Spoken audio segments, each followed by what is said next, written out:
Yi Qingluo unwittingly traversed into ancient times, and upon opening her eyes, she found herself transformed into the mother of two children.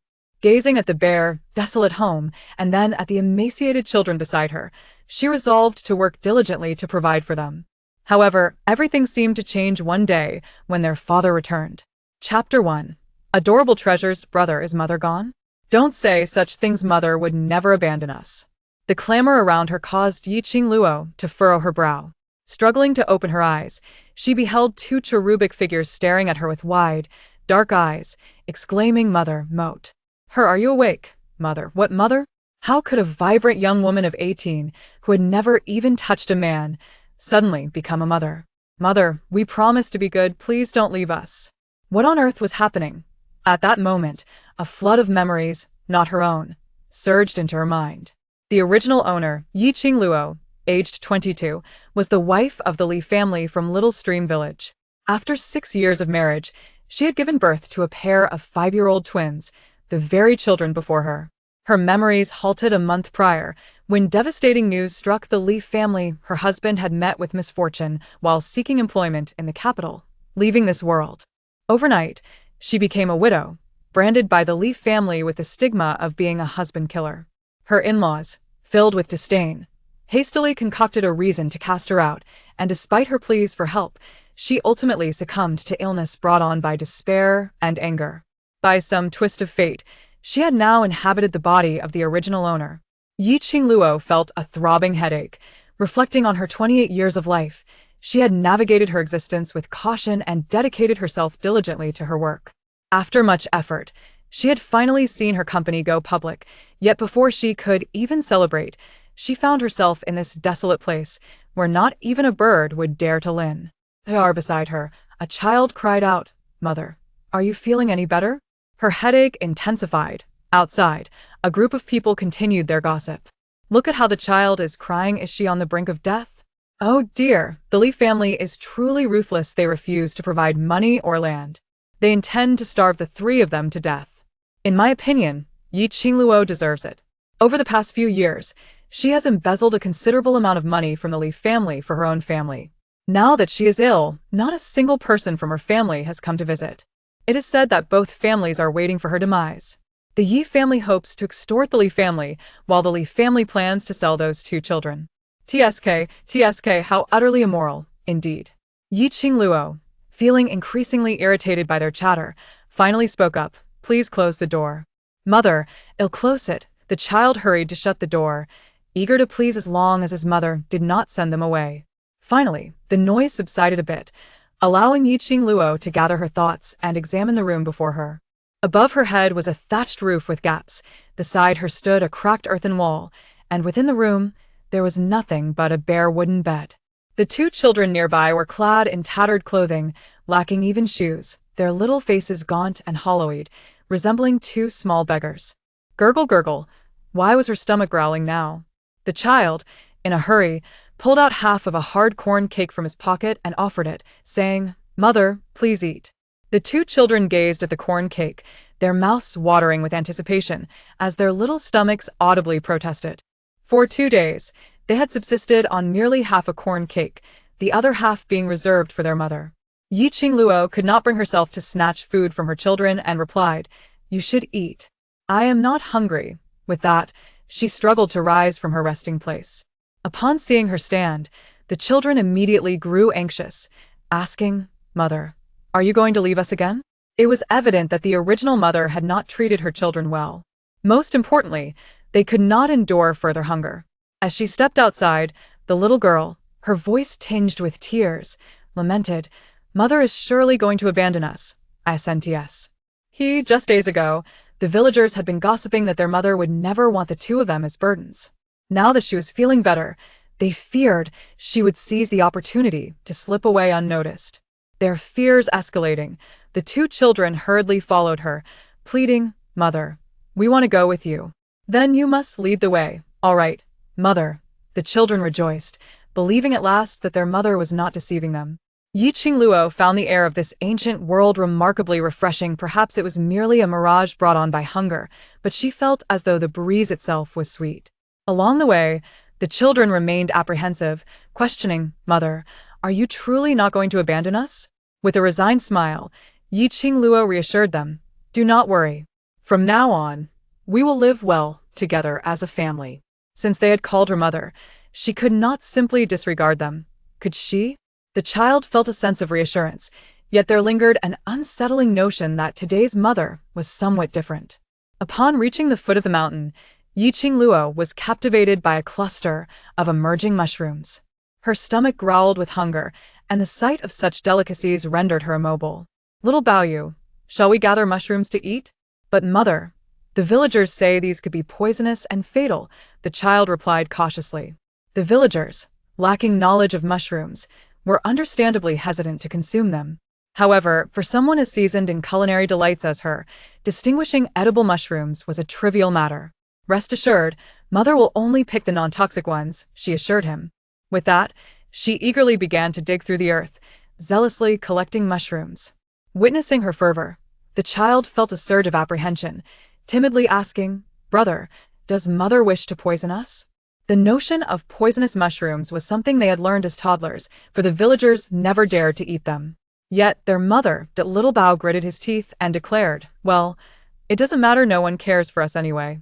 If mother intends to poison us, so be it." Having never known their father, who was perpetually away in the capital pursuing scholarly acclaim, they felt abandoned. If no one loved or cared for them, perhaps it would be better to succumb to poison rather than remain a burden to their mother. With such thoughts, the children became less resistant to foraging for mushrooms. Unbeknownst to Qingluo, the little ones had resigned themselves to the prospect of death. She was solely focused on the abundance of delectable mushrooms, filling her bag to the brim, and even gathering some wild vegetables along the way. Startled, she took a step back, but soon, reverting to her usual sarcastic demeanor, she exclaimed, "Oh, they can still rise?" She had originally come to ascertain whether Qingluo was truly dead, but to her surprise, not only was she alive, she appeared to be in surprisingly good spirits. It's to think that someone so gravely ill could still cling to life. She was indeed remarkably resilient. Noticing the bundle in her arms, she remarked, "What have you pilfered this time?" "Qingluo, you truly never learned. I believe the Li family has been far too lenient by merely casting you out. Someone as disgraceful as you ought to be dealt with more severely, to prevent you from wreaking further havoc on others." Chapter 2, The Overbearing Confrontation. Zhu Saixia triumphantly exclaimed, "Everyone, come quickly. Qingluo has stolen again. Check your own fields to see if any crops are missing. We cannot let this woman clean us out without our knowledge." Zhu Saixia, the sister-in-law of the Li family, who was married to her husband's elder brother, had a penchant for sowing discord and bullying both the original owner and her child. The original owner's misfortunes were certainly aided by her behind-the-scenes machinations. "Stop slandering. My mother did not steal from anyone," the child protested indignantly, feeling wronged. "Did not steal? Then what is it that you are concealing in your clothing?" Just as the little one was about to speak, Qingluo interjected, "What we carry in our garments is of no concern to you." "How can it not be? Who knows if you've pilfered from my family's fields?" As the crowd grew larger, murmurs of speculation began to circulate. Zhu Saixia, intent on humiliating Qingluo, stated, "Everyone, do not rush. Allow me to investigate what she has stolen." With that, she forcefully began to tear at Qingluo's clothing, declaring, "Qingluo, you habitual thief, prepare to face the consequences." Qingluo's hand was effortlessly torn away rather than being yanked. It seemed she had willingly released it. Mushrooms tumbled to the ground, and the onlookers gasped in astonishment. Heavens, how could she possibly have harvested these poisonous things? Qingluo smiled coldly, stepping closer. "Of course, I wish to cease living, intending to poison myself. But it appears that sister-in-law is also curious to partake?" Zhu Saixia was evidently frightened, retreating as she stammered, "Are you out of your mind?" In her panic, she attempted to flee, but Qingluo would not grant her that opportunity. She seized Zhu Saixia by her hair, forcefully pushing her to the ground, and gathered the scattered mushrooms, stuffing them into her mouth. Such intriguing delicacies must be savor. Zhu Saixia was utterly unable to resist, her mouth filled with mushrooms. After what felt like an eternity, Qingluo finally released her grip. She scrambled to her feet, desperately trying to expel the contents of her mouth, choking and unable to utter a word, merely pointing at Qingluo for a time before finally declaring, you shall pay for this," and swiftly fleeing in a cloud of smoke. The fluidity of Qingluo's actions left the bystanders in stunned silence, as Zhu Caixia had already been vanquished and escaped. Turning back to the onlookers, her face radiant with a smile, she inquired, "Would any of you care to taste?" The crowd, startled, quickly dispersed. Today, Qingluo was exceptionally terrifying, perhaps driven to such extremes by a desire for self-destruction, yet surely she would not really attempt to take both children with her? Once everyone had departed, Qingluo leisurely began to gather the mushrooms from the ground, lamenting the loss of several in her earlier display. The two children remained frozen in place, clearly still in shock. They could hardly believe that the person they had just encountered was their mother. In the past, whenever faced with adversity, she would merely roll on the ground, cursing, never confronting anyone as she had just done. Though somewhat intimidated, they found her demeanor rather impressive. She lifted her gaze to the children, her eyes softening as she said, "Why are you standing there in a daze? Come over and help me collect mushrooms." "Okay." The child obediently approached to gather mushrooms, while she rose to tidy the kitchen. However, upon opening the kitchen door, she was taken aback once more. The kitchen, having partially collapsed, was not only in ruins, but also devoid of any decent cooking utensils. The only remnants were a rusty pot, which bore a significant hole. Despite the pot's imperfection, if tilted slightly, it could still serve its purpose. Yet, when the soup was finally prepared, she realized there was neither salt nor bowls in the house. With no other option, the insipid mushroom broth was ladled into the sole porcelain basin. She fashioned a pair of makeshift chopsticks from a few twigs, while the child gazed at the mushroom soup, frowning with reluctance. "Mother, do we really have to eat this? What's the matter? Aren't you hungry?" "We are hungry." "Then hurry and eat. Once we've filled our stomachs, we can venture into the mountains to find more delicious treats." Little Bao pondered this and concluded that if they died, they could eat whatever they wished. To soothe his sister's fears, Little Bao took a chopstickful, blew on it, and placed it in his mouth. He had initially shut his eyes in anticipation of death, but upon tasting the delightful flavor of the mushrooms, he quickly opened them again, exclaiming, "Mother, this poison is really delicious." If this was how they were to perish, it seemed there was nothing to fear. "What poison?" "This is mushroom." Upon hearing her brother's words, Yor hurriedly took a small bite and exclaimed, It's truly delicious." Given that they subsisted on leftovers daily, it was quite rare for them to savor something so delightful. Qingluo chuckled. These two children were indeed easy to please. A simple bowl of mushroom soup, devoid of any extravagant ingredients, was enough to make them happy. One could surmise that raising them in the future wouldn't pose much of a challenge. With a large basin brimming with mushroom soup, the three of them consumed every last drop, savoring both the broth and the mushrooms. The children, satisfied, let out contented burps, grateful that they had not succumbed to poison. Regardless of the aesthetic appeal of the shoes, the children were overjoyed. "Mother, we finally have shoes." Such words struck a pang of sorrow in her heart. She replied, "Mother's craftsmanship may not be perfect, but once we earn some money, I promise to buy you fine ones. But these are good, we like them. Indeed, we like them." Good children. Their expectations were so modest, and the original owner truly should not have abandoned them.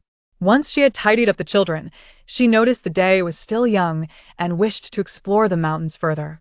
Though her hunger had been temporarily satiated, she needed to make plans for tomorrow. The two children, perhaps fearing she might leave them behind, insisted on accompanying her. Despite it being early summer, the mountains were alive with vitality, presenting a particularly picturesque landscape. If it weren't for their hunger, Qingluo found herself rather fond of this place. As they wandered along the narrow path into the mountains, Qingluo was captivated by a flourishing dove tree, its lush green leaves a source of delight. "Children, shall we pick some dove leaves?" "Mother, what are you doing with the leaves?" "Of course, I am preparing a delicious dish." "Delicious? Are we really going to eat these leaves?" Yet, recalling the delightful mushroom soup from earlier, the children began to see the wisdom in their mother's words and energetically assisted her in gathering the leaves. These scallions are truly a treasure. She must return to collect more another day. The children followed closely behind her, panting with exertion, and along the way, they inquired, "Mother, How do we eat these leaves? That's for you to worry about later. I will prepare them, and you shall simply enjoy. All right. Upon arriving home, the two children dashed outside to play, while Qingluo set about processing the leaves. With no money to their name, the utmost priority was to earn a living. Fortunately, this place was rich in resources, making it not too difficult for her to find ways to provide for the family. Chapter 3. Protecting Our Own. Qingluo meticulously washed the dove tree leaves, wrapped them in gauze, and squeezed out the juice, filtering out the residue. She then mixed in water infused with wood ash, ensuring a thorough blend before allowing it to settle. Soon, the mixture would solidify into a delightful jelly ready for consumption. Though the weather had yet to reach its peak heat, the midday sun was certainly oppressive, and those bustling about for the market would undoubtedly crave something refreshing. If they happened upon this chilled jelly, they would surely be inclined to indulge in a bowl. Most importantly, this concoction could be made at no cost. If it failed to sell, they could simply enjoy it themselves without incurring any losses. Have they begun to fight? Without the luxury of further inquiry, Qingluo hastened towards the commotion, overhearing the murmurs of onlookers along the roadside. The children offed. Well, widows are fighting, how lively it is. Widows? In a flurry, Qingluo rushed forth, catching sight of a boy no older than 8, atop her son, Xiaobao, striking him. Fury surged within her as she dashed forward to separate the children, indignantly exclaiming, "What are you doing?" The boy, unrepentant, retorted, "He struck me first." Care to repeat that? Upon seeing the marks on Xiaobao's face, her reason ebbed, and had the opponent not been a child, she would have already retaliated. The boy, intimidated by her ferocity, burst into tears. At that moment, the boy's mother arrived, swiftly pulling her child behind her and saying, "I thought it was something serious." But it's merely a squabble between two children. Must you, as an adult, intervene in children's affairs? Qingluo, unable to contain her anger upon witnessing her child's injuries, shot back, "A squabble? Take a good look at the bruises on my son. Can this be dismissed as mere play?" Her son timidly protested, "No, it wasn't." Before he could finish, Lu, the widow, seized her child and began to scold him. "You ungrateful wretch! Have I not warned you to avoid trouble? Do you wish for more bullying?" Dachuan, sobbing uncontrollably, lamented, "Li Yunlang made me do it, he forced me." Li Yunlang, the son of Zhu Caixia, was notorious in the village, often referred to as a local tyrant. Who in the village has not fallen victim to his bullying in recent years? Qingluo, regaining her composure, inquired, "Xiaobao, why did he incite others to strike you?" Having already fled to avoid further conflict, Xiaobao was nonetheless relentlessly pursued and assaulted by Li Yunlang and his associates.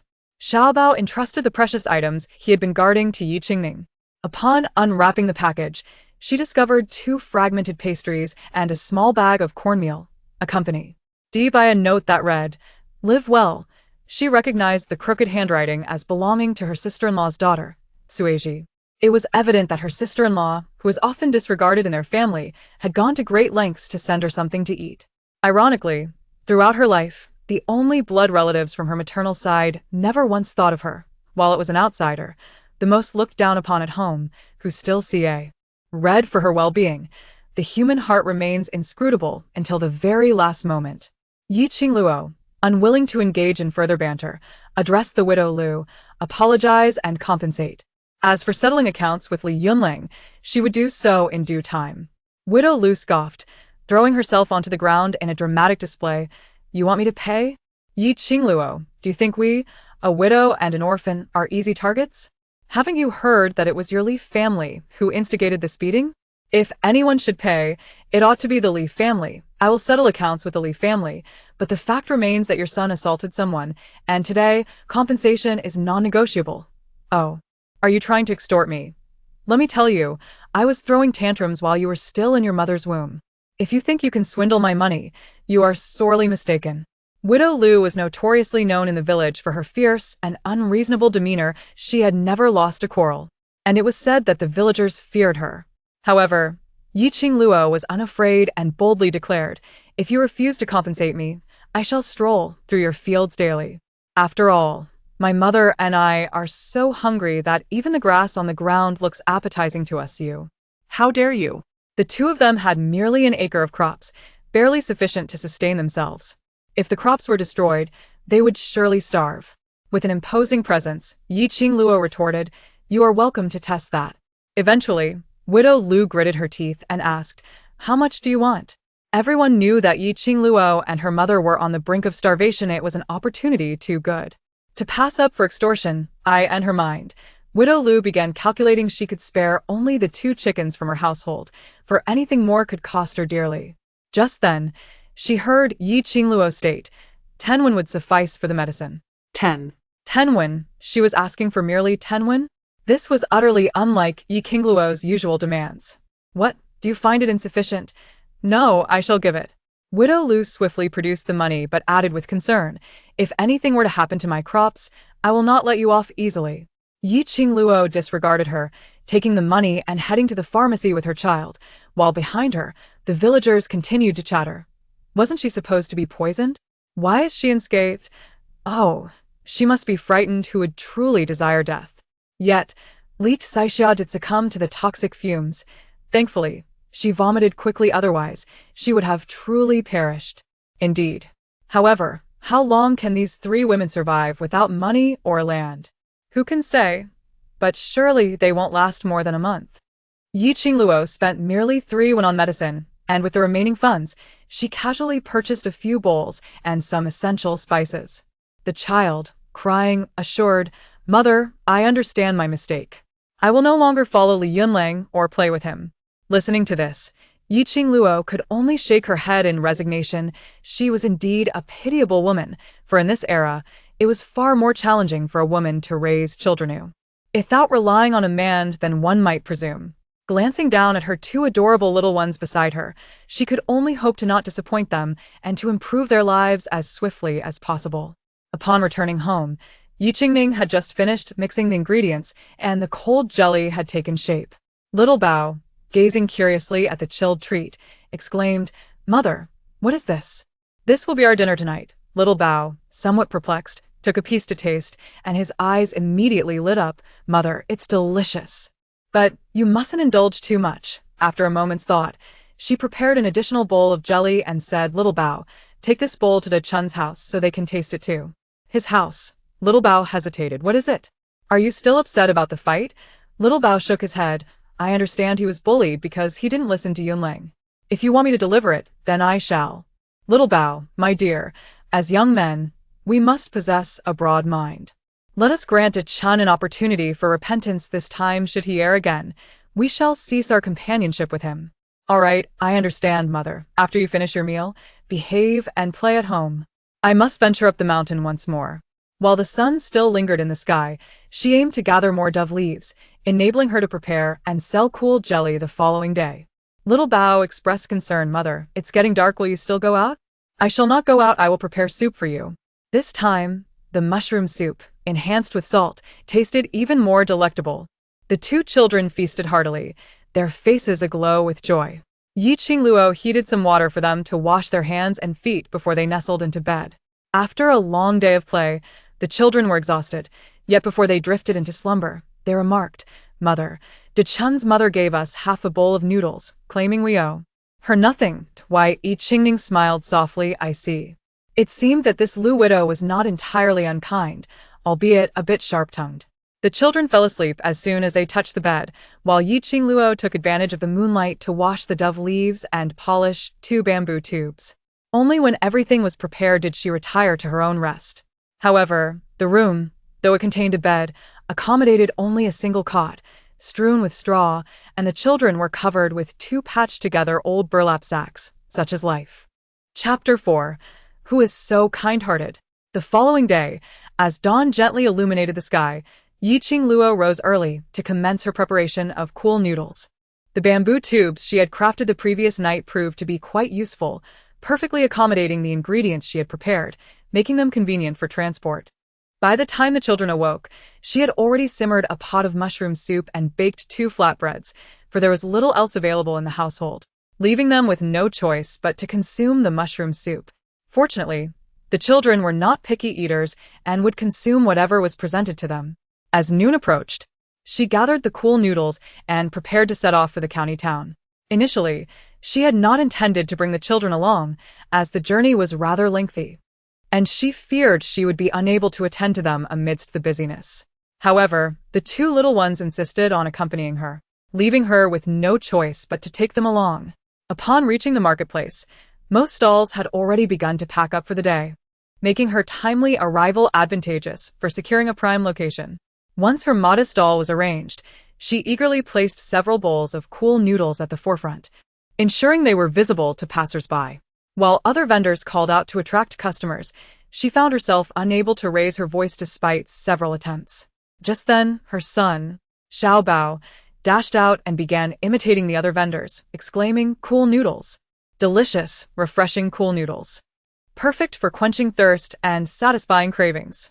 Qingluo could not help but smile at her child's enthusiasm. It was evident that he possessed a knack for business. Before long, thanks to Xiao Bao's spirited shouting, they welcomed their first customer, a perspiring rotund man who approached with a puzzled expression. "What is this?" he inquired. "It is cool noodles, very refreshing," Qingluo explained.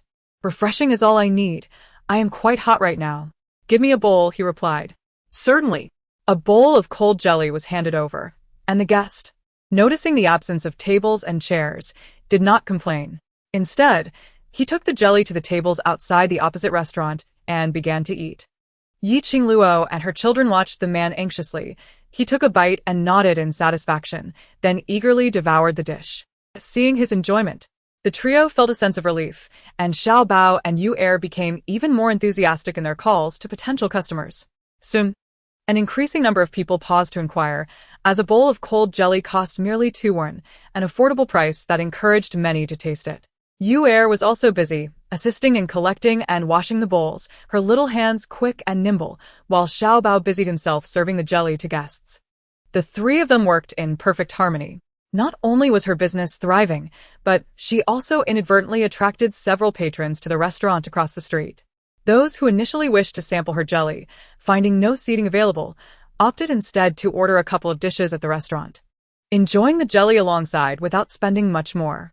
The restaurant staff had initially considered asking her to leave, but upon witnessing the influx of customers she brought, they decided to let her be for the time being. Qingluo was astonished at how swiftly her jelly sold. They had only been there for a little over an hour, and both barrels of jelly were completely sold out. She calculated that they had sold around 40 bowls, earning over 81, and after deducting the cost of bowls and chopsticks, she netted 73 yuan. With this newfound income, she began to feel that life in ancient times was not as arduous as she had imagined. It was only when she heard their stomachs rumbling that she hurriedly bought them 2 meat buns to eat first.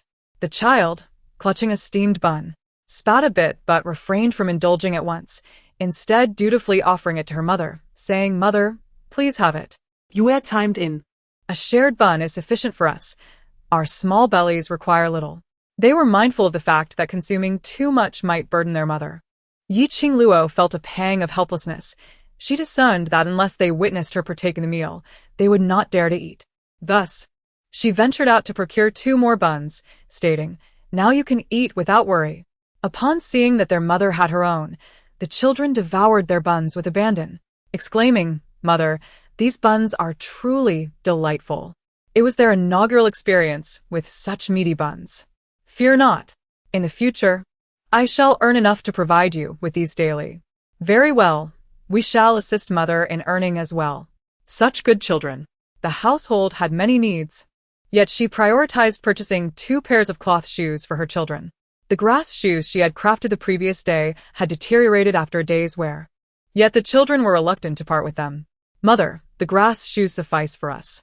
Quickly change into the cloth shoes, otherwise others will not buy our." Prompted by her words, the children obediently donned their new shoes.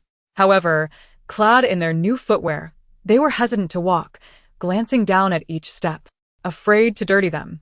Passing by a fabric shop, she ventured inside, hoping to acquire some material to craft decent garments for her children, yet the fabric proved rather costly. With numerous expenses on her mind, she found herself negotiating with the proprietor to sell her some remnants at a reduced price. Recognizing her struggles, the owner graciously gifted her a bit of thread and needles. Qingluo, filled with joy, emerged from the fabric shop carrying her purchases. She had acquired several pounds of rice flour, essential kitchen utensils, a new pot, and 2 sets of bedding.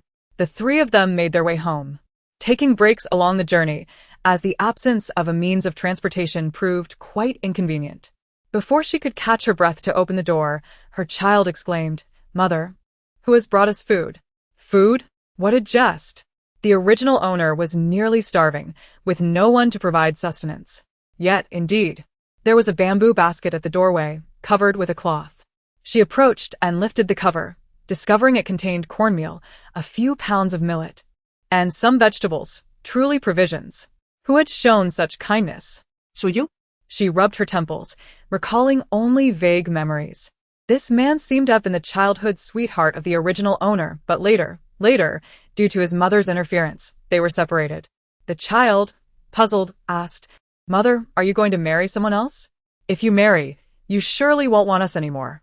Don't speak nonsense. Now, you two have been tired all day. Go take a nap." The child, though worried, obediently went to sleep. Qingluo then gathered the items and, regarding Suyu, realized she had little impression of him. Chapter 5. The widow's trials. Taking advantage of the children's nap, she tidied the kitchen thoroughly, then ventured to the mountain to gather 2 bags of leaves. This time, she did not rush to process the leaves, but instead took out the scraps of fabric she had purchased to patch and sew. In truth, there was not a single decent change of clothes in the house, and both children were covered in dirt. She had to make 2 sets of pajamas for them, so that after their evening bath, they could put them on, allowing her the opportunity to wash their clothes. After a short while of slumber, the children arose to play, while Qingluo busied herself with several pieces of fabric throughout the afternoon. "Mother, what are you doing? It smells so wonderful. Rice. And I've also stir-fried some bamboo shoots. How delightful. We have food." Upon lifting her gaze, Qingluo noticed that Xiaobao's hands were stained with blood, and she grew anxious. "Xiaobao, have you been fighting again?" No. Sensing his mother's worry, Xiaobao quickly explained, "Li Yunlang hurt Dachuan, and I merely applied the medicine we bought yesterday. I don't know when I got this blood on my hands." Ye Qingluo furoret herbrot. Pondering why Li Yunlang continued to bully the children. Suddenly, she recalled encountering a particularly irritating grass while picking leaves on the mountain. She had merely brushed her eyes with the hand that had touched the grass, and they had been uncomfortable ever since. With that thought, she scarcely had time to eat before hastily making her way back up the mountain. "Mother, the sun is about to set." She was determined to confront anyone who dared to bully her Xiaobao and Yuer. At dinner, the 2 children were engrossed in their bowls of rice, devouring it as if in a dream. "Mother, did you cook all the rice you bought?" "Indeed. I bought just enough for this meal." Xiaobao felt a twinge of anxiety. He feared that after filling their bellies, their mother might neglect them, especially since a man had delivered food to her today, which heightened his unease. After a moment of contemplation, he put down his chopsticks and said, "Mother, Yuer, and I will not be a burden to you." Qingluo paused briefly and smiled. "Who says you are a burden? Such adorable children. I can hardly contain my affection for you." Xiaobao pouted in silence, aware of his own perceived burdensomeness. He also understood that their mother would eventually establish a new home, yet he and his sister. Qingluo discerned the children's concerns and comforted them enough now. "I have promised that the 3 of us will live happily together, and I will not go back on my word. You 2 must not let your minds wander into unproductive thoughts, understood?" He nodded and added, "Mother, we wish for your happiness." They did not oppose her remarrying, they merely feared abandonment. "With you, I am truly happy." Qingluo was taken aback by the depth of her children's feelings. She gently patted their heads and urged them to eat quickly, as she still needed to prepare water for their baths. In such sweltering weather, going without a bath for days was simply unacceptable. Upon hearing about the baths, the children perked up, as they were quite eager to wash off the discomfort of their itchiness. After dinner, Qingluo boiled a large pot of hot water, from which the 2 children produced 2 basins of murky water. She then pulled out the makeshift undergarments she had crafted with her rudimentary skills. To her surprise, the children liked them quite well. Conveniently, she had also made herself a tank top and shorts, so she took the opportunity to cleanse herself thoroughly with the excess hot water. By the time they had all finished bathing, the evening had grown late. Seizing the cover of night, she set about washing all the dirty clothes, hoping they would be dry by the next morning. After tidying up, Qingluo nestled into the quilt, relishing an overdue sense of comfort. The fresh bedding and new clothes made for a true slumber. Having struggled with sleep for quite some time, she quickly succumbed to dreams. In the midst of the night, she was vaguely aware of a series of knocks. A sound akin to someone rapping on the door. She turned over, half opening her eyes in a daze, only to drift back into slumber. Moments later, the knocks resounded again. This time more insistent. Startled awake, she bolted upright in bed, the moonlight streaming through the window illuminating the space. She distinctly perceived a shadow moving. It was undoubtedly a woman, and without a man in sight, a palpable fear gripped her heart. Nonetheless, a shadow must be a person. She contemplated whether to issue a warning or cry out for help. However, the figure soon receded, and the faint sound of footsteps faded into silence, allowing her taut heart to finally relax. Cursed be it, she had only heard tales of the troubles that befall a widow, and now she bore witness to such phenomena herself. Clearly, it was imperative to erect a courtyard wall around the house swiftly. This commotion deprived Qingluo of sleep throughout the night, and upon waking, she found her clothes still damp. Confined within the room, she set about making cool jelly, while the children remained indoors. Fortunately, they were not hungry after consuming half a roasted bun, obediently assisting her. "Mother, this grass is quite blinding." "Yes, keep your distance. I need to extract some juice." "Mother, is this also edible?" "This cannot be eaten." She extracted the grass juice, feeling it insufficient, so she added several stimulating herbs and mashed some scallions into it, ensuring the flavor was now ample. Once the concoction was completed, she fashioned a rudimentary spray device from a slender bamboo tube. Only when she successfully sprayed water did she express her satisfaction. "Xiaobao, you err from now on.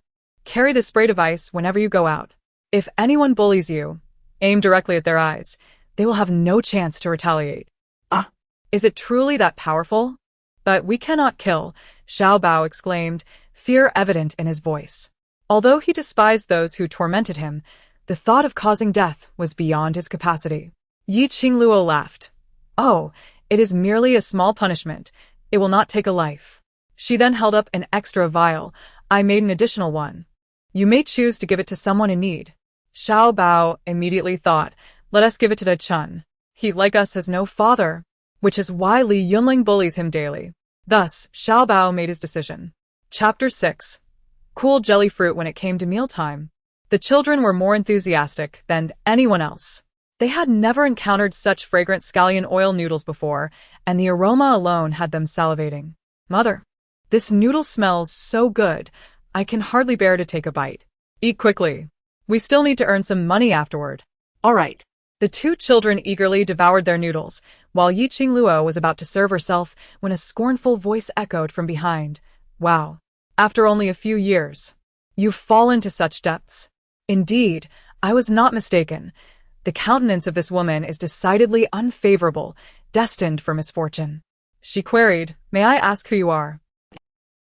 The original owner's memories had only partially taken root in her mind, and she held no clear recollection of the elderly woman before her. The elder's expression darkened as she coldly retorted, "Do you dare to feign ignorance? Let me tell you, we Su you are nostalgic by nature. But that does not mean my son can be deceived into forgetting his own mother." So you? Qingluo's realization dawned upon her. The elder then presented her with a suggestion. "Do take a look. What is missing?" The elderly woman's face fell momentarily. Ye Qingluo erudidatet. Ah. The children are unaccustomed to such inferior fare, so I appreciate your son's kind intentions. However, it would be best if he refrained from sending such things in the future, as it may tarnish my reputation should others take notice. The two children were relishing their meal with such delight that she could not help but swallow her own saliva in envy. Observing her gaze, Qingluo purposefully cleared her throat and remarked, "Then I shall not impose upon you for a meal today, dear lady." Only then did the elderly woman seem to grasp the situation, her complexion turning a shade paler as she indignantly warned, "Qingluo, you should keep your distance from my son." Qingluo responded with a disingenuous smile. "Ah, dear lady, your penchant for concern remains unchanged. No wonder you have aged so considerably in just a few short years. I scarcely recognized you. You. The woman huffed in anger before storming off. As she retreated, one of the children approached with a bowl, inquiring, "Mother, who is she? She looks quite fierce." Pay her no mind, was the reply. They needed to hasten their meal to earn their keep. Today, the cold noodles she prepared surpassed yesterday's batch. She thought to arrive early, fearing that they might not sell out, yet unexpectedly, the business thrived even more than the previous day. Many people, having heard of the fresh delicacies available on the street, were eager to sample them. With the crowd growing, the cold noodles sold swiftly. However, this time, she refrained from hastily spending all her earnings. Instead, she first purchased a new garment for herself and her child, saving the remainder. She needed to set aside funds to buy land, and since the market for cold noodles would likely only last for 2 to 3 months, she realized she must meticulously plan her next steps during this period. Her child, delighted by the new attire, asked, "Mother, are we truly going to wear the new clothes?" "Indeed. We shall often conduct business outside, so we must not dress too casually. Otherwise, people may perceive our products as unclean." The little one nodded in understanding, replying, "Mother, I will cherish the new clothes." "Good," she said. The child, unwilling to take a nap, insisted on accompanying her up the mountain under the blazing sun. For the past few days, she had been preoccupied with gathering dove leaves and had not taken the time to explore whether other treasures were hidden nearby. Today, she intended to seize the opportunity to examine her surroundings thoroughly. It was evident that the mountain harbored numerous wild fruit trees. Having grown up in these hills, she recognized some of the wild fruits. After all, she was well-versed in matters concerning food. From a distance, she spotted mulberries beginning to ripen on the trees, soon to be ready for harvest, alongside many prickly pears. Though not particularly palatable, in her eyes, these represented a wealth of opportunities. Before long, she was captivated by a fruit hanging from a tree, small, verdant, and inviting. She plucked one, sticky with a milky sap that oozed from its surface. This fruit. It quickly dawned on her that it was the fruit of the ficus pumila, also known as the cool jelly fruit. She was filled with delight at the discovery of such a fruit in this place. However, she recalled her mother's warnings. This fruit is not palatable.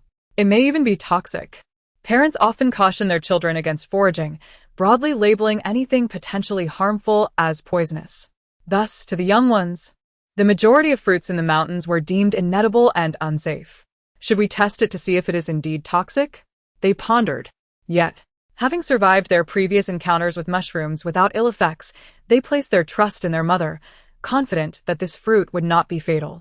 Upon returning home, Qingluo said about preparing the fruit. She carefully sliced it open to extract the seeds, allowing them to dry for a while.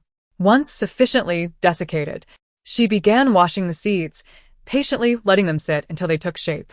The two children, filled with curiosity, eagerly anticipated the delicious meals their mother prepared daily. They had once dreaded mealtime, their stomachs protesting as they watched others eat. Now they no longer faced hunger, but instead looked forward to the diverse culinary delights their mother conjured each day.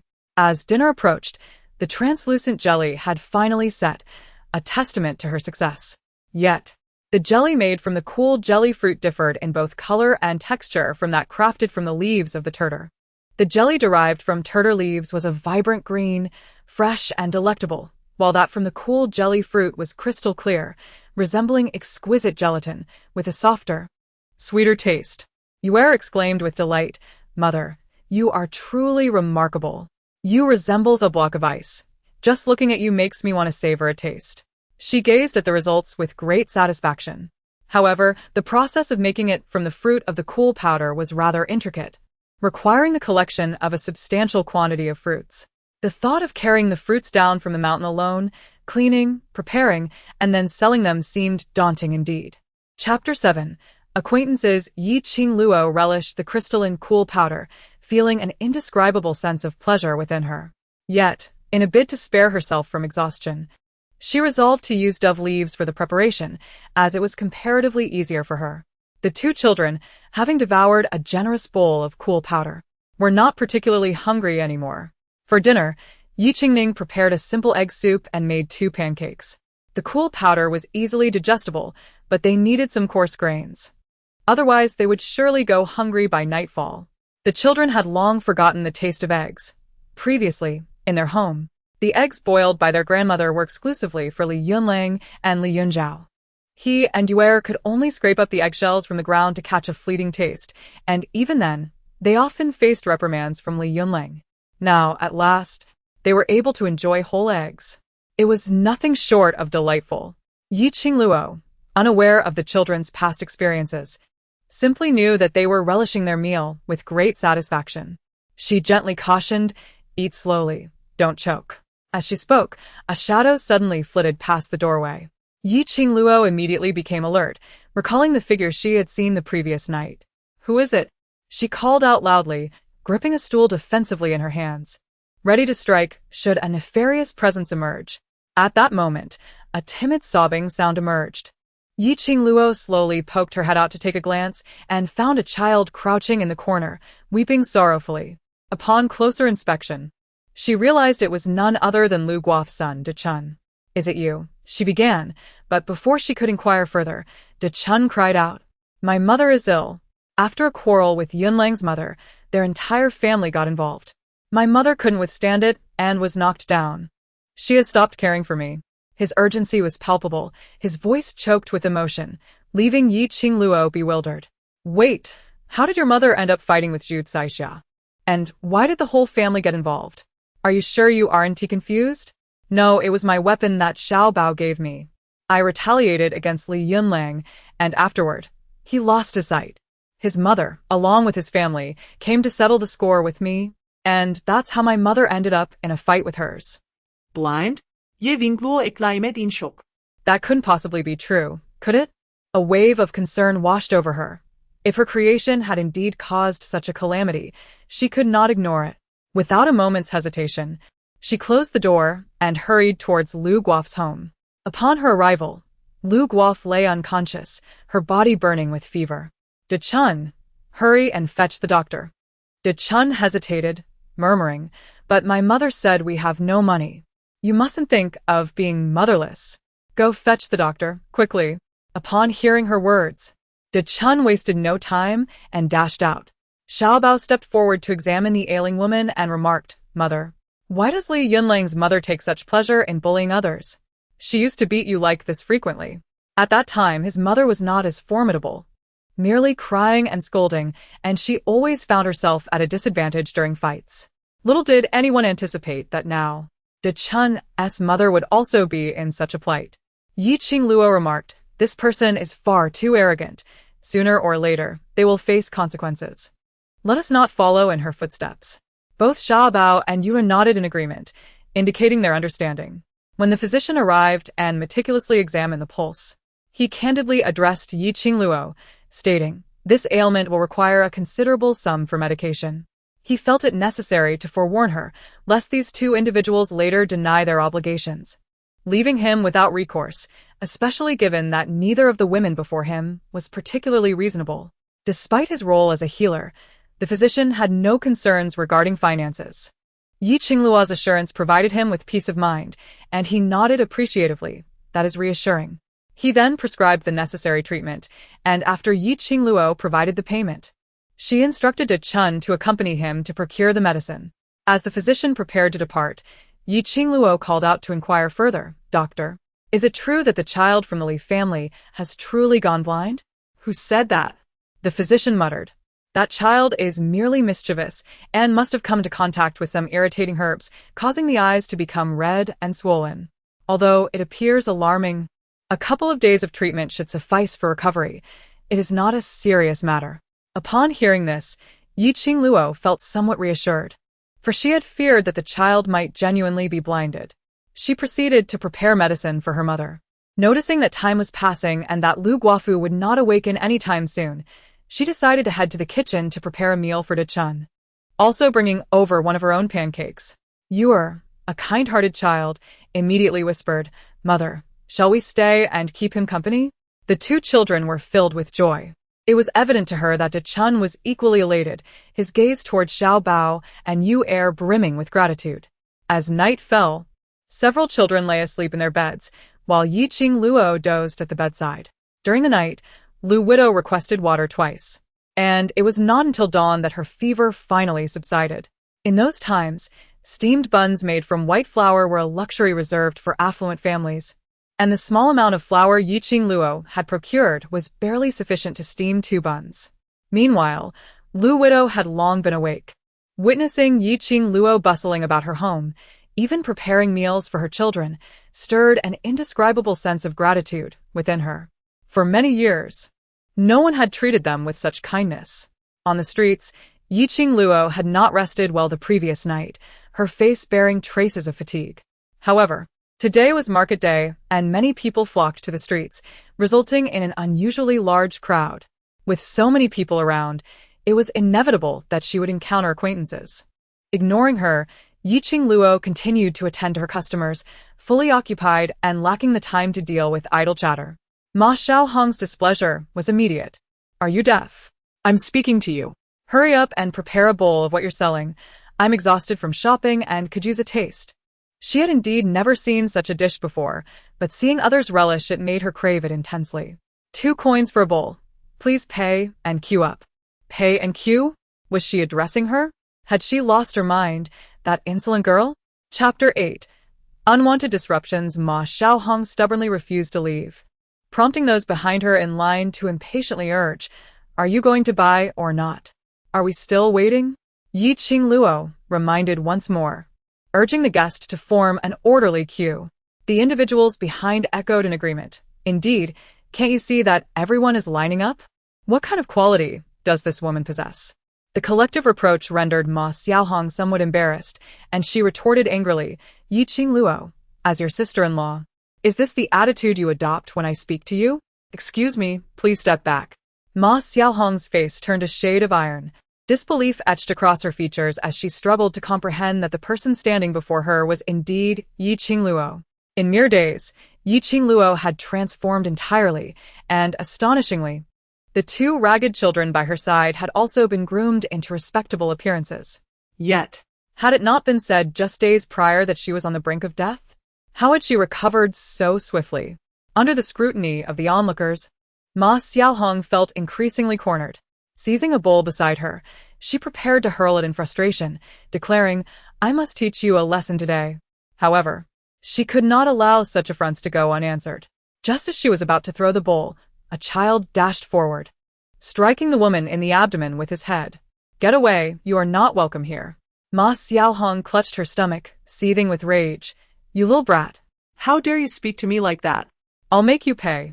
Just as her hand rose, it was seized firmly from behind, and before she could react, she was unceremoniously thrown out. Even Qingluo was momentarily taken aback. She had only just set down her bowl, ready to confront the situation, when someone else had already taken decisive action. Widow Lu observed the wailing figure on the ground, leisurely clapping her hands as she remarked, daring to wreak havoc in my territory, do you wish to court your own demise? Ma Xiaohong gasped in pain, stammering, You. What about me? In broad daylight, you still wish to take advantage? Have you no sense to reflect on your own worth? Get out of my sight at once. Or should I see you again, I shall knock your teeth out. Struggling to rise from the ground, she dared not continue the quarrel with the fiery Widow Lu. Instead, tremblingly warning Qingluo, You wait for me. Qingluo paid her no mind, only inquiring after Little Bao's well-being before addressing Widow Lu. What are you? In the brief moment she lifted her gaze, she noticed Widow Lu already attending to the guests, urging, What are you dawdling for? The patrons are waiting. Hurry up. Oh. Qingluo focused intently on preparing the cold noodles, while Widow Lu flitted about, looking after the customers. Qingluo couldn't help but admire her. She wondered what methods Widow Lu employed to persuade the restaurant owner to allow an additional table for her customers. It truly alleviated a significant dilemma. Given the bustling market atmosphere, her cold noodles sold even more rapidly. Within less than an hour, they were entirely snatched up. She regretted not preparing more to sell. Widow Lu sighed. With such a flow of customers, why did you only prepare 2 buckets? Widow Lu, feigning stubbornness, replied, I simply do not wish to owe you anything. But your health. I am perfectly well. You ought not to spend money on medicine. A good night's sleep will suffice to restore me. For years, I have managed without ever taking medicine. Next time when the market fair comes, will you come to assist me? I shall prepare more jelly noodles then. That depends on the benefits you offer. I am not one to engage in endeavors that leave me at a loss. Rest assured, you will not suffer any disadvantage. Widow Lu's response was somewhat reluctant, yet she turned away with a smile. After all these years, she finally had someone with whom she could converse. On the way, Widow Lu forcefully seized the burden from her hands, declaring, "You mentioned repayment, so it must be fulfilled to the end. I have no desire to owe you anything. However, considering your health," Widow Lu paid no heed to her concerns, striding ahead with the load even faster than she could manage. This did suggest that her health had indeed improved. The physician's prescribed medicine proved effective. "Yi Qingluo, is there anything else I can assist you with? Otherwise, I would feel quite remiss."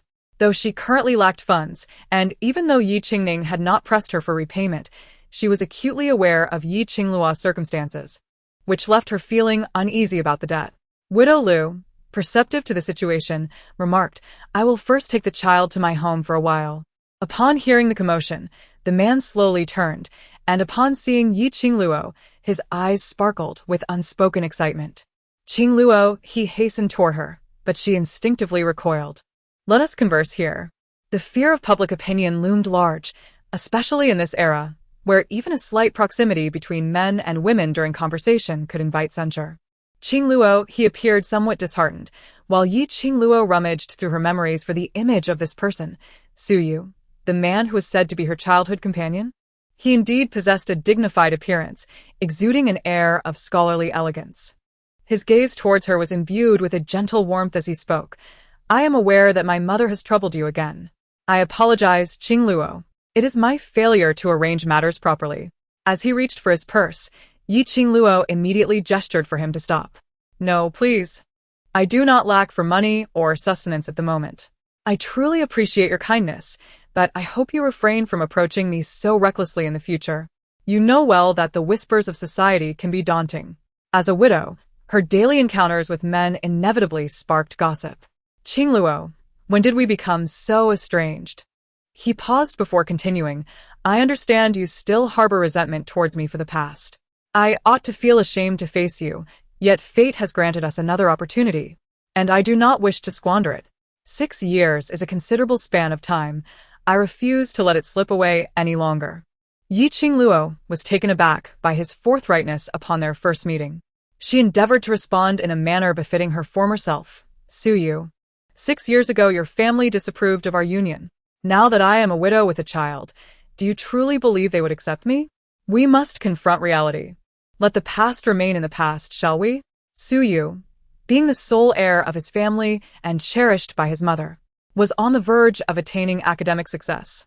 It was inconceivable that his family would permit him to marry a widow. Yet he remained resolute. "Qingluo, this time no one shall prevent our union. I have erred once, but I shall not falter again." Yi Qingluo smiled faintly, her expression tinged with reluctance. This man was quite obstinate.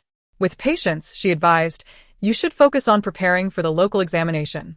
I am currently living quite well and do not wish to be disturbed." She believed her message was clear.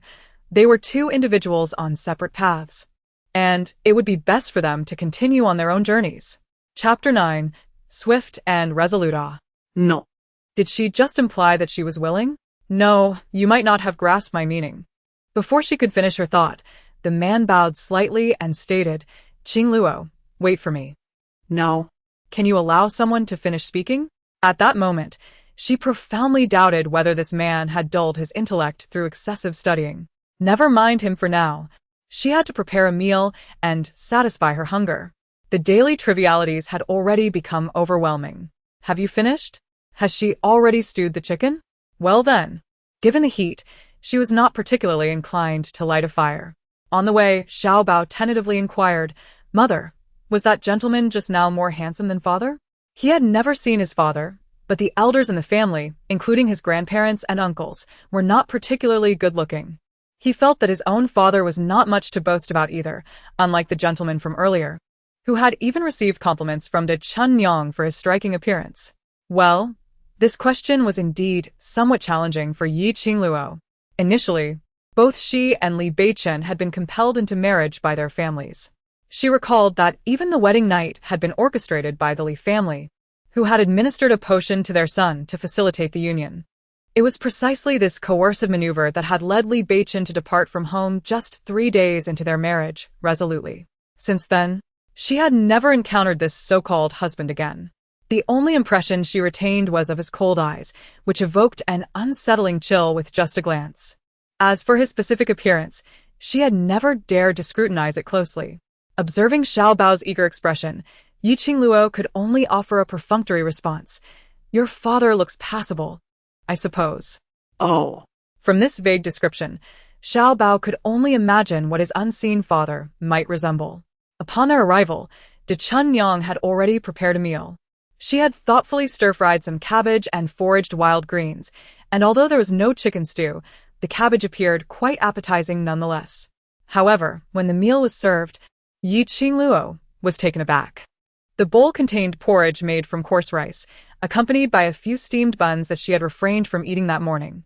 This meal, while disheartening to Yi Qingluo, was already a considerable feast for Lu Widow's household.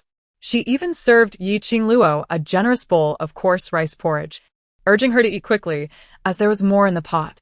This dish was both tough and hard to swallow. It was not that she was being finicky, but rather, she could only fetch a smaller bowl to pour out a little of the coarse rice porridge, saying, "I can't manage to eat this hot today. You all should have more. How can you have such a small appetite? You should eat more buns." The plain white buns made the children's eyes gleam with desire. So she divided the buns amongst them and settled for half a bowl of coarse rice porridge herself. After finishing the meal, Lu Widow inquired again, "Qingluo, just tell me, is there anything else I can assist you with?" Seeing her genuine desire to help, Yi Qingluo pondered for a moment and replied, Thus, I shall venture to gather some fruit shortly, and this evening I will prepare a batch of a different type of jelly. Tomorrow, let us embark on a small venture to sell it together, shall we? First, we shall create one batch to observe the outcome." Yi Qingluo's lips quivered slightly. She truly was a woman of decisive action. "Perhaps you ought to rest for a while?" She remained concerned for her well-being, especially since she had only recently recovered from a high fever. Lu Guofu waved her hand dismissively, insisting, no need for rest. Once she had washed the dishes, she hurried off with the children towards the mountain, calling out as she passed her home, "Qingluo, hurry up. It will be dark soon." But the sun was still shining brightly. The farmers were not nearly as zealous as she. However, witnessing the children's rare joy, she took her bag and joined them. As they walked along the path, she spotted what appeared to be Zhu Caixiao in the distance. To her surprise, upon noticing them, Zhu seemed to hurriedly take another route, which struck her as rather peculiar. Yi Qingluo pondered, is it possible that she is not seeking trouble today? Why is her face so tightly wrapped? In the past, Zhu would eagerly provoke her, yet today she seemed unusually subdued. Lu Guofu, however, scoffed, "She is avoiding me." "Avoiding you? Just because of that last altercation? Do I appear to have given her any advantage? Although her family had gotten the better of me, I seized the opportunity to strike at that woman's face relentlessly. My nails were not for naught. It will take her days to emerge again." Upon hearing this, Yi Qingluo could not help but express her admiration. She appreciated Lu Guofu's character, fearless and combative, never allowing herself to be at a disadvantage. Truly commendable. To speak candidly, a woman of such caliber, if she were to exist in the modern era, would undoubtedly carve out her own niche in the world. While she admires Widow Lu, the latter equally holds her in high esteem. "Yi Qingluo, I must confess I never realized you possessed such remarkable skills. With seemingly inconspicuous ingredients, you managed to create such delectable dishes. Had I possessed your talent over the past few years, my children would not have had to endure hunger alongside me. Then come, learn from me. In time, you will be able to master it yourself." She was taken aback. "You are willing to teach me? Typically, individuals guard their money-making skills jealously. Yet you are willing to share? Why would I hesitate? These techniques are quite simple. Come, let me first show you how to utilize fruit seeds." Widow Lu assured her. "Even if I master it, I would only prepare it for my own consumption. I would never encroach on anyone's business. What nonsense! Hurry, and come over to learn earnestly. Qingluo focused intently on instructing Widow Lu, oblivious to the presence of another nearby. It was not until Widow Lu inadvertently glanced up and noticed Mrs. Feng standing attentively behind them that she became alert. Auntie, when did you arrive? Aunt Feng chuckled awkwardly. Oh, I happened to pass by and saw you both engrossed in conversation, so I thought I would take a look. What are you up to? Widow Lu, cautious, replied, Oh, it's nothing, just a bit of idle chatter. Aunt Feng nodded and, after exchanging a few more pleasantries, hurriedly departed. Widow Lu watched her retreating figure with a sense of unease. Qingluo, do you think she has already learned? Chapter 10. Dispute. Qingluo expressed her indifference, saying, Let her be. I have noticed that the weather has been growing increasingly warm these past few days. Let us attempt to produce and sell 2 additional barrels each day. If the sales do not yield satisfactory results, she can devise another plan then. However, a concern arose, but Qingluo, the spot where you set up your stall lacks any shade. When the sun becomes blistering, who would wish to endure the heat to consume these? Qingluo nodded. Acknowledging the issue, that is indeed a problem. We shall contemplate solutions as the situation unfolds. For now, we must proceed step by step. The Widow Lu refrained from further comments, recognizing that Qingluo's kindness towards her was significant, and it would not be burdensome for her to lend more support in the future. Over the next 3 days, the Widow Lu accompanied her to the market, and they found that selling an additional barrel each day was quite manageable. However, producing 2 extra barrels often resulted in excess stock. Furthermore, in comparison to the cool jelly made from the dove tree leaves, the jelly made from fruits sold much better. Each time, the fruit jelly would sell out first. Today, They attempted to create a few new varieties, reducing the quantity of the leaf jelly, and indeed, those sold out swiftly as well. The Widow Lu was momentarily taken aback. What do you mean, half for each of us? Since we are working together, naturally, you shall receive half of the profits. Yet, she insisted, I am merely assisting you. You purchase food for the children daily and have even bought us meat. That is more than sufficient. She was a woman who understood contentment. And given that the jelly was Qingluo's own craft, she felt fortunate to be taught without any reservations. Why would she take her money? Qingluo inhuited. Do you not wish to earn some income? How old is your son Dachuan now? Does he not need to attend private school? Are you truly planning to let him grow up just to tend to your little patch of land? I certainly wish to earn money, but that is your business. How could I possibly? Qingluo interjected. You can see for yourself that I cannot manage alone. If we partner up, we can certainly sell more together. In the end, the profits will be greater and fairly divided. Noticing her hesitation, she added, If you truly refuse, I shall have to offer this opportunity to someone else. The Widow Lu hastily replied, I am willing. Of course I am willing.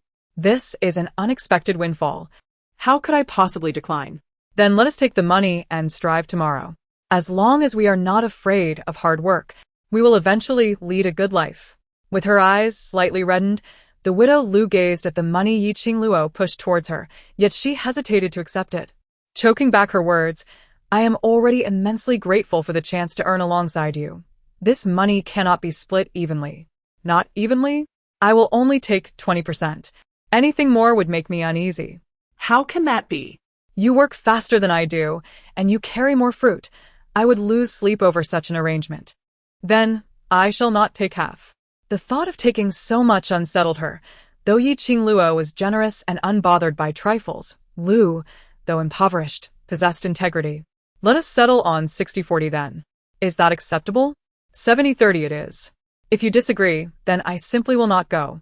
Lu Guofu was obstinate, and Qingluo had no choice but to acquiesce, thinking that at worst, she could buy some extra treats for her children later. With reddened eyes, she implored, Heaven has finally opened its eyes and granted us a chance for survival. My son, you must treat Xiaobaoyu even better in the future, understood? Understood, mother. Lu Guofu felt genuinely grateful. She and Qingluo had no prior connection, yet in this moment of need, she was willing to extend a helping hand. This kindness would be etched in her memory for a lifetime. The following day, as the two prepared to showcase their wares at the market and hoped to earn a little extra, a rival seller emerged from the west end of the street. offering a similar jelly for merely a penny. Upon hearing this news, Lu Guofu immediately thought of the woman surnamed Feng. She knew that this cunning individual must have surreptitiously learned the recipe and was now attempting to steal their business. Qingluo, I must go investigate. Without waiting for Yi Qingluo's response, she hurriedly made her way towards the western street, her anxiety palpable. Sensing that the situation was amiss, Yi Qingluo quickly instructed Dachuan to follow her mother, cautioning him to prevent any conflict from arising. While the customers continued to crowd and queue at their stall, Yi Qingluo found herself overwhelmed, unable to assist. Her immediate concern was whether Dachuan's mother would engage in a confrontation. In her eagerness to check on the situation, she realized she had no one to watch the stall. Just then, a customer inquired, "Excuse me, do you have this?" Without even glancing at the person, Yi Qingluo hastily thrust a bowl into their hands, saying, "Please help yourself and keep an eye on my stall. Thank you." Xiao Jingrong wore a face of helplessness, yet the customers behind him were urging him on. He felt as though he were being thrust into a situation without preparation, standing in front of the stall, flustered and unsure of what to do. It was then that Xiao Bao stepped forward to instruct him. First, scoop out a bowl of flour. Flour? Glancing at the tub of flour, he suddenly understood. Oh, the sauce, add the sauce. All right. Xiao Bao taught him with great enthusiasm, but for someone like Xiao Jingrong, who had never laid a hand on such tasks, he fumbled awkwardly. It took him considerable effort to successfully prepare a bowl of flour. And despite the clumsiness, he felt a flicker of achievement in his heart. Meanwhile, Widow Lu was in a furious exchange, berating another, "You shameless thief. You've stolen from others so brazenly. Do your family members know about your depravity?" Feng, not one to back down, retorted, "What's wrong? Just because you're in business. I can't. It's merely worthless trinkets, and yet you insist on selling them at exorbitant prices. I simply cannot abide by this, and intend to sell them at a fair price for everyone to sample." Bah! "You shameless creature, I'll smash your stall. I dare you. The county office is just ahead. If you have the guts, go ahead and break it." Widow Lu, provoked to the point of action, was restrained by Yi Qingluo, who rushed over and implored, "Let it be. We shall each conduct our own business and ignore her." Feng, basking in her moment of triumph, declared, "Indeed, we shall each mind our own affairs. I have not obstructed you. You. Leave now, the customers are still waiting." Yi Qingluo urged. Given the throngs of people on the street today, it was imperative that no disturbances occur. Yet, as she pulled Widow Lu along, they had scarcely taken a few steps before they heard the brazen calls of Feng, proclaiming, cold jelly, affordable and conscientious cold jelly." Chapter 11. Temptation. Widow Lu's anger grew with each passing moment. How could the thief flaunt her ill-gotten gains before her eyes? Unlike Qingluo, who possessed a more forgiving nature, she found it increasingly intolerable. Yi Qingluo firmly grasped her arm, saying, "Do not act impulsively. Did you not notice how poorly formed her cold jelly was?" Once Widow Lu had calmed, Yi Qingluo continued, "I suspect she merely pieced together fragments of information and believe her creation to be satisfactory. However, if it is poorly made, the taste will be dreadful. Moreover, and most importantly, she lacks any seasoning. Such a tasteless concoction may allow her to sell a few bowls at a low price.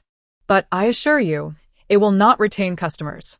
Therefore, it is best to disregard individuals like her." Upon hearing Yi Qingluo's words, Widow Lu felt a sense of clarity. Indeed, she had no sauce. This flavorless cold jelly would not be palatable. So, why should we be upset with her? Let us focus solely on our own business. Reassured by Yi Qingluo's reasoning, Widow Lu nodded. "Very well, I shall refrain from scolding her. Instead, I will sell more cold jelly and drive her to despair." Yi Qingluo smiled wryly, thinking that Widow Lu's temperament was rather hasty. As the two approached, they beheld a man of exquisite attire and handsome visage, busily preparing cold jelly at the stall. His movements were somewhat clumsy, yet he was wholly absorbed in his task. As Yi Qingluo observed him, she suddenly recalled that in her haste, she had entrusted her stall to a stranger. She hurriedly approached and took the bowl from the young man's hands, saying, "I sincerely apologize. Thus, your order today is on the house. Consider it my treat. The man, unhurried, rolled down his sleeves and replied, "You are quite amusing. However, if you insist on treating me, I shall not hold back. I wish to sample both of these dishes." "Not a problem. I shall prepare them for you immediately." "Very well. I shall send someone over shortly to collect them." Widow Lu, witnessing the man's entrance, couldn't help but exclaim, "Qingluo, is there truly such a handsome man in this day and age? Did you see him? His skin is even more delicate than ours." Qingluo nodded in agreement, acknowledging the exquisite smoothness of his complexion. Delicate skin? Why did it sound so strange when she mentioned it? During noon, their business remained unaffected by the Feng family, with patrons still flocking to their stall, and 4 barrels of cold noodles were quickly selling out. Their stall remained lively and bustling, in stark contrast to the somewhat desolate restaurant across the street. The shopkeeper, standing at the counter and reconciling accounts, was drenched in sweat, pondering how he would explain this month's performance to his superiors. In the second-floor private room, the man sat by the window, gazing absently at the busy stalls outside. Before long, the cautious shopkeeper approached with 2 bowls of cold noodles, saying, "Sir, I have brought your noodles." "Just set them down," he replied without lifting his gaze. The shopkeeper hesitated, hesitant to disrupt the gentleman's reverie, and could only retreat timidly. The man cast a fleeting glance at the powder on the table, believing it to be a simple concoction, seemingly devoid of any particular charm. Yet, every patron seated around him savored it with palpable satisfaction, doubting its allure. He dared to sample a bite, and upon tasting the cool delicacy, he was momentarily astounded. Having experienced myriad delicacies throughout the capital, he found this one remarkably unique, especially refreshing in the sweltering heat.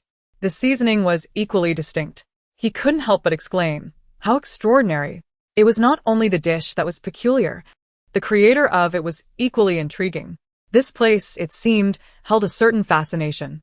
After closing the stall, Qingluo, feeling the weight of her bulging purse, exchanged a smile with Widow Lu, pleased with the day's prosperous business. Qingluo proposed, "Shall we buy some ribs to enjoy later?" The mere suggestion of indulging in food tugged at Widow Lu's heartstrings. "Qingluo, while it is true that we have earned some money, we cannot afford such extravagance. You've already had meat twice in 3 days. It is simply too lavish." "Yet," she countered, "isn't earning money meant for enjoyment? If we deny ourselves, what purpose does our labor serve?" De Chunny, ever pragmatic, interjected, "We mustn't indulge excessively. We should save our earnings for the future." She began her familiar lecture, but Qingluo found herself unable to bear it. Just then, she noticed a boy, around 14 or 15, approaching hesitantly, his head bowed and uncertainty evident in his demeanor. "Sister." This was the younger brother whom the original owner had cherished deeply, even neglecting her own children to support his education. Yet, in the end, that profound affection had merely served to touch her own heart. Xiao Bao and Yu Er immediately perked up. They were well aware of this uncle, for their mother showered him with affection to such an extent that she would forsake her own children for him. They feared that their mother might be taken away once more. However, to their surprise, she regarded the newcomer with a distant coldness and asked, "What do you want?" The boy lifted his gaze, his eyes reflecting a hint of astonishment. His sister had previously greeted him with warmth and affection, yet now she seemed so estranged. He was well aware of his younger brother, who had mastered the art of feigning vulnerability, evoking sympathy and pity in others. Consequently, during their childhood, whatever favorable morsels the original owner possessed were always reserved for him, even to the extent that in the year preceding her marriage, she often carried him on her back. Alas! When she found herself in a desperate situation, it was this very brother, whom she cherished most, who deceitfully drained her of her only funds. Ah! Family ties. How absurd! Qingluo gently patted the heads of the 2 children, then turned to her brother with an icy demeanor, stating, "If she is ill, you should fetch a doctor. Why come to me?" Noting his incredulous stare, she added, "It was mother who declared that I am no longer part of the Yi family. Henceforth, I shall have no connection with them. If she has grown forgetful in her old age, it is up to Xiaoyu to remind her." "Sister." His eyes brimmed with innocence, and he felt a sense of unfamiliarity towards the person before him. His sister had never been like this. Enough. I have nothing further to say to you. Yi Qingluo dismissed him, tidied the stall, took the children by the hand, and departed. She resolved to sever all ties with both the Yi and Li families, wishing for no further entanglements in the future. She nodded, her eyes filled with affection, affirming that having them was more than enough. Widow Lu, witnessing this, couldn't help but feel a pang of sympathy for Yi Qingluo. Yet, at that critical moment, her tongue faltered, leaving her at a loss for words to offer comfort. Conversely, Yi Qingluo swiftly resumed her composure, pulling the child along and suggesting, "Shall we buy the children a couple of outfits?" The idea of purchasing clothes met with no objection from Lu, for indeed, neither she nor Dachuan possessed even a couple of decent summer garments. While casual attire sufficed at home, it was essential to dress appropriately for business outings. "I cannot make them myself. The last pajamas I crafted would surely provoke laughter," she lamented. "Rest assured, just leave it to me." One must admit, Dachuan's mother truly was versatile. However, as she forbade the purchase of spare ribs, Yi Qingluo seized the opportunity to discreetly buy a rooster with her own money. Her cravings overwhelming her resolve. It had been 2 days since she last savored meat, and it was becoming intolerable. Dachuan's mother gazed at the chicken in the bucket with concern, exclaiming, "Why did you buy another chicken? And a rooster at that? The 2 hens we bought last time have yet to lay a single egg after all this time." "Well, I bought it for eating, not for egg-laying." Qingluo replied. "Ah? "Isn't that rather extravagant? Perhaps you should ask the children if they wish for it." The children had already been salivating at the thought. Yet when questioned by the adults, they displayed their maturity, saying, "It's fine if we don't eat. We're not that greedy." However, their drooling belied their words. With a reluctant sigh, Dachuan's mother conceded, "Very well, we shall indulge this once. Qingluo, you ought to refrain from purchasing such items in the future. These delicacies are only suitable for consumption during the new year. We should prioritize saving our money." Qingluo replied. Why does it feel as though I have acquired an additional mother? Chapter 12. A lesson to be learned after blanching the chicken pieces. She mixed in various seasonings and let them simmer.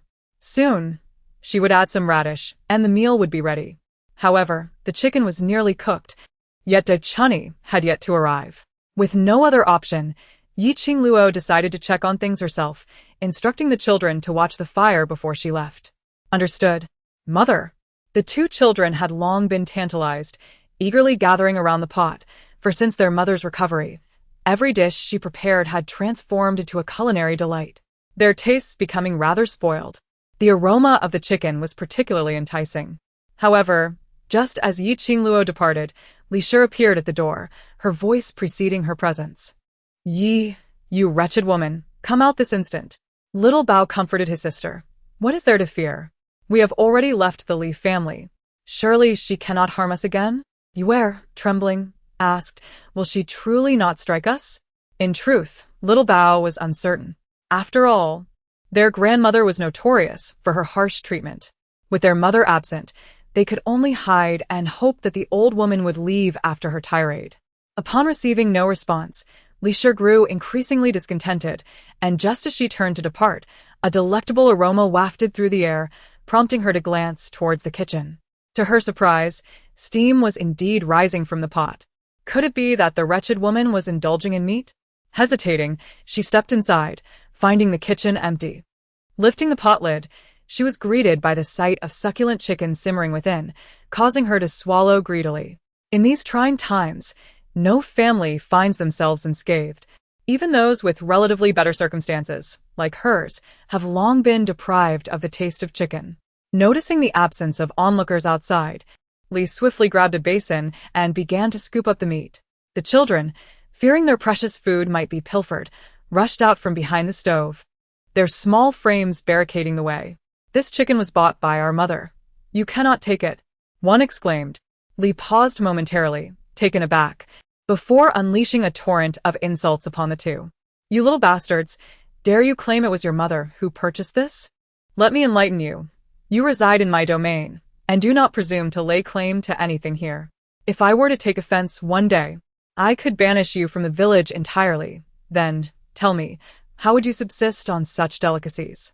Her tirade continued, dripping with disdain. "Do you even comprehend what you are?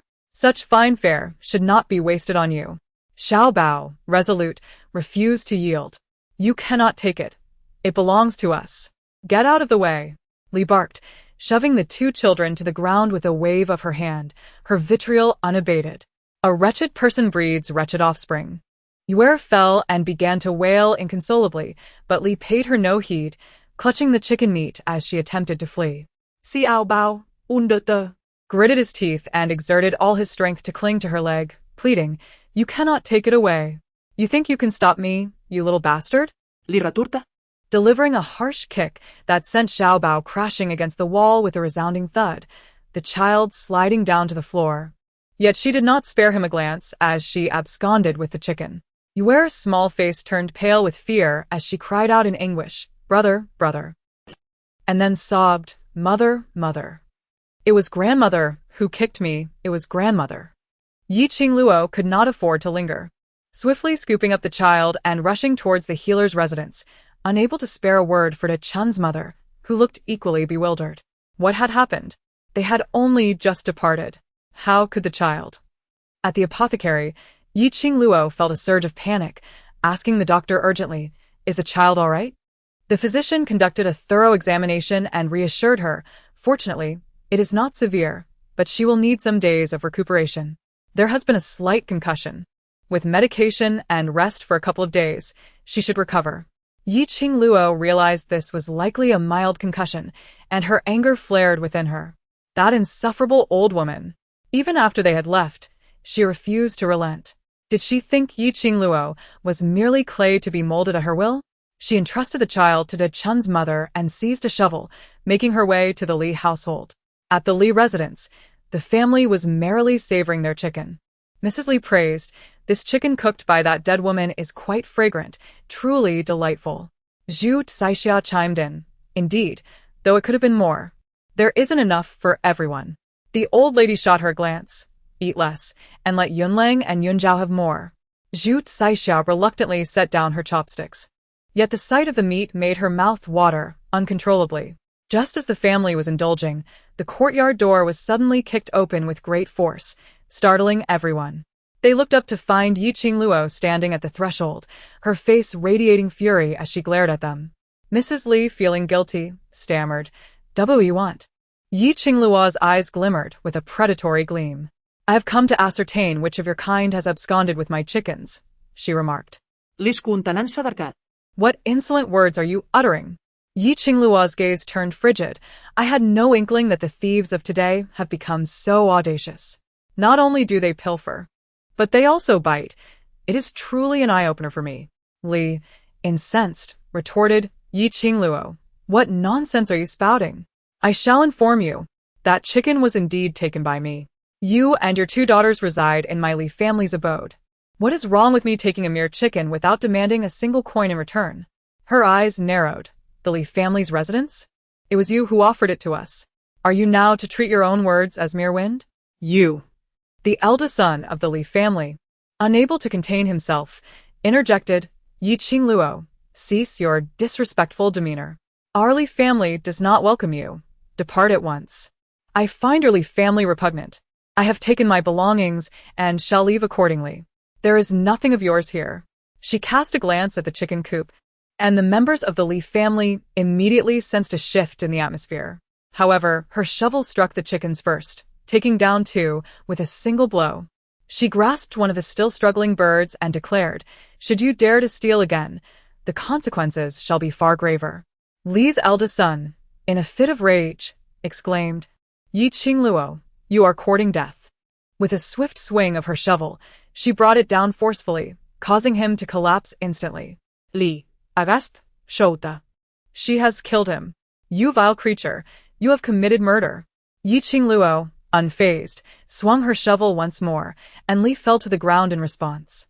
She approached like a ravenous specter, her voice a mere whisper as she ominously warned, "Should you dare to harm my children again, I shall ensure that you accompany them on their journey." With a demeanor of unsettling calm, she uttered those chilling words. Li, trembling on the ground, implored, "Qingluo. Qingluo, leave the Li family estate, just leave." Qingluo, carrying 2 chickens and shovel, had just emerged when De Chunny hurried over. Her worry evident. Qingluo, are you alright? I'm fine. These chickens are merely for Xiaobao's nourishment. De Chunny gazed at Yi Qingluo with an indescribable sorrow. A woman without a man's support is often subjected to bullying. Qingluo, there is something else I need to discuss with you. What is it? Chapter 13. The aroma of profit. De Chunny hesitated, her face etched with difficulty. Yi Qingluo, sensing the tension, anxiously pressed on. What is it? Is there something wrong with Xiaobao? Upon hearing this, Yi Qingluo sighed in relief, her tone softening. I didn't notice anything amiss earlier. Coupled with Li's sudden urgency to dismiss her, it was evident that something was amiss. Yi Qingluo began to piece together the puzzle. Are you implying? Her suspicion deepened. After all, the letter was quite explicit, even including items belonging to Li Beichen, and the news was officially disseminated. It should be credible. Widow Lu sighed in resignation. Why can't you think positively? Just consider, if he truly is alive, wouldn't that be beneficial for you and the children? Having a man around makes a world of difference. Yi Qingluo, however, remained unperturbed. He had departed for 6 years, leaving not a single word for me or our child. Such a man, whether alive or deceased, holds little significance for me. In any case, she had already severed ties with the Li family and had no interest in their trivial matters. Observing her demeanor, Widow Lu wisely refrained from further comment, recognizing that the gossip had originated from a few idle souls. If the man were indeed alive, the Li family would have flaunted it, rather than concealing the truth. That evening, after consuming his medication, Xiaobao finally awoke, albeit still somewhat disoriented. Yi Qingluo offered him a bowl of chicken soup, which revitalized him somewhat.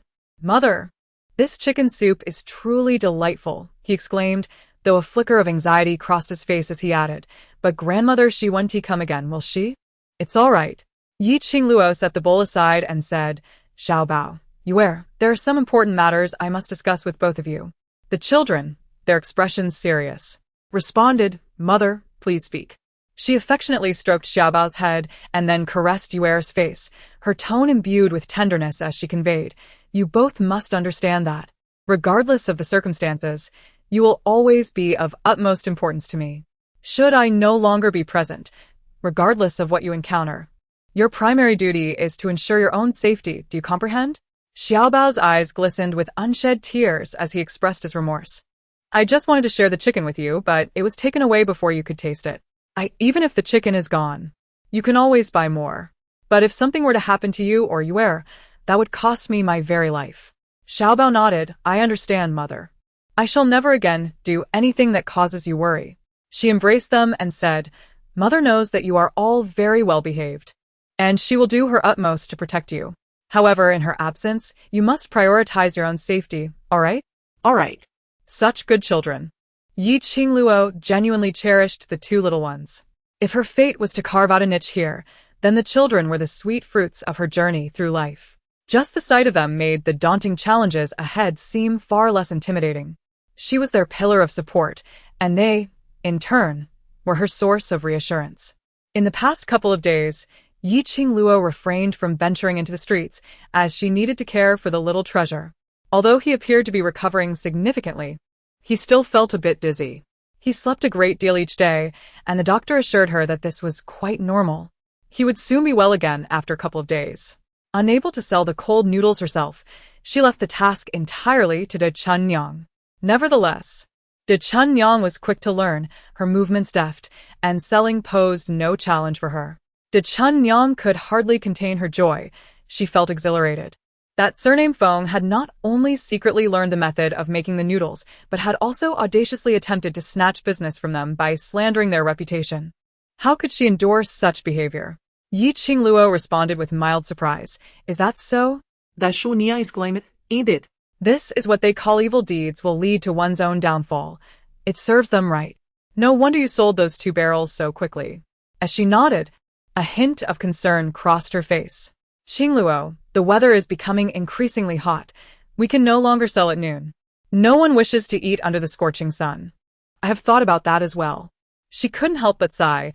How wonderful it would be to have a refrigerator now. A refrigerator? What is that? Oh, it's nothing. We'll just change our selling time to the morning. It's too hot. Selling at noon is indeed challenging. By the way, she recalled, the restaurant across from us happens to be owned by the Xiao family from the capital. The Xiao family? Indeed. The wealthiest family in the capital. I have heard their business spans the entire nation, covering all aspects of life: food, clothing, housing, and transportation. I never expected them to have a store in this small county. She nodded, not particularly concerned, as it had little to do with them. De Chunyang lamented, not to mention, the young master of the Xiao family is quite handsome. I heard he plans to stay here for several days for an inspection. Qingluo instantly perked up. You mean the young master of the Xiao family is coming to our county? Yes. The dashing young man who helped us with our stall that day. Qingluo was even more delighted. It's him. How splendid. With such a significant benefactor coming to bestow us with fortune, how could I let this opportunity slip away? Lu Guofu was perplexed. Qingluo, what are you so happy about? Oh, it's nothing. Could you check if the fruit wine is ready? A few days ago, several children had picked wild fruits, and seeing so many ripe fruits, she had been tempted to brew a few barrels of wine. At that time, De Chunyang had remarked that without a man at home, brewing such things was pointless. Now, however, it seemed exceedingly useful. The wealthiest family in the capital, if they have restaurants nationwide, could they not also possess an ice house nearby? If only there were ice. She could almost scent the aroma of wealth wafting towards her. Chapter 14. A costly endeavor. In the ensuing 2 days, Qingluo maintained her composure, deliberately amplifying the vibrancy of her business.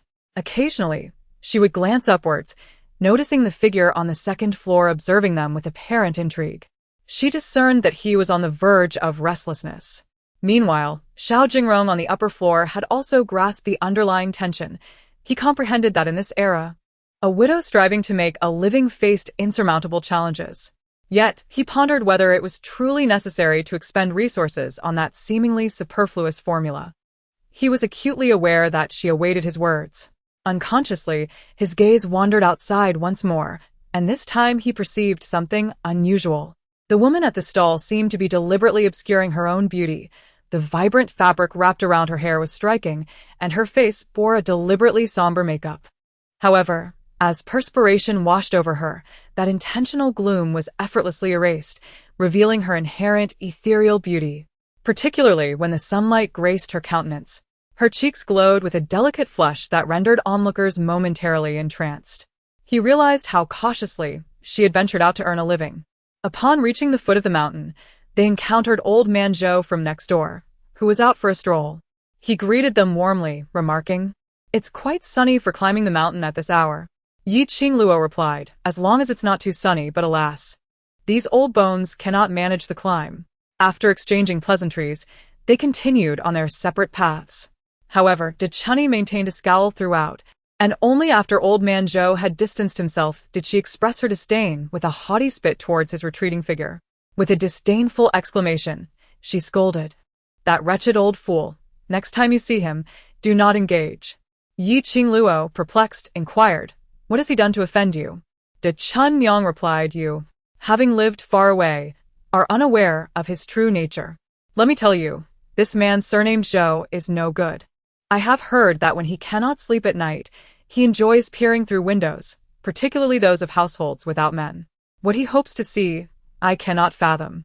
Immediately, the figure from that night flashed in Qingluo's mind. Could it be him? Yet, this old man appeared so benevolent and amiable. Could he truly be such a deviant? De Chunyang cautioned, "Qingluo, your home is not far from his. You must take precautions. It would be wise to place a few mousetraps by the window. This vile man wouldn't dare make a sound if you were to ensnare him." She recounted how he had once been caught lurking outside someone's door and had nearly been beaten to death. Though he had behaved himself for a year or two thereafter, he seemed to have reverted to his old ways, causing his own son to move away due to his disgraceful behavior. Listening to this, Qingluo felt a sense of incredulity. It seemed that in these times, deviants were ubiquitous, which was truly disheartening. However, she appreciated the warning. She had already planned to enclose her courtyard with a fence, believing that such a barrier would provide her with greater peace of mind while sleeping. De Chunyang agreed. "Indeed. Let us gather more branches. I shall assist you in constructing the enclosure. Ye Qingluo nodded. Resolving to transfer the ownership of the old house to her name as soon as she could manage her small business, having inquired about the necessary expenses. Nevertheless, it matters not.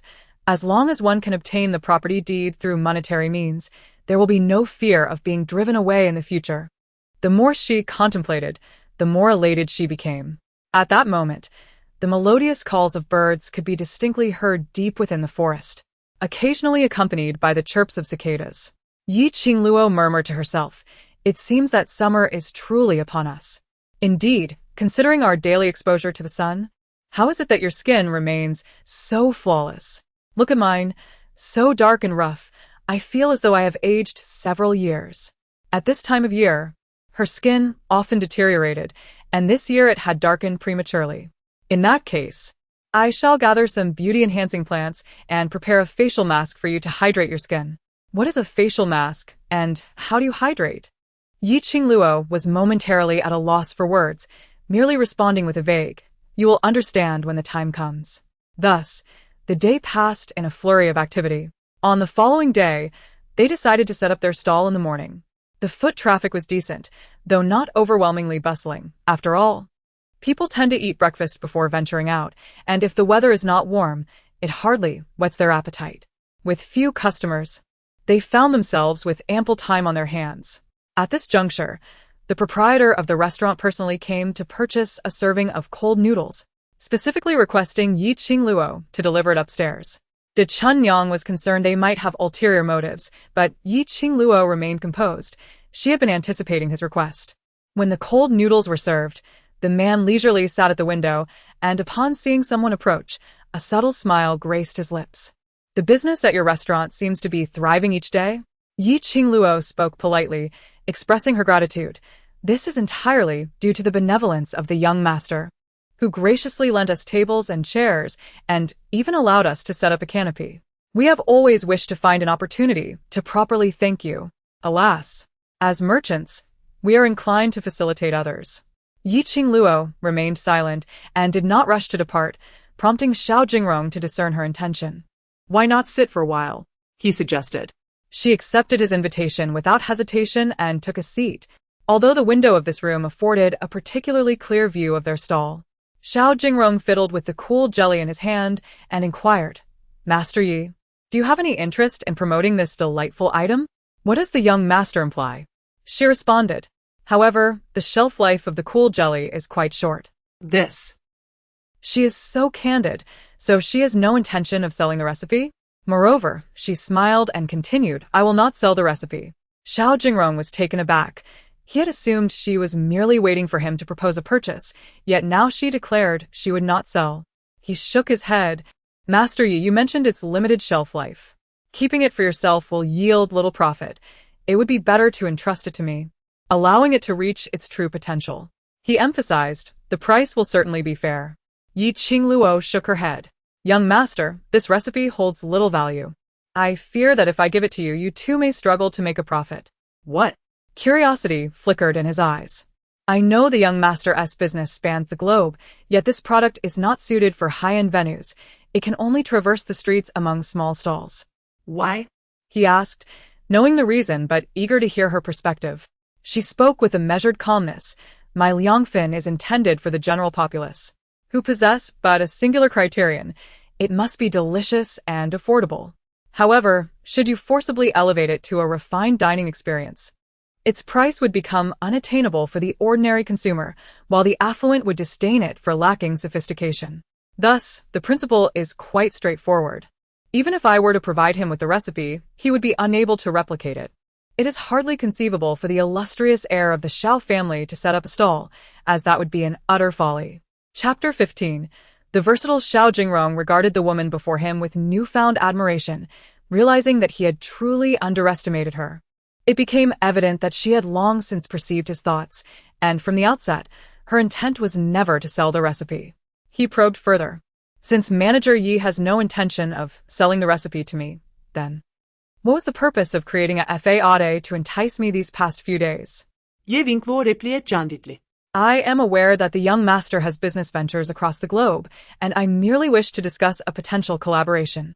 Collaboration? His interest piqued, he inquired. What sort of collaboration do you propose? I can assist the young master in developing a signature dish for this restaurant. All I require is to borrow one small item. A signature dish? One that will undoubtedly boost your business? Indeed. What item do you wish to borrow? Ice. Ice?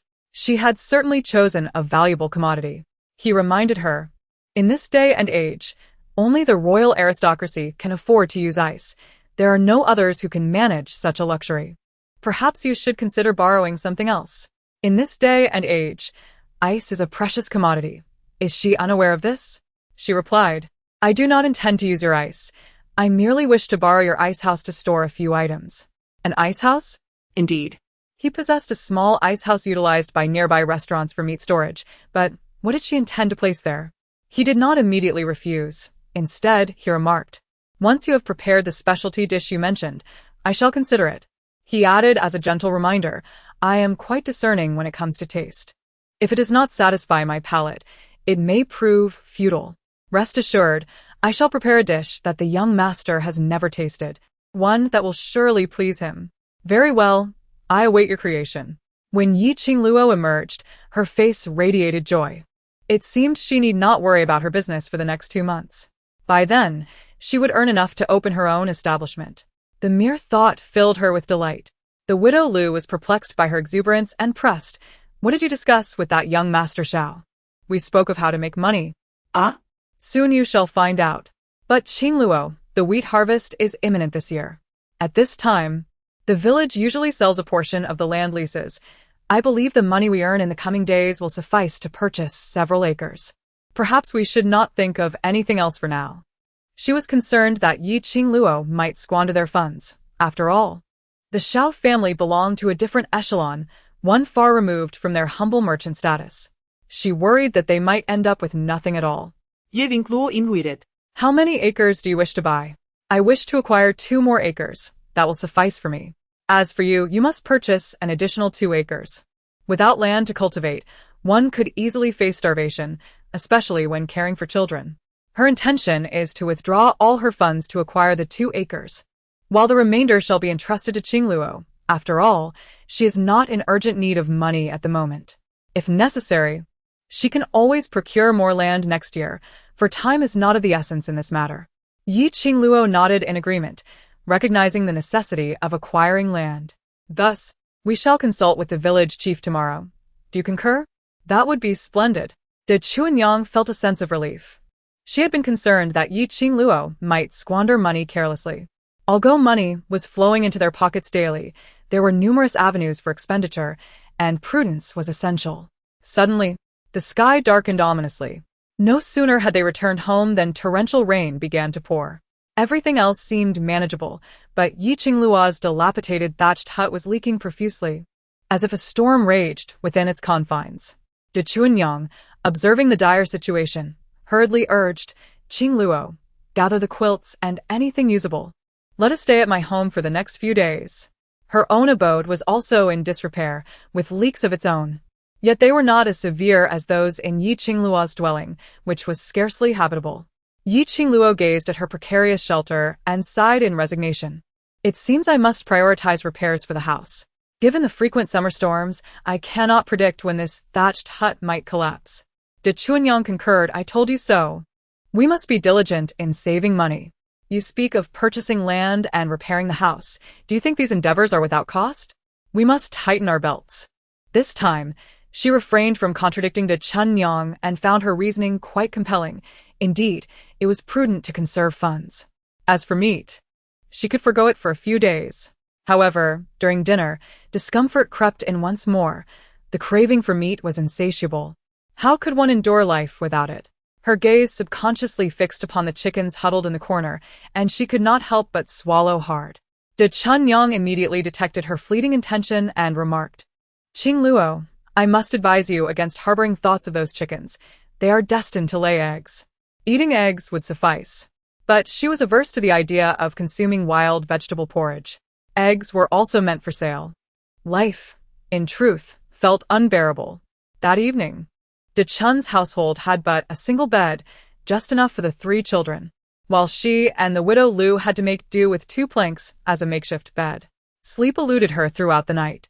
The rain persisted, falling relentlessly until the following morning, when it finally eased after breakfast. Still, venturing out to set up a stall was clearly out of the question. The village boasted wild bamboo groves, with bamboo available for the taking. De Chunyang inquired, "What do you need bamboo for?" "To craft something useful," she replied, her aversion to sleeping on the planks weighing heavily on her. Moreover, her own bed was in a state of disrepair. Seizing the opportunity, she resolved to weave a bamboo bed. She recalled how her grandfather had supported the family through this very skill, having grown up surrounded by it. She felt capable of replicating the craft. "Once I change my clothes, will you assist me?" "Of course, I shall help you." Thus, the entire morning was spent splitting bamboo, her hands becoming calloused and raw, yet it remained insufficient.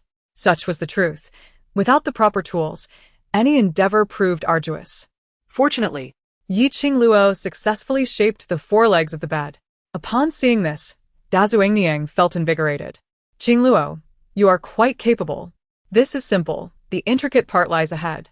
Methodically, she followed the steps etched in her memory, grinding bamboo and weaving the bamboo bed.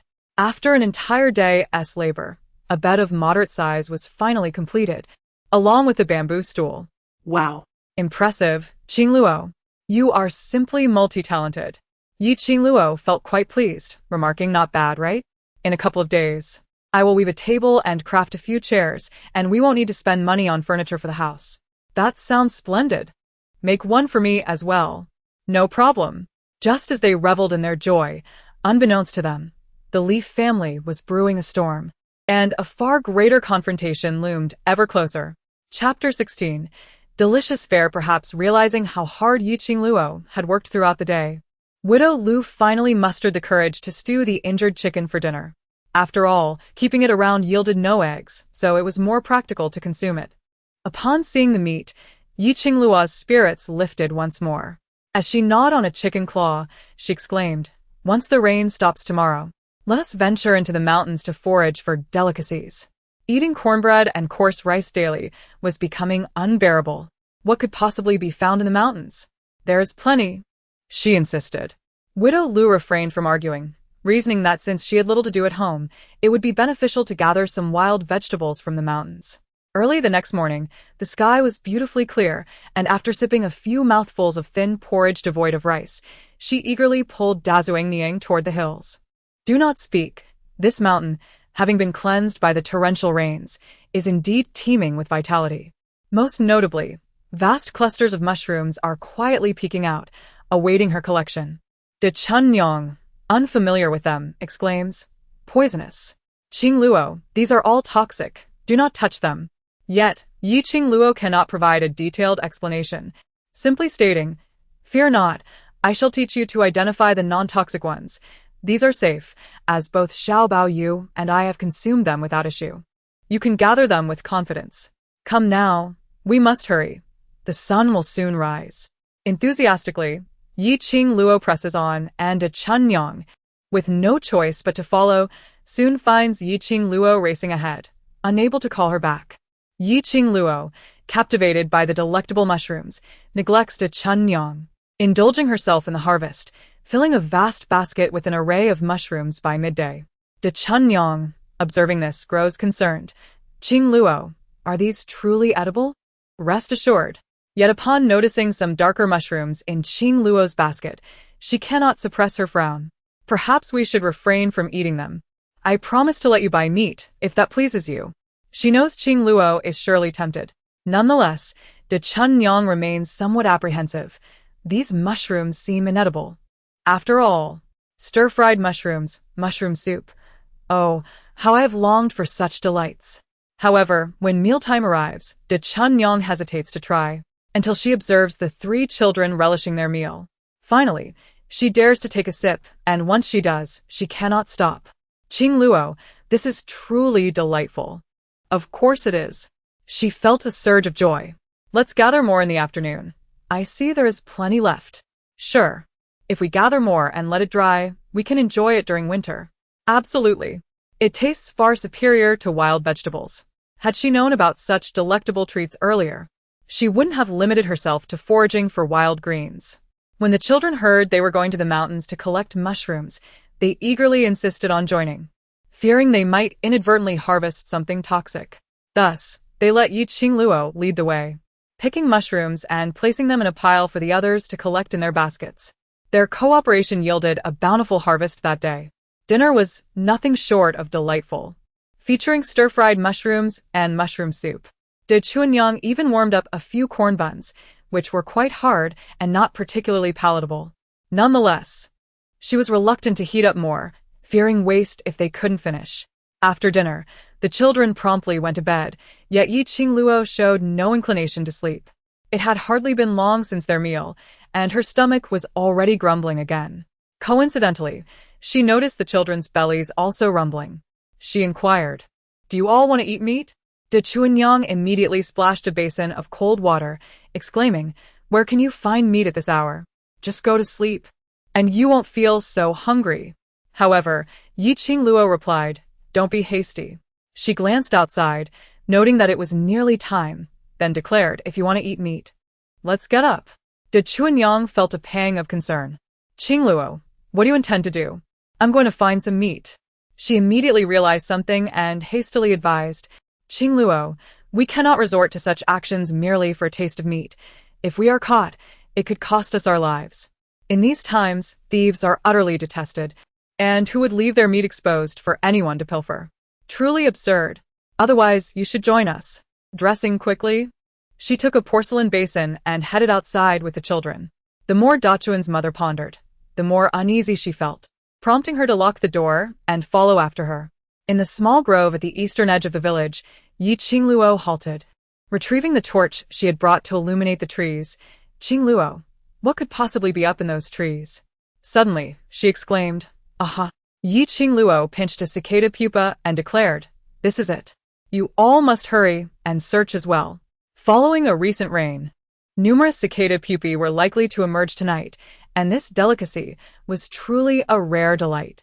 The children, untroubled by the task, eagerly set about their search, finding it quite enjoyable. In fact, they swiftly filled the basin to the brim.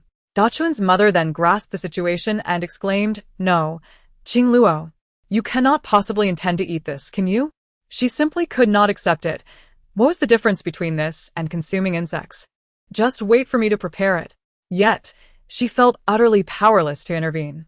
Soon, an enticing aroma wafted from the kitchen, and the children, unable to contain their curiosity, rushed in to exclaim, "I smell the fragrance of meat. Is there really meat to eat?" Almost ready, came the response. The cicada pupae, once fried and sautéed with spices, released an irresistible scent, transforming into an extraordinary delicacy. Madame Lu was initially resistant, exclaiming, "Qingluo, this is inedible. How can you possibly consume everything?" Before she could finish her sentence, Qingluo swiftly placed a cooled cicada pupa into her mouth. As Madame Lu appeared ready to spit it out, Qingluo urgently interjected, "Don't waste it. Just give it a try." The children hesitated, staring at the peculiar morsel, uncertain if it was truly edible. Although they were tempted, the thought of consuming such a creature was daunting. Qingluo boldly consumed too, declaring, "If you don't eat, it will all be gone." Little Bao, being somewhat braver, recalled that his mother's creations were always delicious. Without hesitation, he picked up one and placed it in his mouth. Truth be told, he felt a bit apprehensive as he chewed, closing his eyes and biting down carefully, as if tasting poison. Soon, however, a delightful aroma enveloped his palate. "Delicious!" he exclaimed. Hearing this, the other two children discarded their reservations and each took a bite. Once they tasted it, they could not stop. It was exquisite, utterly delightful. Chapter 17. Absolutely impossible. Madame Lu, with trepidation akin to facing death, finally sampled one herself. As she chewed the cicada pupa, a wave of roasted fragrance spread across her tongue.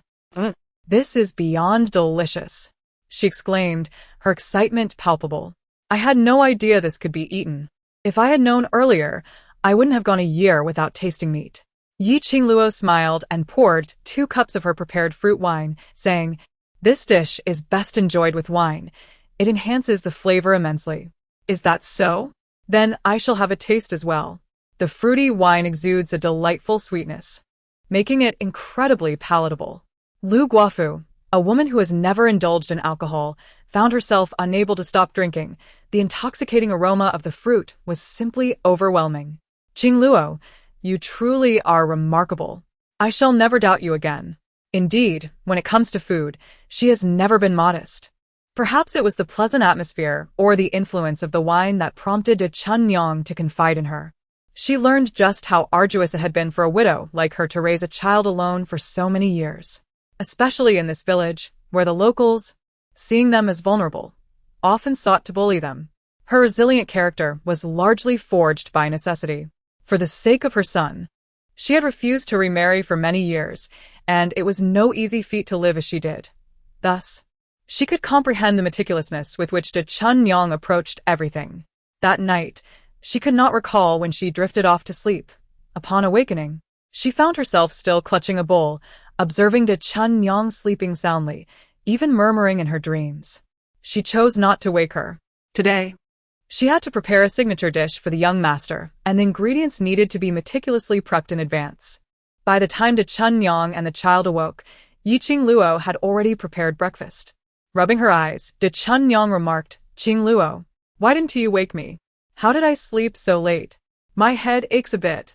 You must be exhausted. After 2 days of rest." "How could I be tired?" She meant emotionally drained. After breakfast, they proceeded as usual to the county town. The child, filled with joy, bounced along the way. Suddenly, in the midst of her play, Xiaobao approached her and whispered, "Mother, is it true that my father is not dead?" He had long wished to inquire, yet hesitated to voice his curiosity. Qingluo paused, questioning, "Who told you that?" It was mere fabrication on their part. Hence, the old man returned, presumably to attend to the matter of the deceased. Qingluo dismissed such nonsensical chatter from her mind. Her thoughts were solely consumed by one ambition, to earn money and attain wealth. Once her stall was set up, she proceeded directly to the back kitchen of Tianlai restaurant. The young master had instructed everyone to assist her wholeheartedly, eager to witness what she could conjure. After patiently waiting for an hour, Qingluo finally ascended the stairs, carefully carrying a bowl of soup. "Young master, do try my appetizing mushroom soup. I prepared this especially for you, not intended for the restaurant's menu." Xiao Jingrong furrowed his brow at the mention of mushrooms. He was well aware that such delicacies required the discerning palate of a professional chef before they could be served. Typically, such dishes were scarce in rural areas, reserved only for the tastes of high-ranking officials in the capital. As the young master of the Xiao family, he had indeed savored this delicacy before, knowing well that a soup made from carefully selected mushrooms could be exquisite. However, he hesitated, glancing at the steward behind him. The steward nodded, affirming that the chef had already vetted the ingredients, which alleviated his concerns. Yet, a tinge of disappointment lingered in his gaze. He had anticipated something remarkable from Qingluo, and this solitary mushroom soup seemed to diminish the novelty of her promised culinary creations. He harbored such thoughts internally, yet his face betrayed nothing, merely displaying a hint of politeness. Initially, he intended to sample just a morsel. Little did he anticipate that upon the first taste of the soup, the delightful essence of the mushroom would envelop his palate. Its fragrant and delectable notes accompanied by an indescribable aroma, more exquisite than even the offerings of the esteemed Tianzi Yihua restaurant. Unable to restrain his admiration, he remarked, "Quite splendid." While the flavor was indeed pleasing, it hardly constituted anything novel. He surmised that the subsequent dishes would merely possess a slightly unique taste. Qingluo, unfurling her intentions without hesitation, presented a dish of cicada pupae. Upon witnessing this culinary creation, Xiao Jingrong was momentarily rendered speechless. Although he prided himself on his worldly experiences, the sight of cicada pupae before him instinctively provoked a sense of aversion. This insect?" he stammered. "Cicada pupae," she clarified. "This is unacceptable." He promptly stood and distanced himself from the table, declaring, "I assure you, even if this dish were to be crafted to perfection, it would never sell, let alone become a signature dish." Setting aside the taste, its mere appearance is enough to repel anyone. Rest assured, I possess the means to address this. Once the young master samples it and finds no fault in the flavor, I will undoubtedly transform it into a signature dish, she asserted confidently. However, Xiao Jingrong chuckled derisively. Your confidence is indeed remarkable. If you lack the capability, would you dare to make such grand claims? In a fit of defiance, he declared, very well. I shall take the plunge and taste it today. Let us see what abilities you possess to market this dish. He consumed one with his eyes closed. And even those standing beside him began to contort their faces in disbelief. They simply could not fathom eating such a thing. However, the more he chewed on the cicada pupa, the more delightful it became, the flavor proving to be somewhat irresistible, prompting an immediate desire for another. Upon noticing the change in his expression, Qingluo inquired, how is it? Is the taste acceptable? He stubbornly replied, even if the flavor is decent, there's no way you can sell this. He was resolute. If the young master is willing to accept this ingredient, I can certainly sell it, she asserted, emphasizing that she could turn it into a bestseller. Her eyes sparkled with determination, rendering him momentarily speechless, leaving him with only a reluctant, fine, I shall wait and see. She smiled with satisfaction, adding, additionally, I have prepared a portion of bamboo rice and a jug of fruit wine for the young master. Please enjoy. Wine? He had tasted a myriad of wines, yet as the sweet fruit wine slipped down his throat, he was instantly astounded. He could not deny that this woman was indeed remarkable. If she continued to nurture her ambitions, she could very well become his restaurant's greatest competitor. At that moment, he felt increasingly confident in his decision to win her over. He must bring her under his wing. Contemplating this, he couldn't help but glance once more at the stalls outside, where a group of women appeared to be embroiled in a heated argument for reasons unknown, their faces flushed with emotion. Indeed, in the realm of small enterprises, it is not uncommon to encounter difficult customers. Those who operate restaurants often face similar challenges, and one can only imagine the trials of earning a living in the bustling marketplace. Chapter 18. Witnessing the commotion, Qingluo found herself exasperated as it seemed these individuals had conspired against her, each one adamantly claiming that her cold noodles were unclean, leading to their stomach ailments, and even demanding compensation. One woman in front of her, visibly agitated, declared, I don't care. If you do not provide us with an explanation today, we will take you to the authorities. Qingluo was not one to be easily intimidated.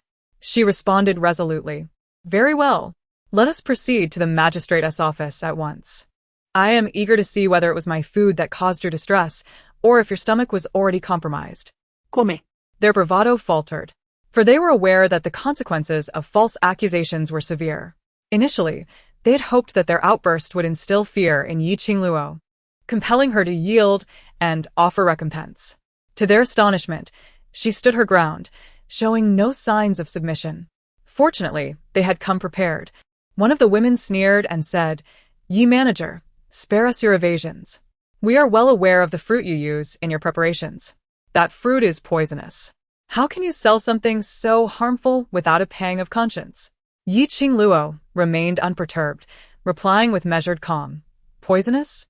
What poison? Are you feigning ignorance? They produced the very fruit they had prepared in advance, tossing it before her, and exclaimed, Is this not the fruit you use?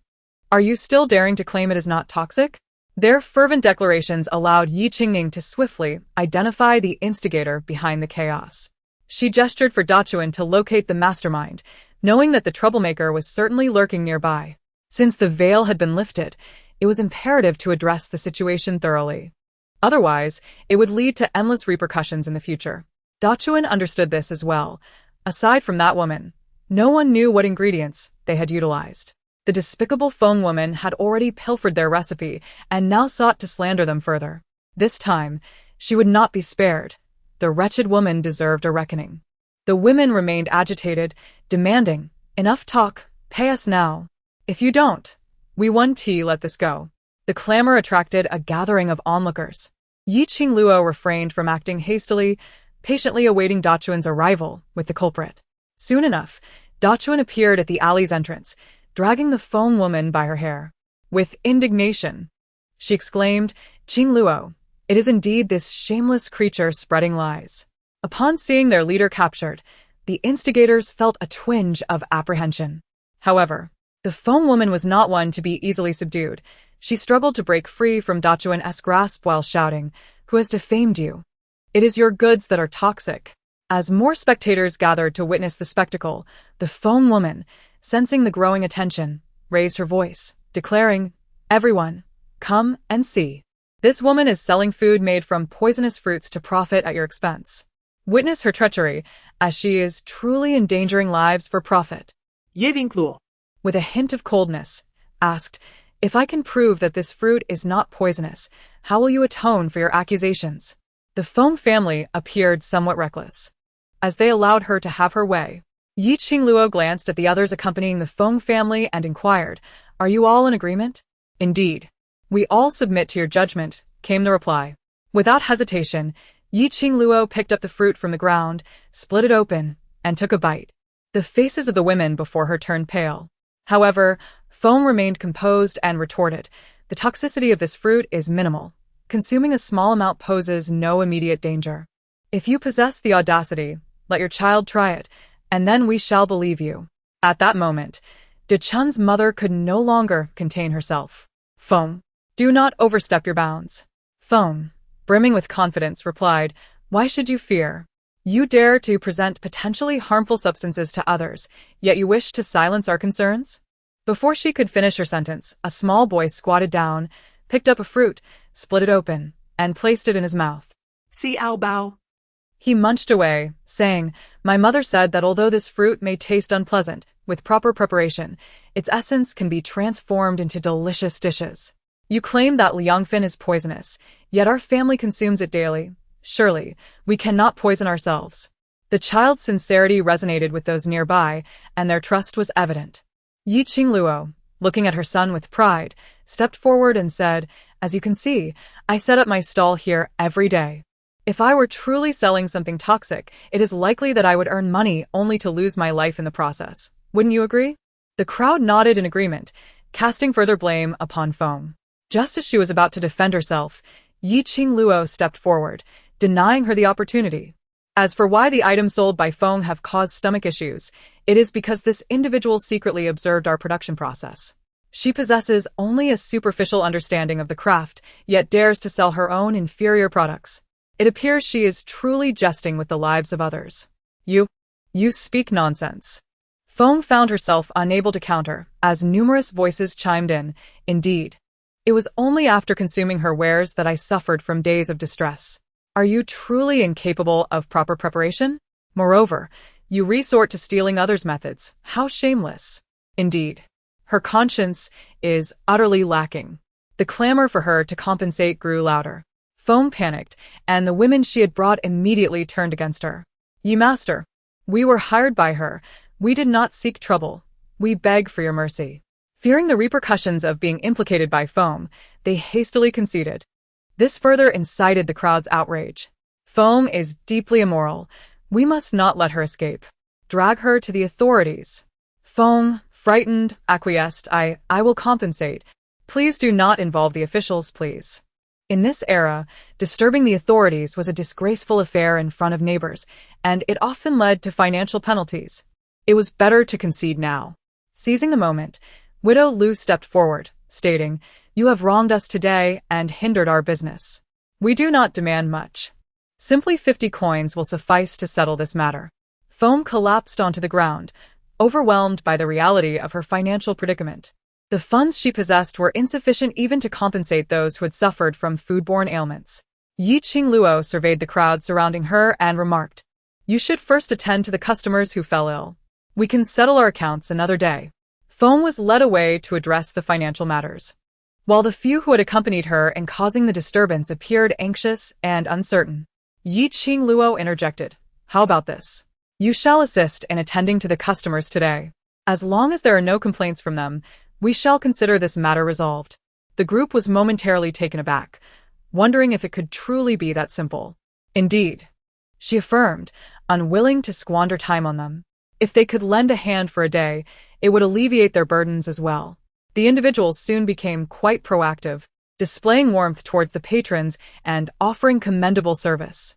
With the situation resolved, Qingluo finally exhaled in relief, only to inadvertently meet the gaze of a man at the window, whose lips curled into a knowing smile as he observed her. It seemed he had also been entertained by the unfolding drama. Chapter 19. A frightening encounter that day dawned brilliantly clear, yet their humble abode lay in utter disarray. Qingluo contemplated finding someone to repair the roof, for any substantial renovations would equate to rebuilding entirely. The money she possessed had other uses, and extravagance was not an option. Thus, she resolved to repair the roof for the time being, ensuring it remained habitable. Upon hearing this, Chani immediately exclaimed, "Why hire someone? We can simply move a ladder and fix it ourselves. It's merely a matter of shifting some straw and mud. These tasks are trivial." Over the years, Chani had adopted the persona of a rugged laborer, proving herself capable of managing any household chore. Qingluo felt a tinge of apprehension. "But what if we can't?" she said. "Do not worry, I have personally repaired the roofs of my home. I possess the requisite experience. And mending a roof is merely a trivial matter."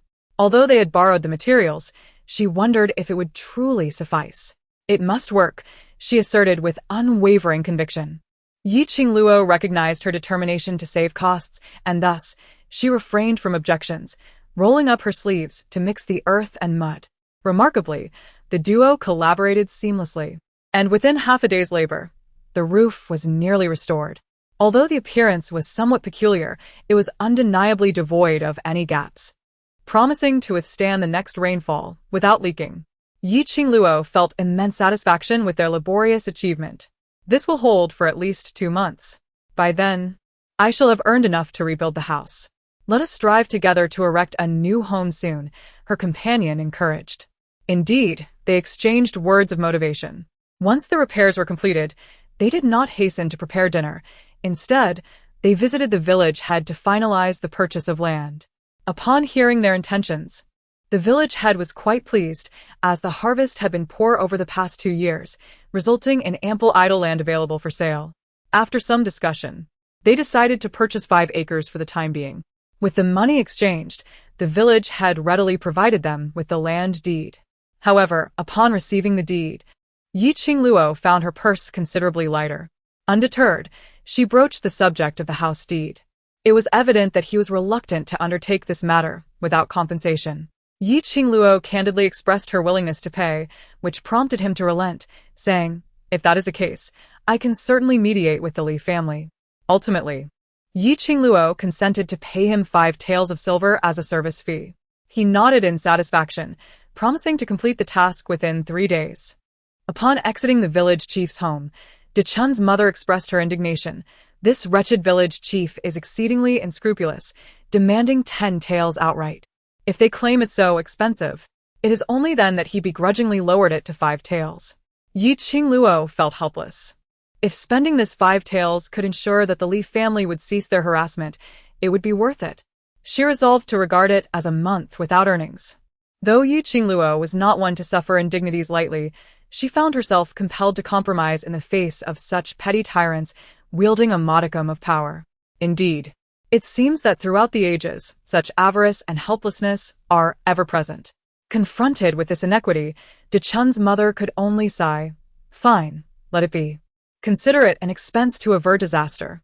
In an effort to dispel their discontent, Qingluo proposed, "By the way, tomorrow, while the soil is still soft, let us construct the fence for my home?" "Certainly. We've already gathered so many branches.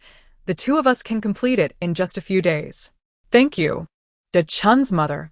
"Look at you, becoming so distant with me. To be honest, having someone by your side to lend a hand is truly wonderful." Little Bao sighed. "Nothing beats a meal at home." Chun's family struggles daily to fill their stomachs. Qingluo chuckled. "Once we earn enough, Chun's family can enjoy hearty meals too. Indeed, we shall help mother earn together." What a good child.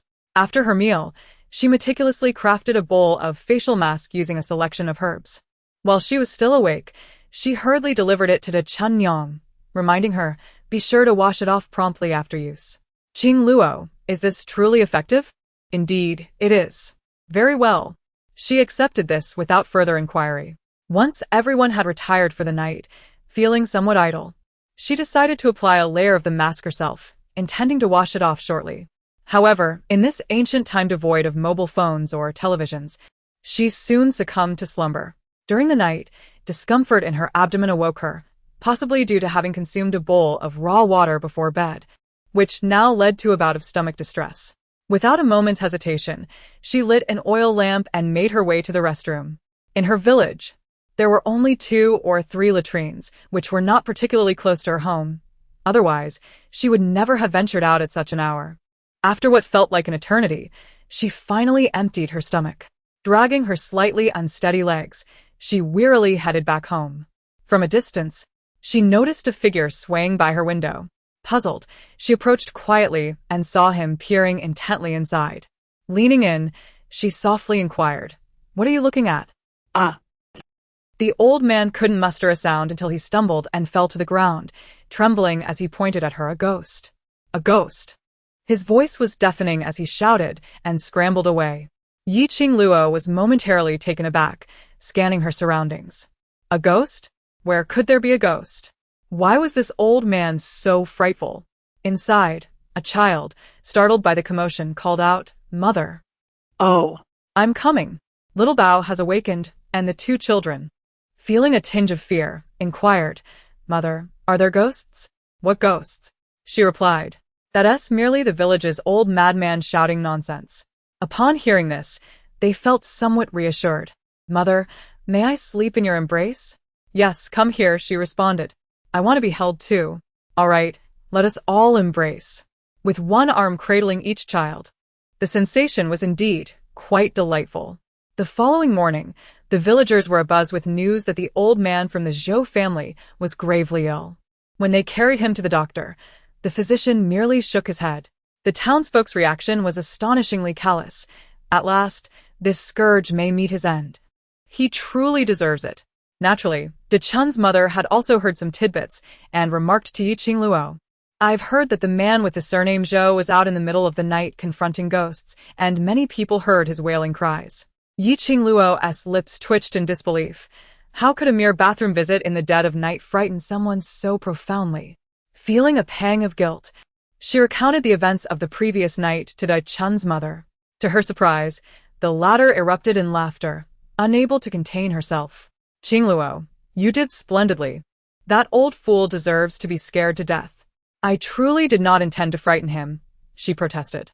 "Even if it were intentional, he brought this upon himself. He is reaping what he sowed." After a moment's contemplation, she added, "However, your place is indeed quite precarious.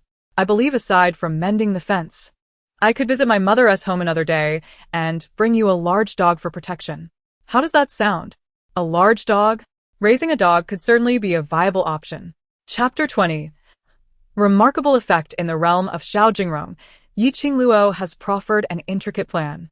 Primarily, she envisions hosting a grand anniversary celebration, with the young master himself taking the helm. As for the event's offerings, Qingluo has devised a strategy that mandates the young master's presence while ensuring the gifts bestowed upon attendees are anything but meager.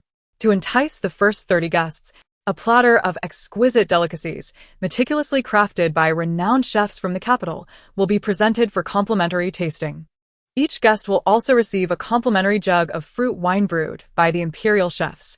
Additionally, patrons whose orders reach 10 coins will be entitled to a free serving of cold dishes, while those spending 20 coins will receive a portion of meat dishes. And so forth, encouraging more purchases through generous incentives. The event will be crafted to dazzle, ensuring a substantial turnout. Upon hearing her elaborate scheme, Xiaojingrong could not suppress a cold chuckle. "You don't truly intend to offer them that insect delicacy for free, do you? No matter how esteemed the chef, it remains an insect at its core. Do you truly believe people are so gullible? It's utterly ludicrous. How many would actually dare to taste it? Given their familiarity with this locale, do you think they are unaware of what it is? Do you genuinely believe mere words will deceive them?" Yet, Qingluo remained undeterred, exuding confidence. "Thus, we must introduce an element of intrigue. We will disseminate the news beforehand, proclaiming that this dish has been meticulously marinated by a distinguished chef from the capital, infused with a variety of precious herbs, and that due to its lengthy preparation time and nutritional value, It has garnered the admiration of the elite. The limited quantity we bring along makes tasting it a stroke of fortune. Is that all? Indeed. It is essential to emphasize that this delicacy is immensely nourishing.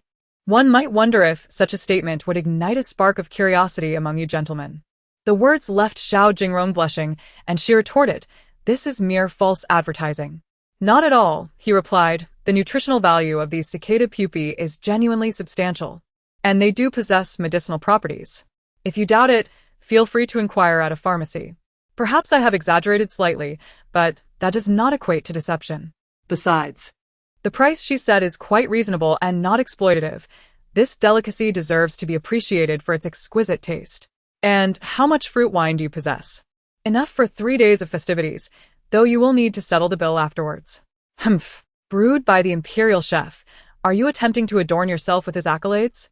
She shook her head, asserting that the chef should feel honored, for he may not be able to replicate it. "You are rather confident," he remarked, unable to best her in debate, and added, "I can accompany you in this endeavor, but should it not yield results, you must compensate for my loss. Of course, if it succeeds, you may propose your terms." Qingluo cast him a sidelong glance and replied, "What could you possibly lose? Moreover, I am exerting considerable effort to earn money for you. Your current demeanor suggests that I am the one pleading to enrich you." He regarded her with an air of subtle intimidation and said, "Is it not so?" Internally seething yet outwardly conceding, Qingluo replied, "Very well, I concede. Just remember to share the profits with me when the time comes. What is the harm in bowing for the sake of money?" He firmly stated, "You must first secure your earnings before we discuss that." "Humph. Underestimating me. There will come a time when he must yield." The restaurant has disseminated the news, with the event scheduled for 5 days hence. In the interim, Qingluo has found a moment to begin erecting the fence. She envisions adorning it with roses, imagining a future where the garden is enveloped in a sea of blossoms, a truly picturesque scene. However, while the idea is simple, the execution proves to be quite the challenge.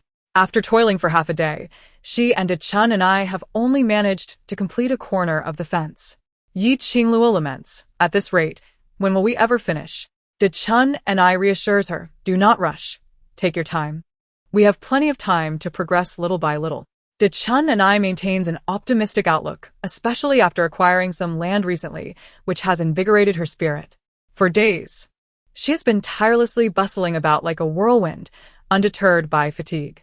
In the blink of an eye, 5 days have elapsed, and the restaurant's event has arrived as scheduled. With enticing giveaways, discounts, and the presence of the young master himself, the first day draws a considerable crowd. Everyone anxiously anticipates the patrons' reactions upon encountering the cicada pupae. As the complimentary dishes are served, a clamor arises. What is this? After all the build-up, we are merely given a few insects? This is nothing short of a mockery. One voice exclaims, "I knew it. How could they possibly run a loss-making venture? It's all a ruse." At that moment, Xiao Jingrong, having prepared for this eventuality, steps forward and addresses the crowd. "Everyone, please remain calm. I understand that these cicada pupae may seem commonplace to you, but they have been expertly processed by renowned chefs from the capital, and their nutritional value is exceedingly high. In the capital, such a dish is a rare delicacy, worth its weight in gold. My only intention is to afford everyone the opportunity to sample this seemingly ordinary yet exquisite dish. Certainly, if everyone is willing, please give it a try. If not, you may opt for another complimentary dish. I sincerely hope everyone finds satisfaction in their meal today." The young master has personally stepped forward to speak, and some are still inclined to believe him. After all, a person of such wealth would not venture so far merely to deceive those of modest means, would they? Moreover, it is complimentary. some have dared to sample a dish. And soon a voice of admiration emerged. "Ah, indeed, it is delicious, fragrant and crispy. Who knew such a delicacy could be so delightful?" Once this commendation was expressed, others eagerly took a bite as well, and more accolades followed. "Ah, truly remarkable. It is indeed true that the affluent have discerning palates. Yet we have so many of these dishes here, unaware of their potential for enjoyment. The ingredients are available, yet one must know how to prepare them. Have you not heard it is crafted by a renowned chef?" Yes, indeed, the flavor is truly extraordinary. The pairing of fruit wine with cicada pupae is undeniably exquisite. Among the 10 or so tables present today, only one requested a replacement dish, with a satisfaction rate soaring to 80%. This outcome is already commendable for Qingluo. However, the true measure of success will ultimately depend on the post-event customer flow and the overall sales of cicada pupae. Yet, due to the restaurant's thriving business, their Liangfin has become somewhat stagnant in sales. De Chunny lamented, Qingluo, do you not see that this might be counterproductive? Fear not, clarity will emerge in 3 days. For now, let us take a brief respite and sell a little less. There is no alternative but to proceed in this manner for the time being.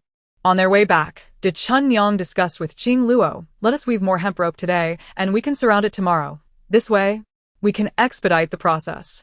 That seems reasonable. After all, this grand endeavor will undoubtedly challenge us for several days. Oh.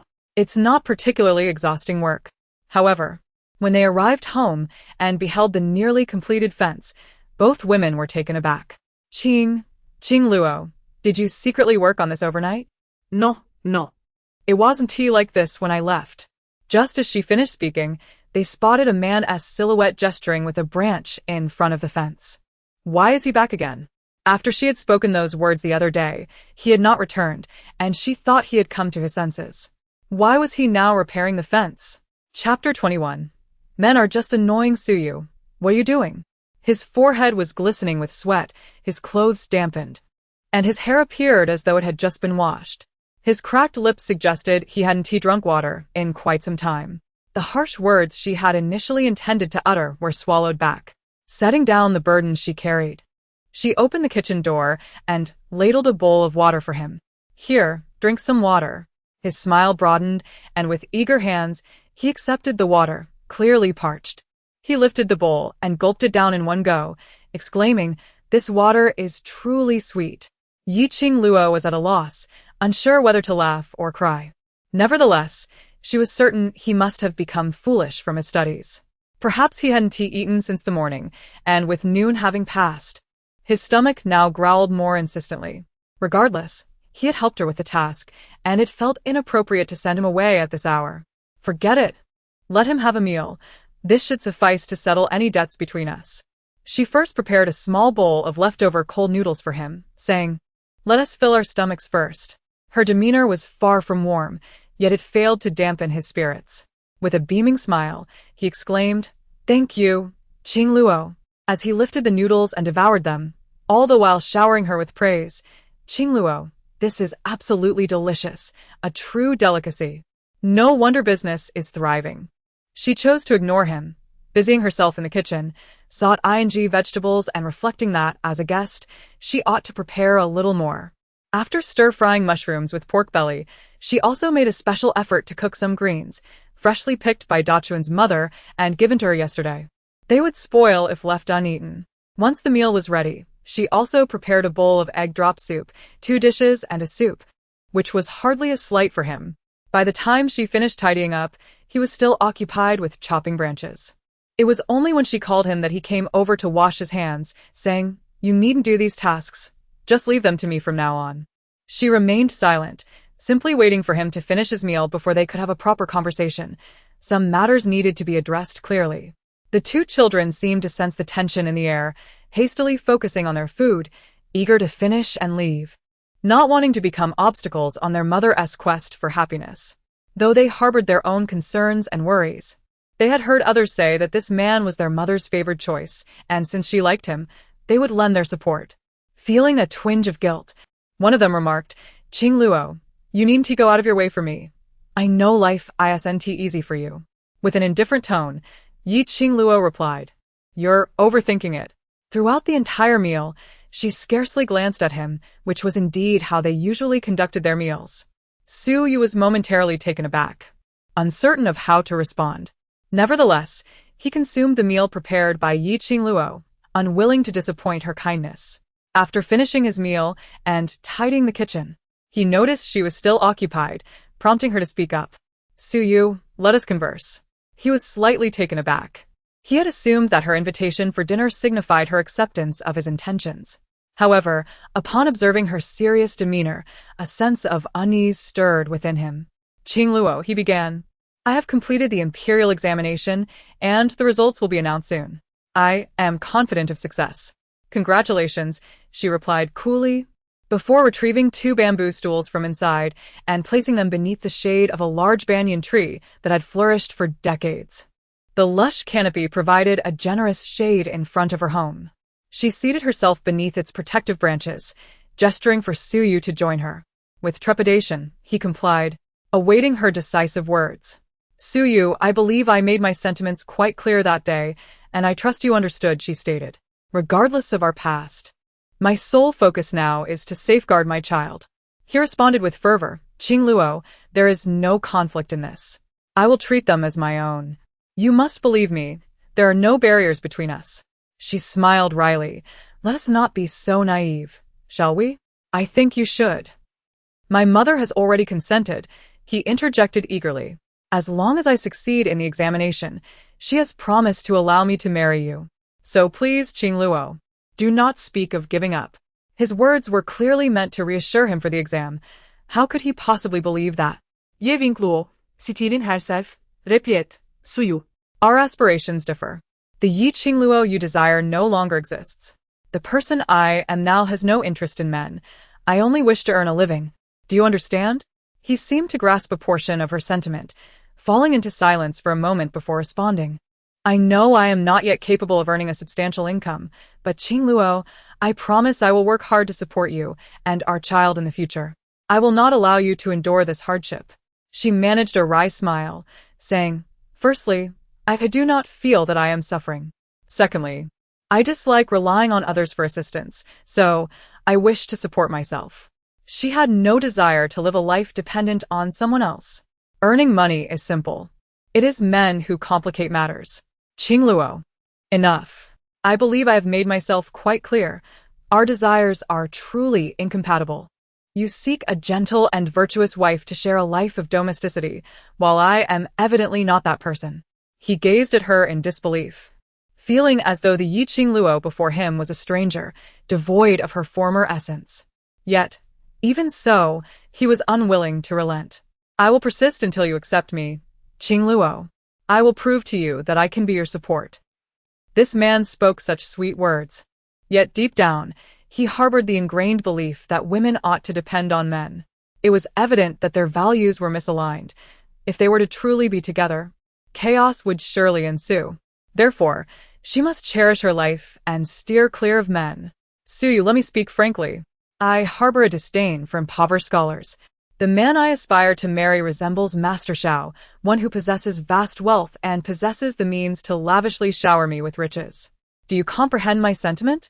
She believed that only by expressing such sentiments could she dissuade this individual from pursuing her further, for she wished to evade his entanglements.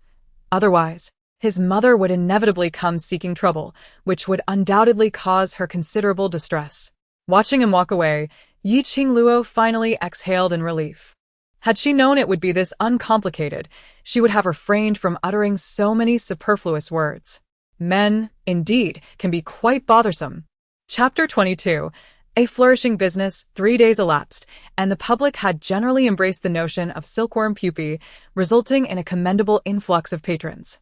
Yi Qingluo proposed a daily limit of 20 portions of silkworm pupae for sale, while the subsequent step entailed refining the culinary offerings to enhance their flavors. She presented a blend of seasonings she had concocted to the chef, encouraging him to experiment with it. Initially, the chef was skeptical, doubting that such a modest amount of powder could significantly alter the taste. However, after a trial run that very day, patrons lavished high praise upon the dishes, frequently inquiring whether the kitchen had employed a new chef and speculating whether the young master had summoned a renowned culinary expert from the capital. He called for Yi Qingluo, stating, I shall cease my observations. The freezer is now at your disposal. Since Yi Qingluo had spoken and delivered, he would not default on his word. Thus, he planned to wait until she produced something remarkable before embarking on his journey. Yi Qingluo was naturally elated, asking, May I utilize it starting tomorrow? You may use it at any time. I hope you quickly create something delightful that will not disappoint me. Is the young master intrigued again? I am only interested in novelties I have yet to encounter. Is that so? Her smile concealed a hint of shrewdness. And Xiao Jingrong often felt as though he was being led by the nose by this clever girl. Nevertheless, as long as she did not disappoint him, he was willing to be guided by her. Qingluo hurriedly wrapped up her stall after descending from the upper floor, claiming she needed to earn a fortune. Dashunia. Unable to grasp the situation, chose not to inquire further. After all, she would do whatever Qingluo suggested, firmly believing that whatever she proposed would undoubtedly yield profit. At present, her trust lay solely in Qingluo. Upon returning home, Qingluo presented the bamboo tubes she had prepared in advance to Chuanyang, saying, "Go find a few idle women in the village and see if they would be willing to assist in crafting these bamboo tubes. For each pair completed, I will pay 5 copper coins." Qingluo, what are you doing this for? Never mind the details. The more people we gather, the better, and the more we produce, the faster, the better. All right, I shall go at once. Having given her instructions, she promptly took the child and rushed to the mountains to gather mulberries. The mulberries were now fully ripe, with some having already fallen. She felt a pang of regret at the sight. But there was little she could do until the ice house was borrowed. She sighed, "This is still insufficient. How many bamboo tubes can this little juice fill?" "Do not fret. Qingluo, we have ample time." Time? There is barely over a month left in this sweltering summer. How could they possibly have time? Thus, early the next morning, she and Chuanyang called upon a few more women to join them in the mountains to assist with the berry gathering. Fortunately, the mountain was abundant with mulberry trees, and if they managed to collect all the fruit, they would have enough for nearly a month's production. Additionally, there were some thorny berries with plenty of juice, allowing for the creation of various other flavors. In the afternoon, she entrusted the task of fruit picking to Chuanyang, while she herself took the temporarily prepared bamboo tubes and freshly squeezed juice towards the ice house. The juice had been mixed at the entrance of the ice house, to which she added a pinch of salt and a touch of sugar, achieving a perfect balance of sweetness and flavor. She, along with Xiao Baoyu, gathered around the ice house to fill the bamboo tubes, as doing so at home risks spills. This method allowed for direct placement into the ice house, making it more convenient. Upon hearing of her arrival, Xiao Jingrong came to take a glance, observing the 3 of them working diligently beside the ice house, their faces glistening with sweat. He couldn't help but furrow his brow and approached, inquiring, "What exactly is going on here?" "The young master has been patiently waiting all day. Yesterday, they had managed to produce fewer than 100 bamboo tubes." Qingluo carefully arranged them in the ice house and breathed a sigh of relief, stating, "Perhaps, by tomorrow, we shall unveil the answer." After all, the ice house could not maintain temperatures as effectively as electricity, and allowing the contents to rest for several more hours would likely yield better results. Xiao Jingrong nodded, expressing his anticipation. "I shall await the outcome with great interest." His eagerness had only grown. Meanwhile, in the village, Chuanyang had gathered numerous helpers. Upon hearing that fruit picking could be profitable, many rushed to assist. And when they learned that making bamboo tubes was also lucrative, they eagerly volunteered for that task as well. In truth, crafting these bamboo tubes was a straightforward endeavor. Selecting the right size, cutting and smoothing them, along with splitting a few bamboo skewers, would suffice.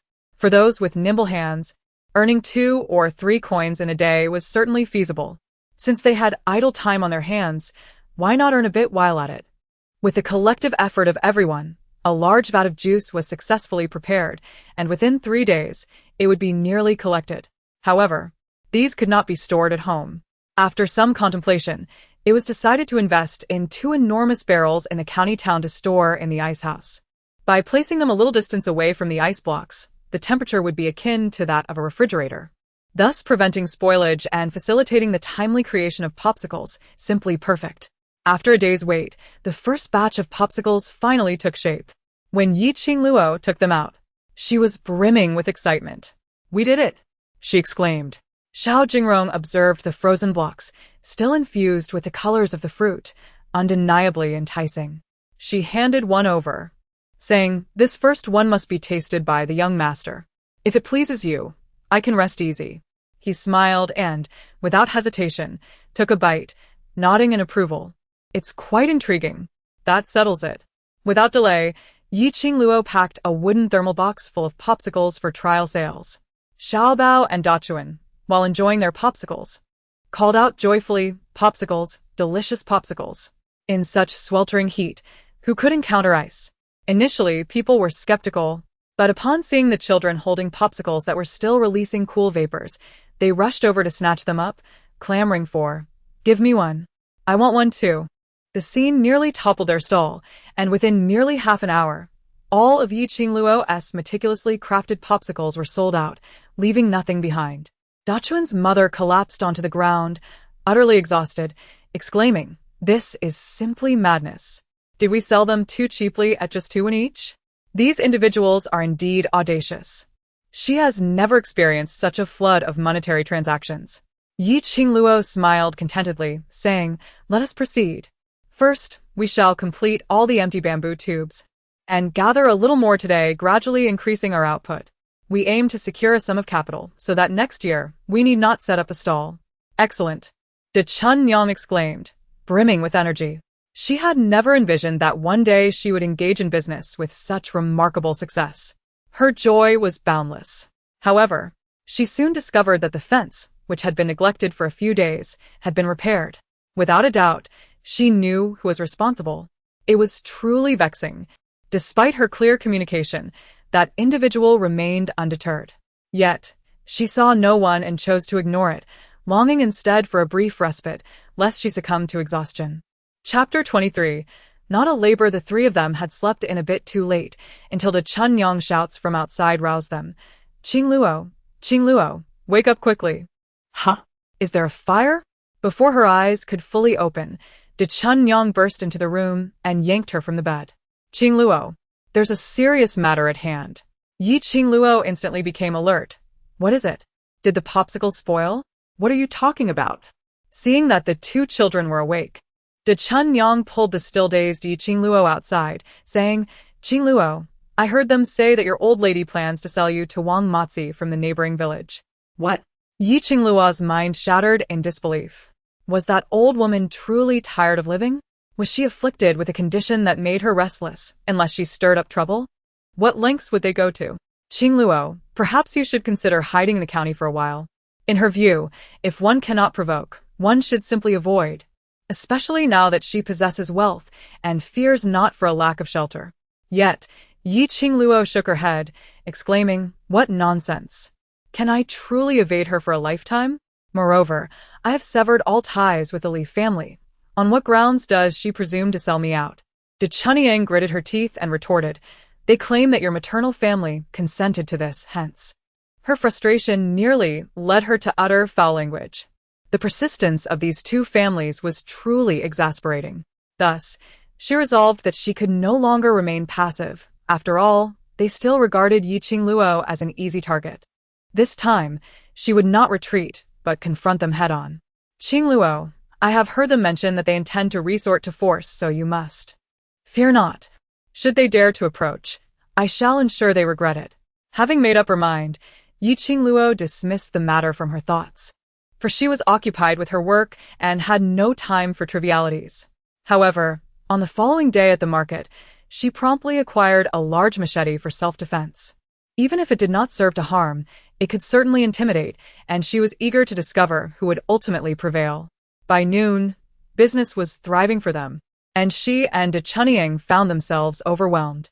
Just as they struggled to catch their breath, a voice rang out, "Please form a line here, everyone.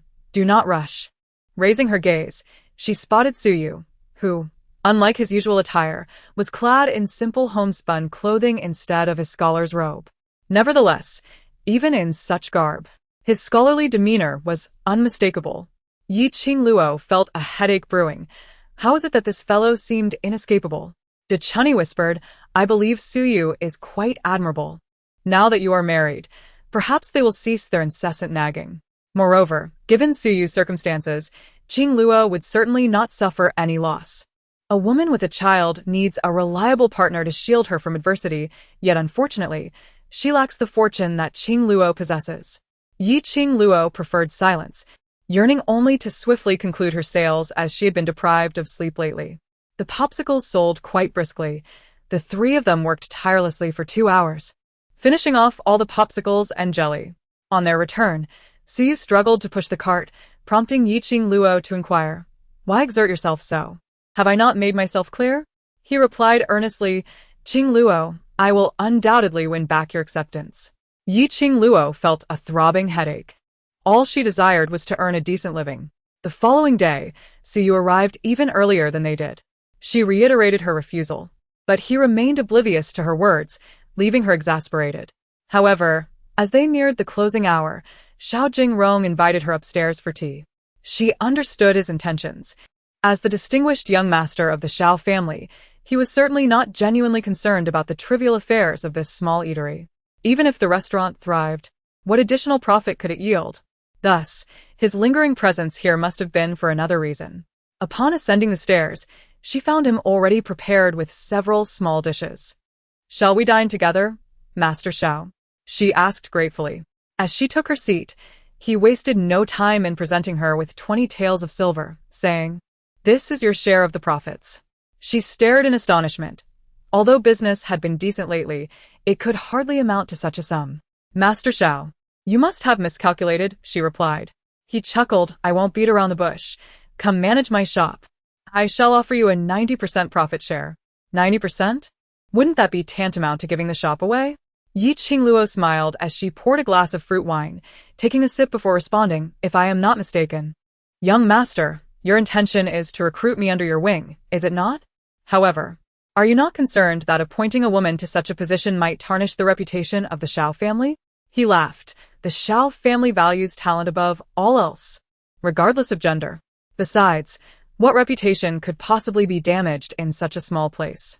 Qingluo, not one to be easily fooled, remarked, "If I am correct, young master, your offer comes with certain stipulations, does it not?"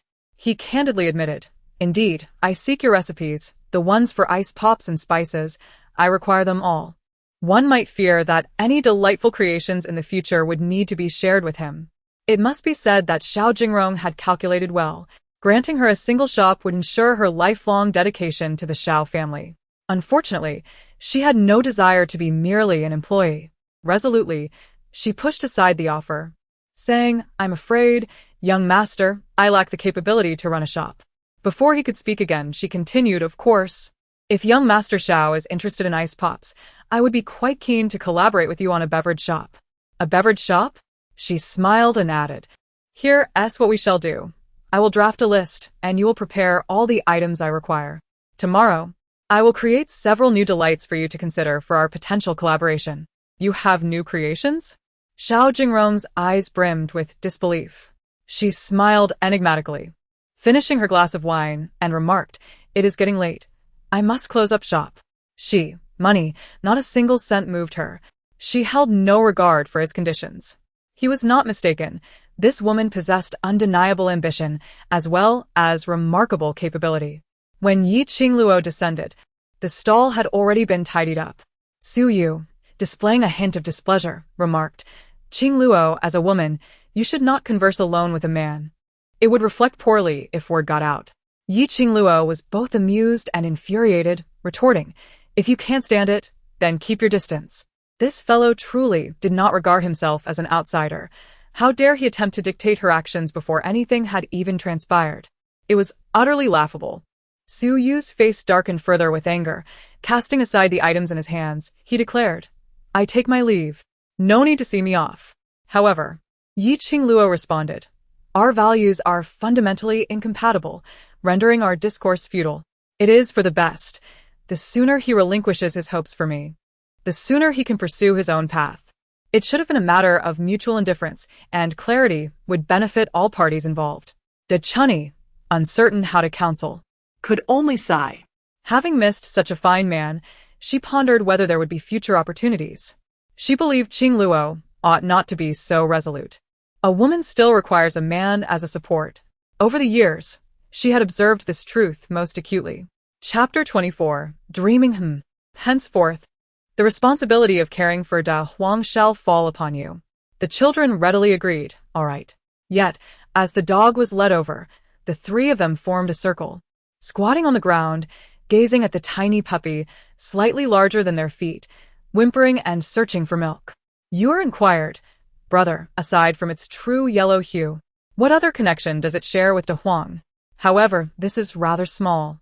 Yi Qingluo felt a bit of a headache. How long would it take to raise a dog capable of guarding the house? Dachuan remarked, it has already reached a month old. It won't be long before it grows up. A few days? It would likely take at least half a year. Nevertheless, Xiaobao and Yuer were quite fond of it, pleading, Mother, let us keep it. If we both eat a little less, we will surely raise it quickly. What could she do when the children were so enamored? Very well. Let us keep it. The children erupted in joyous cheers, while Yi Qingluo shook her head in resignation. This already modest household was about to welcome another mouth to feed. We must prepare for its arrival. I might not be able to sell popsicles for 2 or 3 days. Can you manage on your own? Do not worry. You carry on with your tasks. When the time comes, I will stop selling Liangfin and handle the popsicles alone without any trouble. Dachuan's mother nodded in agreement. All right then. I will do my best to finish harvesting the wheat quickly. We've also made quite a few bamboo tubes, so we can freeze a larger batch of popsicles in advance, ensuring you won't be overwhelmed. Just as she finished speaking, Feng arrived carrying a basket full of bamboo tubes. Her complexion was not very good, her eyes were sunken, and her voice lacked energy. Do you think this is sufficient? She had been helping to craft bamboo tubes for several days. Dachuan's mother suggested that she could use these as repayment for her debts, so she wouldn't forget next time. Although Feng was unwilling in her heart, she complied. However, she had lost a considerable amount of money that day and had been scolded at home for it. Even the children had begun to distance themselves from her. This woman was indeed pitiable. De Chunyang meticulously examined the bamboo tubes she had crafted, and then, with a composed demeanor, remarked, Not bad, quite well done. I shall take my leave now. Wait a moment. Her originally serene expression grew increasingly grim. What more do you desire from me? De Chunyang produced a handful of coins and offered them to her. Do you not wish to accept your payment? The woman appeared momentarily taken aback. What? What is this? Are you refusing the money so you can slander us behind our backs? I shall not grant you that opportunity. With that, Feng departed, leaving De Chunyang anxious. Qingluo, what are we to do now? Yi Qingluo felt overwhelmed, urging, First, we must take the children away. If a confrontation arises, we cannot frighten them. Yet, as she spoke of the children, she realized they had been playing moments ago. Where had they vanished? Are they off playing with Dachuan? A wave of unease washed over Yi Qingluo, prompting her to seek out the children. Just then, Dachuan rushed in, exclaiming, This is dire. Xiaobao's grandmother is attempting to take him and Yuer away. What? This is intolerable. Without hesitation, Yi Qingluo dashed inside to grab the newly purchased machete. Heading straight for the Li household, De Chunyang desperately tried to restrain her, exclaiming, No. This could lead to tragedy. Dachuan, hurry and summon the village chief. She followed closely behind Yi Qingluo, but they had barely made it halfway when they spotted the eldest of the Li family attempting to drag the children away, who were fighting fiercely, crying out, Let go! Let go of us! Little wretch, you truly deserve a good thrashing. Boss, exert a bit more strength. Yi Qingluo charged forward with a bloodthirsty fervor. In the midst of this, Zhu Saixia attempted to intervene but was swiftly kicked to the ground. Before anyone could comprehend the situation, Yi Qingluo delivered a powerful blow to the face of the leader of the Li family. Seizing this opportunity, the two children broke free and hurriedly took refuge behind Yi Qingluo. Mother! Yi Qingluo, cradling the children, bore a glint of murderous intent in her eyes and brandished a cleaver, demanding, If you dare to touch my children, do you seek death? Ye Qingluo. What are you doing? The one chastising her with such cold severity was none other than her own mother, who sought to drain her of every ounce of vitality. Despite the knife in her daughter's grasp, she felt a twinge of fear and softened her tone, saying, Qingluo, we only wish what is best for you. How can you manage to care for the children alone? It would be far better to leave them with the Li family. This way, you could remarry. Don't you think? She cradled the children and retorted, Where I leave my children is my own affair, and I do not require your meddling. How dare you speak to me like that? Chao Guifan reprimanded coldly, as if her daughter would still obey and submit like before whenever she was angered, insisting that her actions were solely for Yi Qingluo's benefit. Ye Qingluo skoffet, hemepe. For my own good? Who do you think you are to decide what is good for me? Chao Guifan gasped in shock. What? What did you say? Immediately, the second sister-in-law of the Yi family stepped forward, admonishing, Yi Qingluo, how can you speak to our mother in such a manner? With a light laugh, she replied, when I was cast out by the Li family, did you not declare that we were no longer connected? Why do you suddenly appear with such a pretense of goodwill? Do you not find it revolting? Chao Guifan was so enraged that she could scarcely catch her breath. What did you say? I said you are disgusting. You. She could have refrained from such fury, but upon their meddling with her child, she deemed it unnecessary to spare them her civility. As these individuals had no ties to her, Yi Qingluo scoffed, how amusing.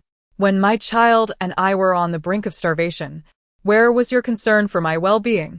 Now that I have regained my strength, these interlopers arise to profess their goodwill? I would like to inquire, just how much do you value this supposed benevolence? You.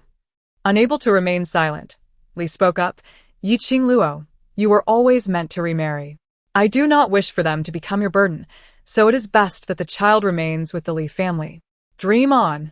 The child has no connection to you or your Li family.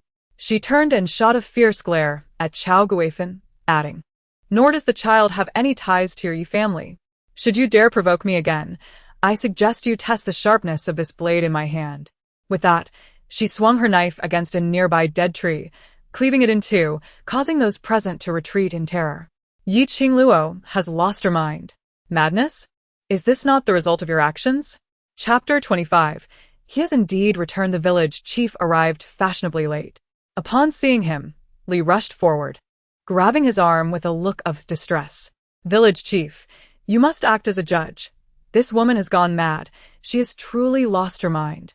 The village head, visibly impatient, remarked, well, I am not unfamiliar with the matters concerning your two families. He cast a glance at the Yi family, shaking his head in dismay.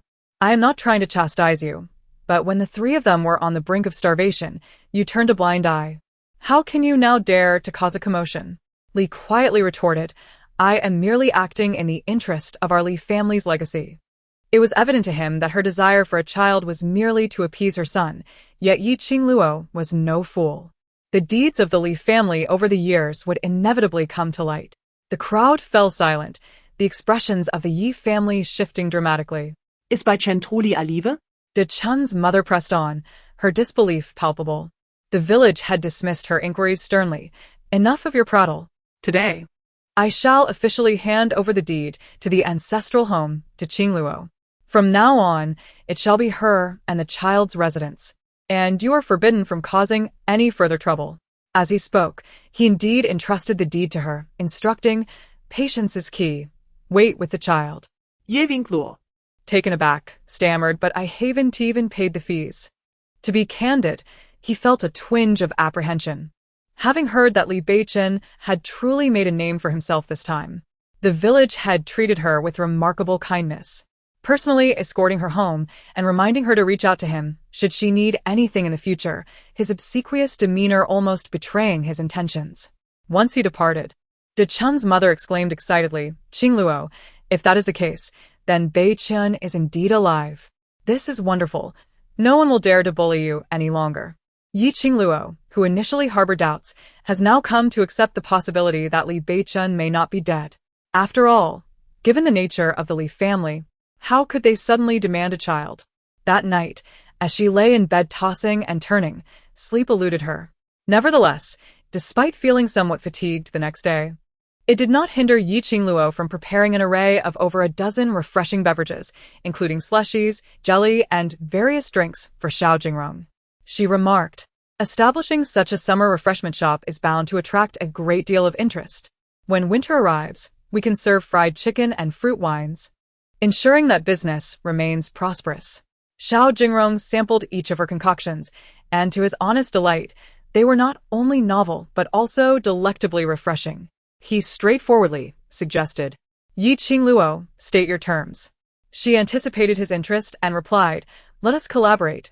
You provide the funding, and I shall supply the recipes. We shall split the profits 50-50. However, Xiao Jingrong shook his head, stating a 50-50 split is unfeasible. At most, I can offer you a 30% share.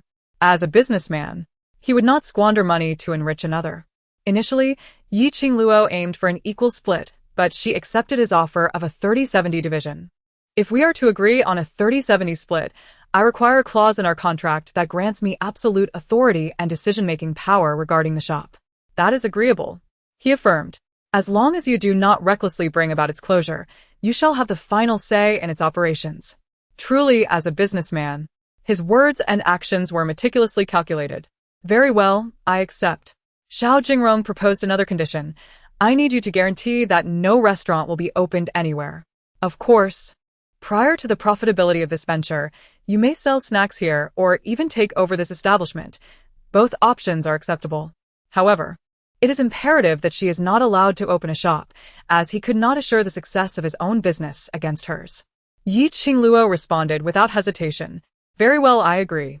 After hastily signing the contract, he quickly departed, though he pondered whether he could procure the 2 items she had requested. Never mind, he thought. For now, he would focus on selling popsicles this month, and once he had earned some money, the next steps would be easier to navigate. In the following days, it seemed no one troubled them anymore, and the 3 women finally enjoyed some peace. However, the villagers' attitudes towards them appeared to be shifting.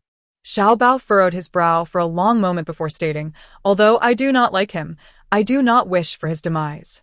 She nodded, and sensing her concern, the child quickly reassured her, Mother, do not worry, we will not acknowledge him. All we need is you. Foolish child, he is your father. If the opportunity arises, you should indeed attempt to understand him. Although my interactions with him have been limited, I believe he could be a good father. It was uncertain whether he truly cared for the children. As the sun rose higher in the sky, people busied themselves harvesting wheat in the fields. Observing the golden grains swaying in the breeze, their spirits seemed to lift considerably. However, De Chunyang could no longer assist these past few days. She had been selling popsicles alone, which was exceedingly exhausting. The 2 children were equally busy, their foreheads glistening with sweat. As the workforce in the fields increased, many sought respite from the heat by purchasing popsicles instead of having lunch. With a surge in customers, her stock was insufficient, and after closing her stall, she had no choice but to prepare more bamboo tubes of popsicle mixture. Mother, we are fine, they reassured her. Unbeknownst to them, at that very moment, a figure was quietly waiting at the doorstep. Chapter 26. We have no father upon their initial encounter. She appeared weary, her shoulders burdened with a load, followed by her 2 children. Sweat trickled down her face, mingling with her disheveled hair. Clad in a simple, deep blue coarse garment, her hair fell delicately across her forehead, revealing an expression of utter exhaustion and disarray. In stark contrast, the man before her was fair-skinned and tall, with piercing, cold eyes that conveyed exquisite beauty. Dressed in luxurious silks, he exuded an air of nobility and severity. Qingluo hesitated for a brief moment before confirming his identity. When he raised his gaze, she noted the familiar indifference and aloofness in his eyes, perhaps tinged with a hint of guilt. After a slight hesitation, he approached, lowering his head to look at the 2 children. Xiao Bao, you err. His voice was gentle, softened by a warmth that contrasted with his earlier demeanor. As he reached out, eager to connect with the children, however, they instinctively recoiled in fear. Exhausted, Qingluo sighed and walked past him, the children closely following their mother. He was left abandoned outside the courtyard, receiving not even a fleeting expression from her. He felt a twinge of displeasure. Yet reflecting on the years where he had abandoned her, she was justified in harboring some resentment. Thus, he followed her into the courtyard. The boy crouched happily in the yard, entertaining a small puppy, while the girl discreetly peeked at him from behind the door. Meanwhile, the woman busied herself fetching water and washing her face, subsequently calling the children to wash their hands and faces as well. She seemed to regard him as entirely transparent. Qingluo, he restrained himself. Wait a moment. She introduced him to the children, her tone as calm as if she were introducing a friend. Devoid of any trace of blame or hostility, rather, she seemed to tread carefully, hoping to facilitate the children's acceptance of him. The 2 children timidly hid behind her, even clutching her skirt to shield their faces, fearful of his gaze. She gently tousled the children's hair and, meeting his eyes with an apologetic expression, remarked, "It appears the children need some time." She continued, I believe if you have some spare time in the future, you could visit them often. His brow furrowed slightly, his eyes betraying a flicker of anger. What do you mean by that? I mean no harm, she replied nonchalantly. I merely thought it would be beneficial for you to spend more time with the children so they can accept you more readily, don't you think? Qingluo nodded dismissively. Well, if you're so busy, then there's little I can do. After all, fostering a father-son bond requires time. Or perhaps he did not value such a relationship. She chose to let that thought go unvoiced. With a light laugh, she added, from the moment I left the Li family, our relationship ceased to exist. Certainly, if you remain unconvinced, you may provide me with a formal divorce document. Their marital relationship must be properly dissolved, otherwise, it will lead to complications. He gazed at her with an icy demeanor. Is this truly how you perceive it? What other perspective could I possibly have? Do you expect me to weep before the husband who has been absent for years, begging him not to leave again? Or should I beseech him to take responsibility for us? She chuckled softly. I apologize, but Qingluo, have no desire for such things. His face darkened, frustration evident as he restrained his temper. So you intend for the children to endure this life with you? She cast a glance at the two children, a hint of reluctance in her eyes. Yes, your current circumstances could indeed provide them with a better life. If, and I emphasize if, you genuinely care for them and are willing to accept them, then I would agree to let them stay with you. Upon hearing this, the children became anxious. No, mother, please don't abandon us. We don't want father. We don't want him. Yue also cried. We don't want to be separated from mother. We don't want to leave. Their words pierced his heart like daggers. He understood their hatred. It was indeed his fault over the years, and he had no right to demand their forgiveness. He gently crouched down, warmth flickering in his eyes, reaching out to touch Xiaobao's face. However, Xiaobao, with tears streaming down, defiantly turned away, unwilling to allow him any closeness. I will not go with you, he affirmed resolutely. Li Beichen, with a slightly hoarse voice, reassured, Xiaobao, do not worry. No one will separate you. This statement made Xiaobao glance at him, yet his eyes remained vigilant. You should leave now. We need to rest. Mother is very tired. The identity of Lady Li will never change, regardless of how others may disparage her. He is destined to have her as his sole wife in this life. Qingluo, as if she had just heard the most absurd joke, retorted, I'm sorry. I have no interest in your Lady Li status. You may keep it for someone else. Qingluo. Enough, I need to rest. Please notify me in advance if you wish to visit the child next time. He gazed upon the humble dwelling, observing the children's living conditions, and felt a surge of agitation. He had lost far too much over the years. The Li family, particularly Li Shishir, was becoming increasingly anxious for Li Beichen. She feared Qingluo would complain to her son. After all, it had taken great effort for them to raise such an exemplary child, and she could not allow that wretched woman to tarnish their mother-son bond. He bore an air of chill, his gaze sharp and cold. I am weary. It will never happen. Chapter 27. Gratitude to Lord Li. It is said that he is now a person of the imperial court and will surely be relocating to the capital, leaving behind his humble wife, who must feel neglected. Alas, the three of them will surely be pitiful. The children, overhearing these harsh discussions, felt indignant. We are not pitiable. We have our mother. Yue, listening quietly, remarked, but brother, father is truly handsome. She had never seen such a striking man in the village. What of her beauty? She is even more stunning. Indeed. Observing her brother's displeasure, Yue dared not speak further, though a flicker of yearning to draw closer to their father lingered in her heart. On the street, popsicles continued to sell remarkably well. Each time she arrived, a throng surrounded her, with some patrons having waited eagerly for her presence.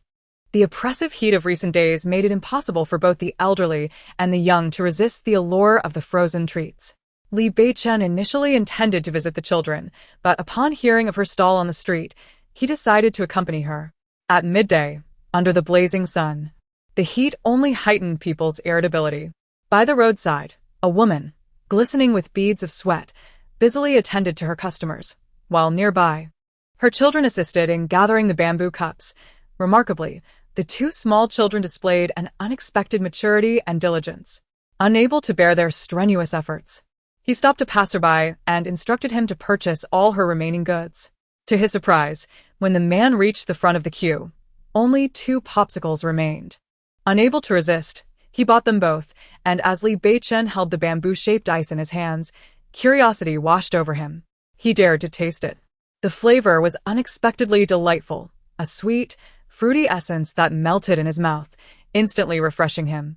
He wished to avoid giving the impression that he was following her, and he certainly did not want the children to harbor animosity towards him. He presumed she would return home after packing her things, yet she pushed her cart further, traveling a considerable distance until she finally halted outside a concealed ice storage facility. She instructed the children to sit in the shade and handed each of them an ice pop, while she herself entered the ice cellar. She remained inside for 2 hours, leaving the children to entertain themselves outside. He thought to himself, this woman is truly irresponsible. Oh, mother, today I wish to eat the noodles you make. As they walked partway, Qingluo noticed that Yue seemed unwell, so she sought a shaded spot to check on her. Yue, are you feeling unwell? Yue nodded, saying, Mother, I have no strength. Qingluo felt her forehead and noticed she might have a slight fever. Yue, can you hold on? We will be home soon. A wave of guilt washed over Qingluo. She had been so preoccupied with earning money that she had neglected the children. Surely they had caught a chill from their time in the ice cellar yesterday. She could not delay. Lifting her burden, she instructed Xiao Bao, You support Yue. And we must quicken our pace to reach home and see the doctor. All right. Li Beichen, trailing behind, was unaware of what had transpired and only noticed something was amiss with the children from a distance, unable to discern the specifics of the situation. Anxious, he quickened his steps. Just as Qingluo had taken 2 steps, Yue leaned heavily against Xiao Bao, unresponsive to her calls. Yue. In a panic, Qingluo dropped her burden and scooped the child into her arms. Xiao Bao said, Mother, take Yue to see the doctor. I will look after the things. You can come back for me later. No, throw the things away. We do not need them. Let us go. She could not abandon Xiao Bao on the deserted road. It was far too perilous. However, Mother. Qingluo felt the child's forehead burning hot to the touch, and her heart raced with urgency. I can manage, the little one insisted, shouldering the burden. There are things bought by Mother inside. We cannot discard them. Yet, how could one carry a child while managing the load? After just a few steps, the burden slipped from her shoulder, only to be caught by Li Beichen, who had acted swiftly. Upon seeing the child slumped in her arms, he wordlessly took the child from her grasp. The man held the child tightly as he sprinted under the sun, perhaps at that moment truly realizing his identity as a father. This was his child. Blood coursing through their veins, yet he had subjected them to so much suffering for all these years. He raced ahead, while Qingluo and the little one hurried behind. Many onlookers witnessed their frantic pace, mistakenly believing that something grave had befallen Yue. The physician hastily examined the child and declared it a mere chill, advising some medicine for recovery. Upon hearing this, Qingluo finally breathed a sigh of relief, her eyes nearly brimming with tears moments before. Yet, the physician addressed Li Beichen with utmost respect, calling him Sir. Indeed, with a title comes a difference. Was Qingluo not saddened? She was deeply troubled. Having failed to care for her child, she felt more guilt than anyone. But did this man have the right to reproach her? She retorted coldly. What do you expect me to do? Sit at home and wait to starve? He was somewhat irritated. Is it merely about money? I can provide it. He stuffed all the coins from his pockets into her hands. Is this sufficient? Under normal circumstances, she might have refused, but at that moment, she accepted everything, saying, The common woman thanks you, Sir Li. Ah. Qingluo chuckled lightly. Sir Li is truly amusing money? For many years, I have never witnessed such a scene. His gaze turned noticeably colder, yet Qingluo did not appear to be lying. Where, then, had the money he sent gone? Chapter 28. Unimaginably Beichen was thoroughly exasperated. Qingluo paid him no heed. She was eager to prepare lunch. They had yet to eat all day, and given Yuer's condition, she would certainly be unable to eat. She and Xiao Bao would merely whip up something simple. Preparing 2 bowls of noodles was swift. She only sought Ed a bit of scallion and scrambled 2 eggs, serving a bowl to Xiao Bao first. Before she could return to serve herself, Li Shur hurriedly rushed in, immediately blaming Yi Qingluo without even inquiring about the child's well-being. Yi Qingluo, how can you be so heartless? I have long stated that while we will not stop you from leaving, you must allow us to care for the child. Yet you refuse. And look at how you've made the child sick time and again. It seems you are intent on making our lives miserable. Her words were clearly directed at Li Beichen. Yi Qingluo scoffed. You care for her? What a joke. What further excuses do you have? Are you once again plotting to slander me behind my back? Let me tell you. Yor, in a drowsy state, suddenly awoke to Li Shur's voice, murmuring, Grandma. Don't hit Yor, please. Upon hearing this, Li Beichen's heart ached sharply. He quickly gathered the child into his arms, soothing her. It's all right, Yor, everything is fine. Mother. I want my mother. I am scared. Hearing her cries, Yi Qingluo rushed inside. Don't be afraid. Your mother is here. As Li was about to catch up, she noticed Li Beichen emerging from the house with a sullen expression. Upon seeing her son, a smile instantly graced her face. Beichen, there you are. I merely wish to check on the child. I heard he has fallen ill, and I have been exceedingly worried. Little Bao poked his head out, casting a glance at her, and remarked, What, can't you finish the leftovers at your house? He was acutely aware that a child's instinctual reactions are seldom deceptive.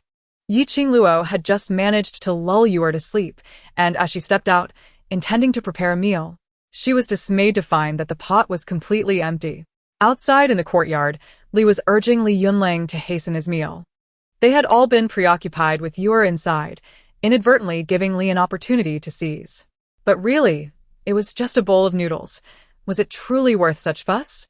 Yi Qingluo approached slowly, a cold smile playing on her lips.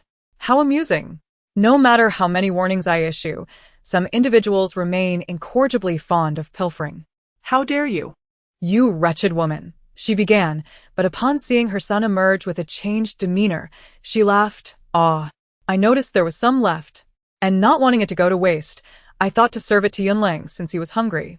Under the weight of her son's scrutinizing gaze, she added, I shall return the noodles to you, I promise. Very well.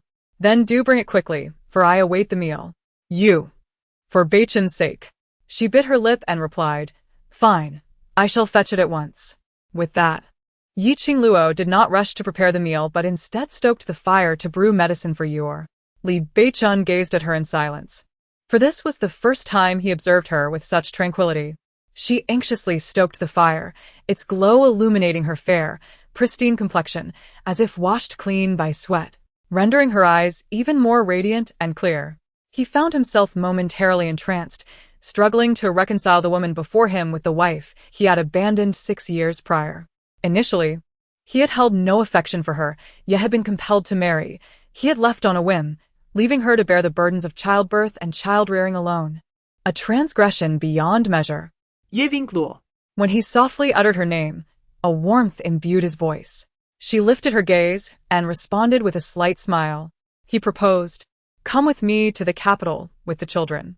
This time, I implore you. He could not bear the thought of her enduring further suffering. Yi Qingluo raised her eyes and replied gently, Li Beichen, a marriage devoid of affection is nothing but a burden. I do not wish to be a burden to anyone, nor do I wish to be burdened by others. Therefore, please expedite the delivery of the divorce papers. He opened his mouth to speak further, yet ultimately refrained. Perhaps he had underestimated the complexity of the situation. Upon arriving at the Li family home, Li Beichen was met with the sound of scornful curses.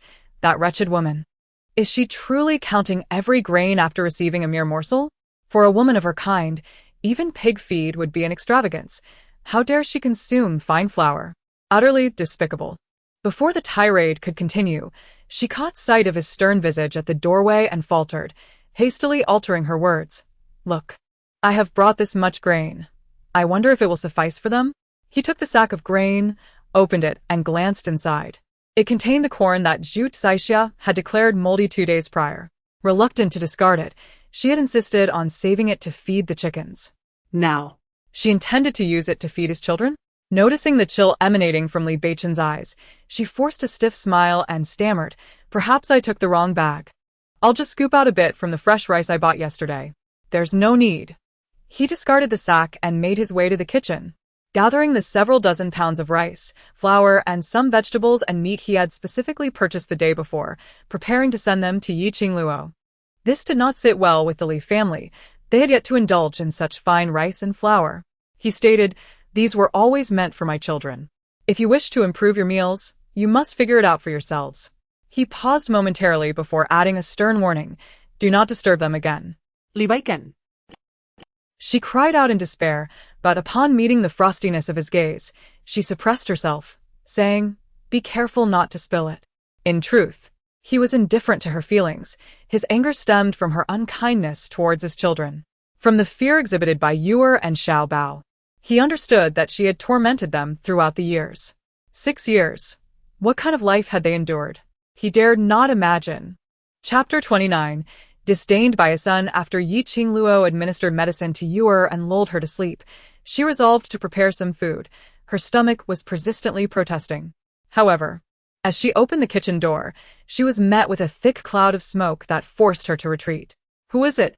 Upon entering, she discovered Li Beichun tending to the fire and cooking rice. He was not particularly adept at such tasks, and the kitchen was engulfed in smoke, leading her to nearly believe a fire had broken out.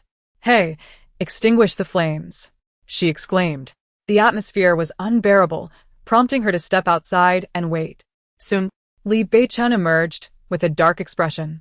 Initially, she intended to scold him, but the sight of his soot-streaked face, resembling that of a calico cat, elicited an uncontrollable laugh. "Li Beichun, what on earth is that look?"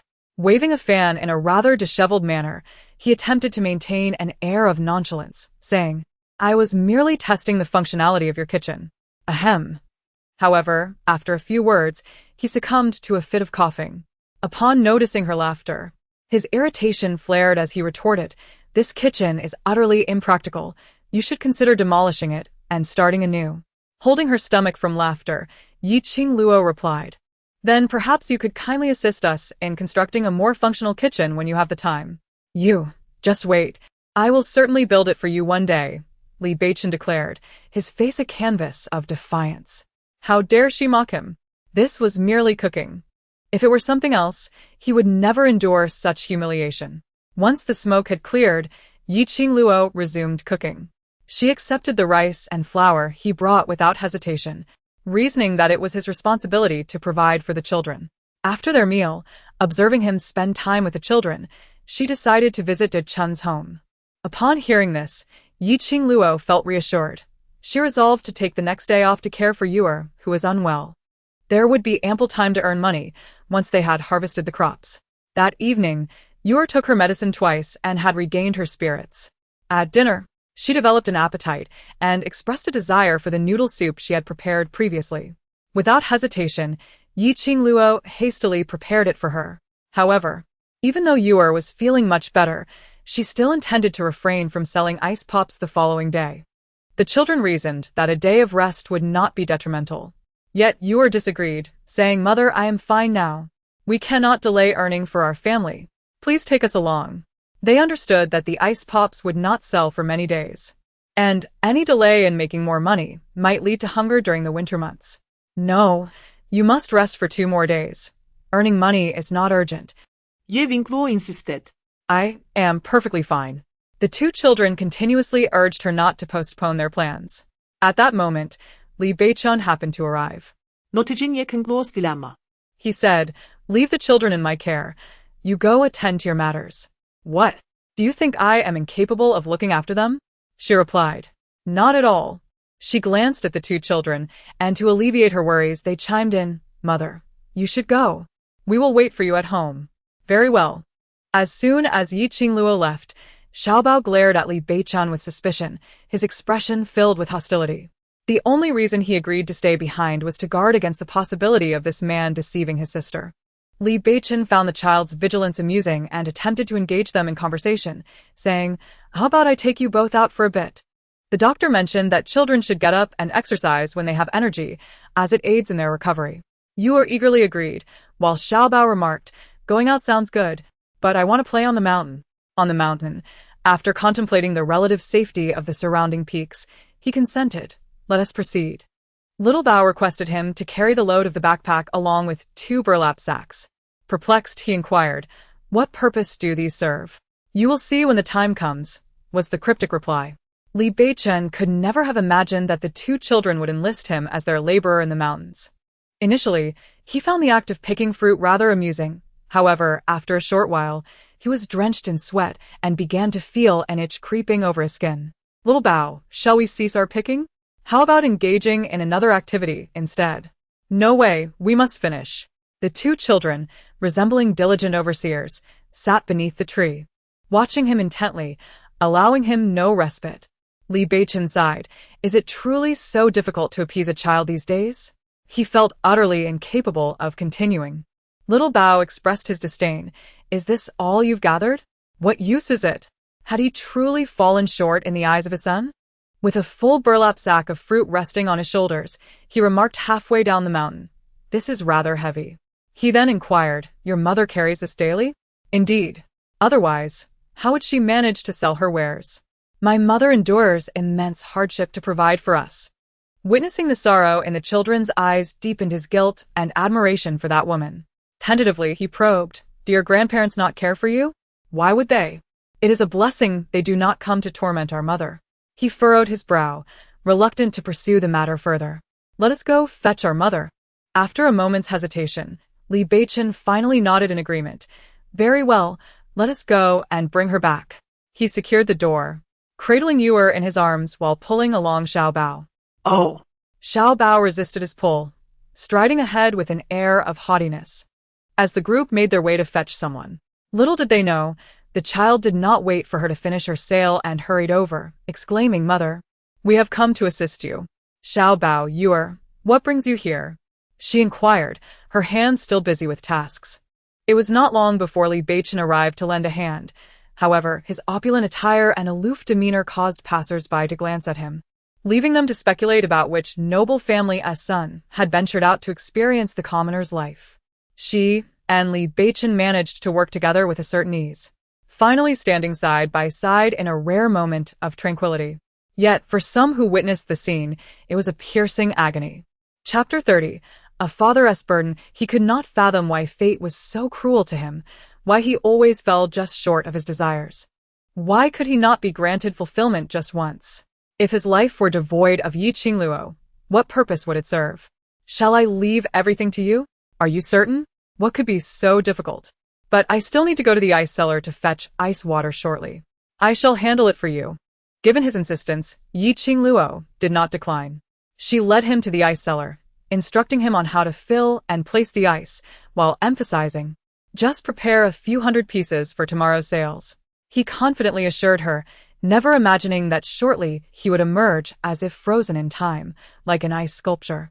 The sun is finally beginning to draw closer to him, and, before he has the chance to feel joy, he hears his son instruct, "There are still many empty bamboo tubes in that corner on the right. You must finish packing them, do you understand?" Li Beichen gazes at the several large boxes and feels a twinge of headache, yet he replies, "All right, I will certainly complete it." Only upon hearing his agreement does Xiao Bao leave contentedly. Little does he know how much his son is a source of mischief, forever creating opportunities to ensnare him. Frankly, his leather jacket is quite drafty, but in order to have his son accept him sooner, he begrudgingly tolerates it. This is all thanks to Xiao Bao's watchful eye, guiding him through the process. Otherwise, he would be utterly lost, as clumsy as one could be. Qingluo assures, "Then in the evening, Mother will prepare something delicious for you." All right. Qingluo's family does wash clothes daily, leaving little laundry behind, yet with no other tasks in the afternoon. She decides to accompany them. The children, upon seeing the water, eagerly plead, "Mother, can we go to the shallow water ahead to catch some fish?" "Go ahead." Dachuan cautions his younger siblings and Yuer, "Don't go into the water." "Understood." The stream flows above, with water reaching only the children's ankles. They can play without worry, especially since she can easily see them. This curiosity has always lingered among the villagers. The thought of living a life beneath someone else's heel is unbearable to her. Just thinking of the Li family sends shivers down her spine. Dachuan's mother nods in agreement, saying indeed, seeing her son achieve so much, your mother-in-law's pride will surely soar to the heavens. However, Qingluo, you should nurture a bond with the child and him. After all, a man with a child tends to be more family-oriented. By aligning herself with Li Beichen at the very least, she could secure a life free from worries. Yi Qingluo understood that, given the norms of their era, clinging to Li Beichen's support would yield the most favorable outcome. Regrettably, that was not her desire. She merely exchanged a few perfunctory words with De Chunnyang, who, sensing her disinterest, refrained from further inquiries. Once her few garments were washed, time had slipped away, and the children were still joyfully playing. Yuer obediently stayed on the shore, assisting in watching over the fish without venturing into the water. Yi Qingluo contemplated seizing this moment of leisure to explore the mountains. She instructed De Chunnyang, please keep an eye on the children while I take a brief look in the mountains. Our stock of cool goods is about to dwindle, and I wish to see if there is anything else we can find up there. Very well. Go ahead. Despite the sun blazing outside, he felt an inexplicable chill enveloping him. Thank you, Auntie, he replied, containing his frustration as he prepared to confront Yi Qingluo later. However, from a distance, he spotted a group of children frolicking by the creek, only to see what appeared to be Xiaobao struggling in the water. Panic surged through him, and he sprinted toward the scene. Xiaobao. By the time he reached the water, De Chun had already pulled Xiaobao to safety, and Yi Qingluo was rushing down from the mountain. They arrived almost simultaneously. His simmering anger flared upon witnessing the near mishap. He stepped forward, grasped Yi Qingluo's arm, and reproached her. Yi Qingluo, is this how you care for the children? As soon as he finished speaking, Xiaobao rushed over, exclaiming, release my mother. He tugged at the man's arm, while Yu Er also ran over to grasp his other arm, insisting, let go of my mother, let go. Yet, how could two children possibly move him an inch? Frustrated, Xiaobao bit down fiercely on his wrist, causing him great pain, and at last, he relinquished his grip. Xiaobao shielded Yi Qingluo behind him, indignantly stating, it's all because of you. It is your absence that emboldens them to bully us. It's all your fault. You even mistreat my mother. I despise you. Yu Er wept as well. I also detest you. You bully my mother, and we shall never acknowledge you again, boo-hoo. Yi Qingluo's eyes brimmed with tears. She crouched down and embraced the children, soothing them. It's all right. My dear ones, it's all right. For the first time, she felt the profound bond of motherhood. At that moment, De Chun and his mother hurried over. With De Chun panting, it's all Li Yunling. Every time he sees us, he creates trouble. I told him my mother was right there. Yet he still pushed Xiaobao down. Li Beichen's expression darkened slightly. You said Li Yunling? He had indeed seen a figure dart past moments ago. Da Shu nodded, yes. That's him. Otherwise, Xiaobao wouldn't he have fallen at all. He nearly snatched the fish we caught. He could no longer absorb the children's chatter, his anger propelling him toward the Li family's direction. Chapter 31. Master Li's grievance in such sweltering weather, going a day without a bath was quite uncomfortable. Yi Qingluo gently coaxed, I will prepare some hot water for your bath tonight, all right? Indeed. It has been quite some time since Yi Qingluo had the pleasure of indulging in a refreshing bath. She truly yearned for the comfort of her spacious bathtub at home. As Xiaobao dried himself off, he exclaimed, Mother, we caught a great many fish. We can feast on some grilled fish soon. Very well. I shall prepare it for you shortly. I specifically caught fish to nourish you, she replied. Good boy.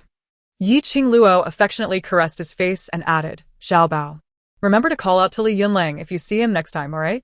Yes, yes. But, Mother, what if no one is around? He pondered. He forgot to bring his magical artifact today, otherwise, his eyes would not have become swollen. This indeed posed a dilemma. She suggested, perhaps starting tomorrow. You should rise early to exercise and hone your skills so that you need not fear being bullied. To confront a bully, one must cultivate strength. Relying solely on adults offers no deterrence. Xiaobao appeared particularly intrigued. Really, Mother? If I train hard, can I protect you and Yuer? Of course. Then I shall practice diligently. I must become a man as soon as possible. Very well. She had merely spoken these words in jest. Yet she was astonished to discover that the child possessed genuine determination. From that day forth, he arose each morning to train in boxing, ultimately achieving notable feats at such a tender age. Once she had tidied up the child, she set about preparing dinner. The small wooden tub indeed contained a considerable number of fish, among which were 3 or 4 larger specimens, each the size of a palm, promising a delightful fish soup. After meticulously cleaning the fish, the smaller ones were fried into crisp morsels, while the larger specimens were prepared for a nourishing fish soup, perfectly complemented by the tofu that De Chun-Yang had just delivered. Given the sweltering heat, rice seemed unappetizing, so a simple congee was prepared instead. Additionally, 2 scallion pancakes were crafted in the oil, alongside a stir-fry of bamboo shoots and meat, thus completing the evening meal. Meanwhile, at the Li residence, a child around 10 years old towered over Xiao Bao, bullying him with impunity. Naturally, Xiao Bao was defenseless against this torment. Li Yunlang, feeling a pang of guilt, stammered in denial. "No, I didn't do anything." However, Li Beichen lacked the patience for such evasions, his voice cold and stern as he interrogated, "Why did you push Xiao Bao down?" Li Yunlang, already intimidated by Li Beichen, was further frightened into tears, repeatedly asserting, I didn't. Upon seeing her son in distress, Zhu Saixia rushed forward, protective instinct taking over. "Beichen, do not frighten the child. Yunlang would never do such a thing." Li Beichen slammed his hand on the table in frustration, declaring, "I witnessed it with my own eyes. How can you still deny it?"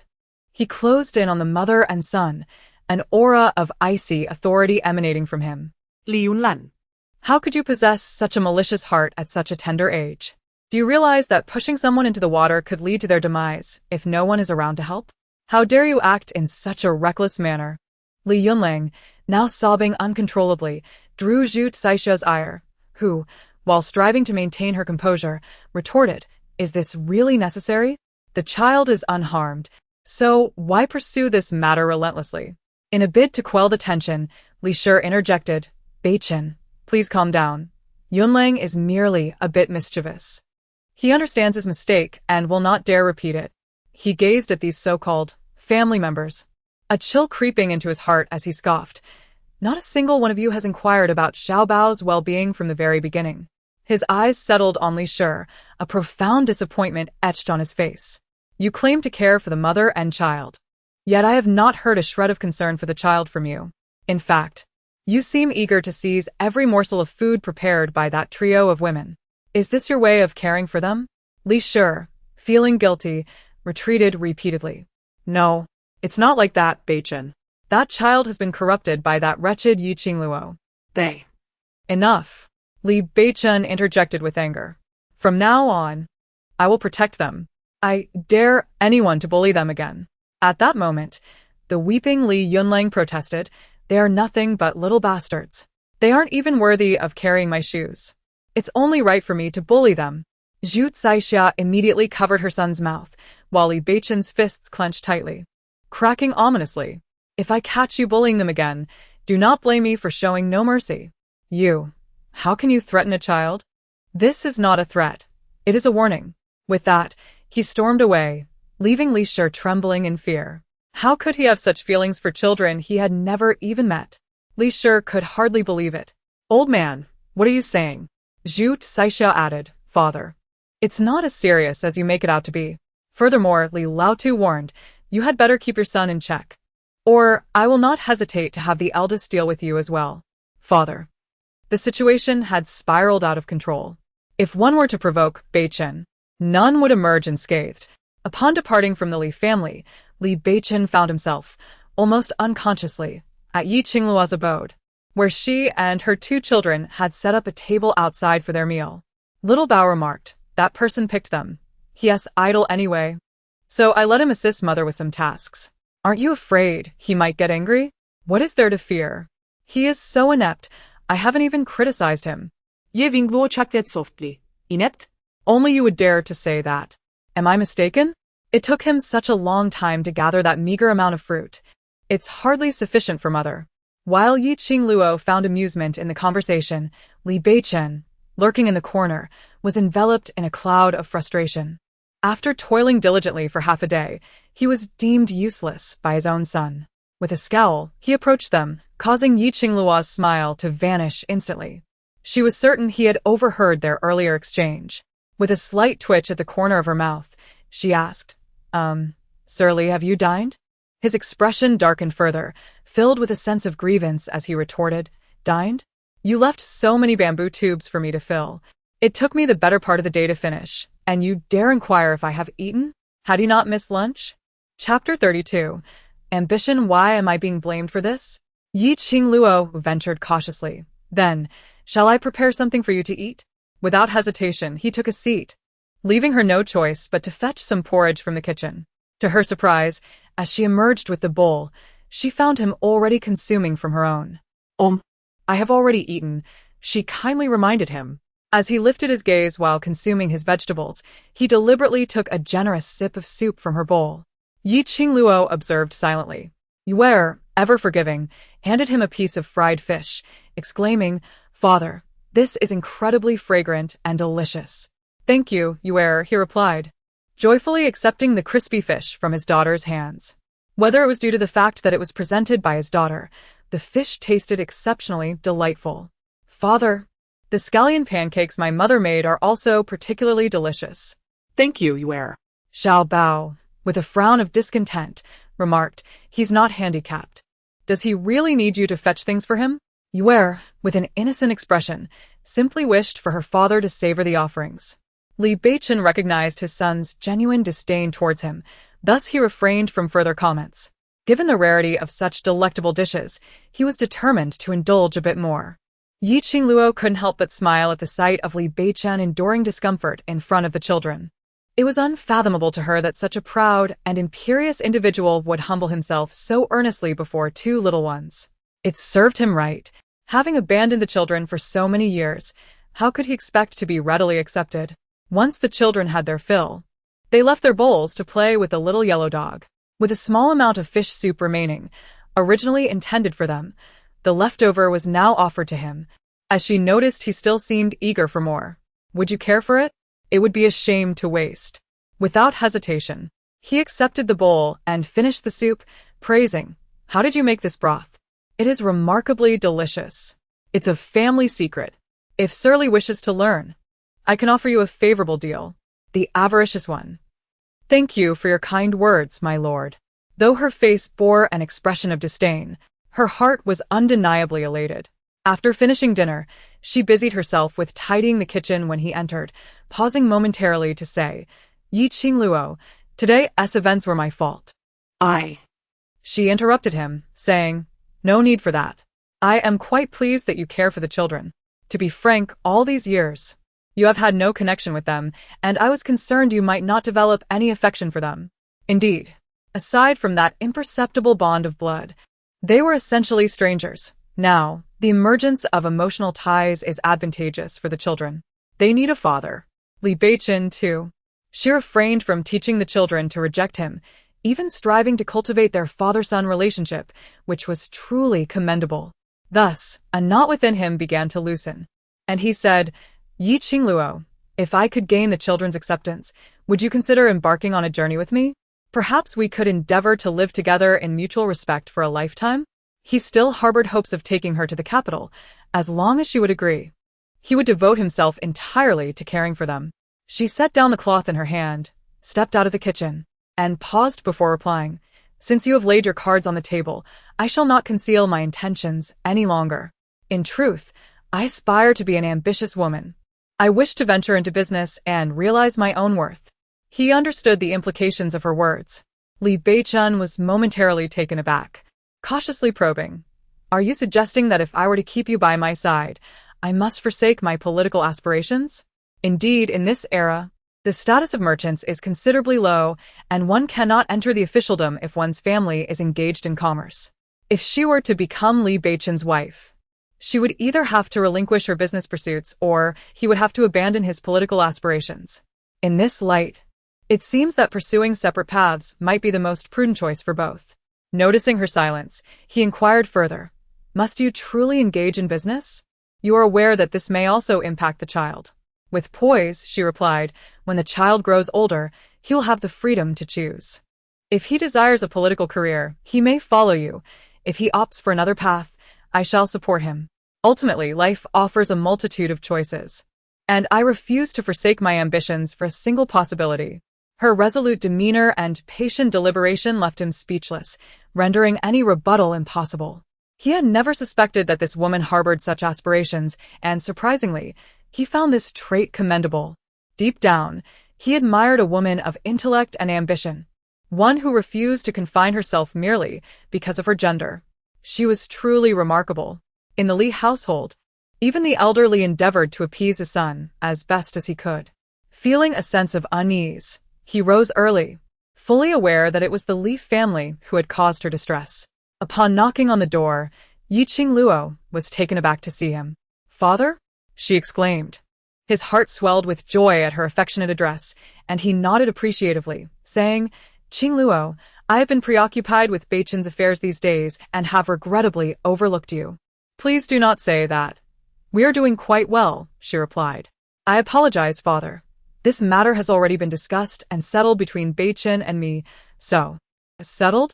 Indeed, with Beichen's remarkable qualities, Qingluo seems hardly worthy of him. He feigned a smile and remarked, "Very well, your matters are best resolved by yourselves." As he observed the old man depart, Qingluo shook her head with a cold smile, reflecting on the sheer hypocrisy of this family. It was remarkable that a paragon like Li Beichen could emerge from such a lineage. Chapter 33. Father is truly impressive in front of the stall. A group of ruffians brazenly taunted, "My lady, why are you alone today?" Qingluo replied with a stern demeanor, "If you have no intention of purchasing, kindly step aside." This was not their first disturbance, and their presence irritated her greatly. The leading man, rather than retreating, approached with a lewd grin, provocatively saying, "Tihem, my lady, your tongue remains as sharp as ever. I rather enjoy the spicy ones." At that moment, the innkeeper, Master Chen, hurried out to mediate, interjecting, "Isn't this Lord Yan? What brings you here today? How about gracing my humble establishment to sample some new dishes?" Lord Yan was unperturbed by such flattery. He shoved the innkeeper aside and retorted, "What, do you wish to meddle again? Last time, I spared her for the sake of your young master, but today, I shall see who dares to intercede on her behalf." With a forced smile, Master Chen implored, "Lord Yan, please reconsider. It is challenging for a widow to raise her child alone. Bullying her would simply invite ridicule." With a flick of annoyance, Yan kicked Master Chen to the ground, cursing, "Who dares to speak against someone I fancy? Master Yan, please." A man with a brutish visage approached with a sinister grin, preparing to take action. "My dear, why not submit to me and become a part of the Yan family's fifth household? Surely, it is preferable to selling these trinkets here." Qingluo, on high alert, maintained her distance and warned him sternly, "You had better leave at once, or I shall report you to the authorities." He laughed as if he had heard the most amusing joke. "Report? By all means. Go ahead and report. I shall ensure that the county magistrate personally arranges your marriage to me. Let us see how you resist then." As he reached out to caress Qingluo's face, she, unable to endure his advances any longer, kicked him fiercely. He was sent sprawling to the ground, clutching his rear and groaning, cursing, "You little vixen! How dare you strike me? I shall teach you a lesson." When he charged at her again, his raised hand was swiftly restrained, and he met the cold, piercing gaze of another man. The man, unfazed, snarled defiantly, "You seek death." He called to his accomplices, urging them to advance. Li Beichen skufa. Effortlessly dispatching several of the ruffians who could not even approach him, while the leader, now in agony, pleaded for mercy. "Master, I was wrong. Please spare me." Li Beichen gestured to the shopkeeper. "Fetch someone from the magistrate's office." Shopkeeper Chen stepped forward and whispered a caution. "He is from the Yan family. It is said that a member of the Yan clan holds influence in the palace. The county magistrate may." The man's audacity in this place for so many years was not without reason. He had powerful backing, and no one dared to confront him. Upon hearing this, the man proudly declared, "Let me tell you, my godfather's uncle serves at the palace, a favored individual close to the emperor. Should you offend me, I assure you, the consequences will be dire." Li Beichen, however, regarded him with indifference and commanded, Go summon the county magistrate and inform him that it is Lord Li of the Ministry of War who requests his presence. The mention of the Ministry of War surprised Qingluo, as she recalled that Li Beichen was primarily engaged in literary pursuits. How had he obtained such an appointment? At that moment Yuer, who was by Qingluo's side, whispered, "Mother, father is truly remarkable." She inquired, "Weren't you supposed to stay home with father? Why have you come here?" "Because father dislikes picking fruit. He finds it both hot and irritating. Brother insisted that we shouldn't let him remain idle. So, he brought me along to help you earn some money.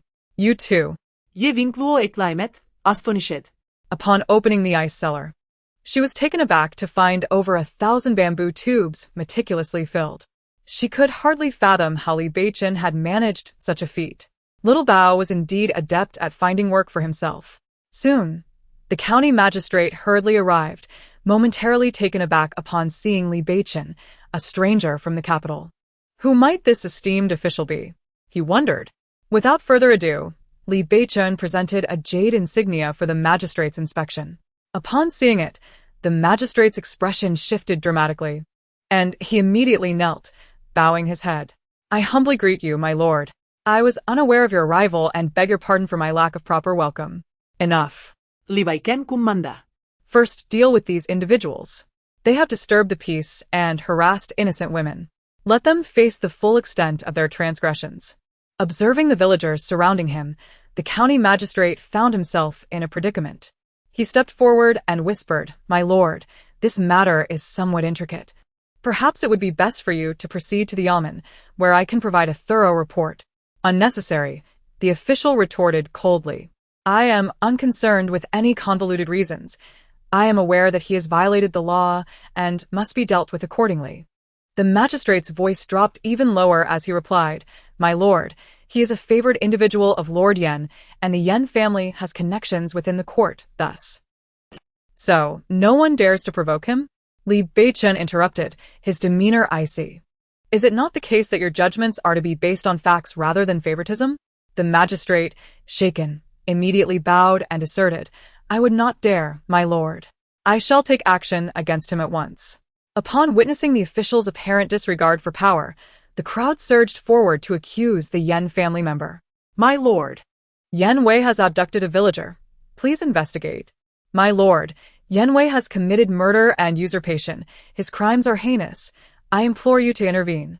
It was evident that Yen was a local tyrant, causing immense suffering among the villagers.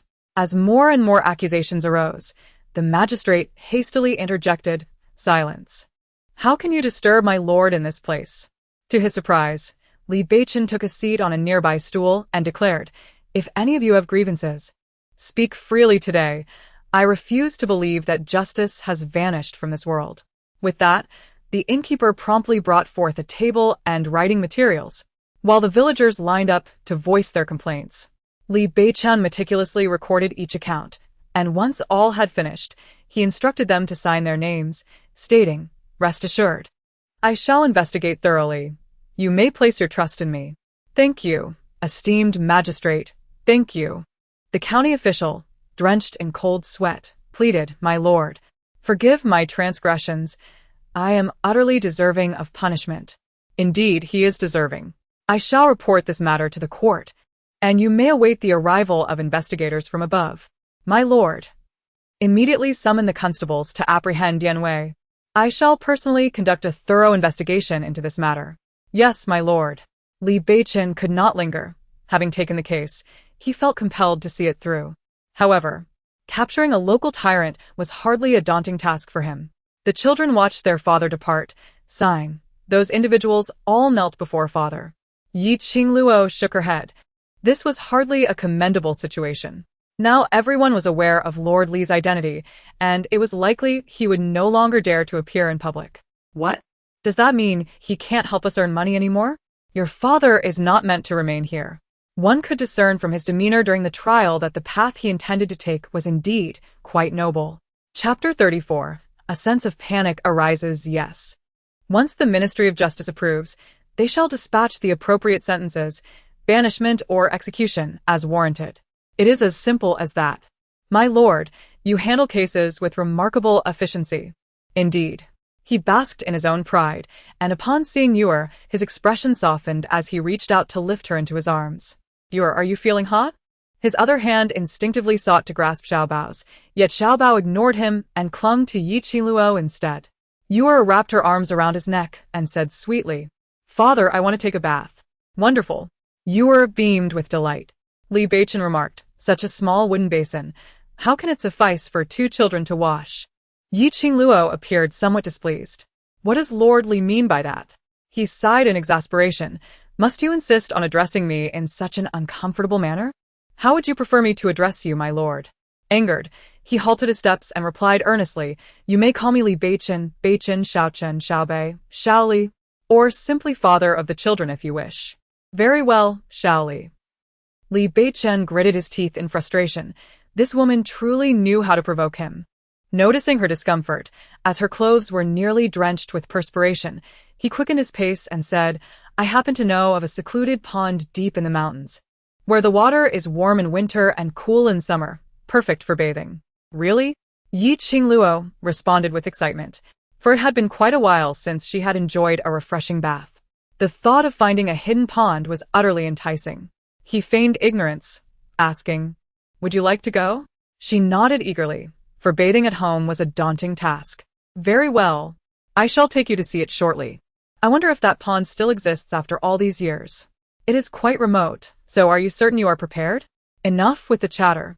Just take us there," she urged, already envisioning the joy of bathing in the water. Seeing her genuine desire to go, he nodded in agreement. Upon returning home, Qingluo eagerly prepared the clothes. Just as she finished, Li Beichen arrived with more garments. Upon seeing him, she instinctively questioned, You aren't planning to wash them too, are you?" He handed her the clothes and replied, "These are for the 2 children and your specially purchased new attire. You can see if you like them."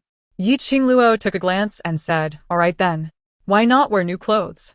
Thus, the 3 of them joyfully followed Li Beichen into the mountains. Li Beichen felt quite pleased.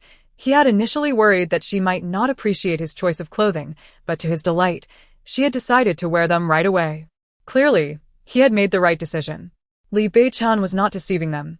After walking for nearly an hour, they finally heard the sound of water.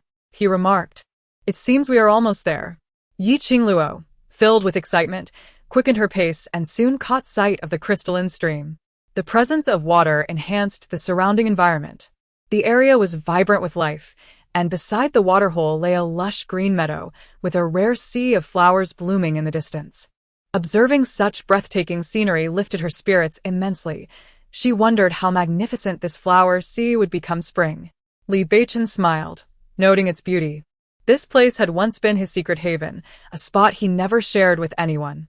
Yet today, upon hearing her desire for a bath, he had unhesitatingly brought her here, wanting to share this exquisite location with both her and the children. As the children eagerly shed their clothes and plunged into the water, Qingluo hesitated momentarily, casting a glance at Li Beichen. "My lord, isn't it inappropriate for you to stand here?" He said little in response and turned away, distancing himself slightly. Yet, Qingluo remained unsettled. "Could you perhaps move further away?" He muttered in dissatisfaction. "Is such wariness truly necessary? Do I seem to have an interest in watching you?" Qingluo clenched her teeth. Had it not been for the splendid location he had brought her to, she would have driven him away long ago. Not far off, there was a rock, and Li Beichen leaned against it, seemingly unable to see them from his vantage point. With that reassurance, Qingluo cast aside her reservations, promptly disrobing and stepping into the water to bathe and wash her hair. Indeed, the mountain spring was refreshingly cool and utterly delightful. The children were exuberant, calling out, "Mother, the water is deep over here. Come quickly." "Mother, I want to wash my hair too." All right. Her long hair cascaded down her back, silky and smooth, and without the usual pallor, her complexion appeared even more radiant. Her beautiful, clear eyes shimmered with a hint of allure and cool elegance, and the subtle contours of her form were undeniably captivating. He had not anticipated that beneath her seemingly modest exterior, she possessed such allure when in the water. How could a man of virtue stoop to such despicable behavior as to steal glances? Yet she was, after all, his wife. Surely, that could not be deemed contemptible. After an indeterminate amount of time, his anxious heart finally settled. He had initially intended to inquire about how long they would be bathing, but before he could turn his head, he noticed Qingluo approaching him. The woman had donned her attire, her hair still damp and dripping with water. She wore a newly purchased light blue silk garment, and as the gentle breeze stirred, the hem danced, revealing her long, slender legs, coupled with her exquisitely delicate face. She appeared as though she had stepped out from a realm of enchantment. As she approached him, his heart involuntarily raced in disarray. Upon reaching him, she noticed his dazed expression and, unable to contain her irritation, exclaimed, "Is it possible for you, Sir Li, to exhibit such petty behavior?" He retorted softly, "You must be mistaken. With your fragile form, who would dare?" Initially, he spoke with conviction, yet upon meeting her gaze, those beautiful, clear eyes infused with a hint of ire, he found himself utterly captivated. Qingluo, witnessing this, flustered as she adjusted her attire, declared indignantly, "Shameless." The sun shone warmly, and the breeze was gentle. Her hair would soon dry. At that moment, Little Bao ventured off to play alone. Suddenly, he spotted a small gray rabbit nearby, hopping and nibbling on the grass, prompting him to excitedly shout, "Look, look, a rabbit!" Naturally, Li Beichen understood the call was directed at him. However, this little rascal, despite his efforts to win the child's affection over the past few days, stubbornly refused to call him daddy, unlike his daughter, who would always greet him with a sweet, babyish daddy whenever she saw him. Each time he heard Yuer call him, his heart would melt. Although he felt a twinge of dissatisfaction that Little Bao did not call him, he was determined not to let the child down in his quest for the rabbit. Chapter 35. This child seeks revenge. The trio of father and sons approached stealthily from 3 cautious directions, intent on encircling the little rabbit. Li Beichen counted to 3, and they all pounced simultaneously, resulting in a resounding thud as their heads collided. The impact was substantial, yet the rabbit remained unscathed, startled into a swift escape into the forest. Little Bao rubbed his head and exclaimed indignantly, "I've never encountered such foolish individuals. I could have caught it myself. And perhaps it wouldn't have fled so swiftly." Li Beichen, with a sense of resignation, pondered whether he was once again being scorned by his son.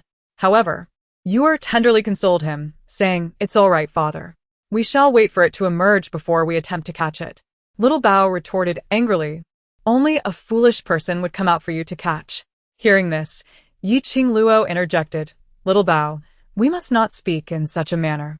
Little Bao obediently nodded. "I understand, mother." After waiting for a considerable time without sight of the rabbit, the father-son trio reluctantly made their way back. At this moment, Qingluo had tidied her attire. Her hair was nearly dry, secured loosely with a ribbon, while 2 stray locks framed her face, enhancing her radiant beauty. He blurted out, Why? "Do you really need to ask such a question, given your own folly?" Was the child intentionally trying to provoke him? Or had he resolutely decided to seek a new father figure? To her, it seemed that everything was a source of nourishment. Had he truly endured so much for a mere rabbit? Yet, who could blame him when the one before him was his son? There was nothing to be done but endure. He coaxed, "Little treasure, surely you don't wish for your mother to worry about you while doing the laundry, do you? How about your father takes you to buy some delicious treats?"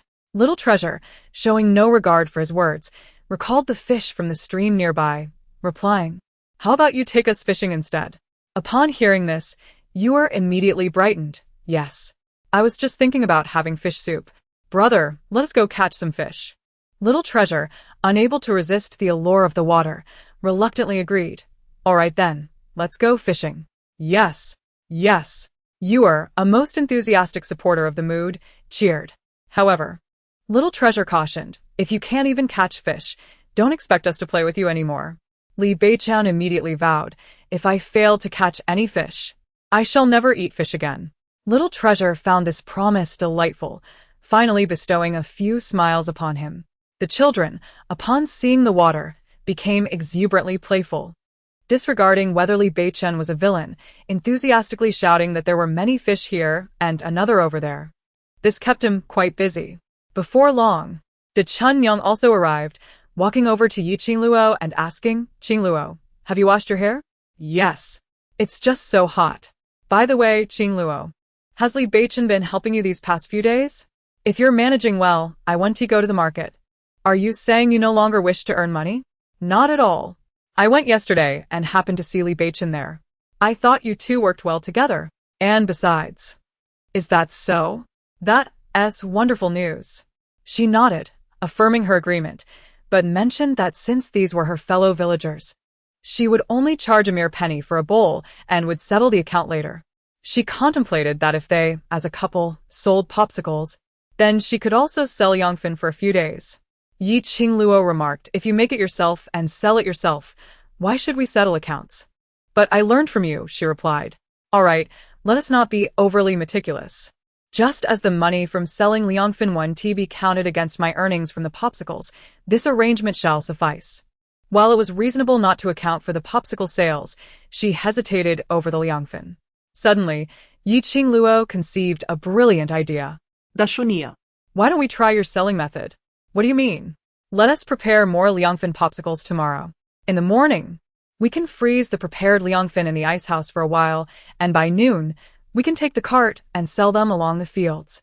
I am confident that the business will flourish. Although it wouldn't take long, the profits would indeed be quite substantial. Upon hearing this, De Chuanyang's eyes brightened. It was indeed an excellent idea. However, she worried about their children while they were out and about. Yi Qingluo glanced at the man fishing and said, he is eager to bridge the gap with the children. It is time to give him that opportunity. Aren't you afraid he might form a bond and take them away? Yi Qingluo hesitated for a moment. Truthfully, she was fearful and reluctant to part with the children. Yet deep down, she knew that they would fare better with him.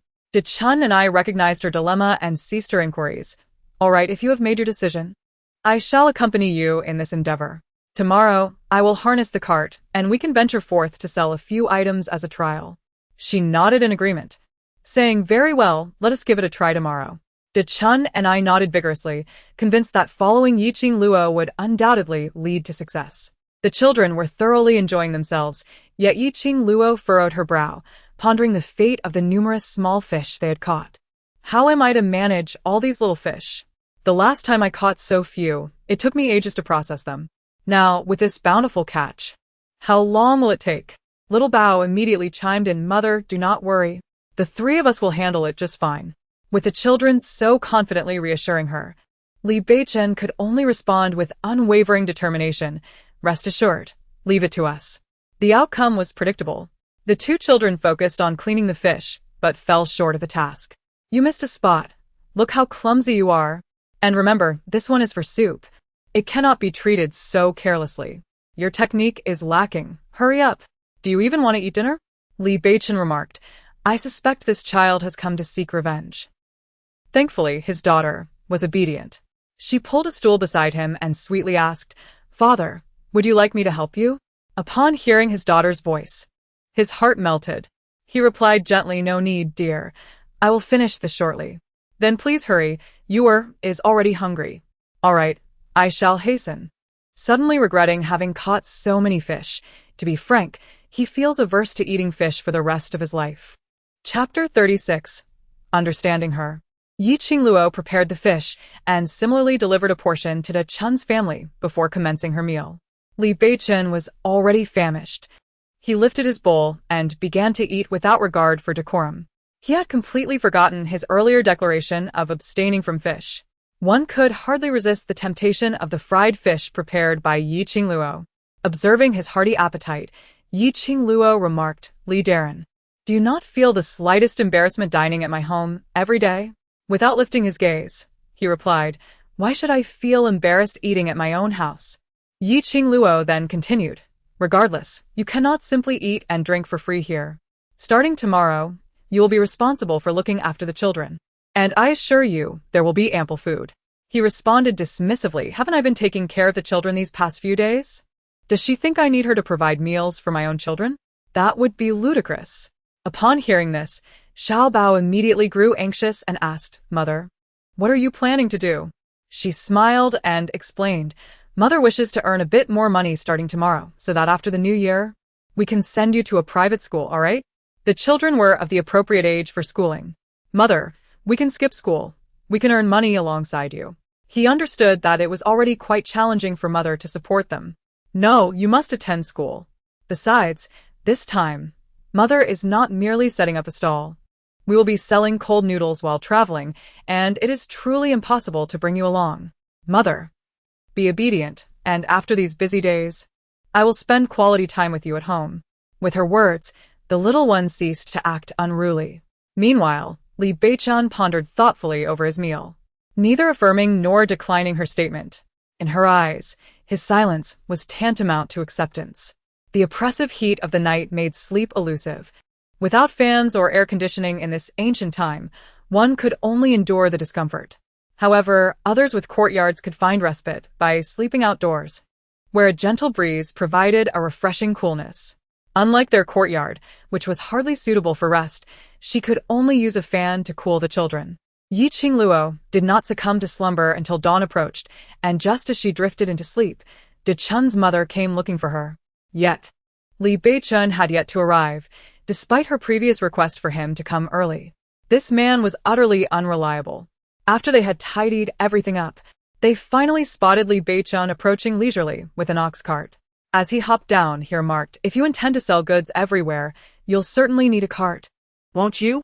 Qingluo was taken aback. You bought an ox? What are you thinking? It's merely lent to you. No need for excessive gratitude. Just take it. Chun's mother exclaimed joyfully, "This is wonderful. Having an ox cart will make things so much more convenient." However, once they began loading the cart, both women were left bewildered. "How do we drive this ox cart?" Qingluo admitted, "I know how to drive a vehicle, but this. Can the ox understand human speech?" Li Beichun disdainfully shook his head and said, "Never mind. Let me handle the driving. The children can sit on the cart. It won't be an issue." If a bullock cart is suitable for carrying children, one might question whether Li Beichun's attire is appropriate for driving them. Upon reaching the street, Qingluo's first action was to borrow a servant's outfit from a nearby restaurant to lend to Li Beichun, believing that a less conspicuous appearance might be beneficial. Initially resistant, Li Beichun yielded to Qingluo's insistence and donned the servant's attire. It must be said that clothing does indeed influence one's presence, once dressed as a servant. Li Beichun sera transformé remarquably. Yet, his countenance still betrayed a certain incongruity, as he hardly resembled a true servant. In the morning, they sold at the stall for a while, and when the cool jelly had sufficiently chilled, they loaded both the popsicles and the jelly onto the cart.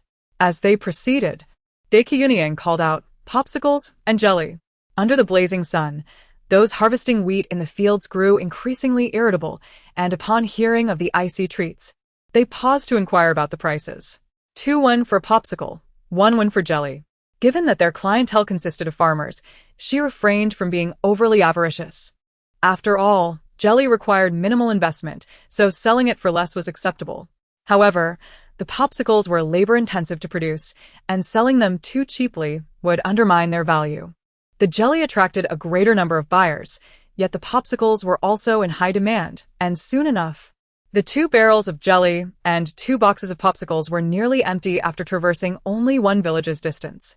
Initially, Li Beichun found it difficult to comprehend her enthusiasm for such small-scale ventures. However, witnessing the popularity of her wares at that moment, he felt himself somewhat immersed in the joy of her success. Perhaps he was beginning to grasp her perspective, if only a little. Unbeknownst to her, Chunnyang had arrived at the outskirts of Yi family village. As she sensed something amiss and contemplated turning back, she spotted Qingluo's elder sister-in-law and niece diligently harvesting wheat in the fields. Qingluo called out, "Sister-in-law, Cui Ji." Only then did they lift their gazes, and upon seeing Qingluo, their faces lit up with joy as they rushed over. Auntie. Cui Ji had now blossomed into a 13-year-old young lady. Her once timid demeanor transformed into a more confident poise. She offered an ice pop to Cui Ji, saying, "Do try this." "Thank you, Auntie." She accepted without hesitation, for her thirst was genuine. The others had promised to bring water and food, yet no one had appeared for quite some time. The elder sister-in-law approached, saying, "Cui Ji, your aunt is here to earn a living. You mustn't eat." "Who says I cannot?" She prepared a bowl of cold jelly and poured some water for her sister-in-law, urging, "Hurry and eat. I'll make another bowl for Cui Ji shortly." Will this delay you? Not at all. Eat without worry. They lingered for a while, and many people came to purchase from her stall, some of whom were familiar faces from the village. A few even remarked with a hint of sarcasm, "Ah, Qingluo has made a name for herself, conducting business right at her doorstep?" Unfazed, Qingluo replied, "Indeed. I simply wish for my fellow villagers to come out in support." Her retort silenced any further comments, prompting her sister-in-law to hastily eat and urge Qingluo, "Qingluo, you must leave soon. The Yi family will be arriving shortly, and I fear they may trouble you." "There's no rush. Take your time, Cuixi." She offered a popsicle to her sister-in-law while discreetly slipping some money into Cuixi's hands, whispering, "This money is for you and your mother. Please do not let anyone else know." Cuixi hesitated for a moment, but eventually nodded, saying, "Aunt, I will repay you." She feared that if she did not accept the money, both she and her mother would eventually face starvation. Qingluo nodded in understanding. She recognized that Cuixi was more resourceful than her sister-in-law. The child was clever, and Qingluo hoped that one day she would escape this household and seize control of her own destiny. Chapter 37. A surprise for him. Once Cuixi finished her cold noodles, Qingluo urged the cart to depart. Throughout the journey, her sister-in-law failed to recognize the driver as Li Beichen, who had intentionally obscured his face with a straw hat. After all, this was Qingluo's maternal home, and if he were to be recognized, it could lead to complications that he wished to avoid for her sake. However, as the ox cart traveled halfway, she spotted her second sister-in-law approaching from a distance. Qingluo, not wanting to engage, urged Li Beichen to hasten their pace. They quickened their speed, ignoring her sister-in-law's calls, for stopping would inevitably lead to an argument. Thus, they pretended not to see her. She had long severed ties with her maternal family and had no intention of rekindling any connections in the future. Irritated, she retorted, "Isn't it obvious? Aren't you happy to see the money?" "No," he replied, "I am only happy to see the children." Qingluo scoffed at his words. "That's easy for you to say, as you are not in want. If you were to go hungry for a few days, I assure you, you would come to cherish money as well." As for Li Beichen, he intended to make the most of what he had for a day, fulfilling the debt owed to the original owner, which was only right. As Qingluo reconciled the accounts, she realized that they had earned nearly a tael of silver in a single day. If they continued to sell outside for the next few days, they could accumulate a considerable sum. This brought her closer to her goal. While she felt elated, she was troubled by the ox cart that Li Beichen had procured, as she lacked a place to store it. With no courtyard of her own and insufficient space at Chun's home, leaving it outside would undoubtedly invite theft. What was the intention behind suddenly acquiring an ox? Did her son wish to prevent them from going to the capital, perhaps implying they should focus on farming at home? No. Li Beichen remained silent, fully aware of the old man's intentions, yet he had no desire to involve himself in such scheming.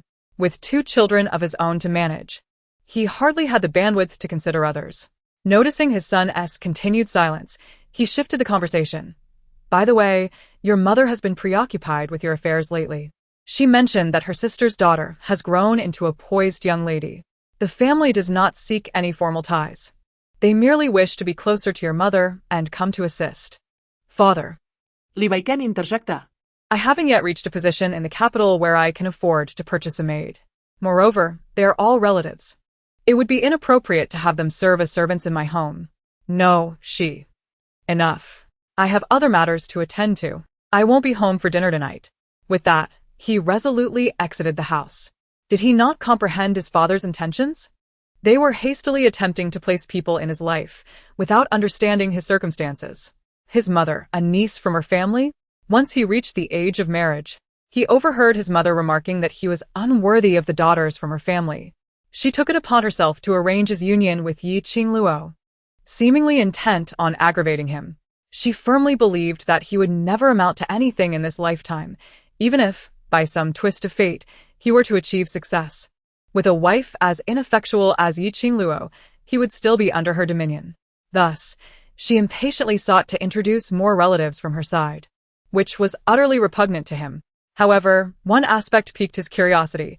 In recent days, he had heard numerous tales about Qingluo in the village.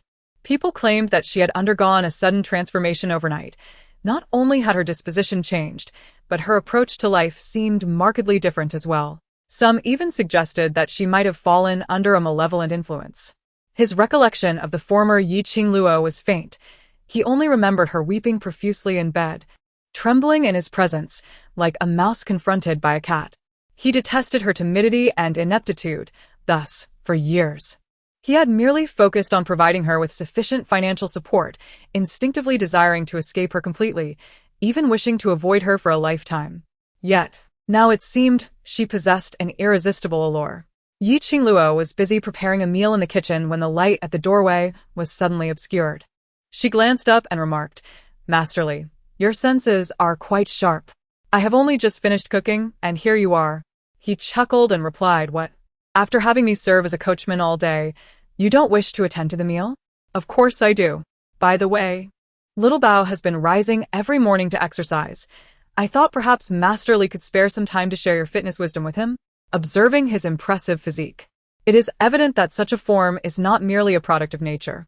Furthermore, it is essential for young boys to spend time with their fathers to cultivate a sense of masculinity. While he is present, she hopes that Little Bao can have more interactions with him. When it comes to matters concerning children, he exhibits no hesitation, promptly replying, "If Little Bao and you ever require my assistance, do not hesitate to ask." Such words are indeed pleasant to hear. Yet she ponders how she might approach him once he departs for the capital. Just as he intended to engage her further, he heard Yor call out, "Father, will you join us in watering the flowers?" With so many roses and monthly blooms planted along the courtyard wall, one wonders their purpose. Mother said that when they flourish, our home will transform into a sea of blossoms. Noticing Li Beichen crouched on the ground, she hurriedly brought over a bamboo chair, saying, "Father, please take a seat." He gazed at the uniquely crafted chair in the child's hands and remarked, "Where did you acquire this? It is quite lovely." "Mother made it," she replied. She can also craft beds and tables, but in doing so, she has cut her hands. So, be careful not to damage it while sitting, all right? He smiled and agreed. Very well. As he examined the chair before him, a sense of curiosity stirred within him. How many surprises did this woman hold that he remained oblivious to? Chapter 38. Do not miss out. The crops in the fields had ripened within a mere week, and it was no longer feasible to sell them with the ox cart. Nevertheless, the earnings from recent days had been substantial, leaving Yi Qingluo quite satisfied. In the ensuing days, the child continued to be cared for by Li Beichen, while she and Chunny persisted in selling liangfin and ice popsicles, a routine that passed swiftly. Da Shonin Kirid, Qingluo. I've heard that the Li family is preparing to head to the capital. Are you truly not considering bringing the child along? To them. A journey to the capital seemed the most promising opportunity for the three of them. Moreover, Li Beichen did not appear as irresponsible as he seemed. If Yi Qingluo could cultivate a relationship with him, they might even grow old together. Alas, Yi Qingluo had always believed that what she desired must be earned through her own efforts, rather than bestowed by another. She was indifferent to the character of Li Beichen or the life he could offer her. She was resolute in her conviction that the life she yearned for had to be fought for by herself. Noticing Da Chunny awaiting her response, she replied, "This matter requires the child's opinion. Although he currently gets along with Li Beichen, I doubt he would willingly go with him. Will you continue to live in this manner, dragging things along?" Da Shoni Presid. "What's wrong with that? It's quite comfortable," she attempted to persuade. "He must have his reasons." The day's business was mediocre, and they sold a bit later than usual. Just as they were about to close up after finally finishing their sales, they spotted Su Shi approaching with a grave expression. Upon seeing the elder woman, Yi Qingluo felt a surge of wariness. She knew well that Su Shi was more formidable than even the Li family. There was no escaping this encounter. So she slowly approached, hesitating for what seemed an eternity before finally speaking, "Qingluo, our Su Yu is ill." Instantly, Yi Qingluo distanced herself from the situation, asserting, "It has nothing to do with me. I haven't seen him in ages." "Indeed, it is not your fault." Her demeanor was considerably gentler, her eyes filled with remorse. "It's all my fault, Qingluo. Can you help our Suyu?" As she spoke, tears began to stream down her face. Yi Qingluo was momentarily taken aback and inquired, "What has happened?" Su Shi's tears were genuine. For years, she had placed all her hopes on her son. now that he had finally made some progress. Witnessing his current decline was unbearable for her. Qingluo was surprised to realize that he had not yet moved on from her, despite her belief that she had been quite clear in her intentions. However, given his state, what could she possibly do? Sensing her dilemma, Su Shi pleaded, "Please, I implore you to talk to him." Just talk to him. Her tone was almost desperate. Qingluo felt reluctant to refuse too harshly and replied, "Then bring him here tomorrow. I will see what I can do." After all, Su had a good character, and the original owner had genuine feelings for him. She would consider it a favor to the original owner. Upon hearing this, Su Shi was instantly filled with excitement, exclaiming that her son was already here. She had brought him to see the doctor, but the local physicians had only shaken their heads, stating that a heart ailment required a remedy for the heart. It was out of desperation that she sought Qingluo's help. Before Qingluo could process this, Su Shi had already brought the lifeless and hollow-eyed Suyu to her. Upon seeing her, a flicker of emotion sparked in his eyes. Suyu, "Let us have a conversation." Meanwhile, De Chunnyang looked on with disdain, having forgotten her earlier derision towards Qingluo. It was only because of Qingluo's good temperament that she had not retaliated. Anyone else would have taken the opportunity to rub salt into her wounds. Qingluo gazed at the man trailing behind her, his head bowed in silent defeat. A sigh escaped her lips as she remarked, "The Suyu I once knew should not be in such a state. I remember him as exceptionally talented and ambitious, once proclaiming his desire to become the most successful man in the world. Yet, what has become of him now?" His eyes reddened with emotion, and his voice became hoarse as he responded, "Yet without you, all those talents and aspirations are rendered meaningless. Qingluo, I would willingly trade everything for you. All I desire is you." As he spoke, he choked back tears, his genuine affection for the original owner evident. Perhaps his past cowardice had haunted him for years, and now, having finally glimpsed hope only to see it shattered, he found himself unable to bear it. She proposed, "Suyu, let us make a pact." Understanding that further persuasion would be futile, she felt it wiser to encourage him to look forward. Perhaps such a perspective might aid his emergence from despair. He fixed his gaze upon her, awaiting the terms of her proposed agreement.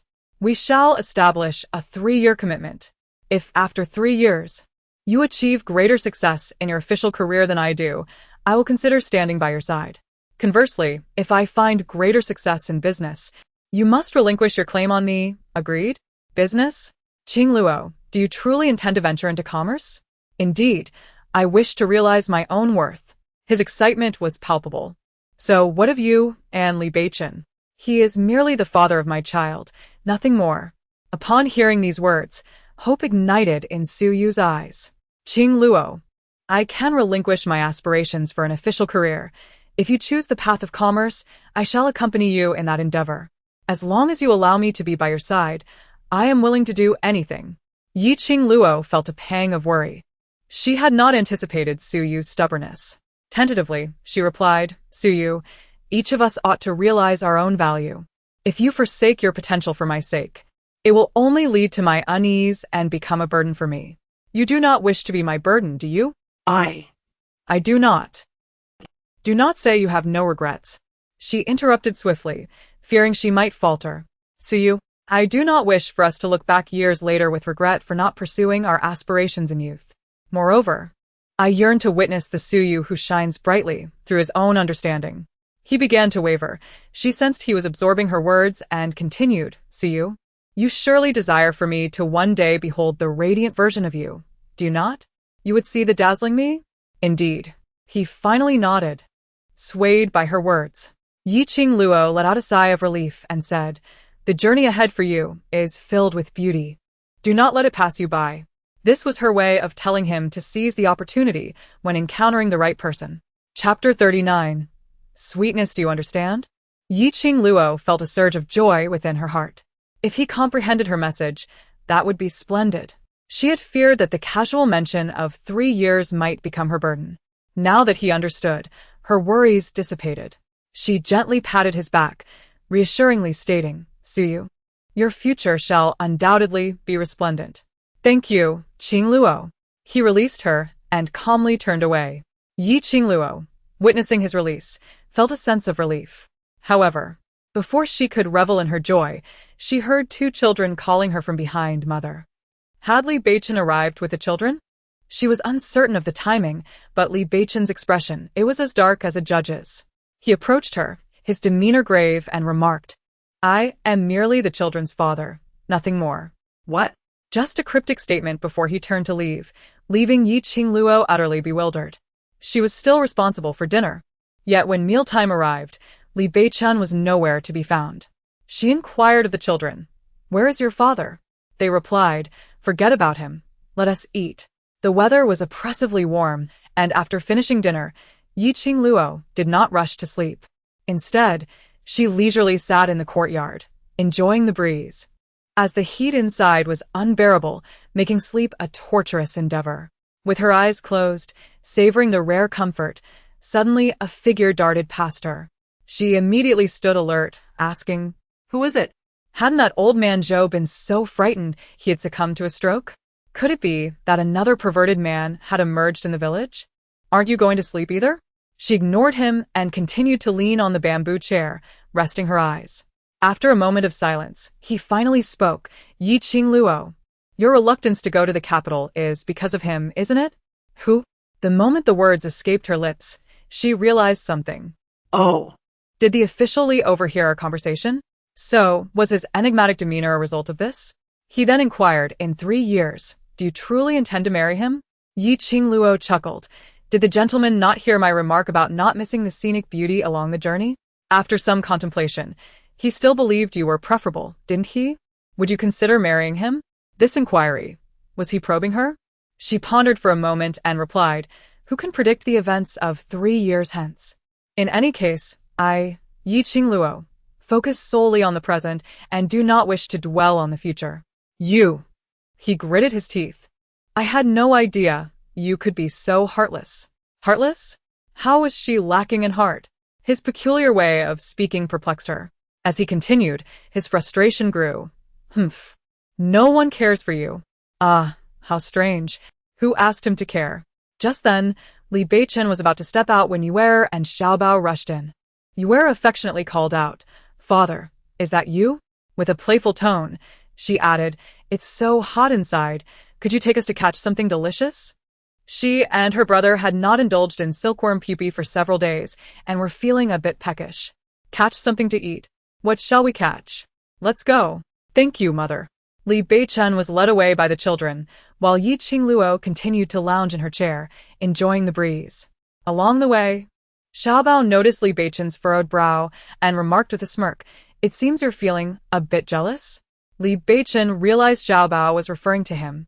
He decided to playfully inquire, Xiaobao, Does that see you often come to see your mother? Indeed. Not only does he bring us food, but he also helps my mother sell her wares. He treats her exceptionally well. Upon hearing this, his eyes dimmed with regret. Xiaobao gapet, unfortunen.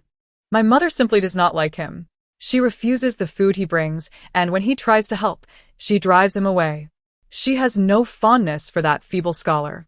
This statement immediately brightened Li Beichen's eyes, and he exclaimed with excitement, Is it true that your mother doesn't like him? Of course it's true. My mother would never deceive me. Observing the smile on Li Beichen's face, Xiaobao quickly doused his enthusiasm, saying, You needn't be so pleased. My mother wouldn't like you either. Why not? He inquired.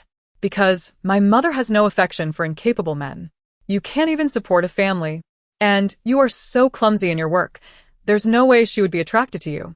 Li Beichen, somewhat defensively, retorted, I work reasonably well, don't I?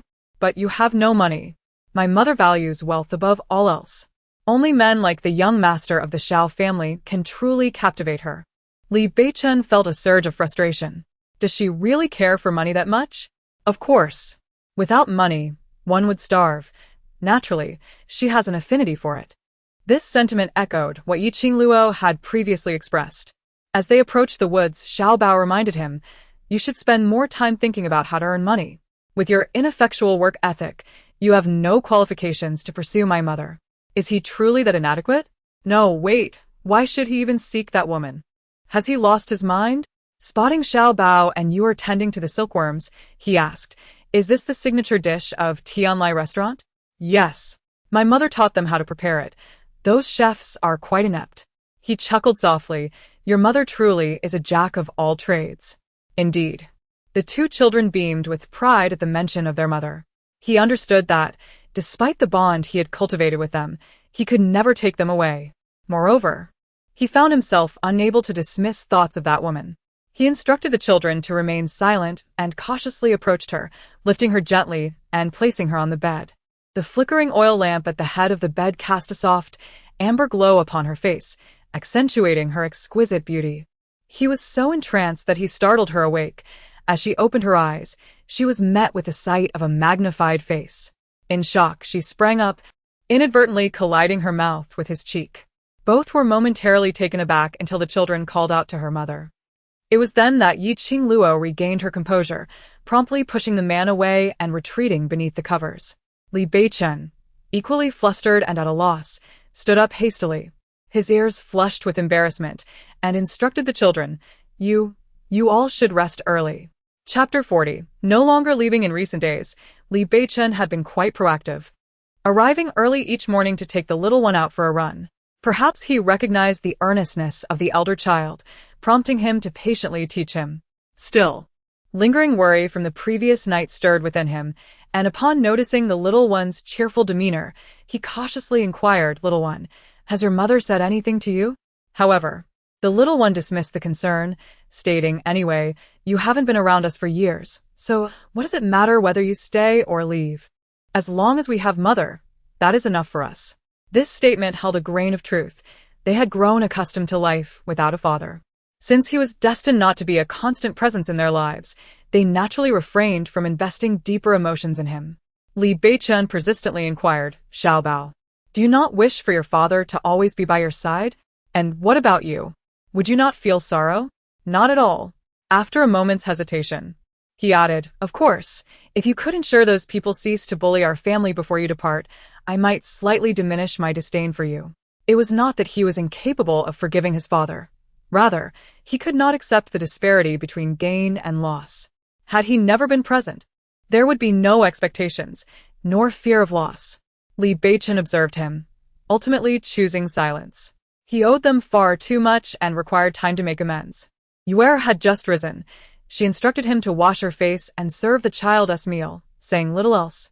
As if the events of the previous night had never transpired. A sense of inexplicable melancholy washed over him as he wandered to the kitchen, where breakfast awaited. The dish before him contained the silkworm pupae they had gathered the night prior. Xiaobao, enamored, plucked one and popped it into his mouth without washing his hands, exclaiming, so delicious. Quickly, wash your hands. I know. He gazed at the pupae, resembling insects, murmuring, Is it truly that delightful? Once the meal was served, he tentatively picked one and tasted it. After swallowing, he nodded repeatedly, Indeed, it is quite good. Xiaobao poured him a bowl of leftover fruit wine, stating, Mother says this pairs perfectly with the dish. Is that so? Upon tasting, the sweet, smooth wine delighted him, and he remarked, Your mother truly is a remarkable talent. It seems there is nothing she cannot accomplish. Naturally, Xiaobao felt proud. After all, my mother is the most formidable. Li Beichen, puzzled, wondered who would visit his home so early in the morning. At that moment, Madame Li was beaming with delight, while old Li also felt a sense of pride, welcoming the gifts with open arms, even wishing that the givers would bow down and pay their respects. However, when his son spoke, she could not disregard his words. As soon as the visitors departed, she began to reprimand him. What does it matter if they merely brought some food? It's hardly of any value, so why refuse it? He replied coldly, What qualifications does your son possess to accept their offerings? Furthermore, should you dare to accept gifts privately again, I will personally report this to the authorities and ensure that they dismiss me from my position for corruption. These words frightened Madame Li. If they are not to be accepted, then so be it. It is not as if we invited them. Old Li immediately sought to smooth things over, saying, Beichen is right. Such actions are unacceptable. If you were to accept gifts randomly in the capital, it might jeopardize Beichen's future. Upon hearing this, the Li family was stunned, unable to believe what they had just heard. What did you just say? I have spoken quite clearly, he replied. He used to consider serving the court paramount, but now he had discovered something far more significant. Without waiting for their reactions, he took the child's hand and stepped out amidst their astonishment. Yuer did not comprehend, but Xiao Bao understood clearly and asked, "Are you really not leaving?" He smiled, "Aren't you happy?" Xiao Bao turned away, pondering what there was to be happy about. Though she professed indifference towards him, her heart brimmed with genuine joy, as she secretly wished for him to remain by their side.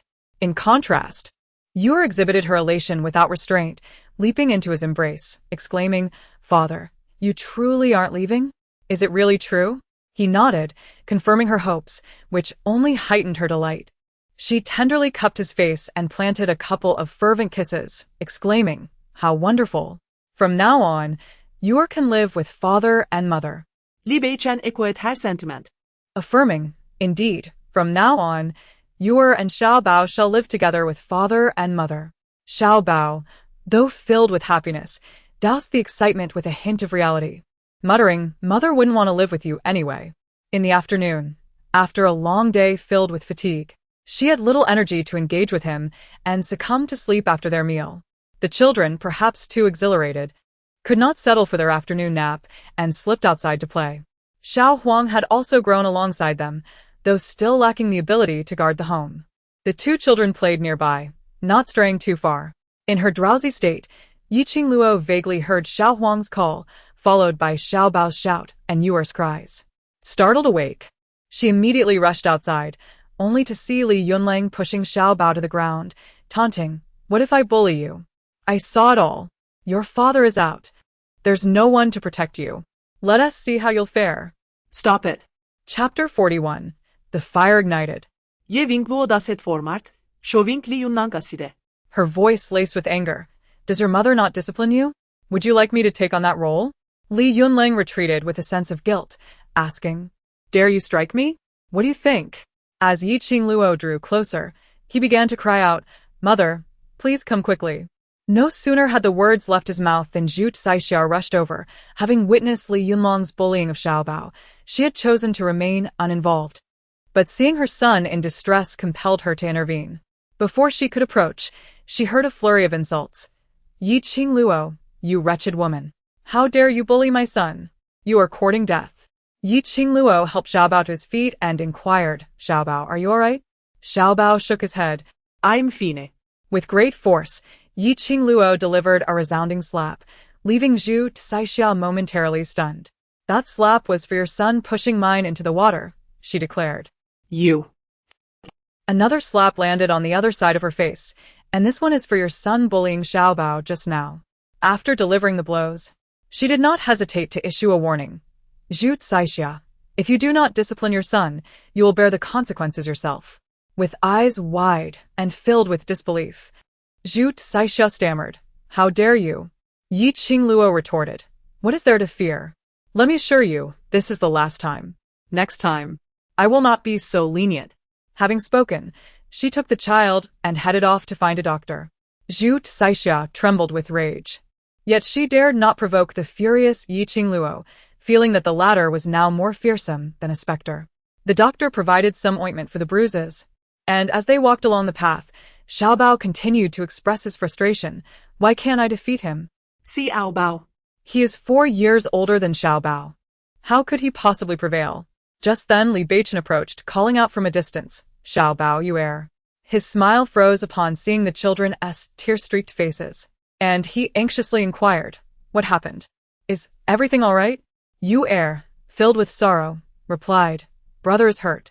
"It's nothing, I just fell," Xiao Bao hastened to say. He didn't wish to disclose the truth. He only blamed himself for his lack of skill, vowing to practice diligently in the future.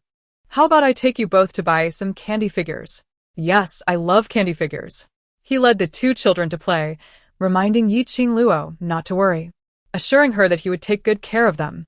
Li Beichen took the children away for half the day, and Xiao Bao sighed, saying, "There are none left. We can only buy them tomorrow." Li Beichen comforted him, "We will definitely buy them tomorrow." Xiao Bao was reluctant to reveal with whom he had fought, but Li Beichen could guess to some extent. He resolved to teach Xiao Bao a proper set of self-defense techniques when he had the chance, ensuring that his son would not be a passive victim of bullying. his son would surely learn to stand strong. At the dinner table, he asked Qingluo, setting up a stall every day is not a sustainable solution. Why not consider opening a shop? Qingluo chuckled lightly. There's no rush. Let me plant this year's crops first. Filling our stomachs is a prerequisite for opening a shop, is it not? He nodded. As for the land that belongs to you, I will expedite the process of reclaiming it for you. He intends to help her reclaim the land? This is indeed good news. Who would fear having more land? However, it seems that this fellow has ventured out with the intention of planning for their livelihood. As for the Li family, she is acutely aware of the elderly couple's priorities, and her words indeed resonate with them. Once she departs, the Li family begins to deliberate. The old man, with a furrowed brow, expresses his helplessness, asking, "What do you suggest we do?" Even if we find an opportunity, he is bound to ignore our counsel. Clenching her teeth, Li asserts, "In my opinion, it would be better to act decisively and eradicate that woman's influence altogether. If she leaves, what concerns would North have?" The old man agrees, albeit indirectly, saying, "You may proceed as you see fit." According to him, North would not dwell on such matters. Once he establishes himself in the capital, he need not worry about women bearing his children. Even if he cannot have children, he has a nephew after all. One cannot allow an inconsequential woman to dictate the course of one's life. Such leniency is simply folly. Meanwhile, Qingluo continues her routine of rising early to earn a living and trusting the child to Li Beichen. Upon learning that her bed has been occupied, De Chunyang graciously offers her own bed, allowing them to share a moment's rest together. Given the rarity of such a cool spell, it would indeed be a pity not to take a nap in the afternoon. Qingluo, having endured several sweltering nights without proper sleep, soon succumbs to slumber. However, she is abruptly awakened by urgent cries from outside. "Fire! Fire!" Groggily, Qingluo turns over and mumbles, "Whose house is on fire?"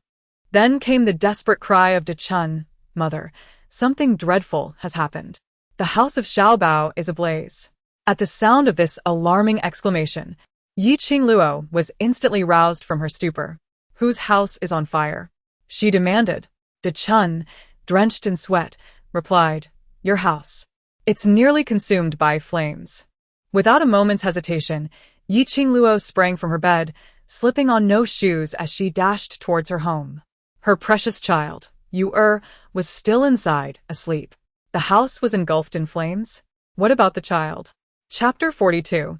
The blaze being that it was a straw house, the fire was exceedingly difficult to extinguish.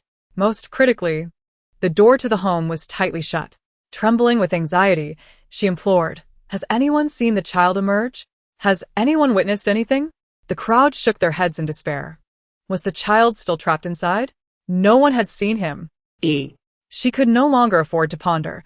She bolted towards the door like a woman possessed, calling out, "Xiaobao, The inferno raged furiously, the smoke choking her, rendering it impossible to approach. Behind her, De Chun's anguished voice cried out, "Don't go near Qingluo." Yet, her ears were deaf to the warning. Struggling through the thick smoke, she finally reached the tightly shut door, now engulfed in flames. The wooden beams? It was too late, too late.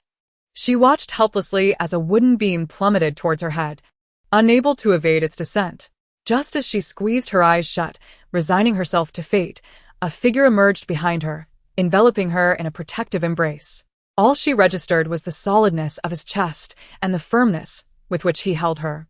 When she finally dared to lift her gaze, she saw Li Beichen, recklessly pulling her away from the suffocating smoke. Outside, a child cried out, tears streaming down his face, calling, "Mother, mother." The man, his eyes ablaze with rage, tightly grasped her arm, demanding furiously, "Qingluo, are you disregarding your life?"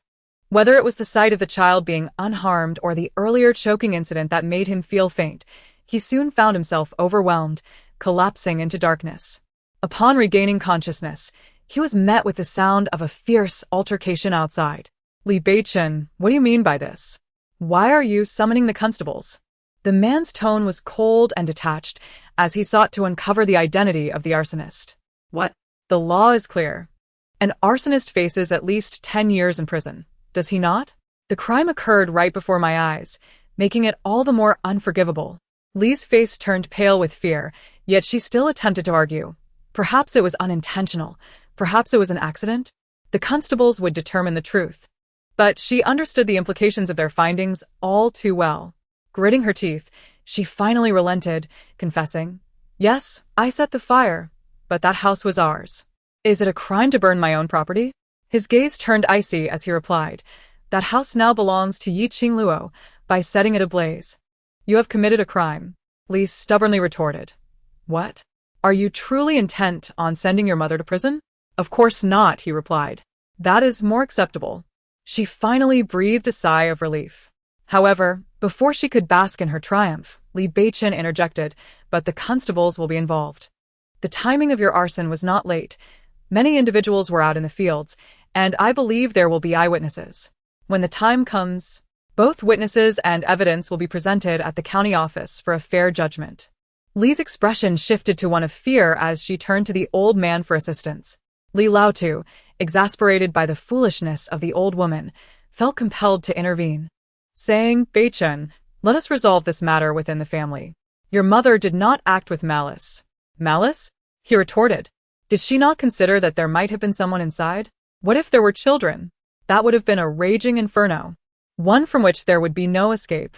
So, how do you propose we resolve this? Let the authorities judge as they see fit. I trust they will deliver a satisfactory outcome." He recognized how straightforward the matter was. Li Laotu, now agitated, responded, "What more do you want? Should we dismantle our home for her?" Li Beichen, unwilling to engage in further argument, replied, "You should rebuild it precisely as it was. The matter will be resolved when the construction is completed." "What do you mean?" "You can either provide the funds to rebuild now, or leave it to the authorities to handle. The choice is yours." With a crash, the teacup shattered on the floor. His face contorted with rage. "And you dare to speak of spending on the children? What kind of life have the three of them endured these past years? Do you think I am oblivious simply because you choose not to mention it?" Li Beichen was furious, and the Li family dared not act recklessly any longer. Over the years, she had never witnessed her son so enraged. She refrained from further provocation, for this son was indeed capable of sending her away. Old Li, sensing the situation was spiraling out of control, realized that prolonging the matter would only exacerbate it, so he reluctantly agreed. "Fine. I shall use my funds to rebuild the house. Let us not involve the authorities in this matter." Li was heartbroken. After all, those funds were intended for Yunlang and Yunzio's private schooling. "Enough. Silence yourself," she retorted. If it weren't for her own foolishness, would he have to endure the pain of parting with such money? Now his sole focus was to soothe Beichen's emotions, hoping he could soon arrange for the trio to travel to the capital. At that point, they could finally anticipate the arrival of better days after enduring hardship. Having just cleaned her wounds, it was now the perfect moment to apply medicine. He instructed the two children to bring over the medicine box, and with utmost care, he cradled her injured hand.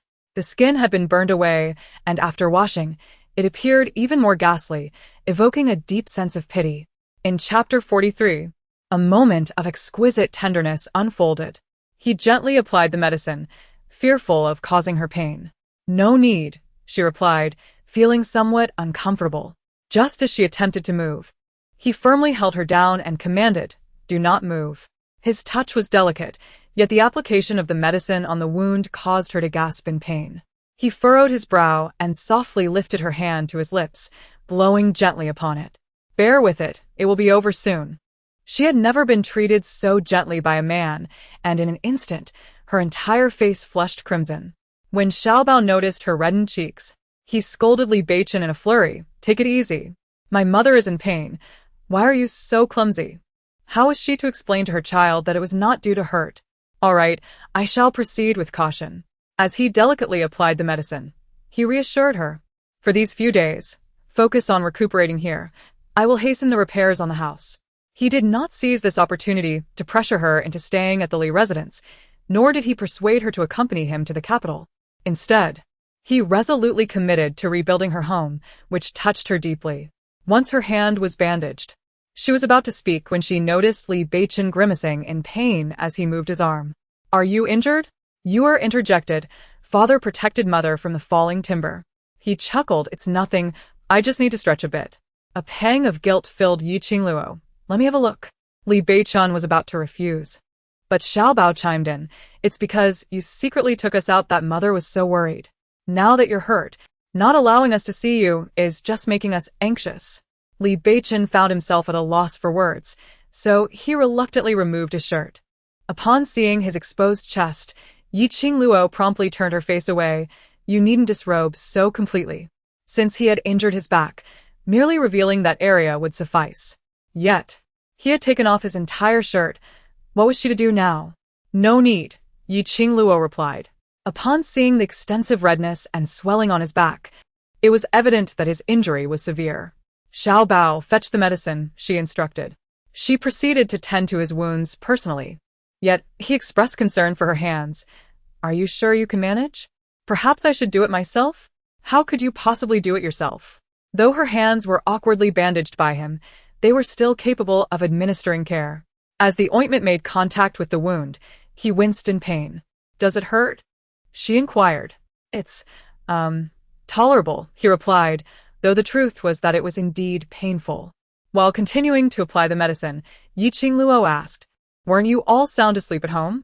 What prompted you to venture out? They recounted how, shortly after leaving, they had spotted thick smoke rising from the village, unaware that it was coming from their own home.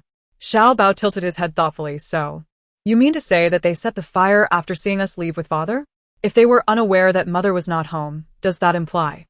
The implications of this situation were chilling. They had barely departed when someone ignited the flames, indicating that they had been observed, rather than a mere vendetta against the house.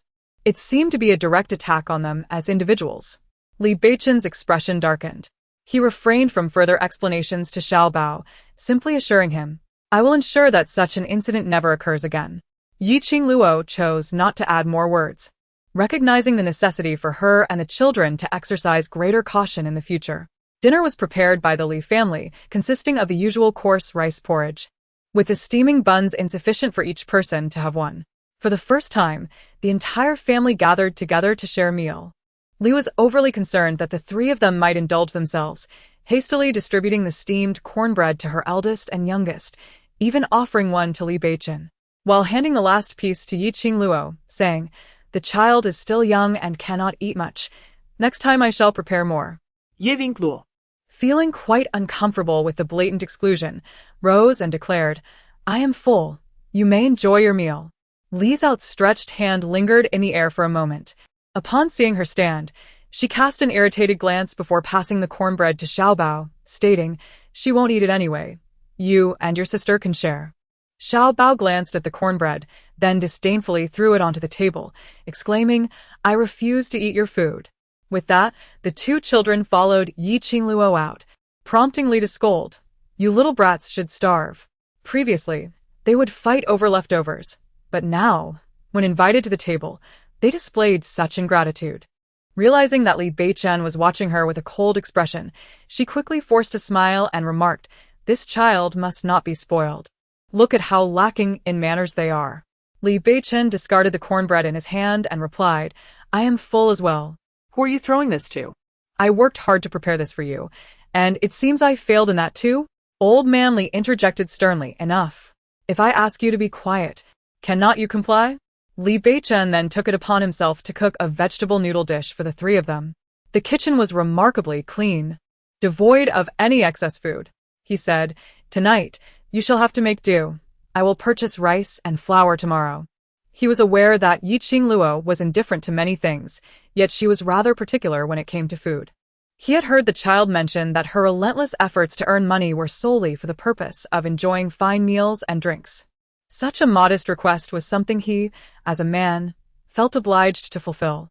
Dinner was manageable, but the predicament of sharing a single bed for the night presented a challenge. Yi Qingluo sighed. Lord Li, I shall share this space with the child. You must find another solution. What options do I have? Surely, I cannot sleep outside, he replied, contemplating the absurdity of it. That is not acceptable. He rearranged the bedding and added a wooden board in the corner, stating, We shall sleep side by side. It will suffice. Absolutely not, Ye Qingluo countered vehemently. You have no choice, he insisted. The child, however, was quite delighted. Yuer clung to Li Beichen, exclaiming, "I want to sleep next to Daddy." "Very well," he responded, glancing at Xiaobao. "Shall Xiaobao join me on the other side?" "I refuse to be near you," Xiaobao retorted. With Xiaobao nestled on the inner side, it meant that he would be next to Qingluo. He suddenly found this arrangement rather agreeable and, with a hint of reluctance, declared, "Then I shall make do sleeping beside you." Qingluo felt a wave of despair wash over her.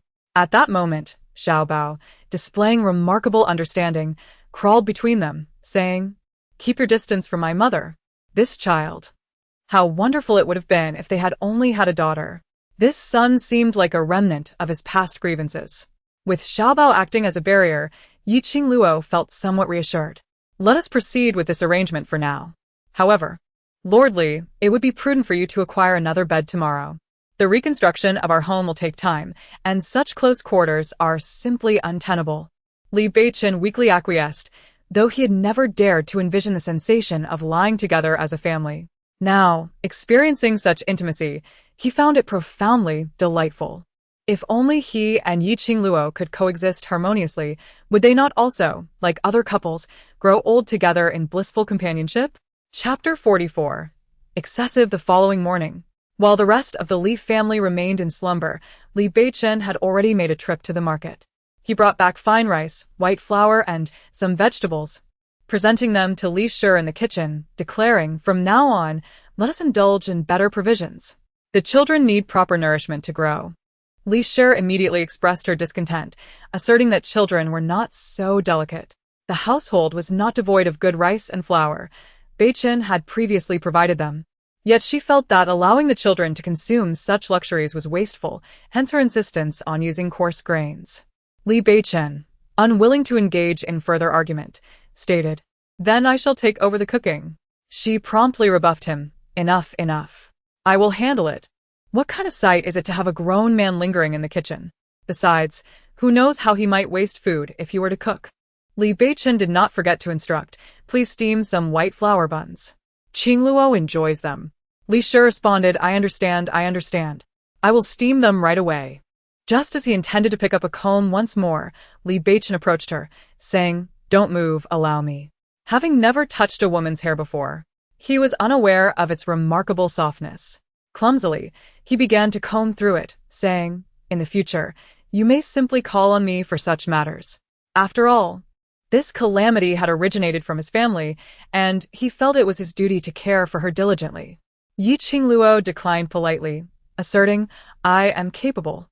I am not incapacitated. As long as I refrain from exerting too much pressure on my hand, it shall not hinder me. I can manage to comb my hair slowly." His tone grew more serious as he replied, "If you wish to recover swiftly, it would be prudent to heed my advice." Despite her reluctance, he did not afford her the opportunity to retort. He seized the comb and began to style her hair. Qingluo gritted her teeth in frustration. Thinking that had her hand not been so inconvenient, she would not have to endure this indignation. Noticing her compliance, a hint of relief graced his countenance. Though untangling the hair was rather straightforward, the hairpin proved slightly more challenging. Observing his struggle, Qingluo suggested, "Perhaps I should handle this myself?" He stubbornly insisted, "I can do it. Just instruct me on how, and I shall ensure your hair is impeccably styled." Such tenacity. Qingluo sighed, ultimately opting to patiently guide him. Although he tugged at her hair painfully on several occasions, they eventually managed to create a somewhat presentable hairstyle. He beamed with satisfaction, declaring, "See? I told you I could do it." Qingluo could only smile and give him a thumbs up, aware that his efforts were less than perfect, and assured him, "I shall practice diligently." At that moment, Yuero approached and chimed in, "Daddy, please style my hair too." "Certainly, come here, and I shall craft a beautiful hairstyle for you." He confidently set about braiding the child's hair, but the ponytails ended up uneven and excessively loose. Yuero, gazing at her reflection, flushed with indignation and exclaimed, "Daddy, you made my hair look ugly." "Oh, then I shall redo it. I promise to make it right for you." The two gentlemen busied themselves with hair arrangements for an entire morning, ultimately resulting in Yuer sporting merely 2 loose braids. While not entirely ideal, they were certainly less peculiar than before. Li Shi called out, "It's time for lunch." As they approached, Yun Lang and Yun Zhao were each clutching a large white steamed bun, devouring them heartily. Li Beichen, without much thought, inquired, "Didn't Ti ask for boiled eggs for the children?" He had specifically purchased the eggs, as Yi Qingluo had mentioned that the children required nourishment and needed to consume an egg daily. Li Shi clarified, "Today we are having steamed buns made from white flour. The eggs can be eaten at a later time." With that, she tore a bun in half and handed it to the child. Yi Qingluo noticed distinctly that the bun contained a considerable amount of corn flour. While corn flour is slightly superior to coarse rice, it is significantly cheaper than white flour, and the addition of corn flour greatly diminishes the bun's texture. However, since they were dining under someone else's roof, she refrained from commenting, deeming it acceptable as long as it was not excessively unreasonable. Little Bao, having finished half a bun, was evidently still hungry and reached out for more when Li Shi cleverly moved the bun aside, suggesting he should drink more soup, stating that too much dry food could lead to choking. Old Li glared at her fiercely and admonished, "If the child wishes to eat, let him eat." "What do you mean by choking?" With his intervention, Li Shi could no longer conceal her intentions and reluctantly tore off a small piece for little Bao, adding, "I worry you won't finish it and it will go to waste. We can always get more later if needed." Li Beichun suppressed his frustration until Li Yunlang and Li Yunzhao set down their bowls and exited. Li Yunlang, hiding at the door, softly called to little Bao, "Come here, I have something fun for you." In his heart, Xiao Bao was reluctant, yet Li Shi insisted, "You are all brothers bound by blood, nurtured together in affection. No one will dare to bully you. Go on." Xiao Bao cast a glance at Li Beichen, prompting Li Shi to immediately reprimand Yi Qingluo. "Look at how timid you've raised the child. With such cowardice, how will he ever accomplish anything?" Not wishing to put Yi Qingluo in a difficult position, Xiao Bao replied, "All right, I will go. Is that sufficient?" He set down his chopsticks and walked out. Concerned, Yi Qingluo also put down her bowl and chopsticks, intending to check on him, for she was well aware of Li Yunlang's character. Upon witnessing her concern, Zhu Saixia remarked sarcastically, "Look at how overly cautious she is. One might think that Yunlang frequently bullies them." Yue retorted, "He does indeed." The words she wished to express were stifled by Li Shi's intimidating gaze, and Li Beichen, having finished his meal, took Yue by the hand and rose to leave. Zhu Saixia grumbled in dissatisfaction, "Just look at that family, as if we owe them something." Outside, Li Yunlang led Xiao Bao to a spot farther from home. Xiao Bao, wary, refused to approach, asking, "What do you want?" Li Yunlang sneered, "Are you afraid I will hit you? Rest assured, I won't lay a finger on you today. Come. I have something delicious for you. I assure you, it will tempt your appetite." With a leisurely demeanor, he withdrew an egg from his pocket, flaunting it. "What do you think? It's been a long time since you've seen one, hasn't it?" He then skillfully peeled the egg and savored it, saying, "Truly delightful." After finishing the egg, I unfolded my hand and handed over the eggshell. "Here, this time, I shall not toss it onto the ground, nor shall you scavenge for it like a dog. Go ahead and eat." Yi Qingluo, witnessing the scene, felt her eyes welling up with tears, her hand instinctively clenched, oblivious to the pain. Just as she was about to step forward, she spotted Li Beichen approaching, whose heart was equally burdened with sorrow. Little Bao slowly moved forward to take the eggshell, only to hurl it directly at Li Yunlang's face, declaring, "You might as well keep this for yourself. Are you looking for a fight?" Before he could advance, Li Beichen had already arrived, and upon seeing him, Li Yunlang scurried away like a mouse fleeing from a cat. The Li family was incredulous. "What did you just say?" Yet, Li Beichen did not repeat himself. He simply took the child and departed. This household, these individuals had disappointed him profoundly. From now on, he would shoulder the responsibility for his own little family. Chapter 45. How fragrant. At home, the Li family continued to stand at the door, pointing fingers and making veiled accusations, which only served to aggravate her. Confronted with the jubilant Li Beichen, she impatiently queried, "How are the renovations coming along? I went to check today, but there seems to be no progress." The home she had painstakingly nurtured was now utterly transformed. Everything she had cherished lay buried beneath a layer of dust. Despite the desolation, she felt compelled to take a glance inside. Truth be told, although the home was modest, She felt a sense of reluctance to part with it. Coupled with the disdainful expressions of the Li family, she was truly reluctant to remain there for even another day. Li Beichun's smile froze on his face, yet he approached with patience, saying, "I have already hired someone. Work will commence tomorrow. Look, I have prepared the blueprints." The house depicted in the image is quite exquisite, adorned with azure bricks and emerald tiles. Encircled by lofty walls and a spacious courtyard, each detail meticulously crafted with her preferences in mind. Although she and her child reside there, the space need not be overly large. However, safety is paramount. It is evident that he has genuinely invested effort into this endeavor, and her previously simmering anxiety has somewhat abated. Seizing the moment, the little one approached her with a rabbit in hand, exclaiming, "Mother, we have captured a magnificent rabbit. Look, isn't it splendid?" After 2 days of their endeavors, the joy radiating from him was palpable. Qingluo took out a handkerchief to wipe the dust from his face before glancing at the rabbit he held and remarked, "Indeed, it appears quite plump." "Plump? Splendid?" The child's smile instantly faltered, and he instinctively took a step back. "Mother, the rabbit is very cute." "Indeed. It also promises to be quite delectable." Qingluo had abstained from meat for 2 days, and the sight of the rabbit made her mouth water. However, knowing it was captured by the children, she had no genuine intention of consuming it. She was merely teasing them. "Mother." "All right, I was just jesting. Go and play." "Okay." Little did they know, mere moments after the 2 children took their rabbit outside to play, they found themselves embroiled in a dispute with Li Yunlang. "This rabbit is ours." Li Yunlang retorted fiercely, "I saw it first. Hand it over or do not force my hand." Before he could act, the sharp voice of Li Beichun rang out, "Let us see you try." The tone was cold and carried an unmistakable warning. Li Yunlang, feeling a sudden pang of guilt, swiftly turned and fled, fearing that he might be caught and punished. As he departed, Li Beichun noticed that Xiaobao was holding a pair of scissors and inquired, "Xiaobao, what are you doing?" "Mother wants to eat meat," replied the child. "But don't you love rabbits? Just moments ago, you said you wanted to raise one." "The rabbit can be caught later. It must be sacrificed today to nourish Mother." His desire to see his mother happy outweighed his affection for the rabbit. Seeing the pained expression on his son's face, Li Beichun nodded in agreement. "Very well. Leave it to me.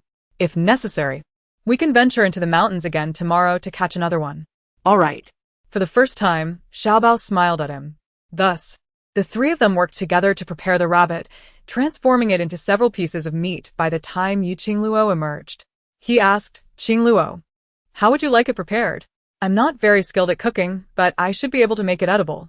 Qingluo glanced at Xiaobao and replied, "Mother was merely speaking in jest. Why do you?" "Mother, we caught the rabbit specifically to nourish you, and besides, we cannot raise it here, can we?" With Li Yunlang around and the presence of the Li family, who knows where this rabbit might end up? It's better to eat it ourselves than to let it fall into someone else's hands. Xiaobao's clarity of thought brought comfort to Qingluo. She said, "Then, I shall prepare it deliciously, so as not to squander your efforts." "Good. I want to eat what Mother cooks." However, Li Beichun interjected, "No, you mustn't move your hands too much. Allow me to handle the cooking. Then may I direct you from the sidelines?" "That would be acceptable." Thus, Xiaobao tended to the fire while Li Beichun managed the pot, and Qingluo provided guidance nearby. The family worked in harmonious coordination, and soon the kitchen was filled with an enticing aroma. Li Yunlang, in the inner room, called out eagerly for his grandmother, "I want to eat meat too." He had never encountered such a delectable scent before. It was simply irresistible. Ah, did she not wish to partake as well? She did, indeed. But this morning Li Beichun had just mentioned they would cook separately, and now it was perhaps too late to plead for a change. It was truly unfortunate that Yunlang, that child, had the audacity to flaunt his good fortune. This had thoroughly incensed Beichun. They could hardly expect to gain any favor now. Unable to confront the situation directly, he resorted to enlisting the help of the 3rd son's wife, saying, "Yunzhao's mother, Qingluo, has been somewhat closer to you lately. Could you not intercede on our behalf? Let us not speak of the adults, but at the very least, could you ensure the children receive a portion of meat?" The 3rd son's wife, however, was not so shameless. She waved her hand dismissively, saying, "Forget it. After all, we drove them away back then, and it was quite the disgrace. How could I not harbor resentment? Moreover, I have not extended any kindness to Yi Qingluo over the years. In her eyes, I am hardly better than the eldest sister-in-law. I am always very aware of my limitations. Usa las orechas, li she escuda indignantly. Yet unable to bear the sight of her two grandsons' yearning expressions, she steeled herself and approached the kitchen. In a soft voice, she inquired, Beichen, what are you preparing to eat? Li Beichen did not lift his gaze, coldly replying, we shall soon finish in the kitchen. Her smile was somewhat rigid, yet she remained unhurried. It was enough for her to simply not feel rushed. He hardly granted her the opportunity to speak, leaving her to stand at the door, watching the tantalizing meat in the pot while swallowing her saliva. Once the rabbit stew was ready and the rice cooked, Li Beichen casually prepared a bowl of egg drop soup, subsequently serving the meal in his room before partially closing the door to begin his dinner. Little Bao felt a pang of sorrow for the rabbit, yet when Li Beichen placed meat into his bowl, he couldn't resist tasting it and was unable to stop. It was simply delicious. Yue repeatedly praised the dish, claiming the meat was extraordinarily delectable. Li Beichen, with a teasing smile, remarked that he would catch them fresh meat every day. Little Bao, clearly unimpressed, retorted that this particular rabbit was only caught because it was injured. How could he claim to catch them daily? Just boasting, he thought. Li Beichen quickly countered, asserting that it was indeed injured due to his own actions. That's not true. It was clearly me who caused the injury. Their banter revealed a peculiar dynamic. Perhaps their fates were at odds. Yi Qingluo found eating somewhat challenging, as her entire palm had been burned. Handling chopsticks proved difficult, prompting Li Beichen to buy her a spoon and cut the meat into small pieces for her.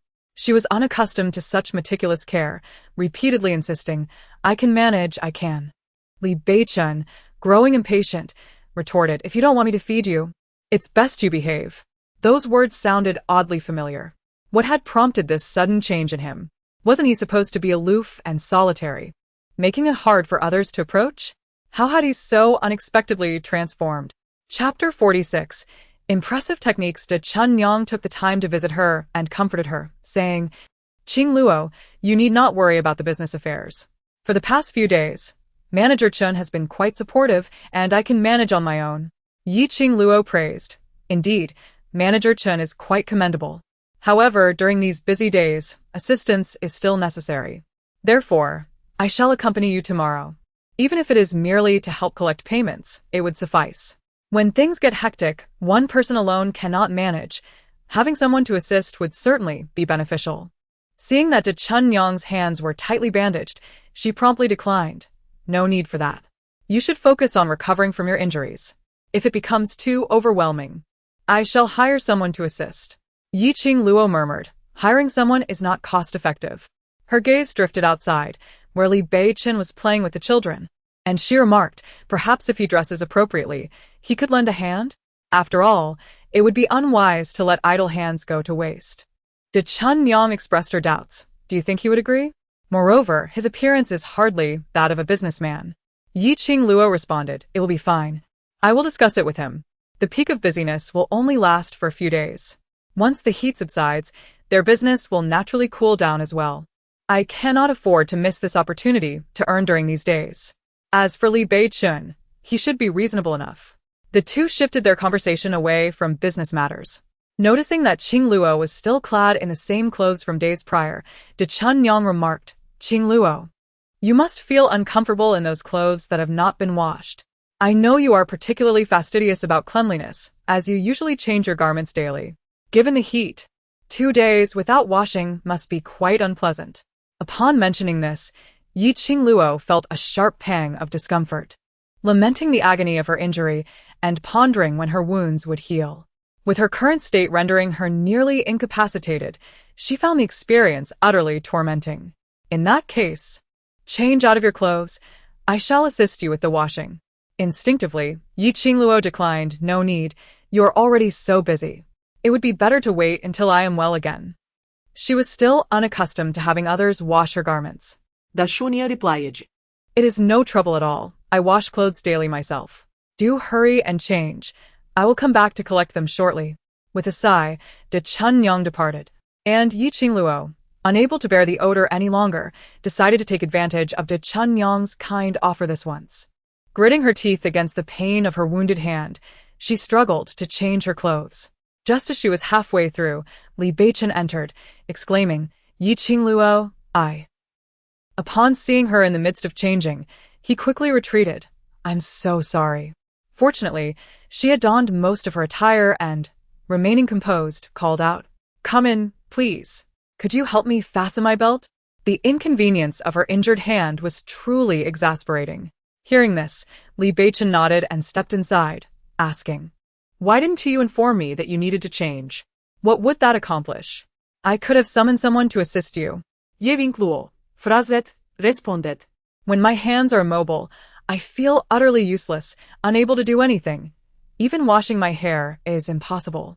Her hair had accumulated much dust from the fire, and with the heat causing perspiration, it had become even more itchy. "Wishing to wash your hair? That is a simple task." He assisted her in fastening the belt of her garment before swiftly dashing off to boil some hot water. Soon, the three of them, father and sons, joined forces to firmly press her onto the bed, intent on washing her hair. "Mother, please remain still. We shall ensure your hair is impeccably clean," young Bao vowed earnestly. Yi Qingluo declined, saying, "There's no need. I can wash it myself now that my hand is better." "Mother, please listen to us," the two children insisted, always fervent in their care for her. Unable to deter them, she surrendered to their wishes. However, just as her hair was dampened, Zhu Saixia sauntered past the door. Observing Li Beichen's attentive care in washing her hair, she remarked sarcastically, "Oh, after years in the capital, the second son has learned how to cater to women? Washing a woman's hair, isn't that bad luck?" Li Beichen was not one to indulge her provocations. "You are a woman yourself. Why have we not seen you shave your head out of fear of misfortune?"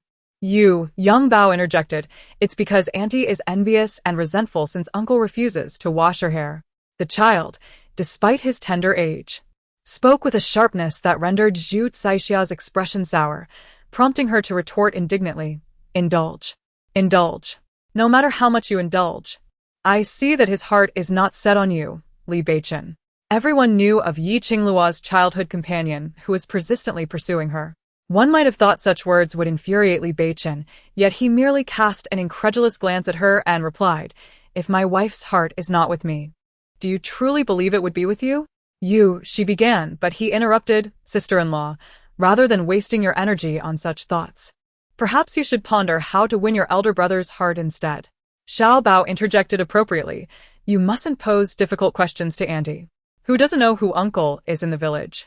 You too. Are you both trying to drive her to her wit's end?" Zhu Saixia, incensed, departed, while Yi Qingluo could not suppress a smile. "Xiao Bao, when did your tongue become so sharp?"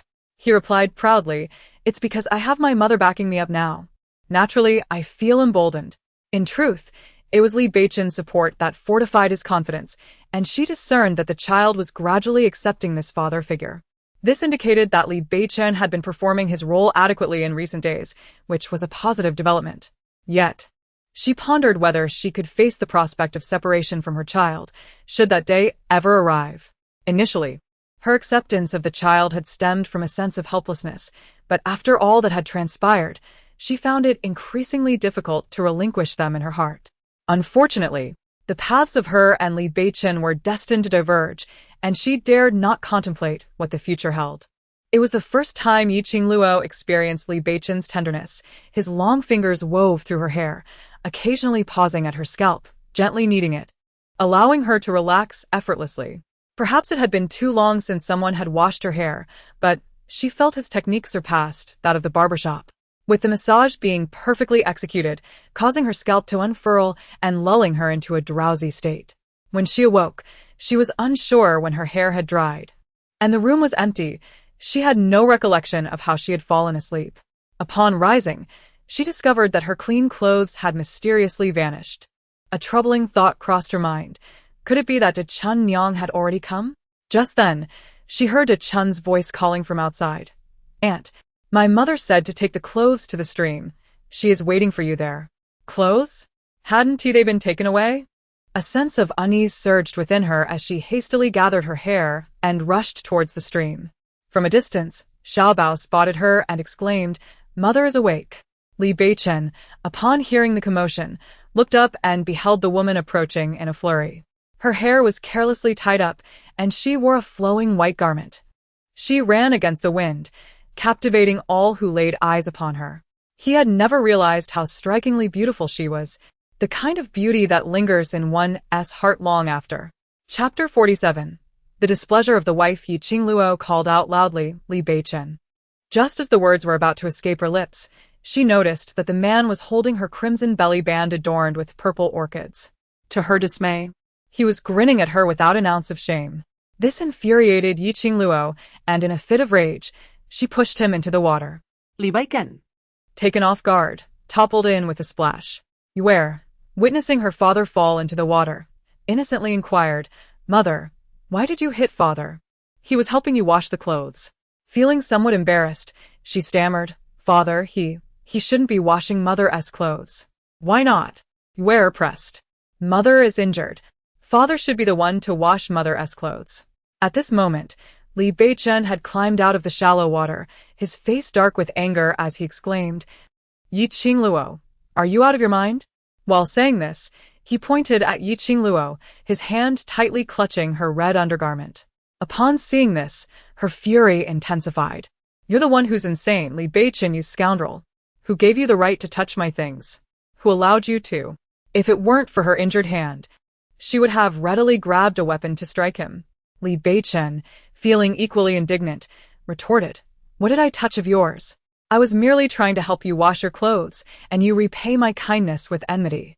Just as he was about to voice his grievance, he caught sight of the red undergarment in his hand, causing his previous bravado to instantly dissipate.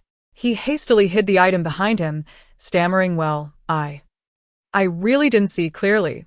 At that moment, a woman washing clothes by the stream approached, drawn by the commotion. Seeing their heated argument, she intervened, saying, "Hey, what's the fuss between you two? Qingluo, consider yourself fortunate. If it were any other man, he wouldn't even touch your things, even if you begged him." Another chimed in, "Indeed. You two already have children. What's there to be shy about? You've landed yourself such a caring man. I wonder what merits you've accumulated in your past lives to deserve this good fortune." Sigh. How enviable. Qingluo felt utterly speechless. Now. It seemed the entire village would soon learn that Li Beichen had washed her intimate garments, leaving her in a position that was impossible to clarify. How infuriating! Li Beichen was acutely aware of his shortcomings. Initially, he merely intended to assist her by washing her clothes. To his surprise, her undergarments were among them. This marked his first experience in washing a woman's clothing. Furthermore, it was also his inaugural occasion shampooing a woman's hair. It seemed he had bestowed upon her quite an array of firsts. After much contemplation, he suggested, "How about I wash with my eyes closed?" Given her inability to wet her hands and the necessity of cleaning her garments, this was the only feasible solution. Qingluo, incensed, stormed away. The gathering by the stream had already become a spectacle, and any further commotion would only serve as a source of ridicule. Xiaobao and Yue hastily pursued Qingluo. And it must be said, the village women possessed a penchant for gossip that exceeded even the loudest of trumpets. They had barely lingered at home for a moment when news of Li Beichen washing her clothes had already spread like wildfire. This was truly beyond comprehension. At the entrance, Old Man Li awaited her with a scowl. He had been enjoying a leisurely stroll when he overheard discussions about his household. Upon closer inspection, he learned that this woman had audaciously compelled his son to wash her clothes. How infuriating! His son was destined for the court, and yet he was being subjected to such indignities. Noticing the displeasure etched on his face, Qingluo could surmise the gravity of the situation and timidly called out, "Father." At present, she and Li Beichen were still nominally husband and wife, and as she resided in the Li household, addressing him as father was only natural. Old Man Li's expression darkened further as he reproached, "Qingluo, I have always regarded you as a sensible child, yet your recent actions have become increasingly absurd. How dare you allow Beichen to be the subject of mockery? Your behavior is utterly unacceptable." Qingluo found herself at a loss for words. "Father, I did not." "You did not? How could a woman allow a man to wash her hair and clothes?" What more do you wish to trample upon him? Do you not understand that a man's hands are those that conquer the world? His hands have touched the intimate parts of a woman. He will surely face misfortune. Must you repeat this phrase? Is it truly so that women are deemed harbingers of ill fate? To touch a garment or wash hair results in calamity. Then, what is the purpose of men marrying at all? Do they not fear misfortune when they share a bed at night? Old Li was even more enraged, exclaiming, "Am I now forbidden even to speak my mind?" Qingluo. Let me make myself clear. If you wish to part ways with Beichen, do so amicably. Do not utter the words of separation while simultaneously using the child to entangle him. What benefit do you gain from undermining his promising future? It was evident that Old Li had been harboring this frustration for quite some time and was now seizing the opportunity to unleash it, despite her desire to remain composed. Qingluo was not one to easily suppress her temper. You. Furthermore, if you cannot bear to see your son treat me with kindness, then hasten to build my house. Do you think I wish to remain in the Li family? You know better than anyone why I, Qingluo, reside here. If you wish to live in peace, I shall refrain from saying much. However, should you expect me to bow my head and live by your dictates, I advise you to reconsider your expectations. My temper is not so easily subdued. You. Old Li was nearly driven to the brink of apoplexy. He had never anticipated that Qingluo would be so sharp-tongued and confrontational. It seems that the one from his family was not mistaken. The once docile and submissive Qingluo has indeed transformed. From a distance, Li Beichen observed Qingluo with a slight smile playing on his lips. This woman, when provoked, truly possesses remarkable fortitude. Initially, he had feared that she might be bullied when alone at home, but it now appears that no one could dare to intimidate her. With his beloved in a foul mood, he must tread with utmost caution. Qingluo lifted her gaze and noticed that his clothes were still dripping with water. His hair dampened considerably, and his once handsome visage now bore a somewhat disheveled appearance. The anger within her finally subsided a bit as she called out to the children. "Xiao Bao, you heir, shall we go for a stroll?" Sure. Let's go to De Chun's house to play. All right. She also wished to check if De Chun's mother had enough ingredients for her cold noodles, planning to prepare more while she had the time. However, she wondered if Li Beichen would join them tomorrow. If only she and T impulsively pushed him into the water earlier, it had been a rash decision. Chapter 48. Equal treatment. Li Beichen accepted the laborious task assigned by Qingluo with a cheerful demeanor. He ventured into the marketplace with a light heart, seizing the opportunity during the lull in business to purchase candied treats for the children. He had promised them this delight days ago and was eager to fulfill that promise. In addition to a treat for the children, he also bought one for Qingluo, presenting it to her with a flourish. "Look, I had the master craft the cicada pupa just for you. Isn't it lovely?"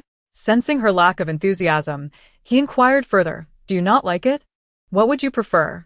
I can fetch something else for you." "No need. I do not have a taste for sweets." She is currently focused solely on making money. Does she not like it? Such things are merely for children. How could she possibly enjoy them? The candy figures, held in her hand, are nothing but a source of boredom. She took a light taste, and I must say, the flavor is indeed delightful.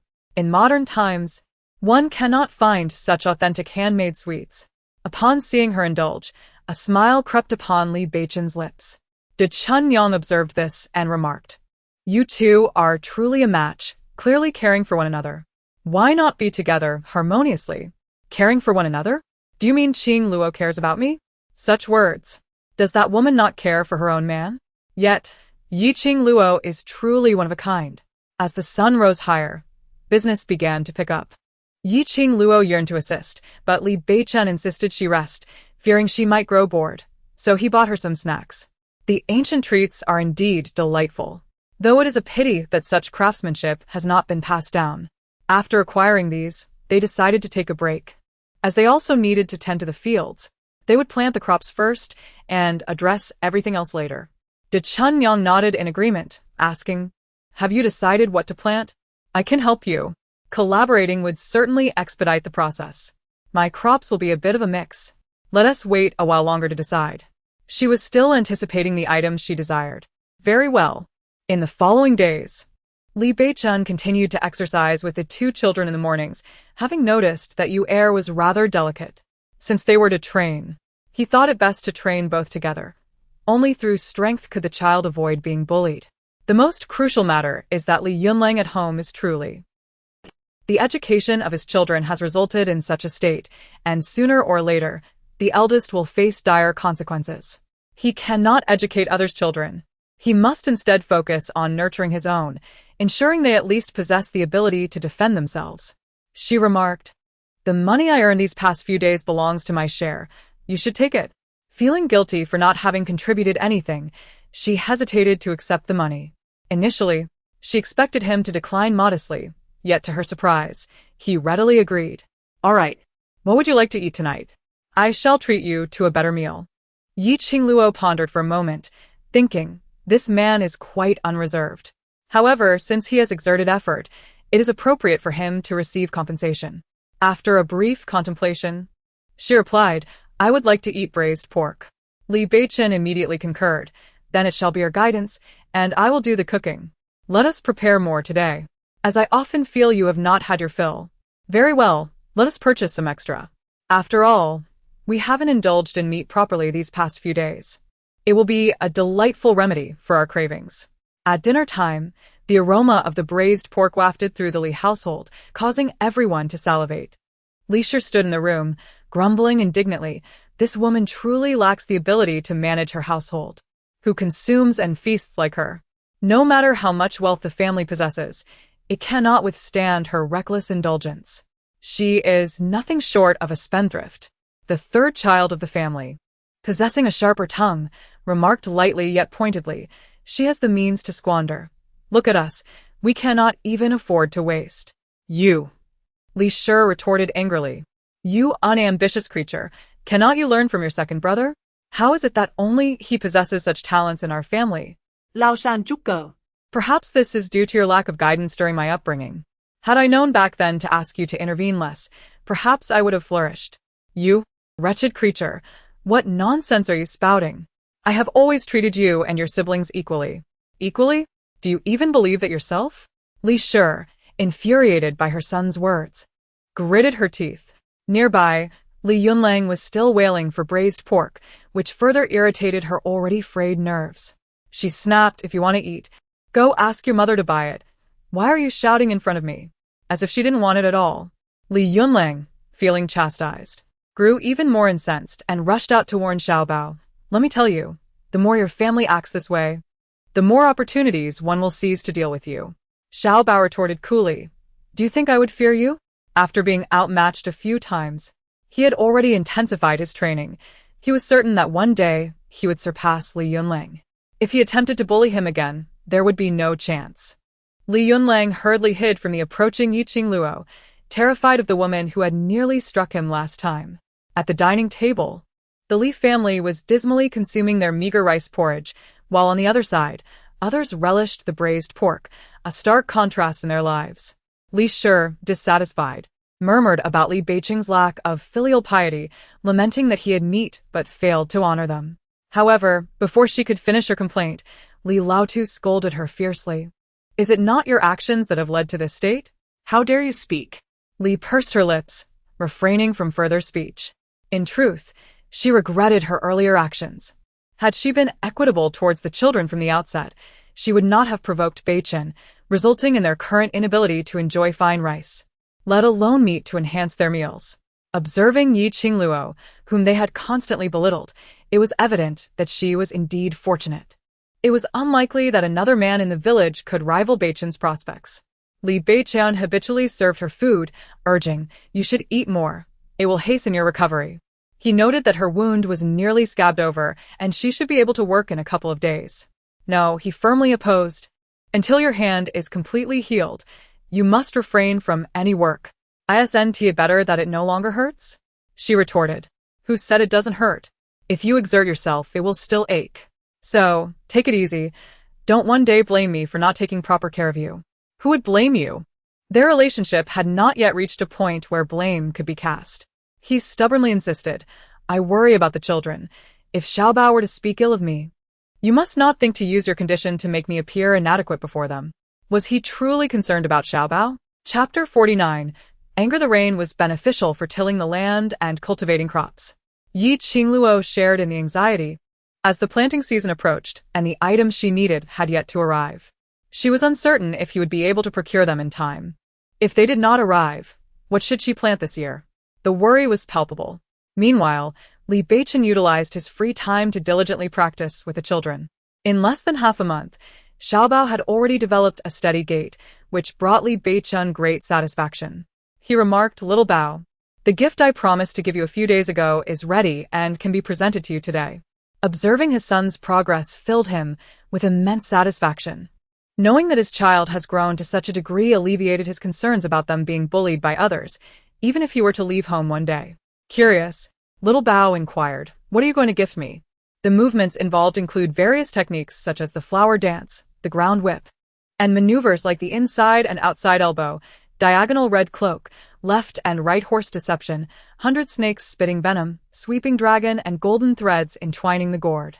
These are the results of my research. Please forgive any discrepancies. He continued, "You are still young, and practicing these techniques may be a bit premature. However, the whip I crafted for you is quite lightweight, so you may begin with simpler exercises. Once you become proficient with it, I shall present you with an even better one." Delighted, Little Bao exclaimed, "I love it. With this, no one will be able to bully me anymore." Yet, He felt that his daily training was insufficient, as if something essential was missing from his practice. Li Beichen advised, "However, you must not use it to harm others, understand? I teach you martial arts for self-defense, not for instigating fights. This is something you must remember clearly." Little Bao nodded, assuring, "Rest assured, I will never use it to hurt anyone." "Very well. Let us begin practicing with the whip every morning. Moreover, this whip is highly flexible. After your training, you can easily tie it around your waist for convenience." "Okay, I understand." Little Bao clutched the whip with great affection. Although it was a miniature version and not particularly harmful, he cherished it immensely. Li Beichen observed his companion's joy and felt reassured that his efforts had not been in vain. It had taken him several skilled artisans to fashion this particular item, and it was especially gratifying to see that Little Bao found it quite manageable. Moreover, should the need arise to use it to frighten someone, he was confident it wouldn't cause any real harm. He believed that Little Bao understood the boundaries and wouldn't resort to wielding a weapon in a quarrel. This object was solely intended for his protection. As she contemplated the imminent prospect of moving into her own home, De Chunyang hurried over, exclaiming, "Qingluo, just now. Manager Chen sent word that the items from the young master have arrived." "Arrived?" Qingluo's eyes sparkled with excitement. "Yes. They said you should pick them up tomorrow." "No, I shall go now." She had been eagerly anticipating this delivery. Da Chunyang was perplexed. "Why the rush? You have to go tomorrow, anyway. Why not just wait until then?" "No, I cannot wait." It was akin to having a parcel in front of her that she was not allowed to open. If she did not see it today, she would be restless all night. Li Beichen was instantly displeased, his hands still unhealed, yet he could not remain idle. He wondered what it was that was so urgent. "Something good," Qingluo replied, as she eagerly began to open the box. Li Beichen, in a state of alarm, exclaimed, "Don't touch it. I'll do it." She was indeed disregarding her own injury. Upon opening the box, they discovered 2 large bags containing unknown contents. Qingluo, filled with impatience, tore one open, and her heart raced as she beheld sweet potatoes. She was overwhelmed with joy. He had truly found them, and it was simply marvelous. Li Beichen felt a twinge of displeasure. Why was she so elated? As if it were not obvious. "Do you have any idea how rare such a thing is in this era?" "This era?" "Oh, "I meant in our village. At present, sweet potatoes have yet to become commonplace." She assumed that the Xiao family would have access to delicacies from the royal court, so she casually sketched a sweet potato, hoping he would help her find one. To her surprise, he actually did. Li Beichen promptly opened another small cloth bag. "What is this?" Qingluo took a glance, and her smile widened. goodness. "Chili peppers. The young master has actually helped me procure chili peppers. I adore him so much." Li Beichen raturta. "You adore him?" His countenance darkened considerably, yet Qingluo was too absorbed in her joy to pay him any heed. She merely rummaged through the box to see if there were any other treasures. To her delight, Xiao Jingrong had also sent her a generous selection of local snacks from the capital, along with a letter. Upon opening it, she found it was filled with trivialities, along with a note urging her not to feel overly grateful, stating that she could ask him for anything she desired, as he boasted he could procure it all. She was skeptical of his claims. However, she felt immensely satisfied with these 2 items alone, clutching the bag of chili peppers as if she might leap with joy. Li Beichen felt an urge to leap as well, but it was born of frustration, nearly exasperated to the brink. Observing Li Beichen's dark demeanor as he walked away, De Chunny hastily nudged the blissful Yi Qingluo. Qingluo, don't be too happy. Beichen has already left. The soil may be easy to manage, but your family. What about my family? She simply could not heed the advice and remarked, De Chunyang, I implore you to follow my guidance this year. Let us cultivate something splendid. And next year we shall not fear a lack of business. No, Qingluo, I believe that at this moment, what holds greater significance than business is Li Beichen. He was positively livid just now. Yi Qingluo, engrossed in her own joy, failed to comprehend what has him so upset. You declared your affection for another man right in front of him. How could he not be enraged? In Chapter 50, Why So Unhappy? All of Yi Qingluo's thoughts were consumed by the gifts presented by Xiao Jingrong. She busied herself with De Chunyang, hauling soil one moment and delineating areas in the courtyard the next. The yard, already modest in size, appeared even smaller with her ambitious planting plans. Nevertheless, De Chunyang was exceedingly cooperative, believing that Qingluo's suggestions could not possibly be erroneous. She was willing to cultivate anything that promised profit. Yi Qingluo was cautious, realizing that she could not handle the peppers, as their spiciness would undoubtedly irritate her wounds. She warned De Chunyang to be careful, advising her not to touch her eyes after handling the chili. De Chunyang was wholly obedient to her words, querying, Qingluo, are you truly intent on planting these?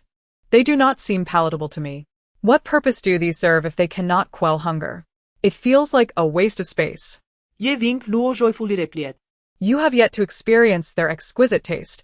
Once I cultivate them, you will understand.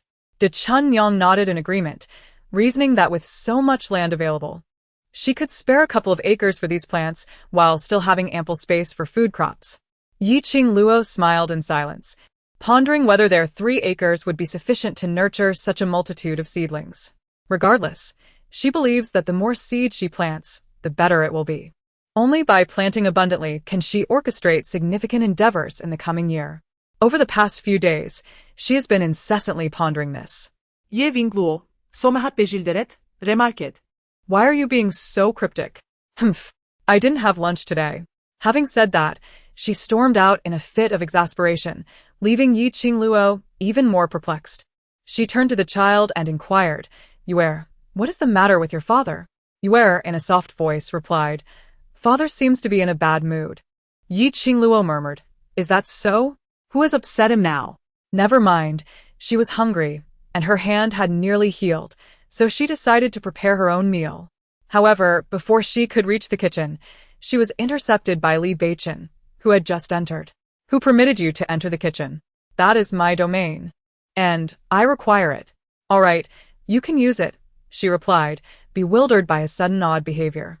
When Li Beichen finally brought over the meal, his expression remained sullen. Yi Qingluo did not dare to inquire further. She simply focused on eating, eager to check on her seeds afterward. After finishing her meal, she observed Li Beichen venting his frustrations by teaching the young child martial arts. Noticing that the child was struggling to keep up, she approached and intervened, saying, Li Beichen, what are you doing? He is still so young. How can he endure such training? Teaching children should be a gradual process. In a fit of anger, he retorted, He is my son. He can certainly handle it. Are you out of your mind? She exclaimed, feeling as if he had stepped on her tail. I am indeed unwell. How do you intend to find a father for my son, who is not afflicted? What on earth are you saying? This is all so nonsensical. He expressed his irritation, saying, Let me tell you, Yi Qingluo, no matter whom you seek out, they will always be my children. You have no authority over that. But I shall certainly take charge of the children. What on earth has gotten into him? Little Bao, After a moment of contemplation, interjected to Qingluo, "Mother, do not mind him. He simply added too much vinegar while cooking at noon and choked on it." Choked on it? The vinegar wasn't even sour at noon. "Mother, do not dwell on it. I am perfectly fine and can keep up." He is eager for additional training. A robust physique is essential to protect you and my sister. Unable to persuade him, Qingluo chose to leave, but not before advising little Bao, "Do not overexert yourself." "I understand, mother." Once Qingluo departed, Li Beichen, still irate, began striking the nearby tree. Yu hurried over, offering him a handkerchief, asking, "Father, why are you unhappy?" He forced a smile that was more pitiable than tears, replying, "Father is not unhappy." Little Bao chuckled quietly at the side, while Li Beichen seemed on the verge of voicing something but ultimately refrained. It appeared he was starting to care about her. Qingluo, however, was oblivious to his sentiments, wholly engrossed in nurturing the chili and sweet potato seedlings. Now that her hands had nearly healed, these tasks posed little challenge. De Chun, noticing her dedication, kindly suggested, "Qingluo, I have observed that Beichen's demeanor has not been particularly pleasant these past few days. Perhaps you should clarify matters. Is he not in good spirits? I suspect he is simply bored. These days, he seems dissatisfied with everything, likely due to some issue." Dahune's lips twitched. "Are you truly unaware of why he is upset?" Why? Upon seeing the sweet potatoes sprouting, she exclaimed with delight, "They have buds. They have buds. Qingluo, how could you possibly value these over your husband? No wonder Beichon is upset. The rain has been sporadically falling for 2 to 3 days, and the weather has turned quite cool." De Chun Yang expressed her concerns. "Qingluo, we only have a few hundred popsicles left in the ice house. It seems we won't be able to sell them." She shook her head, indifferent to whether they sell or not. At worst, they would keep them for themselves, as they could not produce any this year. The fruits have all been harvested, and they can no longer make the cool jelly. This business is destined to come to a halt. The remaining stock still needs to be sold. I believe that after 2 sunny days it will be gone. And then we can focus on farming. Now that we have the fields, she felt a sense of calm. All right. Let us concentrate on the fields for now. Once I reap the harvest, I need not fear a lack of business. The peppers and sweet potatoes are truly her immense fortune." Hearing her words, De Chun Yang felt invigorated, as if she could already sense the scent of wealth. When the sun shone brightly, De Chun Yang ventured out alone to sell the remaining popsicles, leaving Qingluo to stay home alone. Noticing her listlessness, Yu approached and asked, "Mother, are you unwell?" She glanced at the mirror and saw that her complexion was indeed poor. Her body felt weak, and every time good fortune approached, she appeared so dispirited. "I am fine. Why don't you go play with your father?" "Father, hasn't he gone out? He saw your pale face and asked me to check on you." At the entrance, Li Beichen could no longer conceal his feelings. This child had clearly communicated his intentions, so how could things have turned out this way? Upon being exposed, he could only muster the courage to enter, awkwardly inquiring, "Are you feeling unwell?" "Nothing to worry about. It's just how women are. I'll be fine in a couple of days." With that, she collapsed weakly onto the bed. Li Beichen began to grasp the situation, yet he pondered how to remedy this discomfort. Chapter 51. No free lunch. Li Beichen had even consulted books before purchasing red sugar, red dates, goji berries, and longan to nourish the blood. Following the instructions, he prepared a bowl of red sugar water. Meanwhile, Xiao Bao, who was assisting him with the fire, teased, "What is this? Are you no longer upset? Haven't you been sulking these past few days? Did you just get over it when no one paid you any attention?" His expression darkened slightly as he retorted stubbornly, "Would I argue with a woman?" Oh.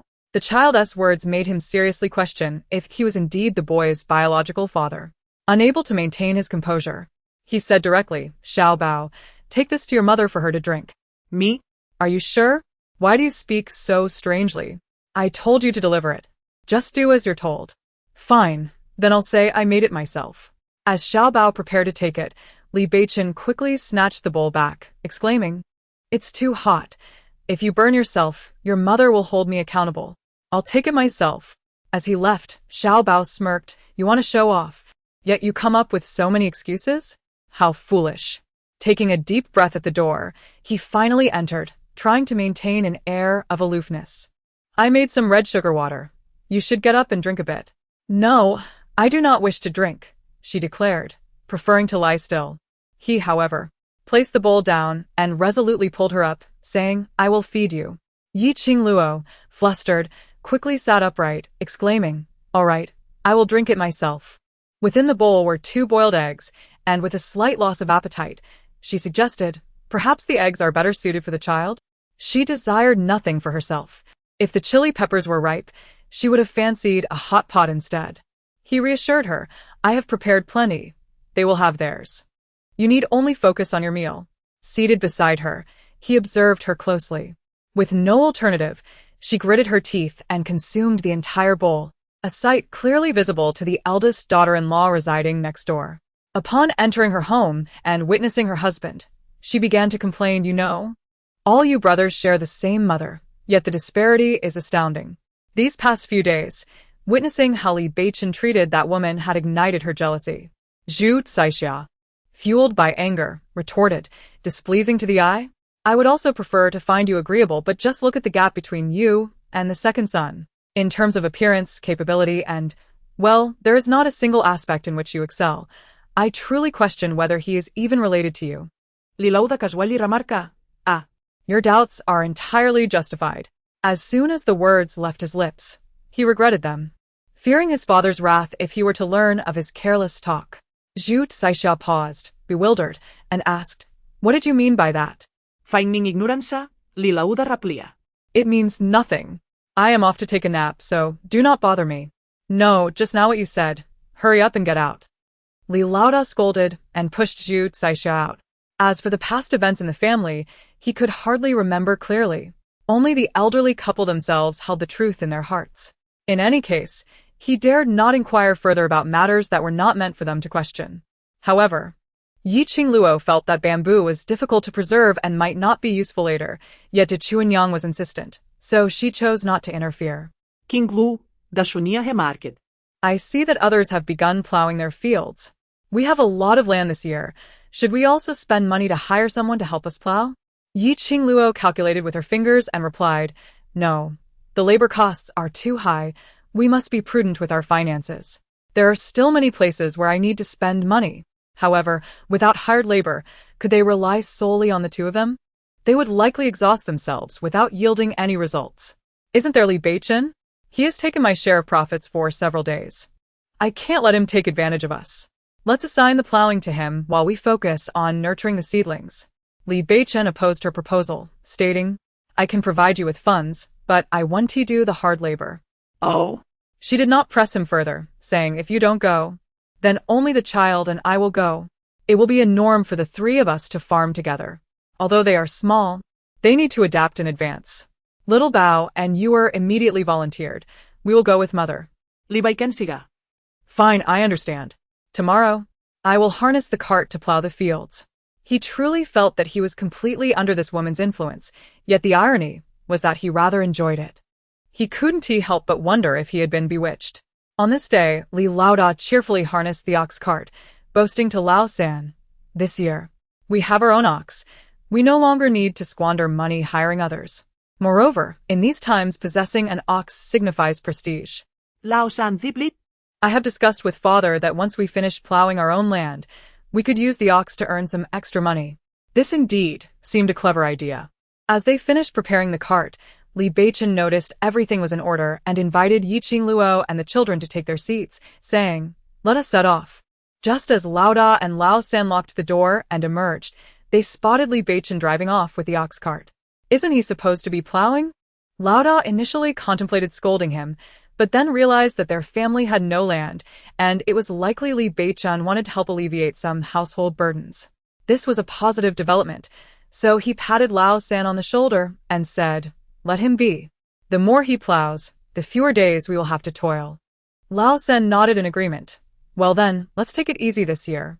Upon arriving at the fields, Li Beichen did not hasten to unload the cart. Instead, he sought out a large tree, spread out some burlap sacks beneath it, and instructed, You 3 ladies wait here. He had also prepared hot water and snacks, saying, Make sure to drink the water hot, understand? Understood, Father, replied Yi Qingluo, slightly bewildered. But can you manage alone? While having an ox means no one has to pull, can one person truly handle it all? Do not worry about that, my dear. I will not allow you to labor in hardships. Wait. What do you mean, my dear? What nonsense is this? Xiao Bao remained composed, grasping Yi Qingluo's hand and saying, Mother, do not concern yourself. It is quite pleasant for us to enjoy the breeze here. Before long, several villagers arrived, assisting in unloading the cart and plowing the fields, while Li Beichen merely stood by, directing their efforts. This stirred Yi Qingluo's restlessness. Li Beichen, are you paying these people for their labor? How much must this cost? Sensing her unease, he clarified, they are aiding us in tilling the land, and I have lent them my oxen for their use, so it is mutually beneficial. Utilizing oxen is far more efficient than manual labor. Upon reflection, Yi Qingluo recognized the merit in his plan. Not only did it alleviate her workload, but it also fostered goodwill among neighbors. Since it was indeed a commendable endeavor, she chose not to interfere and allowed him to continue overseeing the work, while she comfortably enjoyed her tea and seeds. Indeed, this man proved to be quite resourceful. Chapter 52. Apologies, I'm quite busy. Within 2 days, the 3 acres of land, along with the 3 acres belonging to the De Chun family, were fully plowed. The eldest son of the Li family, having nothing to occupy his time, decided to inspect the fields to see if Li Beichen's work was satisfactory. To his astonishment, upon arriving at his own fields, he was utterly dumbfounded. What? How is it that not a single inch has been plowed? Uncle Go, passing by, inquired, Eldest, why hasn't your family's land been plowed yet? I see that Beichen has even tilled Widow Lu's land. Why is there no urgency for your own? This remark ignited a fury within the eldest son of the Li family. He had initially presumed that Li Beichen would have plowed his own acres, only to discover that he had instead busied himself with others' fields. Was he truly intent on playing the role of a benefactor? Having just finished plowing the fields, Li Beichen intended to take a break before wrapping up for the day. Unexpectedly, the eldest of the Li family stormed over, exclaiming with indignation, Li Beichen, you truly are a remarkable individual. You neglect your own land to toil for a widow. How can you be so? Before Li Beichen could respond, the elder angrily seized the ox, declaring, if you won't plow, I shall do it. It is the first time I have witnessed such negligence, an ox not working its own field. Li Beichen protested, but I still need to use. Don't even think about it. The elder, in a fit of rage, departed, leaving Li Beichen feeling exasperated. He had originally planned to cultivate the plot belonging to their family of 4, but it seemed that the task would now be undertaken by someone else. Since there was no longer any need to linger in the fields, he turned his child and suggested, shall we venture into the mountains to catch a rabbit? Yes, I adore rabbits. In recent days, their focus had been on nurturing seedlings. Dazhong's mother accompanied Yi Qingluo, gazing at their patch of land and inquiring, Qingluo, do we truly intend to open a store with the remaining funds? Have you decided what type of store you wish to establish? A sense of unease lingered in her heart. If summer extended a bit longer, selling popsicles would undoubtedly be lucrative. However, with the chill of winter approaching, what else could they possibly sell? Yi Qingluo chuckled softly and replied, since we began by selling snacks, it is only fitting that our first establishment be a snack shop. A snack shop? What kind of snacks? There are already plenty of vendors selling snacks in the streets. This business seems rather challenging. Do not rush. Allow me time to contemplate before we proceed with our plans. In truth, she had already conceived a nascent idea in her heart. Once this venture commenced, it was bound to be profitable. Regardless, her anticipation was palpable. Qingluo, she inquired, could you check if any buds have emerged over there? As Yi Qingluo leaned in for a closer look, her heart swelled with joy. Indeed, the chili peppers had sprouted, a splendid development. The sweet potatoes were now sending out vines, and in a few days, they would be ready for planting. This signified a significant step towards success for Yi Qingluo once they were sown. Her hot pot and spicy sauce streams would be within reach. Li Beichen quibbled, the main issue is that we haven't spotted any rabbits. If we do, we will surely catch one. I don't believe you. Li Xiuzhu, the sole daughter of the Li family and the youngest, had married 3 years ago and bore 2 children. The children held a favorable impression of their only aunt. Despite her not being particularly fond of their mother, she was at least kind to them. ensuring they had ample meals whenever she was home. I miss my aunt, they would say. How sweet. Li Beichen pried her hand away from him and remarked upon her somewhat puffy figure. How much have you eaten these past few years? Second brother. She pouted. I certainly would prefer not to linger here. You have no idea how bothersome it is. Li Xiaozhu's in-laws were not destitute. Although her father-in-law had fled hardship to arrive here, and her grandfather's generation had indeed struggled in poverty, her father-in-law had persevered, mastering carpentry and thereby elevating their family's fortunes. Naturally, had they not been prosperous, the Li family would not have been able to marry off their only daughter. With delight, Li Xiaozhu exclaimed, Second brother, I heard from mother that you have become a high-ranking official in the capital. Why not make haste to the capital? Li voiced her complaint immediately. Isn't it all because of that Yi? Li Beichen interrupted, stating, It is because I wish to rest at home for 2 years. Li Xiaozhu pursed her lips, remarking, Our family has finally produced a promising individual. Do not allow trivial matters to hinder your progress. Mother, look, my elder brother remains unchanged. Li opened her mouth but refrained from speaking further. In the past, she would have scolded without hesitation, yet now it was simply not feasible. However, when it came to cooking, Zhu Saixiao voiced her discontent. Why must it be me? I have already cooked for 2 days. Today is not my turn. The third sister-in-law also refused to yield, stating, I will not do it either. Thus, the appearance of Yi Qingluo proved to be quite timely, and Li Xiaozhu promptly declared, Then let the second sister-in-law do it. She had not hesitated to assign tasks to Yi Qingluo in the past. Yet today, the once compliant Yi Qingluo, who had been accustomed to the family's demands, coldly replied, I'm sorry, but I am unavailable. If there had been a cordial discussion, preparing a meal would not have been a matter of great significance. However, being ordered about in such a fashion was unacceptable.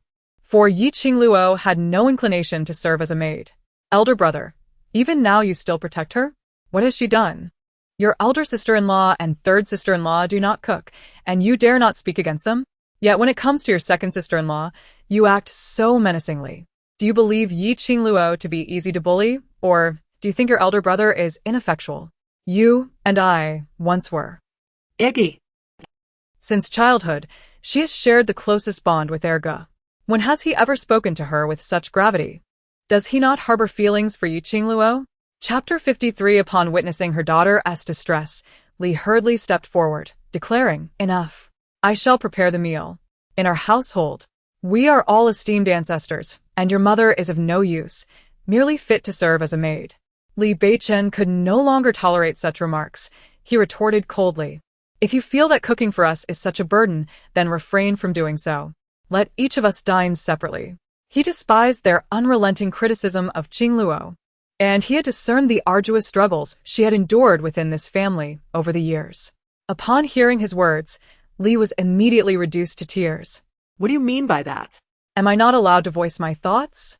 Seeing Li's distress, Li Xiaozhu grew anxious and interjected, Erge, is this how you treat mother? Li Xiaozhu, in a fit of exasperation, felt as though she no longer recognized her brother. Returning to his room, he called out to Yi Qingluo, Qingluo, let us gather some wild vegetables. I have heard from the children that the ones you picked are particularly delicious, and I wish to taste them. He had no desire to remain in this chaotic household, nor did he wish for Qingluo to be subjected to it. Although Yi Qingluo was taken aback by his unwavering protection, she followed him outside. Today, the kitchen was destined to be used by their entire family, and they could simply dine a little later. He first brought her to see the new house, saying, It's nearly complete. I've heard from them that if they expedite the work, it should be finished in about half a month. After that, we won't have to endure any more frustrations. Yi Qingluo gazed at the house, now taking on a distinct shape, and nodded with a hint of satisfaction, contemplating that it would soon be ready for habitation. But what do you plan to cultivate on that land? I'll plant some chili peppers and sweet potatoes, along with beans and a bit of sesame and peanuts. All of these are convenient for both consumption and oil production. Li Beichen nodded, saying, Whatever you wish to grow, I'll ensure there's ample land for you. That's the difference between morning and evening, Li Yunling exclaimed. We don't even have enough chickens to feed ourselves, so why invite them? Li Beichen paid him no mind and directly entered the kitchen, asking the children, Do you want to eat chicken? Little Baoyu nodded eagerly. He replied, then wait a moment. We shall have chicken stew today. All right. You teach, and I'll do. Yi Qingluo said in agreement. She guided him from the side, and it turned out that Li Beichun was quite the adept pupil. He learned immediately whatever she taught him. Recently, his culinary skills had notably improved. Each time they cooked, the aroma wafted through the house, making everyone salivate. Originally, they had stewed chicken at home, and both adults and children were craving it. However, upon catching the scent of Yi Qingluo's chicken, they found their own dish suddenly lost its appeal. Li Xiuzhu could no longer contain herself, exclaiming, "No, I must go and taste it." When Li Xiuzhu arrived, the family of 4 was already dining. Perhaps feeling embarrassed to join them immediately, she first offered an apology. "Second brother, I am truly sorry for my earlier indiscretion." Li Beichun glanced at Yi Qingluo, and she immediately understood. "Sister-in-law, you know my temperament. Won't you let bygones be bygones?" This Li Xiuzhu, much like the Li family, had a strong and unyielding nature. However, unlike the Li family, she possessed a somewhat kinder heart and a carefree demeanor. During the years when Li Beichun was absent, the household had often sidelined her and her children. Though this younger sister-in-law was not particularly fond of her, she still showed some care for the 2 children. Yi Qingluo smiled and remarked, "What is there for family to quarrel over? Please have a seat." Thank you, sister-in-law. Yi Qingluo sighed, relieved that Li Xiuzhu was so carefree. Had she been more calculating, it was unlikely she would have humbled herself so readily for a mere meal. Eagerly, she picked up a piece of meat to taste and exclaimed, "Wow, this is absolutely delicious, so tender and flavorful." She could hardly resist the urge to chew on the bones. Little Bao proudly declared, "Aunt, my mother's cooking is quite remarkable, isn't it?" She nodded repeatedly, affirming, "Indeed, indeed. I would love to learn." Soon Li Xiuzhu, in her usual carefree manner, began chatting merrily with them. Meanwhile, on the other side, the Li family, eagerly awaiting her to share the meat, could no longer sit still and sent Li Yunzheng to urge her along. Li Yunzhao is a child who is merely a year older than the little Baoyu, the sole offspring of the 3rd family. When the 3rd family sought to bring him into the world, they suffered considerable strain on their health. For many years, they have yearned to have another child, yet their wishes have remained unfulfilled, leading them to devote all their attention to nurturing this boy. Unlike the eldest family's matriarch, who is known for her domineering nature, the wife of the 3rd family possesses a calm demeanor and excels in strategic thinking, far surpassing Zhu Zaixiao in that regard. Thus, while Zhu Zaixiao appears to flaunt her authority at home, constantly vying for control, she ultimately bears the brunt of the consequences. The son of the 3rd family has admirably inherited his mother's depth. Outwardly charming and innocent, he harbors a profound intellect beneath the surface. Even the overbearing Li Yunling cannot gain the upper hand in the presence of Li Yunzhao. The child approached with an endearing demeanor, politely greeting everyone before inquiring, "Auntie, grandmother asks if you would like more rice?" Li Xiuzhu, momentarily taken aback, replied, No, I'm almost full." Not receiving the desired response, the child remained unperturbed, gently suggesting, "Then shall I inform grandmother not to wait for you?" Li Yunzhao did not decline, obediently extending his bowl while expressing gratitude. "Thank you, Auntie. Thank you, second uncle and second aunt." Such a young child is not lacking in cleverness. Chapter 54. Confusion. Seeing that her husband did not prevent her from serving meat to Yunzhao, Li Xiuzhu ventured to speak, "Brother, what about the parents?" Li Beichun set down his chopsticks and replied in a measured tone, "If you have not eaten enough, stay here and finish your meal. If you are satisfied, go attend to other matters and do not disturb our dinner." Li Xiuzhu's smile was stiff upon her face, and after a prolonged hesitation, she declared, "I will eat here, right here." She discerned that her mother had gravely offended her brother this time. She had previously warned her that although Ergo appeared to be taciturn, he was quite perceptive at heart. One could not overly indulge in favoritism, could they? Regrettably, her mother was obstinate and refused to heed her advice. Li Yunling, after all, did not receive the delectable chicken he had anticipated. Li's mother consoled him, saying, "Grandma's cooking is just as delicious. You can have all of this." While she spoke thusly, her heart harbored grievances, lamenting that her daughter was rather ineffectual, easily swayed by a few pieces of meat to call her second sister-in-law. Who could forget the disdain that had once been directed toward Qingluo? Li Yunlan. In a fit of dissatisfaction, protested, I do not want this. I want to eat what they prepare. Grandma's cooking is not tasty at all. Alas. Ever since Qingluo took residence, their household had lost its appetite for meat, which was indeed infuriating. In the days that followed, Li Xiaozhu found herself frequently dining at Qingluo's, inventing various excuses to partake in their meals. Though an extra bowl of rice was inconsequential, it was somewhat unbecoming for a married woman to reside continuously at her parental home. Li Beichun learned that his sister's husband had a gentle disposition and had been accommodating throughout their years of marriage, to the extent that the two brothers could no longer tolerate her bullying him. Indeed, a quarrel ensued. Li Beichun expressed his displeasure immediately, stating, Your child is not yet 2 years old. Can you really abandon him? To which she retorted, What's wrong with that? Didn't he claim his mother was capable? Then let her soothe him. I shall not intervene. Moreover, the absence of her brother-in-law signifies that she too bears some responsibility. If she continues to linger, the family may very well fall apart. Li Xiaozhu's impatience was palpable. Well, mother hasn't reprimanded me yet. Why do you still criticize me? If I refuse to eat this meal, is that acceptable? She threw down her chopsticks in indignation and stormed out. Li Beichun could only shake his head in resignation. This girl was becoming increasingly headstrong. Meanwhile, Xiaobao continued to eat, responding to her remark. Why doesn't he dare to come? Yuera raised her gaze slightly and replied in a soft voice, because every time he visits, Grandma scolds him mercilessly, which is why he comes less frequently. In their memories, that honest man always arrived with his head bowed, enduring Grandma Li's relentless tirades as she seemed intent on berating his entire lineage before allowing him to leave. Li Beichun felt both helpless and anxious upon hearing this. If her behavior persisted, no one would be able to tolerate her. Although he was not particularly fond of the traits she shared with Grandma Li, she remained his sister, and he sincerely wished for her well-being. Unfortunately, his hopes may not come to fruition. The family's few acres of farmland had been well tended, and now they awaited the planting season. Some industrious families had already begun sowing seeds, while Grandma Li was still deliberating with the eldest and third sons about what to plant this year. At this moment, Li Beichun interjected, Let us divide the land for our family of 4. What? You want to divide the land? Grandma Li raturta. Shouldn't it be divided? He countered. Immediately, Grandma Li was displeased.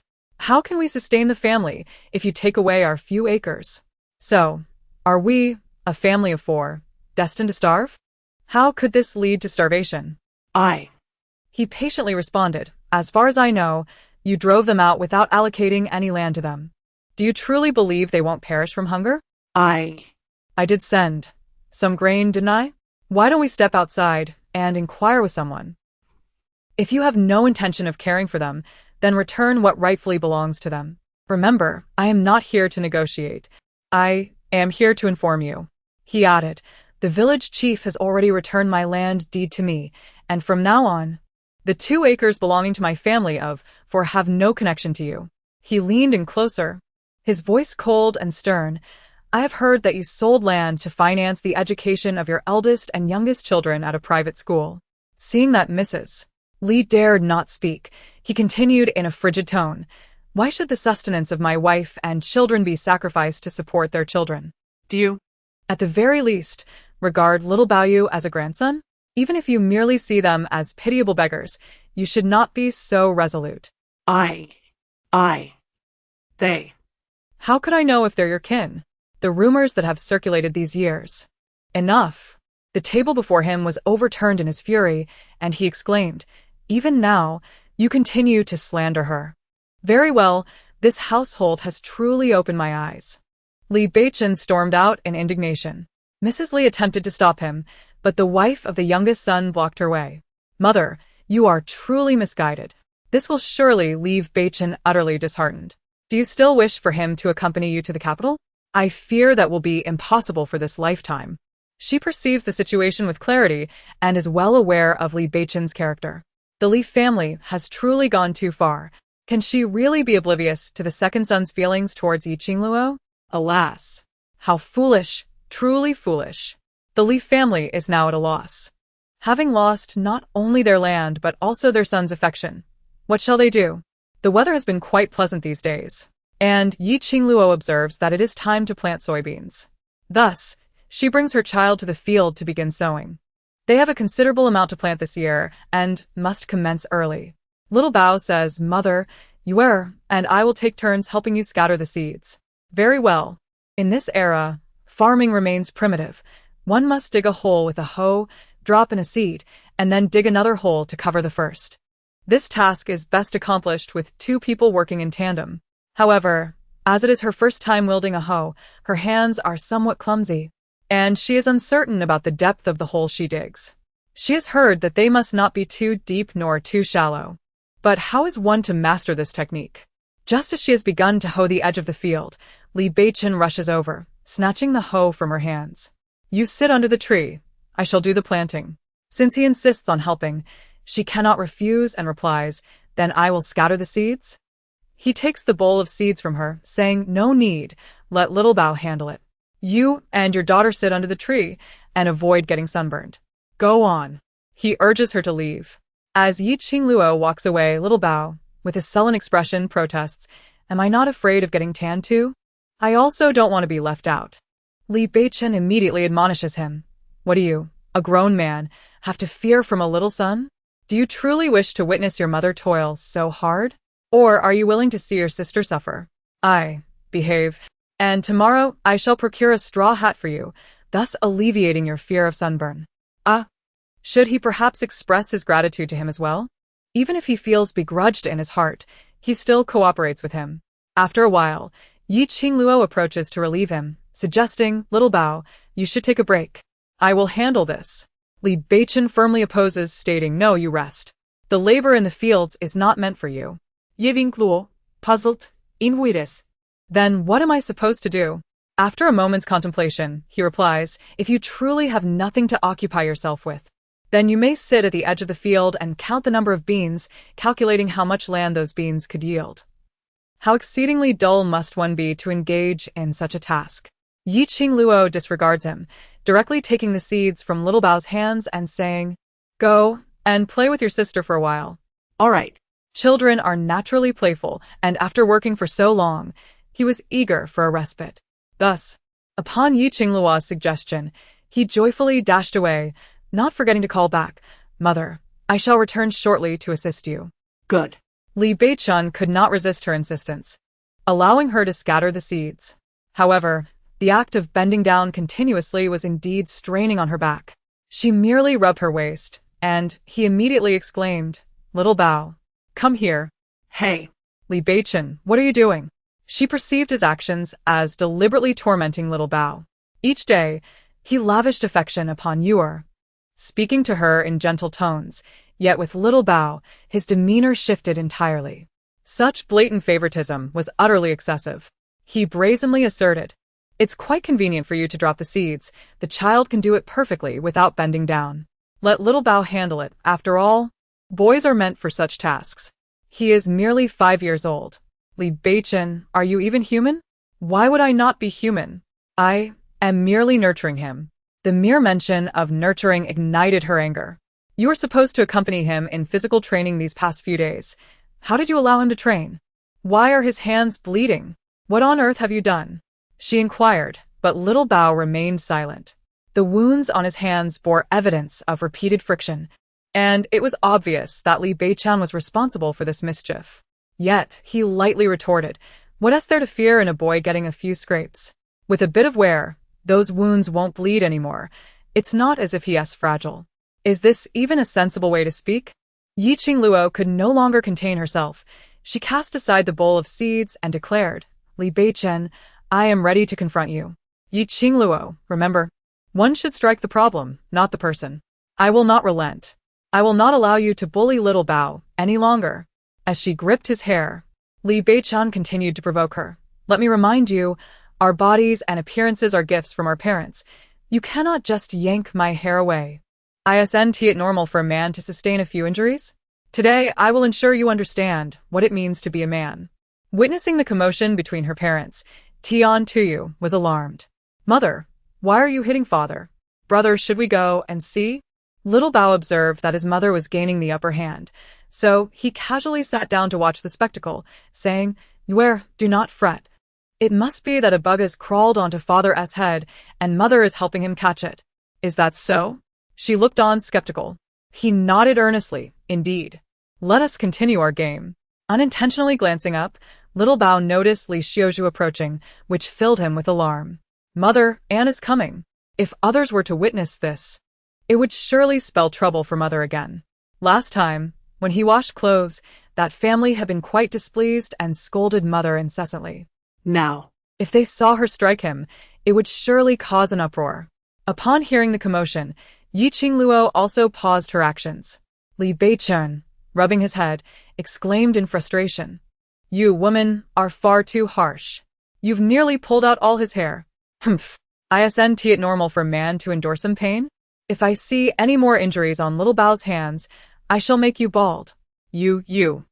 She quickly tidied her clothing and hair, her face regaining its usual icy demeanor. Upon seeing Li Xiuzhu approach, she called out, "Xiuzhu, come here. I need to discuss something with you." what is it?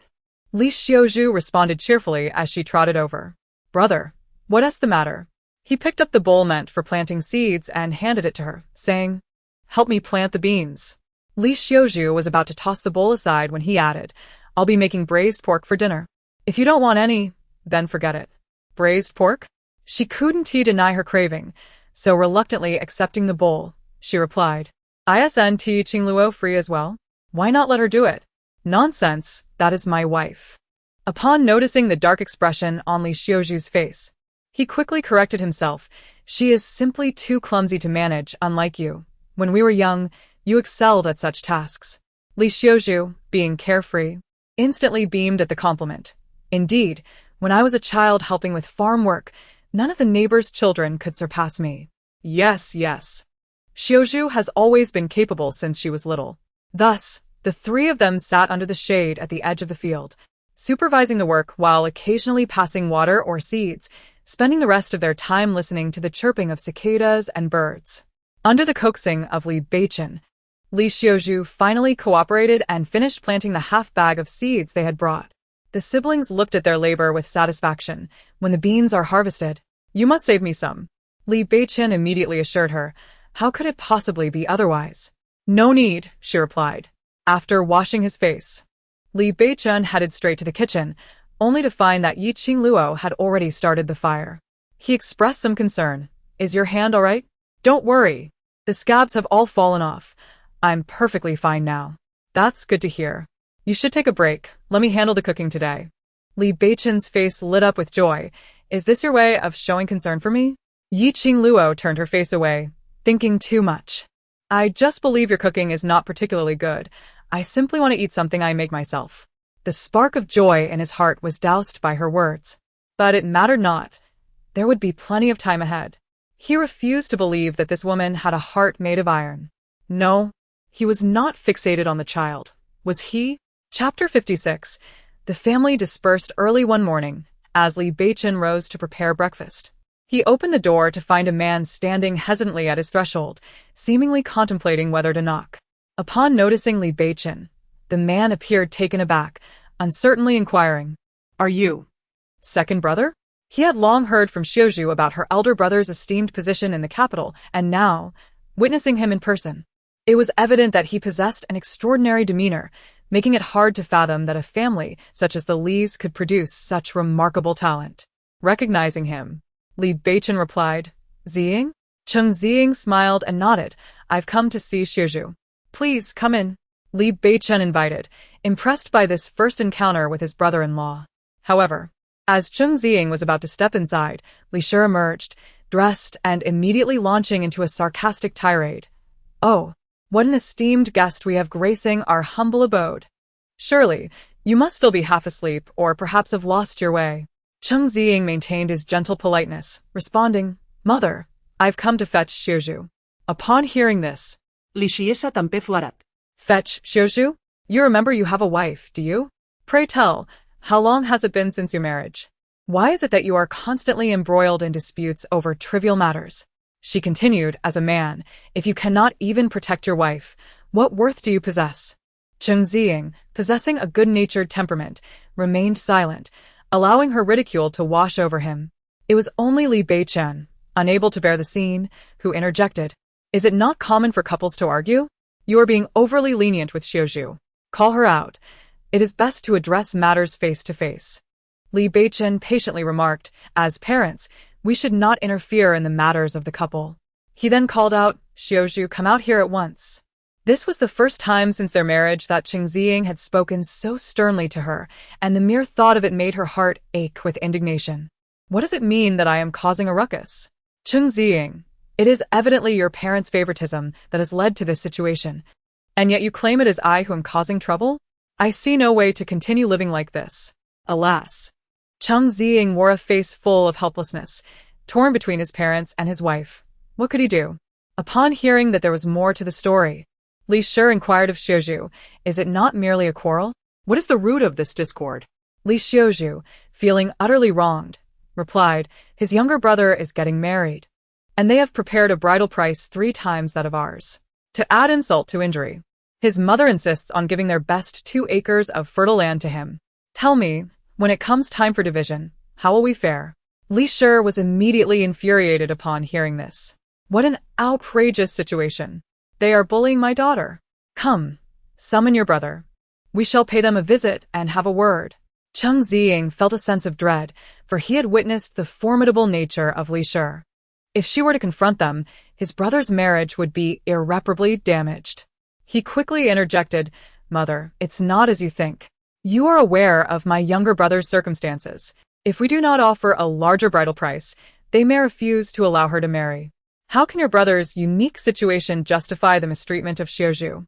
He continued to explain, my mother has promised that upon division, we would receive an additional acre of land, which would balance the scales. Bah! Can fertile land be compared to subpar land? I must inform you that there is no room for bullying me, Xiaozhu. Cheng Ziying felt an intensifying headache. When Li Xiaozhu married into the family, she was aware of the numerous siblings, and it was impossible for their parents to cater to everyone. Last year, due to her sister's marriage, she demanded a division of the household, and their parents provided her with a house and land. However, she changed her mind and now clings to the dowry of the youngest brother, which is truly unreasonable. Li's family was indignant. When Xiaozhu was married off, your parents repeatedly assured that matters would be handled fairly, yet merely 3 years later, you seek to oppress us, do you not? How could their family possibly mistreat her? Faced with their relentless accusations, Cheng Ziying could only continue to explain, if it truly cannot be resolved, let us separate and live independently. I will strive to earn money and ensure a good life for Xiaozhu. Let us refrain from intervening in this matter, shall we? He was clearly on the verge of a breakdown. It was no small feat for his brother to take a bride, especially given his congenital disability, which not only marred his appearance, but also left him physically impaired. How could one possibly marry without spending some money? Furthermore, that was all their parents' money, and he genuinely could not comprehend what Xiaozhu was making a fuss about. Li Xiaozhu, seeing his lack of remorse, began to berate him further. Cheng Ziying, you are nothing but a spineless coward. No wonder your parents favor the others. Look at your brothers. None of them have families, yet your parents have already spent money on their training. In the future, will they not earn more than you? Even with their wealth, they still focus their resources on those few sons, while you, the eldest, appear as if you were merely picked up from the street. They seem disinclined to care for you at all. He responded weakly. What would you have me do? I have already established my own family. Must I still cling to my parents? Cheng Ziying furrowed his brow tightly and sighed. Fine, I understand. He ceased his pleas. If necessary, he would raise the child alone, burdening her no longer. After all, he had grown weary of the incessant quarrels over the years. Li Xiaozhu was evidently taken aback by his attitude, incredulously asking, What do you mean? Do as you please. With that, she turned to leave, but in a fit of anger, she rushed at him and slapped him, exclaiming, You spineless wretch! You are not a man at all. My daughter must be blind to marry you. Once you step out that door today, do not return. Li Beichen realized there was no stopping her. Observing this farce with a sense of helplessness, Li Beichen stepped forward and said, Xiuzhu, if you do not want to see the family fall apart, hurry and follow him, lest you find yourself regretting it. Alas, with a mother like that, it would be difficult to keep the family together. Chapter 57. Arrangements in place. Qingluo chose not to partake in the commotion of the Li family, as she was busy cultivating peppers and sweet potatoes. However, just as she arrived at the field with the two little ones, Li Beichen followed closely behind, maintaining his stance of not allowing Qingluo to overexert herself, insisting that he could handle the labor alone. While she went to inspect the storefronts, Li Beichen diligently finished tending to the field and then proceeded to supervise the construction project, fearing that the workers would cut corners and, even more so, that they would not execute it according to his vision. Qingluo conferred with De Chunnyang, saying, in a few days, we shall secure the storefront. By this spring, you will be able to send De Chun to study at the private school. She nodded thoughtfully, realizing that the fruit was not yet ripe, and that patience was required for a few more days. Would she prepare food with the fruit again? Qingluo merely smiled in silence. If this fruit could be sold, it would yield a modest profit, providing her with the capital to pursue further endeavors. The workers displayed commendable efficiency, having completed the roof in just over a month, indicating that a move to their new home was imminent. As she observed Li Beichen directing the workers, she intended to greet him. However, at that moment, a constable hurriedly approached him, and they exchanged a few words before the constable handed him a letter and departed. Li Beichen hesitated for a moment before opening the envelope. She was unaware of the letter's contents, but she noticed that his previously relaxed brow furrowed with concern upon reading it. It was evident that something troubling had occurred. Choosing not to inquire further, she quietly took the child and left. They awaited the day they could move into their new house, leaving other matters beyond their control. It was Yuer who softly inquired, Father, are you feeling unwell? He lifted the child onto his lap, reassuringly stating, Father is not unwell. Without uttering a word, Qingluo refrained from questioning him. Nevertheless, over the next 2 days, his busyness intensified. It appeared he was urging the workers with greater urgency. Complaints arose among the laborers, who felt he would prefer them to work through the night. His diligent efforts resulted in the early completion of their home, signifying that he could finally focus on his own pursuits. Qingluo had long anticipated the arrival of this day.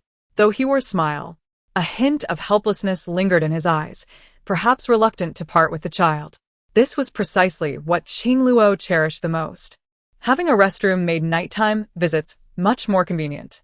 He inquired, Is there anything else you need? I will take care of it for you. As he handed her some money, he added, I sold the cow again. You cannot manage alone. With such instructions, how could she not understand him?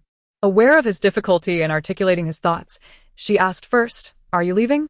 Yes, he replied, his voice laden with hesitation. He had hoped for at least 6 months of stability, yet he found himself facing departure much sooner than anticipated. All right, I understand. You can rest assured about home. Qingluo. He suddenly called out to her, drawing her into his embrace, unable to suppress his emotions. She understood his unspoken sentiments and pondered before responding. I believe I still prefer a life of freedom. She did not wish to become a burden to Li Beichen, nor did she desire to be confined by him. She yearned to shape her life according to her own desires. Her smile faltered slightly as she added, You should think about how to explain this to the child. Did Daddy buy new clothes for Yuer and her brother again? Indeed. There are summer clothes and also autumn ones. Such a quantity? Yuer exclaimed with delight, but Xiao Bao perceived something amiss.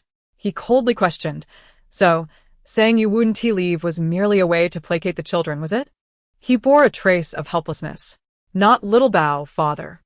Now that he had finally accustomed himself to his presence, yet Qingluo understood that little Bao was saddened.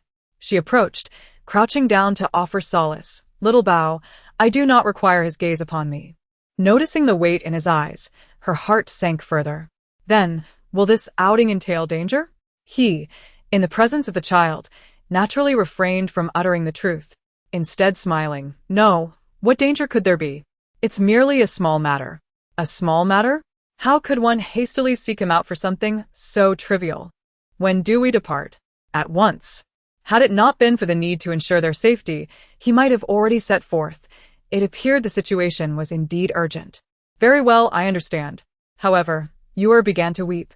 Father, will you abandon us again? Do you no longer want us? Why do you deceive us? Sob, sob. Only 20 days? Just 20 days. Chapter 58. Prosperous ventures. The sound of hoofbeats drew nearer, and she realized he must leave. She wished to gather his belongings, but found there was no time. Clutching a few roasted chestnuts, she hastily wrapped them and handed them to him, saying, "Eat this if you grow hungry on the road." He glanced at them and smiled. "Thank you." Before departing, he reminded little Bao, "You must protect your mother and sister. Do you understand?" Humph. Little Bao turned away in anger, refusing to acknowledge him. After all, it was he who had broken his promise first, and she could not blame little Bao for feeling upset. Yet, this matter truly required his urgent attention. "Very well, I promise you." He does not blame him. He merely hopes for a safe return. Indeed. He nodded understandingly, and Qingluo also concealed the gloom on her face. The arrival of this day was inevitable. She merely wished to grow swiftly, at least to allow the child to be closer to him. The capital, that most affluent city, would one day offer her a realm of her own. The departure was far too hasty. Had not someone seen him right away, they might still be unaware of his absence. De Chunyang mumbled, "Why did he leave in such a rush?" "Qingluo, you and the child should have gone together. With such support, life would be worry-free. How splendid." Qingluo smiled faintly, choosing to remain silent. Meanwhile, the Li family was in complete turmoil. Li Beichun had slipped away without so much as a word of explanation. How could they not seek retribution from Qingluo? She could not be bothered by them, merely presenting the letter left by Li Beichun, saying, "Read for yourselves." The content of his letter was quite straightforward. He had matters to attend to and urged them not to fret, most importantly, not to trouble Qingluo. Such words were mere self-deception. She only wished for them not to create problems for her, which was sufficient. The Li family, having bottled up their anger, could not allow her to leave without expressing their discontent. Ultimately, they left her with a warning. "Qingluo, you will pay for this." Upon witnessing the scene, De Chunyang could not help but sigh. Without Beichun's protection, they will surely devise ways to bully you. Qingluo smiled gently and replied, "Do not worry. No one can bully me. Indeed, the chestnuts you roast are truly delightful." "Qingluo, are you genuinely considering selling chestnuts? You must be aware that nearly everyone in this village prepares this delicacy, and it might be challenging to market it as a snack." She replied, "Let us give it a try. I believe it could work." In this era, although people may not be affluent, their appreciation for food is quite strong. In her perspective, no one could resist a soft, sweet, and aromatic sugar-roasted chestnut. Seeing Qingluo's enthusiasm, De Chunyang nodded in agreement. "Then let us begin gathering chestnuts tomorrow. As for the storefront, the landlord is being quite stubborn about the price. I think we can negotiate further." "That sounds good. Let us first roast a batch to test the waters. After all, we have some free time." "Yes." Master Chen mentioned that we could use his pots and stove in his kitchen, which would be convenient for us, eliminating the hassle of transportation. Qingluo nodded. With everything arranged, what was there to hesitate about? She could already envision the little coins beckoning to her. In the following days, as the chestnuts were freshly roasted, their enticing aroma wafted through the entire street, drawing numerous passers-by who paused to inquire about the prices. Qingluo, being quite generous, allowed newcomers to sample the chestnuts first, encouraging them to purchase if they found them delectable. Business thrived, and she and De Chunyang worked in tandem, one roasting while the other collected payments, though they found themselves a bit overwhelmed. "These chestnuts are truly delightful. Normally, I don't care for them, but these are so fragrant. If you enjoy them, do come again." "Certainly." With business flourishing, De Chunyang was elated. "Qingluo, I visited the private school yesterday, and I learned that De Chun can attend classes this term. I am utterly thrilled. This is indeed a fortunate occurrence. I shall take care of the children's books." "How could that be?" "The child should be grateful to you for being able to attend school. If it weren't for Qingluo encouraging her to engage in business, they would still be struggling to put food on the table." "Why do you say such things?" Just as they were exchanging banter, Manager Chen stepped out. His restaurant's business was mediocre, and seeing the lively atmosphere here piqued his curiosity. He sampled a chestnut and remarked, "I must say, You two are truly remarkable. I thought with the chill in the air, you would cease your business, and my place would lose its liveliness. Who would have thought that just a few days later, you would resume this delightful endeavor? I must admit, the flavor is quite exquisite. Ah, It is I who requires your attention. De Chunnyang was so engrossed in conversation that her hand inadvertently brushed against the edge of the pot, eliciting a sharp gasp of pain. Upon noticing, Manager Chen immediately approached with concern. Are you all right? How could you be so careless? This display of anxiety prompted Yi Qingluo to observe him more closely. She had previously heard that Manager Chen's wife had passed away many years ago, leaving him with only an adopted son. As for him and De Chunnyang, she acknowledged that Manager Chen was indeed a good man with decent circumstances. However, given his age, it would not be unreasonable to consider him as a father figure to De Chunnyang. After all, De Chunnyang was merely 26, while Manager Chen had already surpassed 50. In ancient times, marriages occurred early, so one could deduce. Chapter 59. Brazen audacity. Manager Chen quickly recognized his indiscretion and took a hasty step back, saying, I shall fetch some ointment for you. No need. It is of no consequence. Seeing that De Chunnyang was not in a contemplative mood, Yi Qingluo felt a sense of relief. After all, the age difference was quite significant, rendering the situation somewhat inappropriate. While the idea of making a fortune was uncertain, the prospect of earning money was undoubtedly attainable. Yi Qingluo tentatively inquired, De Chunnyang, what do you plan to do once you have money? She smiled and replied, there are many things I wish to accomplish. I want to buy delicious food and fine drinks for my son, nurture his education, so he may achieve success, and save money for his future bride. What about yourself? Ye Qingluo pressed. As long as my son does well, I shall be content, she responded. Yi Qingluo disagreed with De Chunnyang's perspective and advised, children will grow up and carve their own paths, and you ought to consider your own life as well. You are still relatively young, with a pleasing appearance. And most importantly, you are capable and diligent. With such qualities, finding a good match should not be a concern. Sacrificing your entire life for your son may lead to regrets in your old age. Such a pact may seem undeniably unfair, yet women like them, devoid of support, have little choice. Once a woman loses her husband, she becomes vulnerable to the whims of others, and for the sake of her child, she must continuously compromise. Yi Qingluo comforted her, saying, so, earn money diligently. One day, when you are strong enough to stand on your own, they will no longer have power over you. De Chunnyang nodded and remarked, may that day come soon. In truth, she too longed for a man to lean on, having lost her husband 5 years prior, when her child was merely 3. She often found herself bewildered by how she managed to raise her child alone. At times, when witnessing the affectionate bonds of couples, she felt an undeniable sense of envy and longing. In the past, she dared not entertain other thoughts. However, now, she yearns to earn more, with the hope that one day she may truly live for herself. Of course, such thoughts she only dares to ponder in silence, for should she voice them, others would mock her. Nevertheless, being alongside Yi Qingluo has instilled a sense of hope in both her and Dachuan, as she had never imagined that her future could gradually become clearer. At the entrance stood many individuals, among whom Yi Shi was the most conspicuous, a woman wholly intent on securing a good price for her daughter. The elderly men present were esteemed elders of the Yi family, their intentions unmistakably tied to financial gain. Though she felt a twinge of annoyance, she nonetheless opened the door to invite them inside. Upon witnessing the splendid abode, the elders exclaimed, indeed, our Qingluo is fortunate. I always said she married well. Yi Qingluo chose to remain silent, pouring them water while attending to her own matters.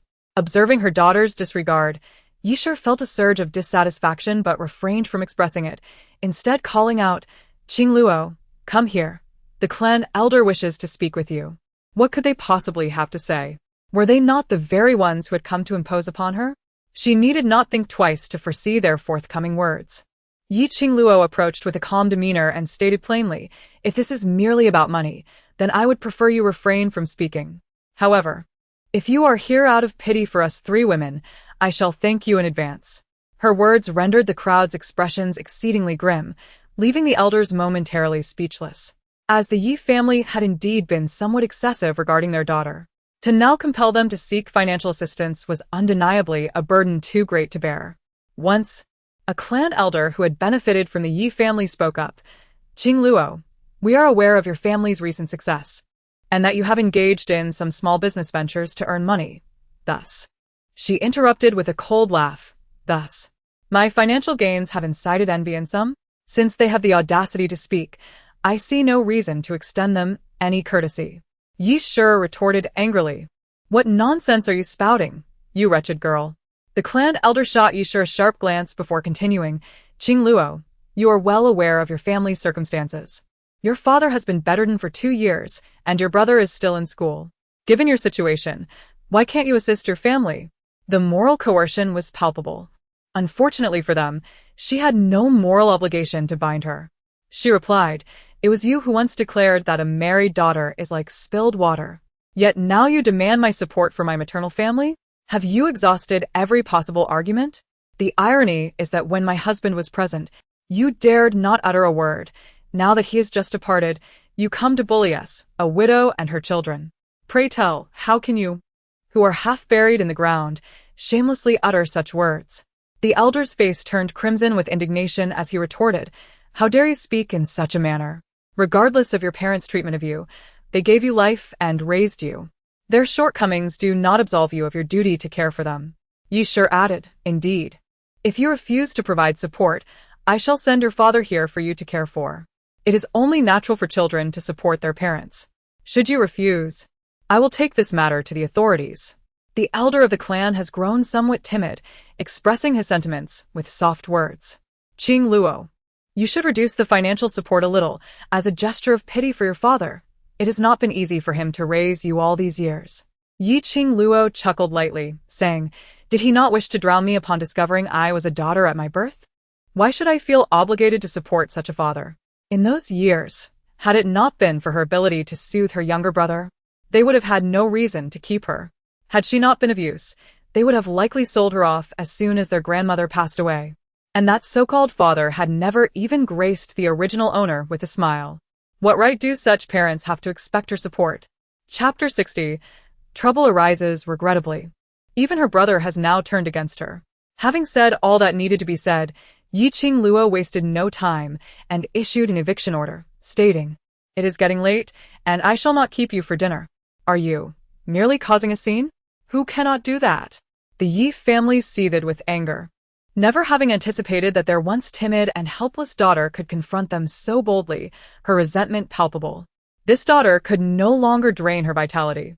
After finally sending them away, the 2 children approached her with worried expressions and asked, Mother, did they dare to bully us because they saw that father is not home? When father is here, no one dares to trouble us. She reassured them, do not worry. Even if father is not home, I will not allow anyone to bully you. Is it merely a show of arrogance? Who could she possibly fear now? The following days unfolded. As their candied chestnut business flourished, the small stall could no longer accommodate them, prompting the consideration of leasing a storefront. Das Hongniang once again negotiated with the landlord, hoping to secure a suitable rental price. If necessary, they could always extend the lease for another 2 years once they began to earn. After all, Qingluo had mentioned that they intended to continue their business indefinitely.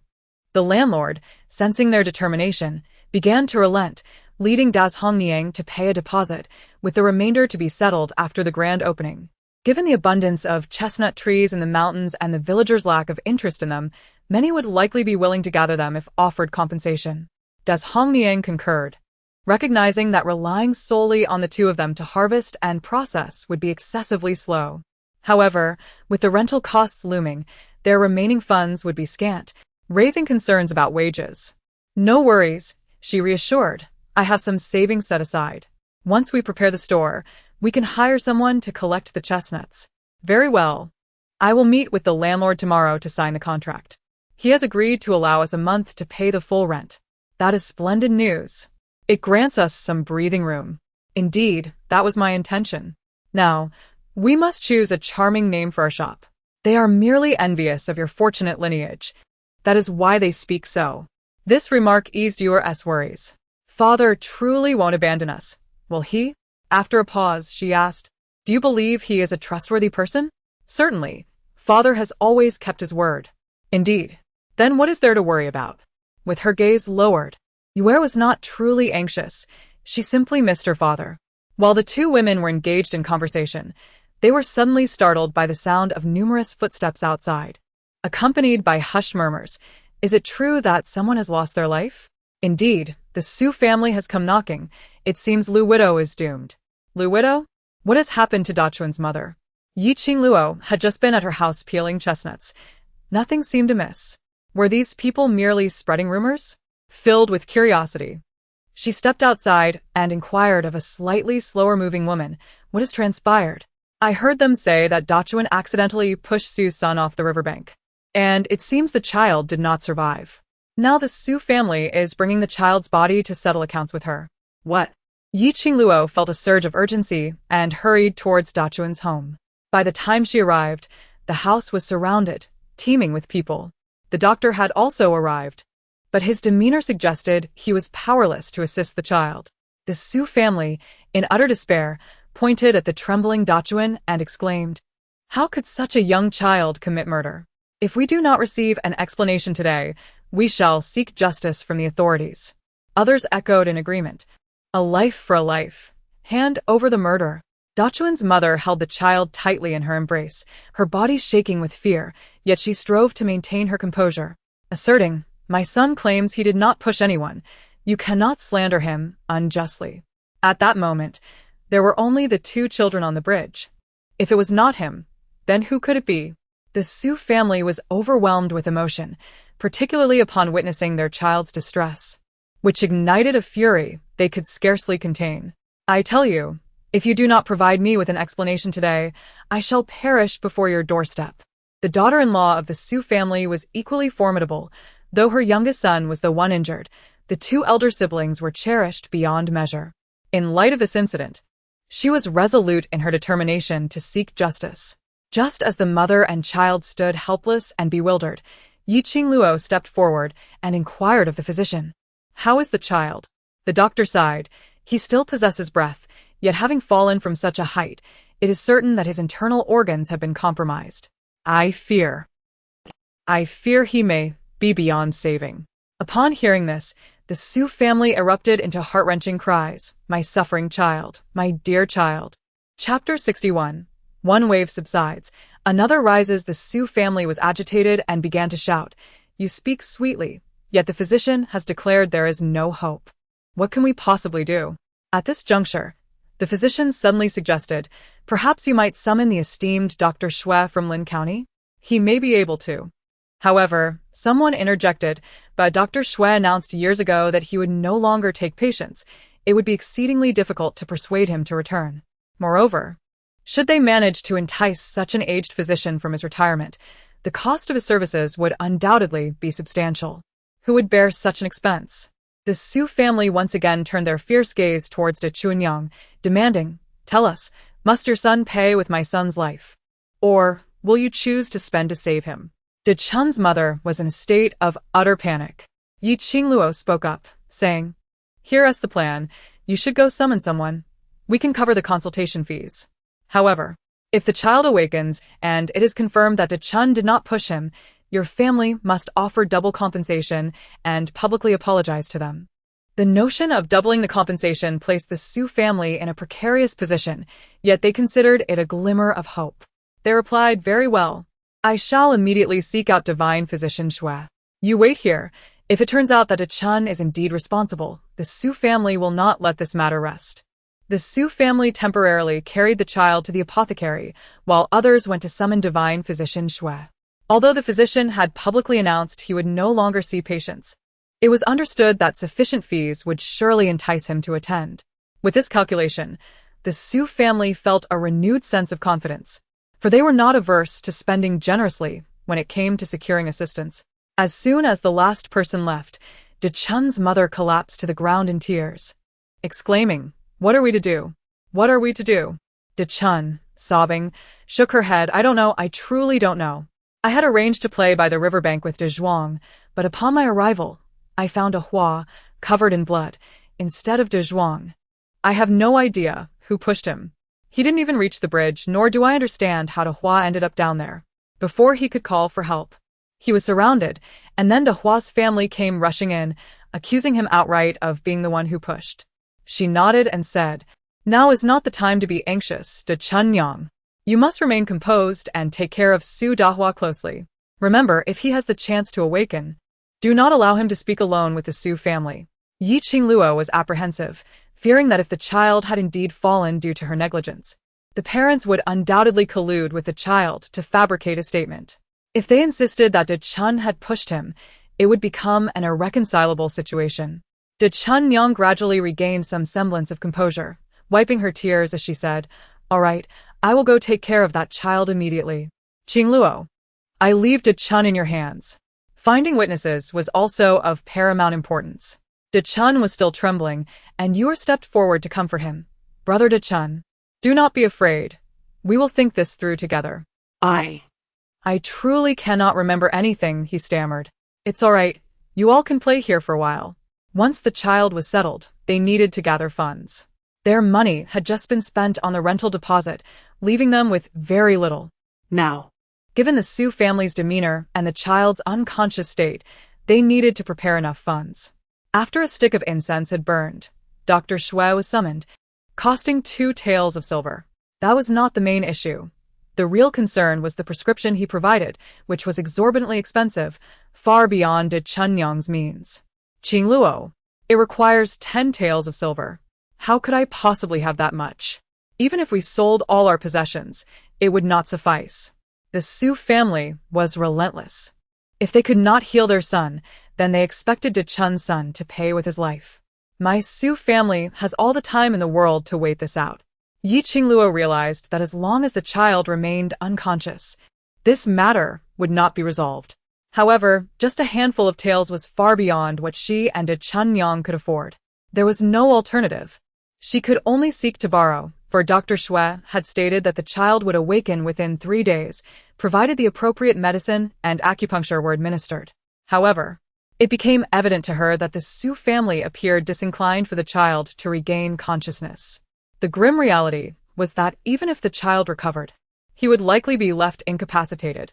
The Su family's daughter-in-law was still young. Should this child perish, she would have the opportunity to bear another. Most importantly, if the child were to die, there would be no evidence to contradict them, allowing them to wield this matter as leverage against De Chun and her son for eternity. De Chun's mother was utterly lost, beseeching, "Qingluo, what shall I do? What am I to do?" "Do not fret. I shall devise a solution." De Chun struggled to recall whether anyone had been present at the time. Even if she could, it was likely that no one would come forward to assist them. After all, people typically preferred to avoid entanglement in matters that did not directly concern them. Had anyone intended to speak out, they would have done so by now. The situation had escalated significantly, yet still no one had stepped forward, which spoke volumes. Given that the child was pivotal, they must hasten to gather the necessary funds. This matter could not afford to be delayed any longer. Fortunately, Manager Chen was a man of principle. Upon hearing of De Chun's predicament, he immediately offered 5 taels of silver and encouraged her to ask for more should it prove insufficient. Once the money was secured and the medicine obtained, Dr. Shui could proceed with the acupuncture. To minimize future complications, Yi Qingluo first summoned the village chief, who had been particularly courteous ever since he learned of her husband's success. Now, when invited to take charge, he readily accepted. Yi Qingluo represented De Chunyang in a conversation with the Su family. "We can provisionally provide the funds for treatment. However, you must draft an agreement that clearly delineates the circumstances surrounding this matter, as well as the compensation you will offer should we be wronged in the future. If this agreement is clearly articulated and you refuse to acknowledge it, we will have grounds to report you to the county office." In these times, nothing is more precarious than relying on mere words. As they contemplated writing the document, the Su family hesitated, questioning, "Why should we be the ones to draft this? Our child was already pushed by De Chun. Since you are so adamant, why then do you hesitate to sign? Qingluo presset. Or is it that you are uncertain whether it was indeed De Chun who pushed your child?" We are certainly certain," they stammered. "But we need to consider the act of signing." Yi Qingluo smiled lightly. "It seems you are intentionally stalling, perhaps reluctant to see your child healed?" What nonsense are you spouting? The village head, observing the exchange with growing irritation, interjected, since you lack definitive proof regarding De Chun. You ought to fully cooperate in treating the child. The funds are being offered out of goodwill. What further grievance do you have? The Su family remained troubled, for a sum exceeding 10 taels of silver was not insignificant. The village head, now exasperated, suggested, perhaps it would be better to withdraw the funds entirely and let you resolve this yourselves. I suspect that the incident involving your child has little to do with De Chun. The village head has always been one to speak without impartiality, and now he appears to be biased towards the De Chun family. If they continue to entangle themselves, it is highly likely that they will end up losing both their wealth and their lives. Thus, the Su family hastily agreed, stating, "We will sign. We acknowledge that this matter is undoubtedly related to De Chun." Qingluo emphasized, moreover, once the child awakens, none of you are permitted to approach.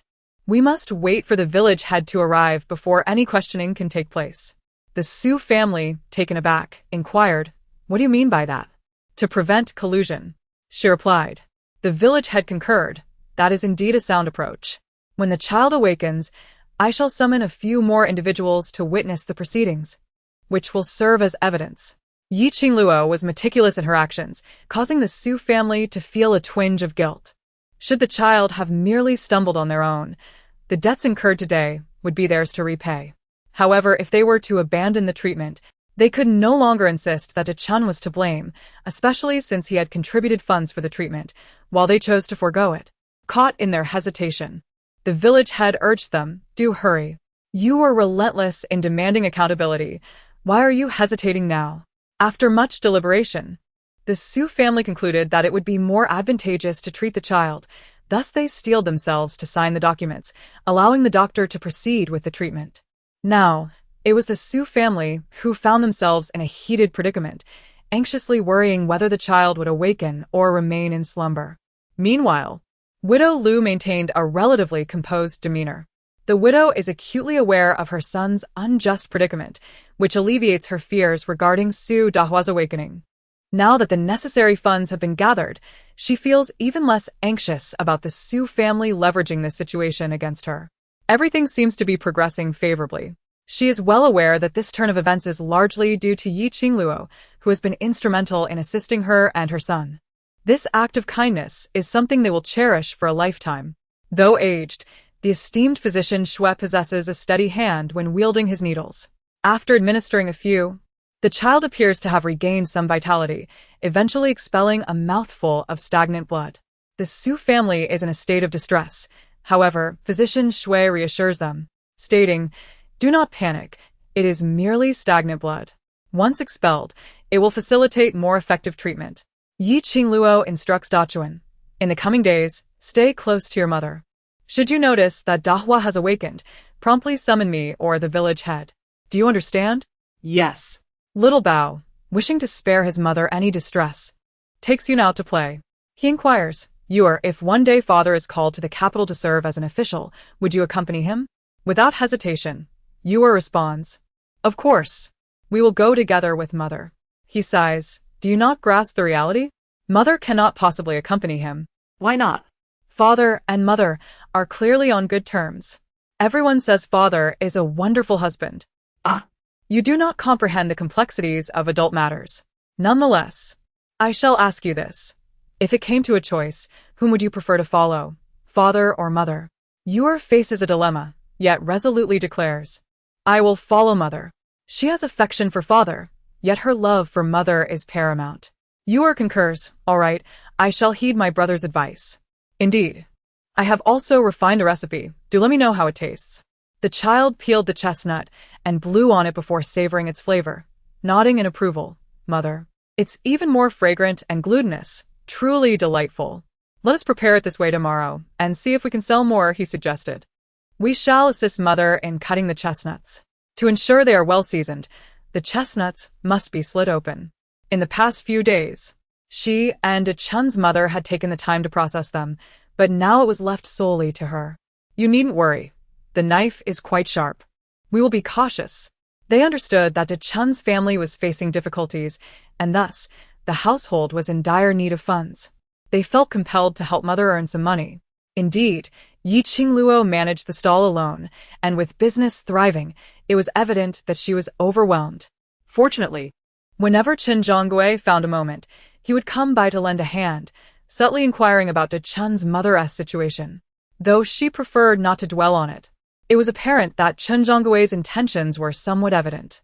Unsure of how to respond, she could only evasively mention that she was awaiting news. Understanding her reluctance, Chen Zhonggui tactfully refrained from pressing further. He harbored no ulterior motives. He simply recognized the challenges she faced as a single mother and wished to assist her. However, excessive concern could become a burden for others, and he ought to maintain a respectful distance. For the past few days, Yi Qingming had been bringing meals to them. As the child could not be left alone, necessitating her swift movements, even rushing to the restroom for fear of the child awakening without her nearby. Observing her haggard appearance, Yi Qingluo offered solace. Dr. Xue mentioned that tomorrow is the final injection. Whether he awakens depends on this last shot. De Chunny choked with emotion, expressing her fervent wish for this matter to reach a swift conclusion, lamenting that both she and her son were on the verge of being crushed by the oppressive gaze of the Su family. Each day, beneath their scrutinizing eyes, the weight of despair grew unbearable. Do not fret, just endure a little longer. At this juncture, not a single eyewitness had come forth to speak, leaving them to place their hopes solely on that child. Chapter 63. A sense of guilt. Dinner had just concluded when Yi Qingluo boiled water, preparing to bathe the two children before they retired for the night. Unexpectedly, Li Shi arrived, accompanied by Li Xiuzhu, who cradled a child in her arms. The child, over 2 years old, was soundly asleep, nestled comfortably against her. As she entered, she called out, "Second sister-in-law." It was evident that Li Xiuzhu's firstborn son was dearly cherished by her in-laws, which had led to her increasing indulgence over the years. Despite the commotion stirred by Li Shi, she had faced little consequence. However, given the current circumstances, it seemed the situation had spiraled out of control. Li Xiuzhu appeared markedly haggard, her eyes red and puffy, indicative of recent tears. Yi Qingluo approached to inspect the child before inquiring, "What has happened? Is there a problem?" With Yun Lang and Yun Zhao preparing to move into separate rooms, the space had become somewhat cramped. "This house was built by Beichen," Yi Qingluo reminded her. "And you merely provided the compensation that was rightfully due. There is no need for me to explicitly remind you why that compensation was necessary, is there?" Li clenched her teeth and patiently said, "Regardless of who built it, the fact remains that Xiuzhu is in need of assistance and must stay with you for a few days. I believe even Beichun would not oppose this." She was unwilling to accept that the house she had financed for the three of them was now deemed unworthy, preferring to see her money spent on her grandson or daughter rather than on this woman. Yi Qingluo replied candidly, "Yes, he would not oppose it, but I certainly will." It was evident that inviting someone in was far easier than asking them to leave. Did she not know that the Li family had no place to stay? Li. In her attempt to take advantage of Beichun's absence to bully the three of them, truly had not changed her ways. Enraged, Li exclaimed, "What do you mean by that? After all the hard work we put into building this house, you won't even allow my sister to stay for a couple of days?" Yi Qingluo stood her ground, stating, "I apologize, but this is my property, and I have the right to refuse others from staying here. If it were merely a matter of temporary lodging, that would be one thing. However, I fear it may be a pretense to seize my home." Li stammered, "You." But given that Li Xiuzhu was not entirely detestable, she cautiously offered a reminder. "Xiuzhu, marriage is not easy, and Ziying has good character. If you can comprehend the dynamics at play, your future will surely be bright. However, should you continue to act willfully, you will find yourself and your child utterly alone." She paused, adding, "Look at me, and you will understand the tribulations a woman faces when raising a child alone." Li. Displesa, raturta. "Do you think my Xiuzhu is like you? I assure you, I will never allow my daughter to be left desolate." Yi Qingluo sneered, "Is it merely a quarrel? And you are so eager to push her away? What do you mean by in the future?" Li's demeanor faltered. "What nonsense are you spouting? Am I speaking falsely? Are you not afraid of your eldest and third daughters-in-law? Or do you believe that if they truly separate, you could find a better match for your daughter? Or perhaps you would cast your grandson aside to raise an adopted child? Why couldn't I?" Even she doubted the veracity of her own words, let alone Li Xiuzhu. Although she trusted Li, she was not willing to gamble her entire life on it. She was acutely aware of her mother's character. Yi Qingluo finally cautioned, Xiuzhu, I advise you to use your intellect. If you genuinely wish to take that risk, I will not hinder you. But I must inform you that should you truly lose that family, your brothers will not have a place for you. Of course, if her in-laws were indeed unbearable and life became intolerable, her brothers would naturally support her. However, that was evidently not the case at present. If she continued to follow Li into folly, the only one to suffer would be herself. Lowering her head, Li Xiuzhu remained silent, her child nestled in her arms. Sleeping soundly, Yi Qingluo noticed the tears streaming down her face and thought that her words had resonated. If she possessed any sense, she would know what actions to take. She believed that Cheng Ziying was also waiting for her to come to a realization. Before Li could protest further, Li Xiuzhu cradled her child and departed. Li, however, was relentless and had no intention of leaving, exclaiming, Yi Qingluo, we will settle this score sooner or later. You must realize that no matter what, this house must belong to the Li family as well. I tell you. What did you just say? I speak the truth, and I implore you to cease harboring any intentions towards us. Nothing here belongs to you, not even the children, who bear no connection to you. Should you dare to provoke us again, I shall show you no mercy. Li's fury made her tremble. Do you dare to threaten me? This is not a threat.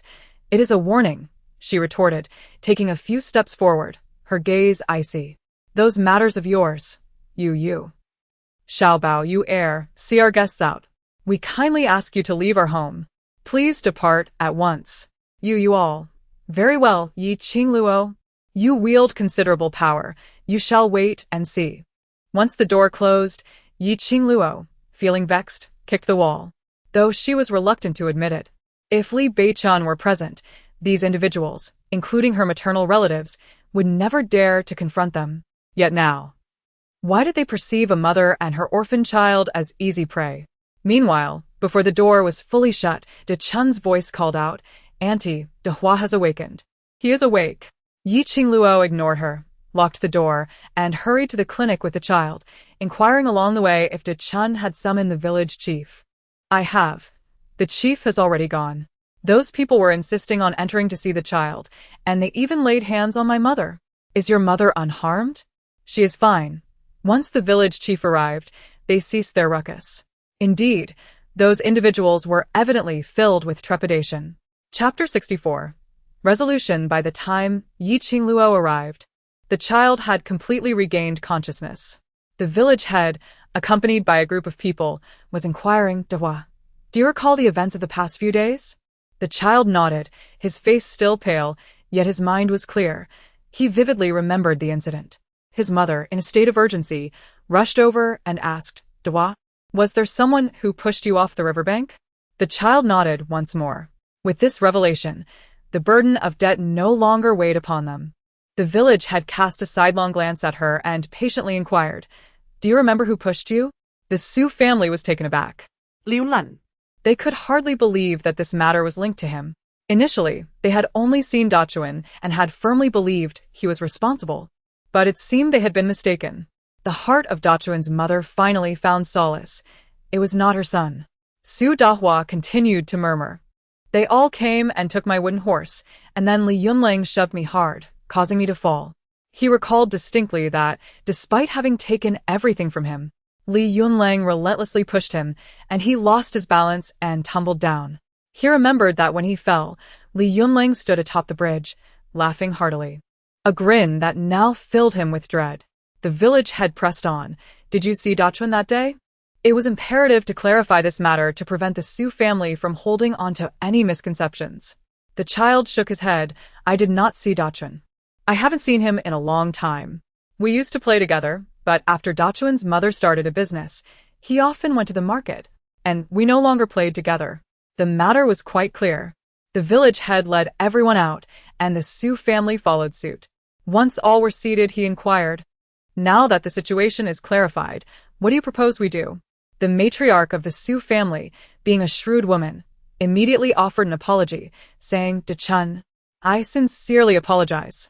It was our misunderstanding that wrongfully accused the child. Rest assured, we will recover the funds from those little rascals' families and return them to you.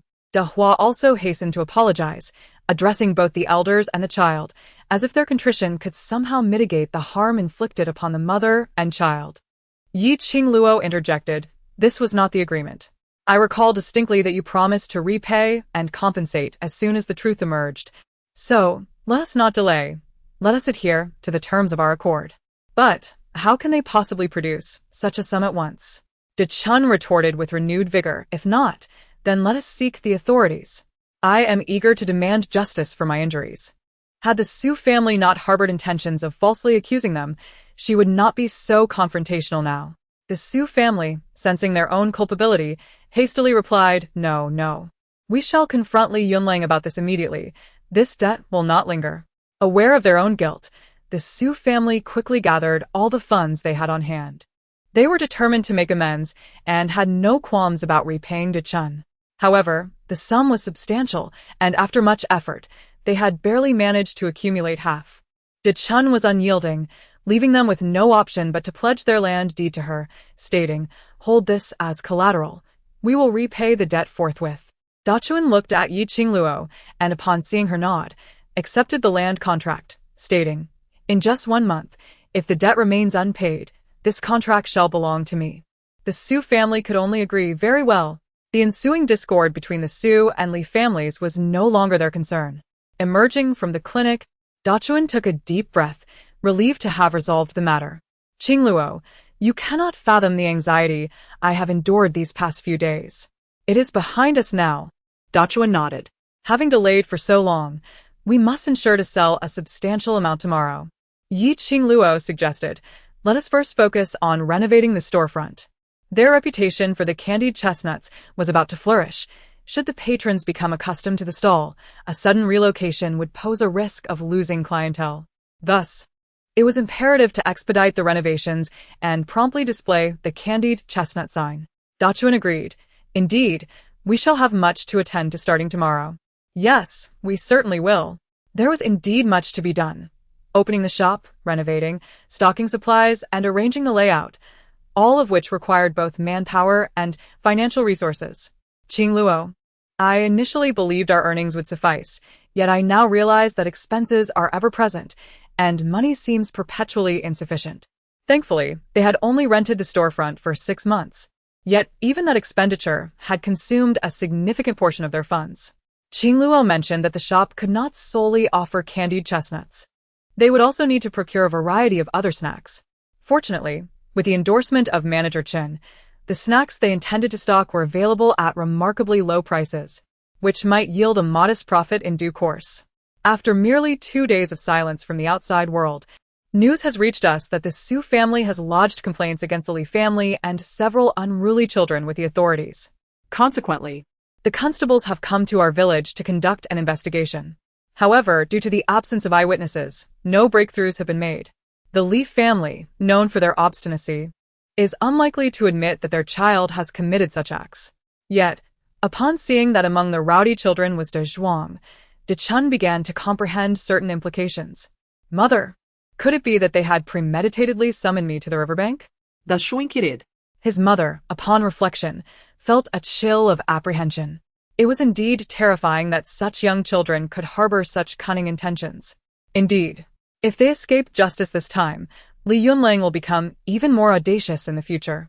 If he is capable of such cruelty at this tender age, what will he be like when he grows older? Suddenly, Dachuan recaled. When De Zhuang called for me that day, could it be that the wooden horse he held was actually De Hua's wooden horse? By the way, Mother, we should find someone to gather chestnuts. I still have a bit of money. We can collect for a couple of days, and once we are prepared, we can commence our business directly. All right, I shall attend to it at once. Mother, let us stay up a little later tonight to assist you with the chestnut sorting.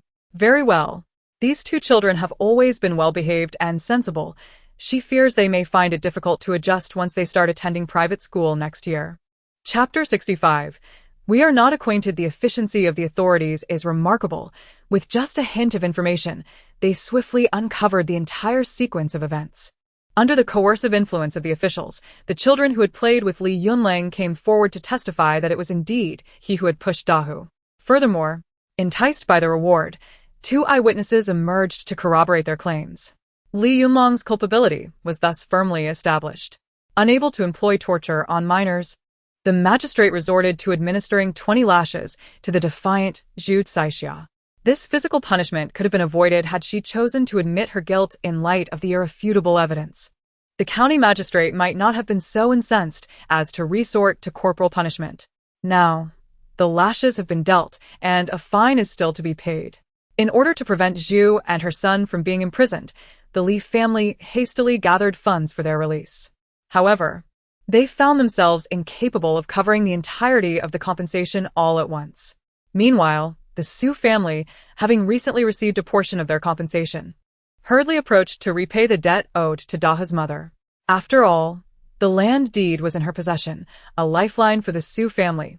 How could they not act with urgency? With funds now in hand, they were also able to actively collect chestnuts and hire labor for processing. The shop had been thoroughly renovated, and the snacks ordered by Qingluo were now displayed, marking the official launch of the business. Naturally, the grand opening came with enticing offers. For purchases exceeding 10 won, customers received a complimentary bag of candied chestnuts. This promotion was undeniably alluring. People were originally drawn in by the chestnuts, and with the added incentive, they flocked to seize their share. The goal of the grand opening was not merely profit. The distribution of chestnuts was also intended to allow more individuals to savor the delightful taste of candied chestnuts. Although they had anticipated that the grand opening would be bustling, both Qingluo and Chuanyang still felt a twinge of headache upon witnessing the long queue.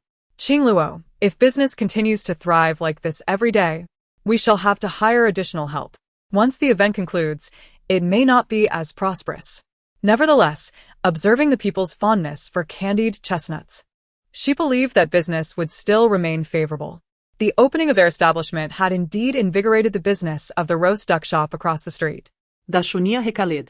By the way, Qingluo, I have discovered why that Dr. Shui has retreated from society. Puzzled, she asked why. De Chuanyang, noticing the absence of others nearby, continued. That physician seems somewhat muddled. He occasionally fails to recognize even his own family. Initially, I was concerned he might be incapable of healing, yet surprisingly, he exhibits no confusion when it comes to medicine. An old fool? Would his children still allow him to practice? Qingluo inquired. Such a substantial sum of money is at stake.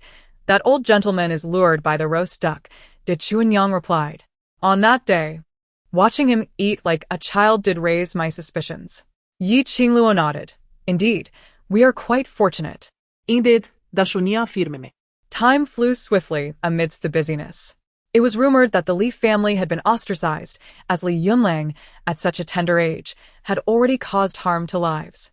Who wouldn't be apprehensive of a child with such a reputation? The crux of the matter lay in the fact that, even after causing harm, they remained unrepentant.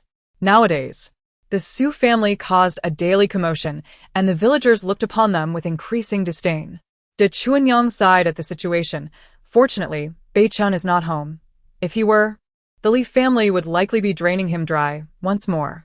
Qingluo shook her head. If they did not discipline Li Yunlang, that child would likely drain every drop of blood from them. One could only wonder what the Li family was thinking, allowing the child to behave in such a manner. Alas, who could argue otherwise? At merely 9 years old, Li Yunlang had already become a pariah in the village, and now, with such a scandal arising, it was likely that, as the two conversed, they noticed the silhouette of the old man Li at the entrance of the shop. After a moment's hesitation, he approached. Dachuan's mother, ever observant, promptly inquired, Uncle Li, here to buy some snacks? Oh. Perhaps you wish to try these candied chestnuts? Allow me to serve you some. No, that's not. After a few sentences, he found himself at a loss for words, glancing at Qingluo before tentatively saying, I wish to speak with Xiaobao's mother. Qingluo maintained her politeness, asking, Father, is there something amiss? The old man chuckled awkwardly. I heard you had opened a shop here, so I thought I would come and take a look. She replied, It's nothing much, just a partnership. And we still owe a considerable amount of money. Qingluo, you must have heard about the troubles at home? She feigned ignorance. Home? There's nothing happening at my home. He opened his mouth, slightly embarrassed. It's about Yunlang. That child has always been a bit unruly. Qingluo remained silent, fully aware of the old man's sudden amiability and its underlying intentions. Qingluo, I think that when a family faces difficulties, shouldn't they support one another? Furthermore, when Beichen departed, he left all his wealth to you. I believe that had he been at home, he would not have remained indifferent to the matters at hand. She candidly stated, I apologize, but Li Beichen did not leave me any money. Whether he would turn a blind eye to my situation is uncertain. One thing is clear, I am devoid of funds.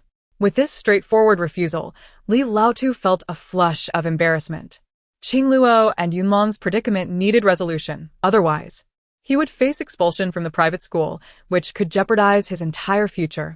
Thus, I propose that our family should unite to overcome this hardship, should we not? Please articulate how you wish to navigate this situation. Do you believe that the three of us have anything left to offer you? Li Laotu, feeling somewhat guilty, meekly remarked, You own a store, do you not possess wealth? Qingluo scoffed, and what of it? Perhaps I could temporarily lease out the shop, and once the difficulties are alleviated, I shall assist in reopening it. What do you think of that? How amusing! When my child and I were on the brink of starvation, not a single family member offered assistance. Now that trouble has arisen, you expect us to sacrifice everything to aid you? Do you perceive the words victim inscribed on my face? She bluntly declared, Let me be clear. I have already filed for divorce with your son. We have long since severed any ties. As for the affairs of the Li family, I have no interest in them. Li Laotu's face drained of color in an instant. What? What did you say? How? Is that not clear? The old man Li found himself utterly humiliated. He never anticipated that this woman would show him such a lack of compassion. He had hoped that, for the sake of Beichen, she would temper her response, yet he had gravely underestimated her resolve. Although the old man returned in disappointment, Dachuan Yang expressed her concerns, saying, Qingluo, I fear that in Beichen's absence, they will not let this matter rest. You must remain vigilant. She sighed, acknowledging the truth of her words. Indeed, the individual who had come today was the most prideful from the Li family. The others would not be so easily placated. Chapter 66. An uninvited guest. 15 days had elapsed without any word from Li Beichen. Qingluo wished not to dwell on his absence. Yet the persistent inquiries of the children compelled her to contemplate his return. 10 days? Half a month? Now that 10 days had passed and half a month was upon them, she found herself pondering. She wished to avoid unnecessary worry. Yet he was not one to be untrustworthy. Whether this delay was due to unforeseen circumstances or something more troubling, she dared not speculate. Such reassurances had indeed provided some solace to Yue, but little Bao was not so easily soothed. Mother, do you think he? After much coaxing, the two children finally succumbed to sleep. As she gazed out into the night, her heart was filled with a tumult of emotions. In the stillness of the night, she lay in bed, tossing and turning, unable to find solace in sleep. It was only when the hour grew late that a drowsy haze began to envelop her. Suddenly, a sound pierced the silence. There seemed to be a knock at the door, a persistent rapping that echoed, thud, thud, thud. Startled from her light slumber, Qingluo sat upright, straining to discern the source of the noise. Thud, thud. Convinced it was indeed a knock, she hurried to the door. Before her stood a man, clad in attire that suggested he was no ordinary visitor. Recognising Li Beichen, her surprise dipenet. Who are you exactly? It felt less like a request and more like a command. Impossible. Without a moment's hesitation, she declined. The mere fact that a man sought refuge in her home, coupled with the visible wounds he bore, hinted at a significant identity. With a child in her care, she could not afford to take any risks. He produced a letter from within his coat, declaring, This contains a message from Beichen. You should read it. He appeared to be struggling, his breath noticeably labored. Despite her suspicions, she accepted the letter, which bore Li Beichen's handwriting. Help me care for him in secret. The signature confirmed it was indeed from Li Beichen. As she hesitated, the man suddenly collapsed, unable to sustain himself any longer. Qingluo, disregarding her doubts, swiftly assisted him to a side room. Relieved to find a bed prepared within. Laying him down and lighting an oil lamp, she finally perceived the extent of his injuries. His clothing was drenched in crimson. Far worse than she had imagined. Hey. Wake up. This was urgent. She needed to summon a physician. Just as she resolved to rise, he unexpectedly grasped her hand, causing her to stumble perilously close to him. Beneath the flickering oil lamp, he clearly discerned the woman's exquisite features. Perhaps due to her intense focus, she seemed momentarily lost in thought, murmuring, "I never expected him to conceal such a beautiful wife." Qingluo strained to free herself, deftly removing the hairpin from her head and pressing it against his neck as a fierce warning. "Should you dare to make another reckless move, I would not hesitate to inflict further wounds upon you." He offered a faint smile, his brow relaxing slightly as he replied, "Your temper is rather fierce. No wonder. No wonder he finds it hard to part with you." The peculiar words left Qingluo bewildered. She understood only that the man before her would perish if he continued to bleed. "If you refuse to allow me to summon a physician, then I shall sew it up myself. If you wish to survive, you must endure the pain." Pain? He let out a bitter laugh. What fear did he have of pain? How many times had he endured suffering on this journey? Yet, had he not always persevered? To him, pain was inconsequential. Qingluo disapproved of the slight frivolity in his demeanor, so she intentionally applied more pressure. She had expected him to bite down on the wooden block she provided, but to her surprise, he clenched his teeth tightly, beads of sweat forming on his brow, yet he remained utterly silent. His capacity for endurance was remarkable.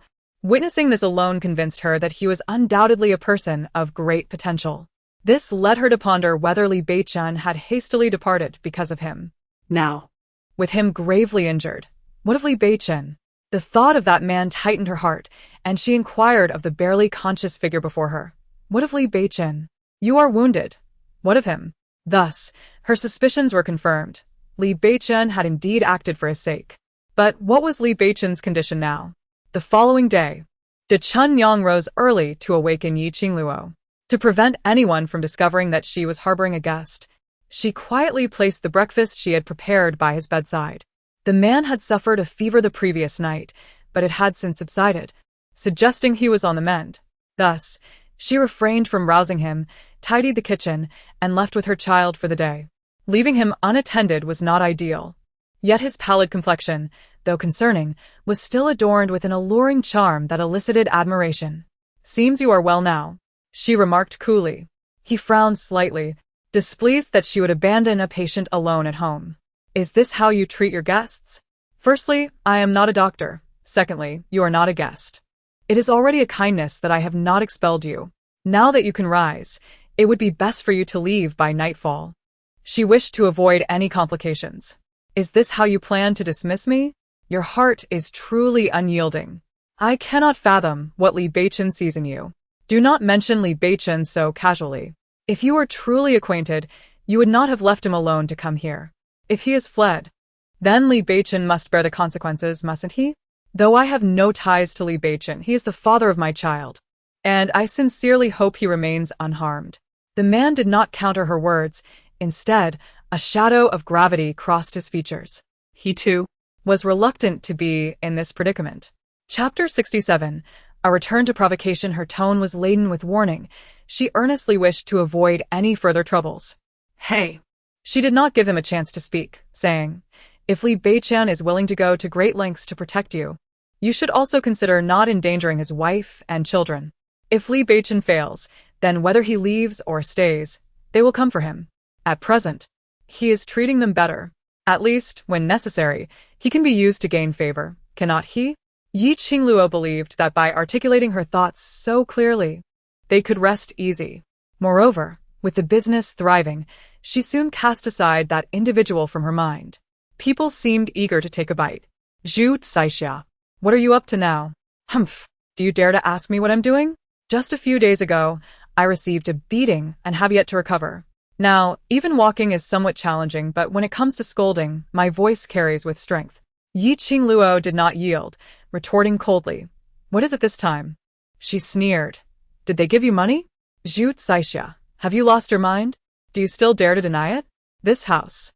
Can you truly claim it was not purchased with their money? As for the matter of the house, I owe you no explanation. If you have questions, Go ask the old couple. There is no need to raise a commotion here. She could easily surmise that this person had certainly heard complaints from the Li family about how all the money had gone towards building the house, hence the urgent visit. She had never believed they were unaware of the fire incident involving the Li family. Zhu Saixia persisted. Yi Qingluo, are you attempting to evade your debts?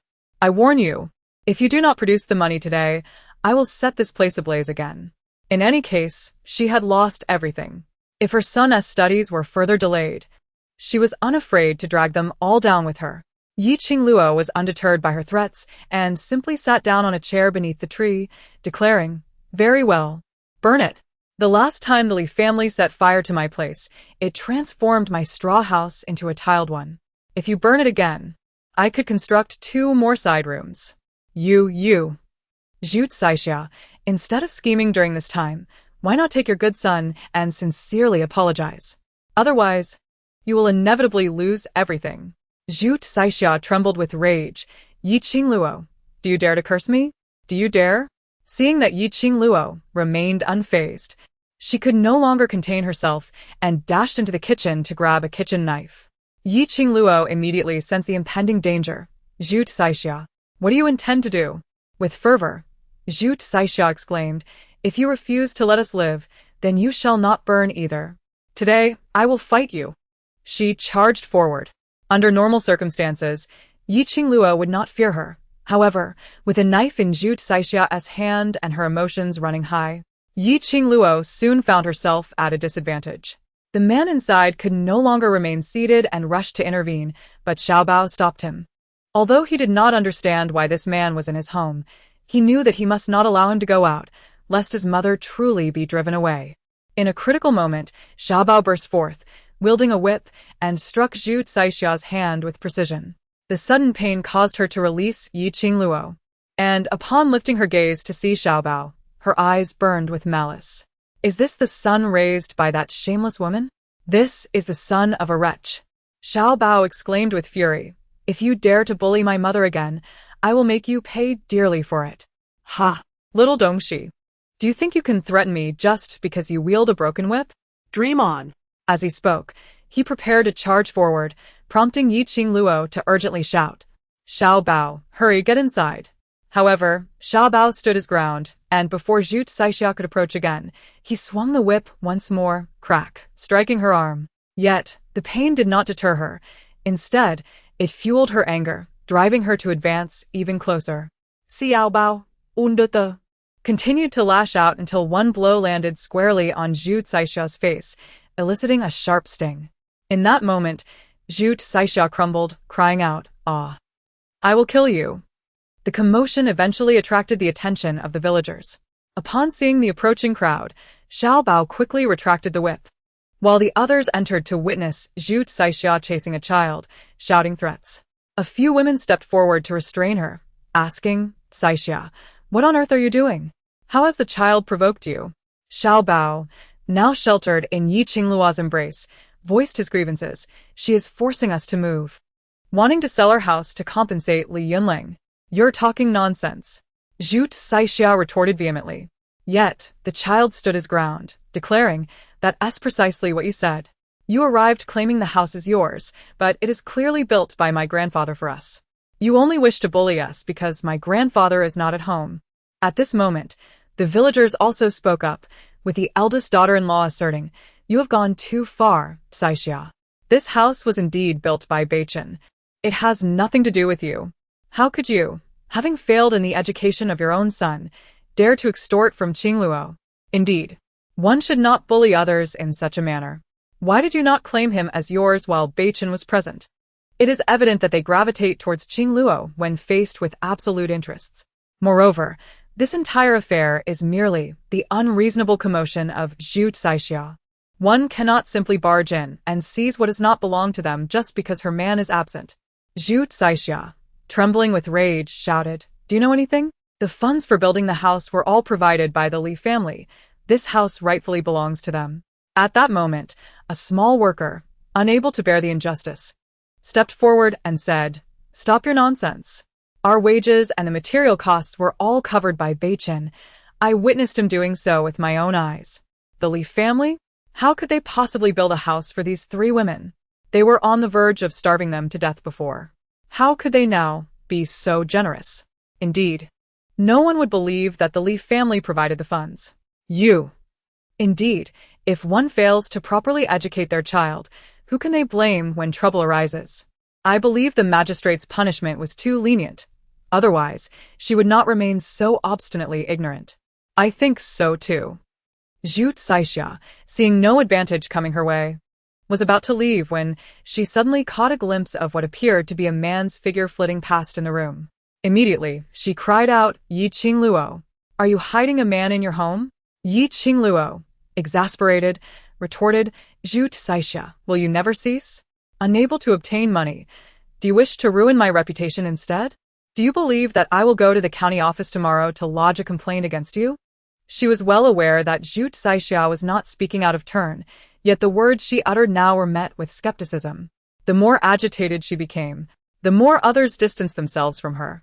Zhu Saixia, indeed, grew increasingly fervent, exclaiming, "It's true, I truly saw it, it was a man." Those nearby could no longer tolerate her antics. Enough. How much longer do you intend to create a scene? Zhu Saixia, in her desperation, insisted. I swear. It was a man, there was a man. She had caught sight of his figure. Without a doubt, there was a man concealed within that room. And Yi Qingluo was evidently one who could not remain patient. The villagers, disbelieving her, urged her to leave. Just go. Do not come back to stir up trouble at someone else's home. If you continue like this, we will not support you. Indeed, one could not bully others in such a manner, as if this village belonged to her alone. No, there truly is a man. Several women, disregarding her protestations, forcefully shoved and dragged her out of the courtyard. One elderly woman even reminded Qingluo, if she causes a ruckus again, just call for help. Now that Yi Qingluo was distributing money to them, they naturally showed her respect. Yi Qingluo, maintaining her politeness, replied, "Thank you, ma'am." The elderly woman, not in a hurry to depart, inquired with some difficulty, "Qingluo, may I ask for the villagers, do you collect chestnuts regularly?" She nodded, confirming that it was indeed a long-term endeavor. The elderly woman's face brightened instantly. "Then we can rest assured. We were worried about collecting too much, and you not wanting them, leaving us with the burden. Rest assured, no one will be left with excess," Qingluo assured them. Very well, very well. Having finished the labor in the fields, the prospect of earning a little extra pocket money truly seems like a boon for everyone. However, once the man departed, Yi Qingluo's expression darkened instantly. She pushed the door open, her face ablaze with fury, and commanded, "You, leave my home immediately, at once." She understood that Zhu Saixia would not relent, thus he had to go. The man, appearing weak, coughed and replied, "Look at me. Where can I possibly go? Stepping outside would be tantamount to walking to my demise. You may go wherever you please, but you cannot remain here. Depart at once," she insisted. He clutched his wound and protested, "The injury is still bleeding. Are you truly sending me to my death? How can you be so heartless?" Unable to endure further, she warned, "Enough of your nonsense." If he dared to accuse her of being cruel, she knew that failing to expel him would lead to endless troubles in the future. After all, she was not running a charitable institution. Regardless of his reasoning, he had to leave. Recognizing her resolve, he softened his stance slightly. "Then let me stay just one more night. I promise to leave first thing in the morning. Is that acceptable?" Yi Qingluo glanced at him, noting that his injury was indeed genuine, however, keeping him around. "Just let me rest for a bit. I won't linger here unnecessarily," he assured her. "I will leave by tomorrow morning, without fail." "Very well, I guarantee it." Yi Qingluo ceased her conversation with him and, taking her child, headed to the kitchen to prepare a meal. He lay nearby, mumbling, "What did you stir-fry for lunch? It was quite delicious, though it would have been even better with a bit of meat." Yi Qingluo shot him an exasperated glare, yet he seemed unfazed, content to lie on the bed awaiting his meal.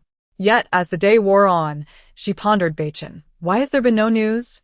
His expression gradually turned cold, and the playful glimmer in his eyes vanished, replaced by an inscrutable depth. In the kitchen, Xiaobao inquired, "Mother, who is that person?"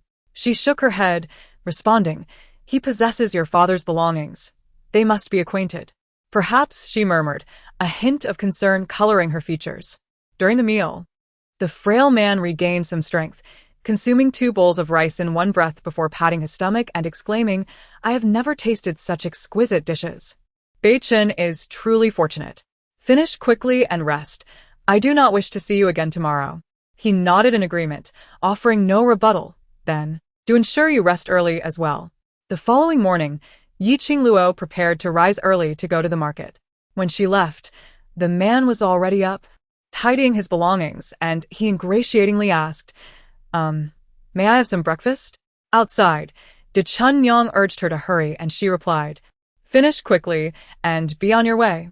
Reluctantly, she handed him some loose silver coins, reasoning that as long as he departed, she would consider it a small price to pay for peace. Enough of your nonsense. Leave immediately. She shoved him towards the door when a voice came from outside. Did you hear that? There is indeed a man in her room. I did not speak falsely. There is a man. Qingluo furrowed her brow, cursing internally. Damn it, why won't that Zhu Saixia leave me be? The man interjected, what are you afraid of? Let me confront her. Enough. If you wish to avoid dire consequences, keep yourself hidden. While pushing the man back inside, she glared at the door, which was on the verge of being broken down, feeling utterly unfortunate. The door swung open, and Zhu Saixia was the first to rush in. Where is the man? Where is he? I knew you couldn't bear solitude, and were hiding a man at home. Now that I've overheard you, do you dare deny it? What man? Zhu Saixia. Are you out of your mind? Li Shi stepped forward, saying, Qingluo, do you still dare to argue? We clearly heard you speaking with a man just outside. What kind of woman are you? Breaking the bonds of propriety. My son has only been gone for a few days, and you can't contain yourself? Just watch as I teach you a lesson on his behalf. Qingluo slightly sidestepped to evade Li Shi's approaching hand, retorting, Isn't it pointless for you to come here and stir up trouble every few days? Don't think I'm unaware of your intentions. You want to drive my mother and me away so that this place can belong to you. Let me tell you, even if you were to kill me, my spirit would remain here. Who among you dares to take residence? You. Chapter 69. Finding a solution regardless of what you say. I must see what man you are hiding today. Qingluo could not stop them. Zhu Saixia and Li Shi forcefully pushed their way through the door. However, as soon as the door creaked open, a stern-faced man stepped out. It was Li Bei-chen. Li Shi's complexion palat. Bei-chen, how is it you? Everyone was taken aback. But upon realizing it was Li Bei-chen, they quickly exclaimed, See, I told you Qingluo is not that kind of person. Why do you accuse her without understanding the situation? Indeed, these two only think Qingluo is easy to bully. However, just moments ago, when there was excitement to behold, they rushed in with an eagerness that surpassed anyone else's. Now, upon realizing it was a misunderstanding, their willingness to stand up for Qingluo seems rather insincere. Li's heart felt guilty as she rigidly explained, Perhaps it was a misunderstanding. We were simply concerned for Qingluo being alone at home, fearing that ill-intentioned individuals might take advantage of her. Even she herself seemed doubtful of her own words. Li Bei-chen's gaze was icy as he remarked, Why do I get the impression that you are here to claim the house? Are you intending to settle accounts with me? Li hurriedly waved her hands, exclaiming, No. What accounts could we possibly have? This has always been your home, I. Zhu Saixia immediately expressed her discontent. Mother, what are you saying? At home, she clearly lamented how the second couple took all the money. How can you now claim there are no accounts? Li Bei-chen reiterat firmly. This is Qingluo's home. Now that you have acknowledged this today, should you dare to exploit Qingluo in my absence again? Li quickly assured him, I would never do such a thing. I am not that kind of person. Not that kind of person? Who is then? Is there anything else? Without waiting for Li Bei-chen's response, she hastily dragged the defiant Zhu Saixia away. Qingluo, come assist me. His voice was weak, yet she failed to perceive it. Only responding in anger, Get away, who wants to help you? She merely gave him a gentle push, and he fell directly to the ground. Hey! What are you doing? It was only after she helped him to the bed that she realized he had been injured, having been putting on a brave front just moments ago. The man from the inner room hurriedly approached, anxiously tearing open the fabric of his clothing, revealing a thick bandage wrapped around his lower abdomen, already soaked in blood. Li Beichen, hold on, he rasped, issuing a command. Yi Qingluo stood in shock. Li Beichen's injury was evidently grave. Yet, he weakly raised his hand, beckoning Yi Qingluo closer, and said, "Take good care of the child for me. In this lifetime, I fear I cannot make amends to you." "What nonsense are you spouting, Li Beichen?" The man frowned, saying, "His wounds are too deep, I fear." "Don't speak such nonsense. I will fetch a doctor, right now." Ye Qingluo insisted. "No." "We cannot seek a doctor," she continued, her gaze sharp. "Enough. I tell you, nothing is more important than Li Beichen's life. He must rise again to atone for the child's loss." Her words were directed at both the man and Li Beichen. She understood the severity of his injuries, but she believed that with timely treatment, there was undoubtedly hope. The man opened his mouth, intending to say something, yet fell silent. "Yi Qingluo rushed to find me at the apothecary, but the physician was absent, leaving only Dr. Xue, who was treating De Hua with acupuncture. It was rumored that the Su family was doing everything in their power to heal De Hua's leg, and naturally, the expenses would fall upon the Li family. Hence, Zhu Caixia was driven to madness. Once Dr. Xue completed his procedure, she tentatively approached him, saying, "Dr. Xue, I bought a roasted duck on the street today. Would you like a bite?" She was aware of his fondness for roasted duck. Indeed, upon hearing this, he brightened, exclaiming, "Oh yes, yes. Where is the roasted duck? In my home, there is a concern that the dish may lose its flavor if left too long. Indeed, roasted duck must be savored while hot. When Dr. Xue is not engaged in healing, he resembles an elderly child, easily lured by a morsel of food." She casually brought along his medical kit. Upon arriving at the house, he searched eagerly for the roasted duck, but Yi Qingluo anxiously urged him to attend to Li Beichen's ailments. "If you cure him, I shall reward you with roasted duck. Failure is not an option."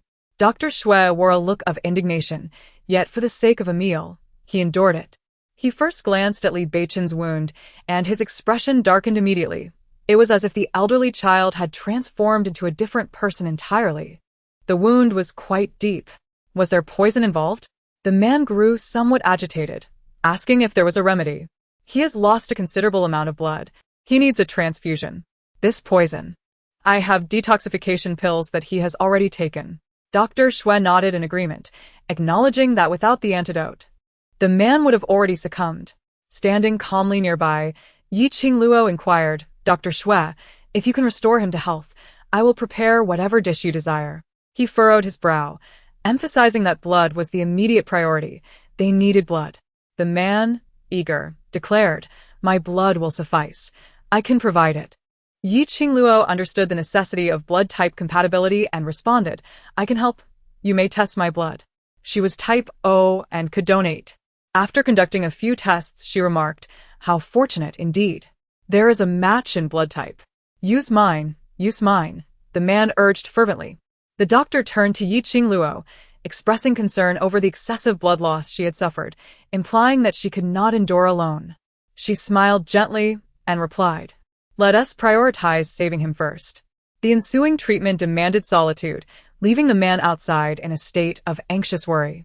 He longed to hasten to the capital to summon a renowned physician, yet he understood that in Beichen's condition, time was of the essence, and there was little hope beyond the unreliable old man. After what felt like the duration of a fragrant incense stick, Yi Qingluo finally emerged. Supporting herself as her pallor was unmistakable. He cautiously inquired, "Are you all right? The doctor desires roast duck. Could you assist me in setting up a roasting stove?" "Ah." "First, bring water and clay." Clearly, she did not afford him the opportunity to decline. However, he was simply too inept to be of assistance. Previously, Li Beichen had also been clumsy, yet he learned swiftly, unlike this individual, who remained perpetually bewildered. Yi Qingluo resorted to drinking a bowl of brown sugar water, mustering her energy to prepare the stove herself. It would take time to complete, and Li Beichen could not possibly recover swiftly. She reasoned that if she prepared something to entice the doctor, he would be more inclined to return in the future. Furthermore, this old man, having consumed his fill, was forgetful and unlikely to reveal the details of Li Beichen's injury, which was advantageous. However, he mentioned that the poison was difficult to resolve, leaving her to ponder whether alternative solutions might be found. Chapter 70. The promise he made fearing for her safety, and unease lingered within him. Qingluo. In a fragile tone, uttered, "I am truly sorry."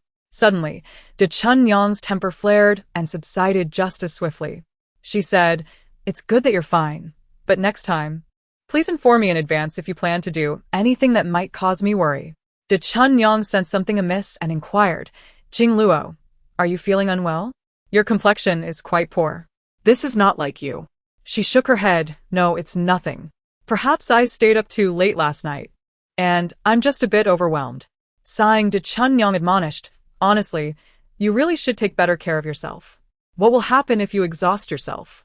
Qingluo replied helplessly, "All right, I promise to entrust any important matters to you." The two children clung to her for a while before releasing their hold. "Mother, I thought they were bullying you again." "It's nothing. I'm fine," she reassured them. Noticing that Qingluo's demeanor was still concerning, De Chunyang suggested, "Qingluo, perhaps you should take a couple of days to rest? By the way, have you eaten lunch? I can prepare it for you." "No need, I will manage it shortly." "That's not acceptable. I must assist you with the meal. Your current state is quite worrisome. I have already prepared it. Do not fret." "Very well." After sending De Chunyang away, Physician Xue finally emerged from the room, his brow still furrowed. He muttered, "I foresee difficulties. Brace yourselves."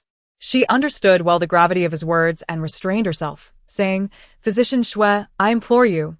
He is still so young and has two children to care for. Please lend your assistance." He shook his head, saying, "It is not that I am unwilling to assist. Rather, the herbs required for the antidote are likely beyond your reach." The man in the room grew anxious and rushed out, inquiring, "What herbs? Tell me, and I shall surely procure them." "The seven-colored toad," he replied. "It is said that this item can only be found in the royal treasury. You might as well abandon hope." Yi Qingluo emerged from the kitchen with a bowl of old duck soup, stating, "Doctor, we do not have roasted duck today, but this old duck soup is exquisite. You should give it a try." "Soup? I am not fond of soup," he retorted, visibly displeased by the absence of roasted duck. "I promise to prepare roasted duck for you tomorrow. See, I have already set up the stove." His interest piqued by the stove, he asked, "Are you truly going to roast it for me?" "Of course, though I am uncertain if you wish to eat it." "I want to eat it, of course." His demeanor transformed, resembling that of an eager child. "Then shall we settle for old duck soup today?" A hint of disappointment flickered across his face, yet he acquiesced. However, upon tasting the soup, his earlier disheartenment vanished entirely. This is simply divine." "As long as it pleases you," she replied. The man nearby could no longer contain himself and interjected sternly, "Yi Qingluo, do you have no heart? Li Beichen is in such a state, and you still find the time to brew soup for him?" He expressed his dismay. "I know not the history between you and Li Beichen, but he is on the brink of death. Do you not feel any compassion for him?" "What did you say?" The child, having overheard, exclaimed in distress, "Who is on the verge of death?" The air grew still, and Xiao Bao was the first to rush into the room. Upon seeing the person lying weakly on the bed, Yu Er immediately burst into tears. "Father, what has happened to you?" Xiao Bao, Li Dit Jagut, emerged with red-rimmed eyes and inquired, "Mother, is it true that father?" Yi Qingluo reassured them, saying, "Father will be fine. He promised me just now that he would recover and take care of you. He would never go back on his word." Yet Xiao Bao's eyes grew even redder. He had always been rather indifferent towards Li Beichen, but at that moment, his feelings of reluctance could no longer be concealed. He needed his father. He longed for this relatively decent father figure. Yi Qingluo continued to comfort the physician Xue before her, asking, "Doctor, is there any other way to counteract this poison?" He replied, "This poison originates from the western regions. Unless you can find fresh, wild Tianshan snow lotus, there is little hope. However, time is of the essence. You have only 3 days, at most 5. Without these medicinal ingredients, he is doomed." Tianshan snow lotus? It was said to be a rare find, occurring perhaps once in a century, and to locate fresh specimens would be even more challenging. Early the next morning, Qingluo entrusted the children to Chunnyang and set out, claiming she had matters to attend to. Chunnyang wished to inquire further, but she had already departed. Tianshan's snow lotus? Qingluo understood that such plants typically grew on sheer cliffs, and their growing conditions were exceptionally stringent. Ordinary mountain faces were unlikely to harbor them. She pondered for a long time. The only place that came to her mind was the secluded mountain pool where Li Beichen had taken her. The environment there was pristine, and during her last visit, he had noted the abundance of precious medicinal herbs growing nearby. Perhaps she might find what she needed there. She resolved to venture forth. Although traversing the mountain alone posed its challenges, particularly the risk of losing her way after wandering too far, Qingluo resolutely pressed on. Exhausted, she exclaimed, "Why haven't you left yet? I told you, my home cannot accommodate a deity like you. While no one is watching, you should depart swiftly."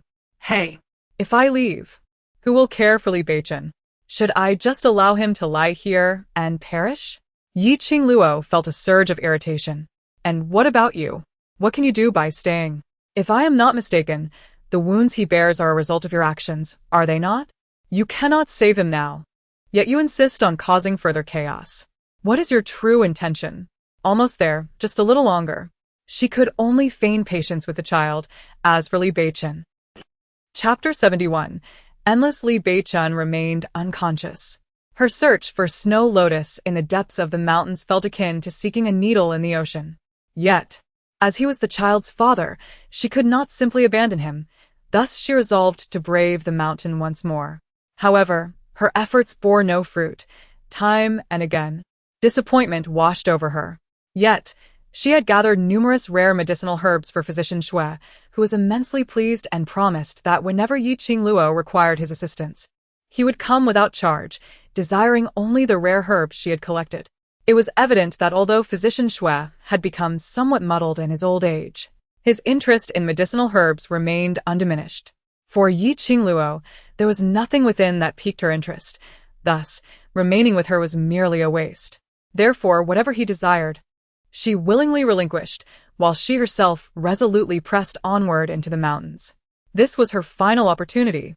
As physician Shui had stated that if the medicinal herbs were not procured by midnight, Li Beichen would not endure until then. For the sake of the child, she sought to secure one last chance, hoping for a miracle. However, before she departed, physician Shui cautioned her, "You have lost a considerable amount of blood. I strongly advise you to rest." "I am fine," she insisted. Fortunately, the heavens showed her compassion. After several arduous hours of climbing the familiar path, she beheld a stunning flower, remarkably akin to the snow lotus she had encountered in the market. An exhilarating thrill surged within her, prompting her to hasten towards it. Yet, just as she reached for the bloom, a wave of dizziness overtook her, and her foot slipped, sending her tumbling downwards. Qingluo believed her life was once more on the brink, but unexpectedly, a branch halfway down the mountain broke her fall. Though drained of strength, she summoned her remaining energy to scramble to the steep cliff's edge. Fearing that Li Beichen might not endure, she dared not linger and continued her descent. She recognized that her dizziness stemmed from low blood sugar and, having brought some candy, consumed a few pieces before pressing onward. Upon entering, she encountered an unfamiliar young woman brandishing a dagger, threatening, "If you delay me again, I shall kill you." Physician Shui, undeterred, shouted, "I don't care. I want something delicious." Just as the woman seemed poised to strike, Qingluo's voice rang out from the entrance, "Stop." She merely cast a glance at the young lady before her, noting her opulent attire and striking beauty, which was tinged with a certain radiance.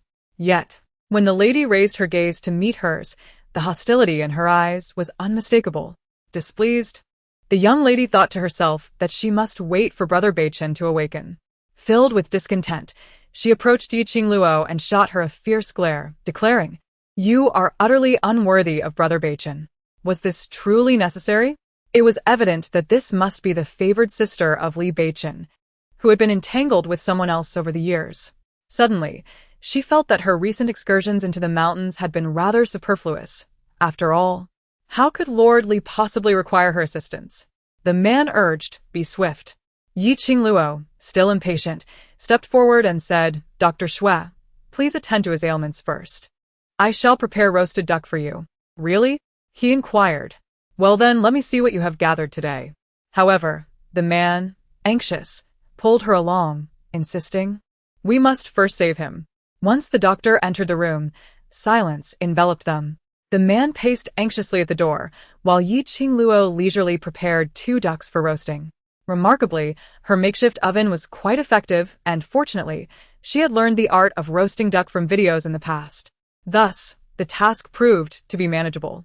As time ticked away, the enticing aroma of roasting permeated the air. Just as they awaited news from the doctor, curious villagers began to gather around. Qingluo, I heard a distinguished guest has arrived at your home, arriving in a particularly grand carriage. Is it from the capital? Certainly, they even brought guards. Oh. What sort of official could this be?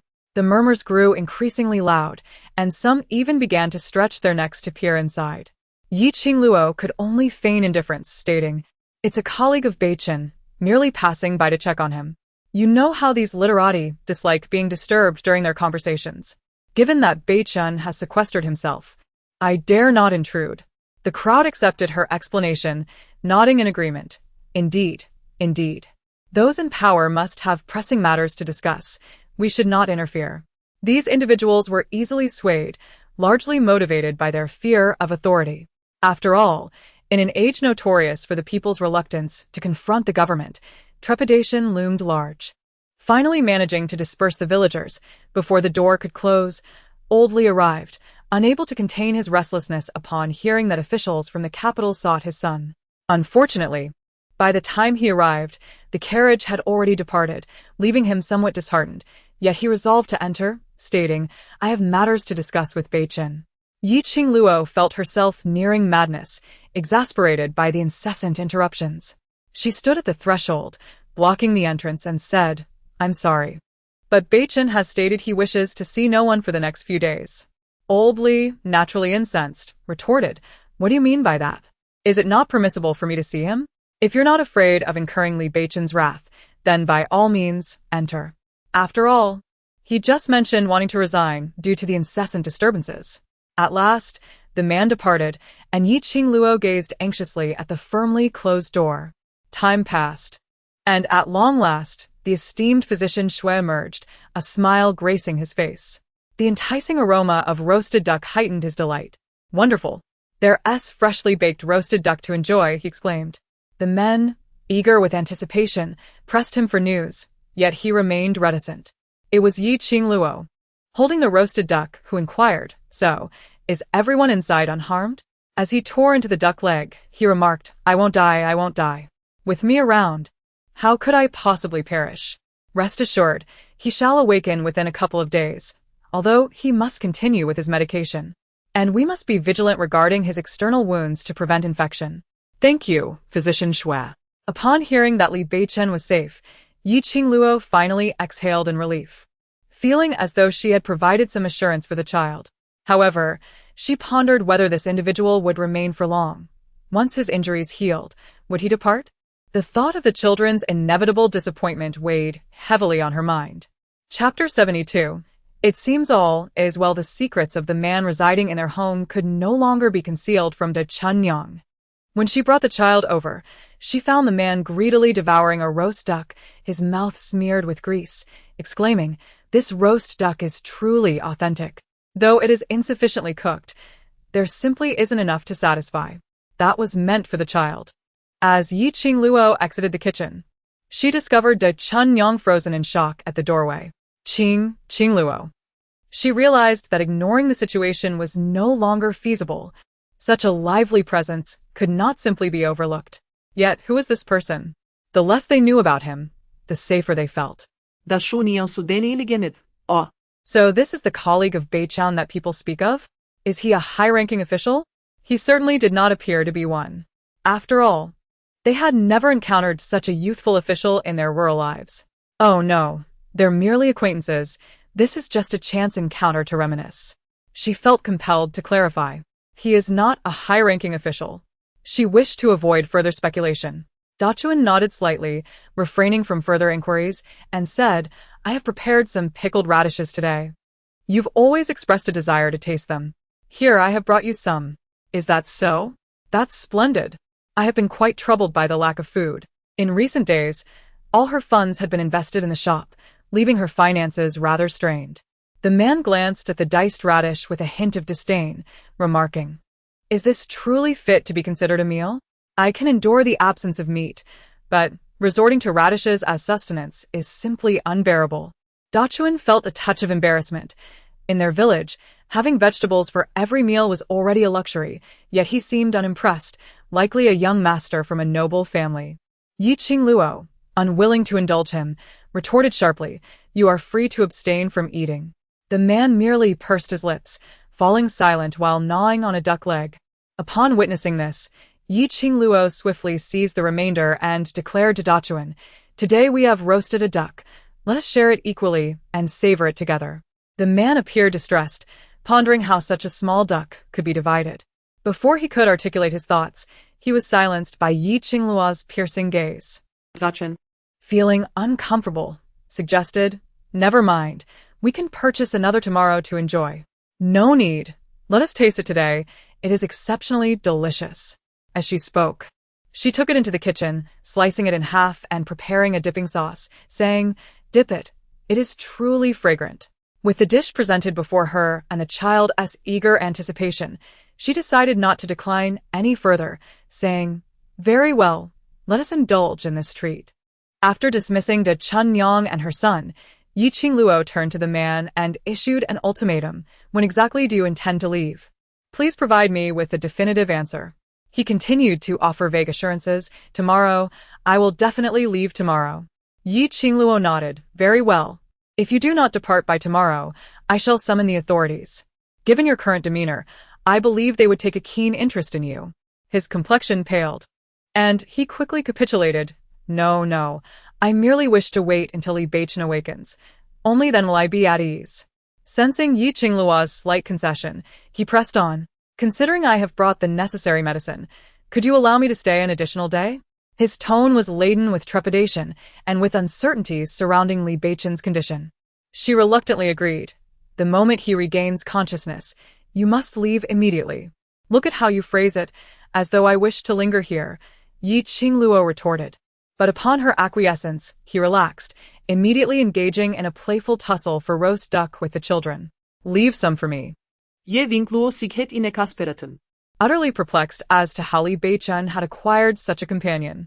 With this man present at home, Qingluo felt assured enough to attend to her shop, which had been bustling with business. De Chunyang was overwhelmed managing alone. A patient?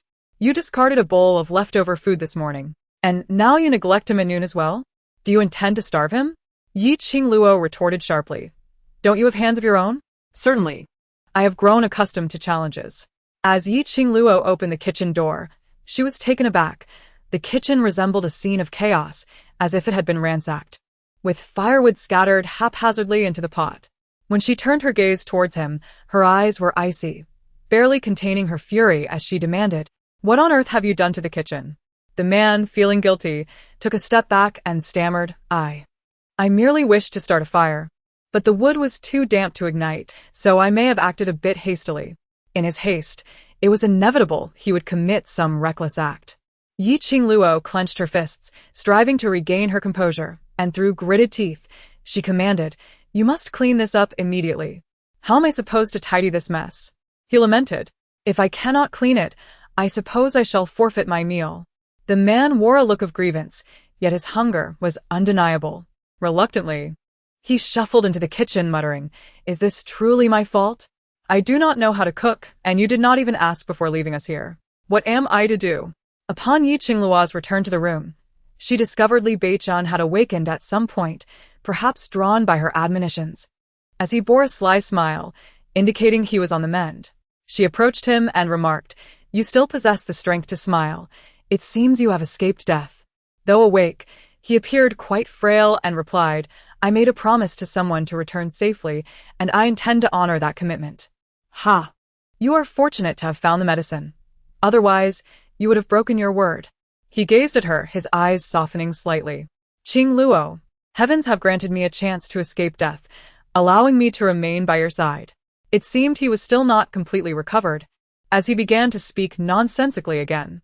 She stepped to the doorway and called out, Xiaobao, your father has awakened. Father has awakened? The two children rushed into the room with excitement, while the man from the kitchen hurried out. What? Beichen has woken up? As he stepped out of the kitchen, he was met with Yi Qingluo's stern warning gaze, and he forced a smile, saying, Then I shall tidy up quickly. You should prepare a meal for him as well. Yi Qingluo ignored him. The family had entered the room to celebrate their joy, leaving him to bear the burdens alone. When had he ever endured such indignity? Nevertheless, with Beichen awake, his heart could finally find some solace. Yet he pondered the path ahead. Should he seize this opportunity decisively or unconsciously?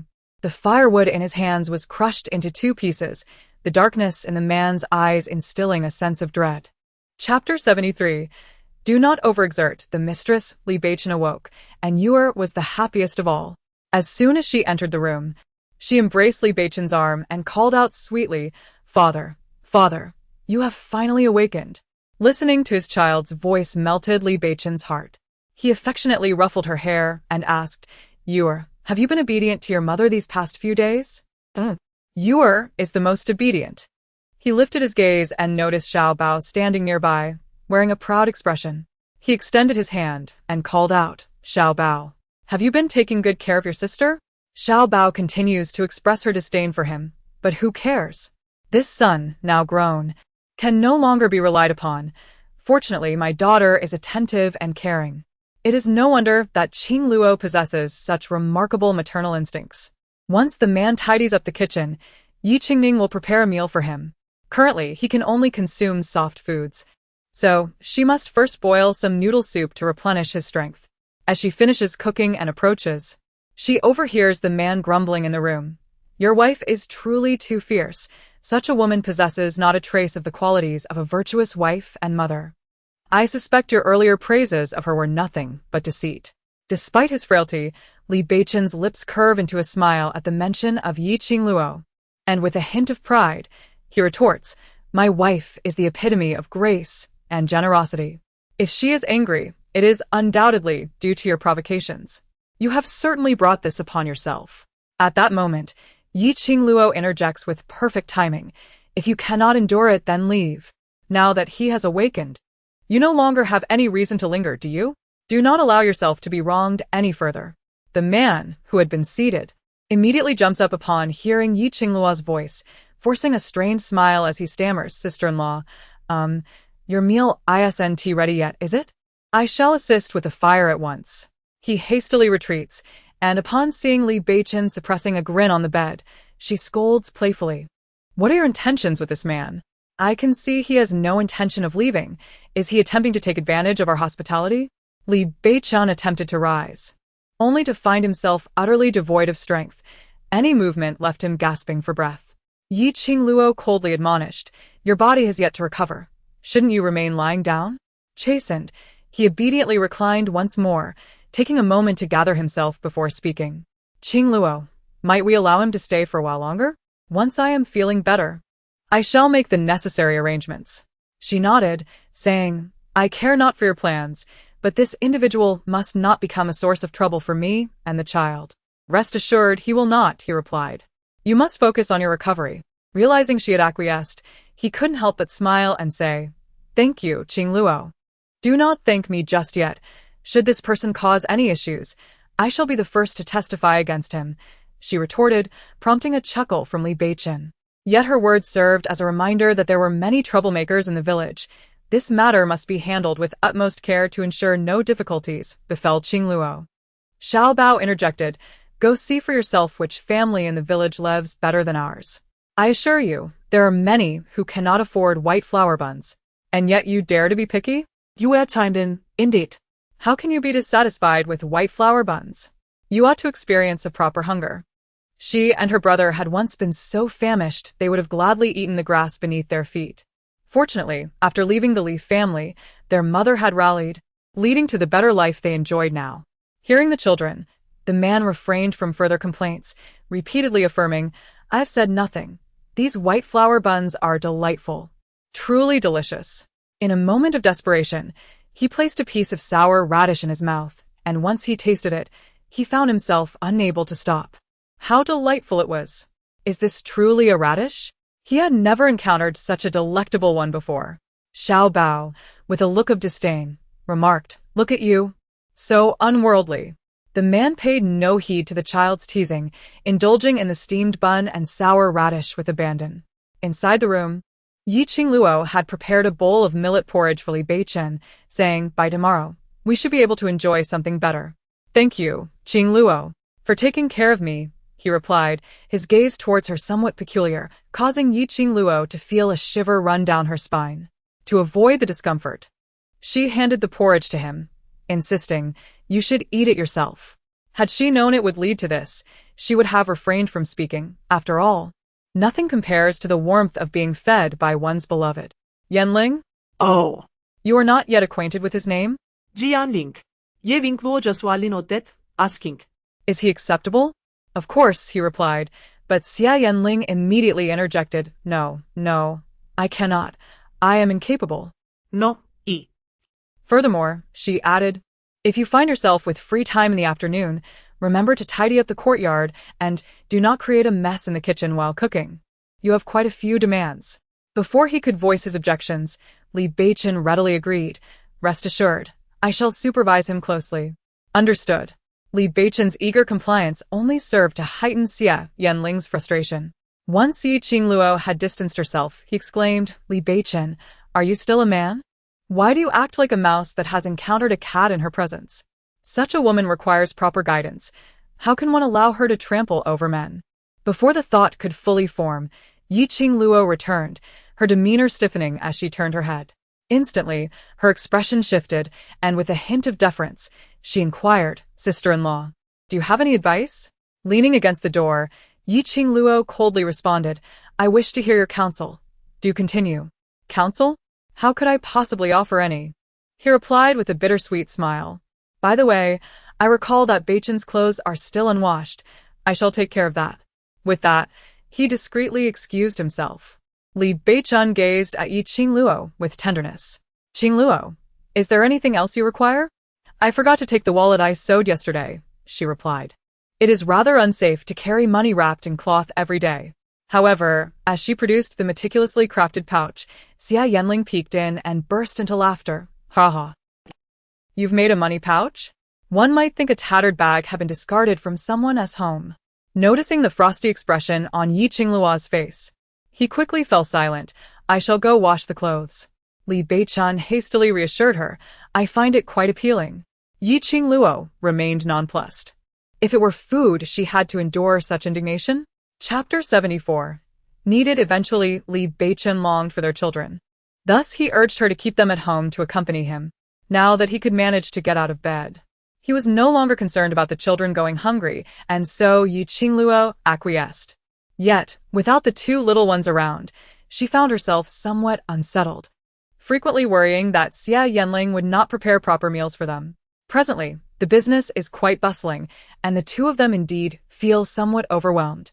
Finding someone to share the burden would be beneficial. In fact, this dilemma has crossed Qingluo's mind as well. Initially, she intended to wait for the business to stabilize for 2 months before hiring, but it now appears that it would be prudent to recruit assistants sooner. Therefore, I entrust this matter to you. Additionally, please hire a master to roast chestnuts. What? We need to hire a master to roast? She thought it would suffice to find someone merely to assist with handling goods, for once someone learns the art of roasting chestnuts, they may venture off to open their own shop. Such a skill should not be entrusted to others. You've observed the increased foot traffic in the store. Using a small pot for roasting is indeed laborious and results in prolonged waiting times for customers. Thus, I propose we enlist a strong man specifically to handle the chestnut roasting, allowing us to utilize a larger pot. A single large pot can yield a substantial quantity.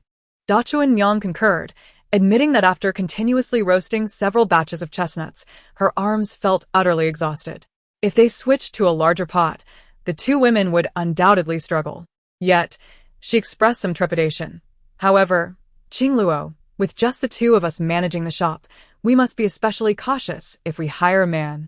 Primarily, if he learns the craft, it could lead to disloyalty. Hence, I wanted to inquire if there are any suitable candidates from your family or relatives. This task requires no specialized skills, just strength. Certainly, hiring someone will necessitate paying wages, and the thought of an additional expense causes her some discomfort. The master for roasting chestnuts would require a monthly wage of around 5 coins. If we were to find someone to assist, how about a salary of 2 coins a month? This wage is already quite generous, considering that the chefs at the Tianlai restaurant earn merely 5 coins a month. Da Zuangniang grew increasingly concerned, pondering the expense of hiring help. If it's too costly, I can handle the cooking myself. I am capable of managing the big pot. Therefore, we shall only employ a master chef and take turns resting during the midday lull, as business typically slows down then, allowing one person to manage. Yi Qingluo nodded in agreement, saying, "You may proceed with your search." By then, the large stove I ordered should also arrive. However, hiring an additional person will eventually be necessary. If we don't hire now, we will have to do so in a couple of months. Very well. I shall seek someone. If we become overwhelmed, we can find additional help then. Just as Da Zuangniang stepped outside, a panicked head peeked in through the doorway. It was none other than Sueji from the elder sister's household. Yi Qingluo quickly approached her, asking, "Sueji, what brings you here?" The child appeared distressed, struggling to articulate her thoughts. After a moment, she managed to say, "Aunt, my mother. What has happened to your mother?" The child burst into tears. She was beaten by father, and now she cannot move. Grandmother forbids me from seeking a doctor. If this continues, she will die. What? Without hesitation, Yi Qingluo prepared to leave, but as she stepped forward, she paused, realizing, no, if I go to the Yi family, they will entangle me in endless complications. Sueji, sensing her hesitation, grew even more anxious, and if you don't help, I truly will be left without a mother. During her most arduous times, the elder sister thought of her. Of course, she could not disregard her.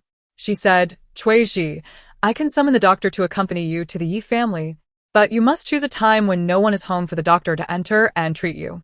At that time, you will need to secretly prepare the medicine for her." No problem, Kuichi replied. The fields have grown quite weedy these past few days, and they will be working in the fields in the afternoon, leaving the house empty.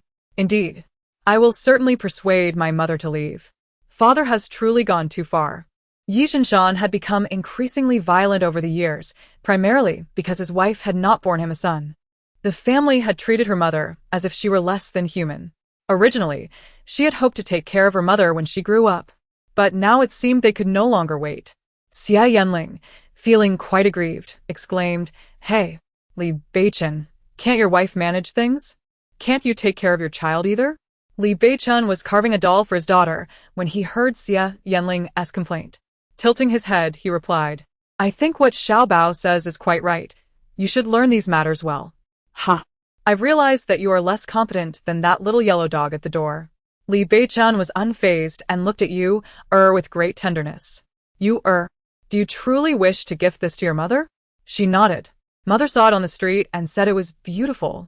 Unfortunately, I have no money. My mother also adores a lovely hairpin, but I have no money to buy it for her. A hairpin? What kind of hairpin? It is a ruby and jade hairpin. Mother would look splendid wearing it, but it costs 2 taels of silver. She said they would need to work for several months to save enough to buy it.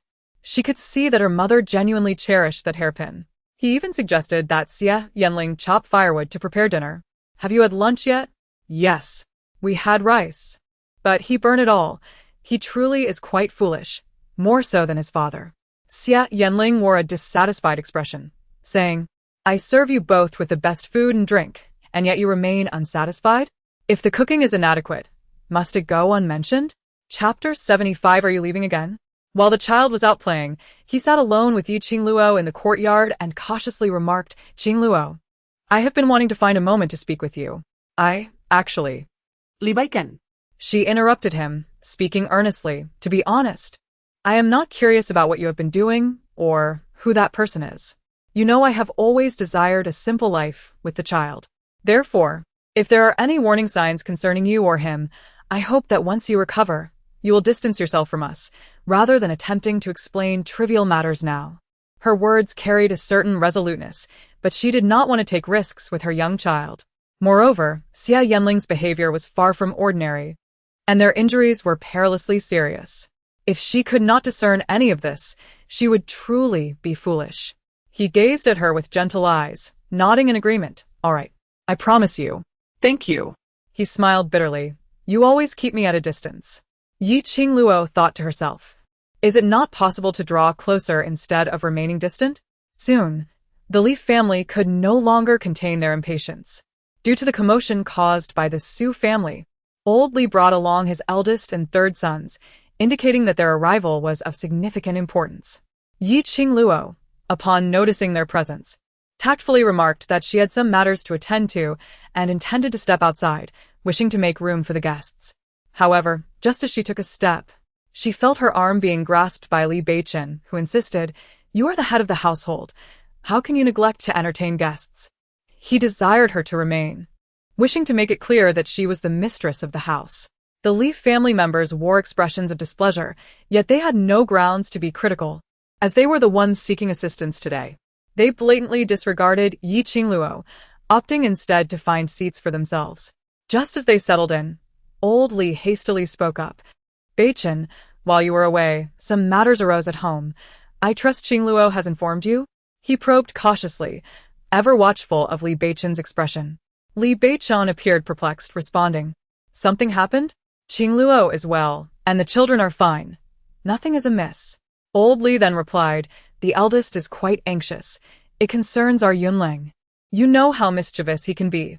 A few days ago, he accidentally had an altercation with a child from the Su family, and now they are relentlessly trying to extort us. Beichen, don't you have connections in the government? Could you possibly assist in having the matter reassessed? He knowingly asked so. The government has already conducted an investigation? The leader spoke with great difficulty. Yes, they did not investigate thoroughly before passing judgment. I suppose. Oh, brother, are you suggesting that I should speak to the authorities for a more thorough investigation? Li Beichen, feigning ignorance, was earnest. He understood their intentions better than anyone else. No, even a thorough investigation would yield little. It is simply unjust to hold Yunlang solely accountable for the mischief caused by the two children. Moreover, the compensation demanded by the Su family is excessively high, far beyond what they can afford. Li Beichen chuckled lightly. Would the county magistrate wrongfully accuse a child? I believe if the verdict has been rendered today, the evidence must indeed be compelling. The others, feeling guilty, fell silent. Zhu Saixia, too anxious, stepped forward. Very well. Let us concede that Yunlang is at fault. Beichen, please lend us some money so we can promptly settle the compensation with the Su family. Otherwise, Yunling will be unable to attend school. The future of her son was paramount. She had observed the sons of the Li family and recognized that only through education could one alter their fate. With her husband proving unreliable, her son must surely excel. Lend money? Li Beichen spread his hands. What makes you think I possess wealth? I am currently residing at Qingluo's place. As a grown man, I am relying on my wife for support. I wish I had funds to lend, to provide Qingluo with some living expenses, lest others label me as living off her. Zhu Saixia immediately lost her composure. What? You have no money? You are pretending to be poor? Who does not know that you have risen to a high official position in the capital, yet now you refuse to acknowledge this family? Old Mr. Li did not intervene, for he too harbored a sense of disappointment towards Beichen. Given the difficulties at home, he could not simply turn a blind eye, could he? Moreover, Yunlang was the eldest grandson of the Li family. Li Beichen cast her a sidelong glance and coldly remarked, So you believe that because I hold a high position, I must have amassed considerable wealth? Zhu Saixia, feeling guilty, stammered, I never said such a thing. Then on what grounds do you assume that a government official must be wealthy?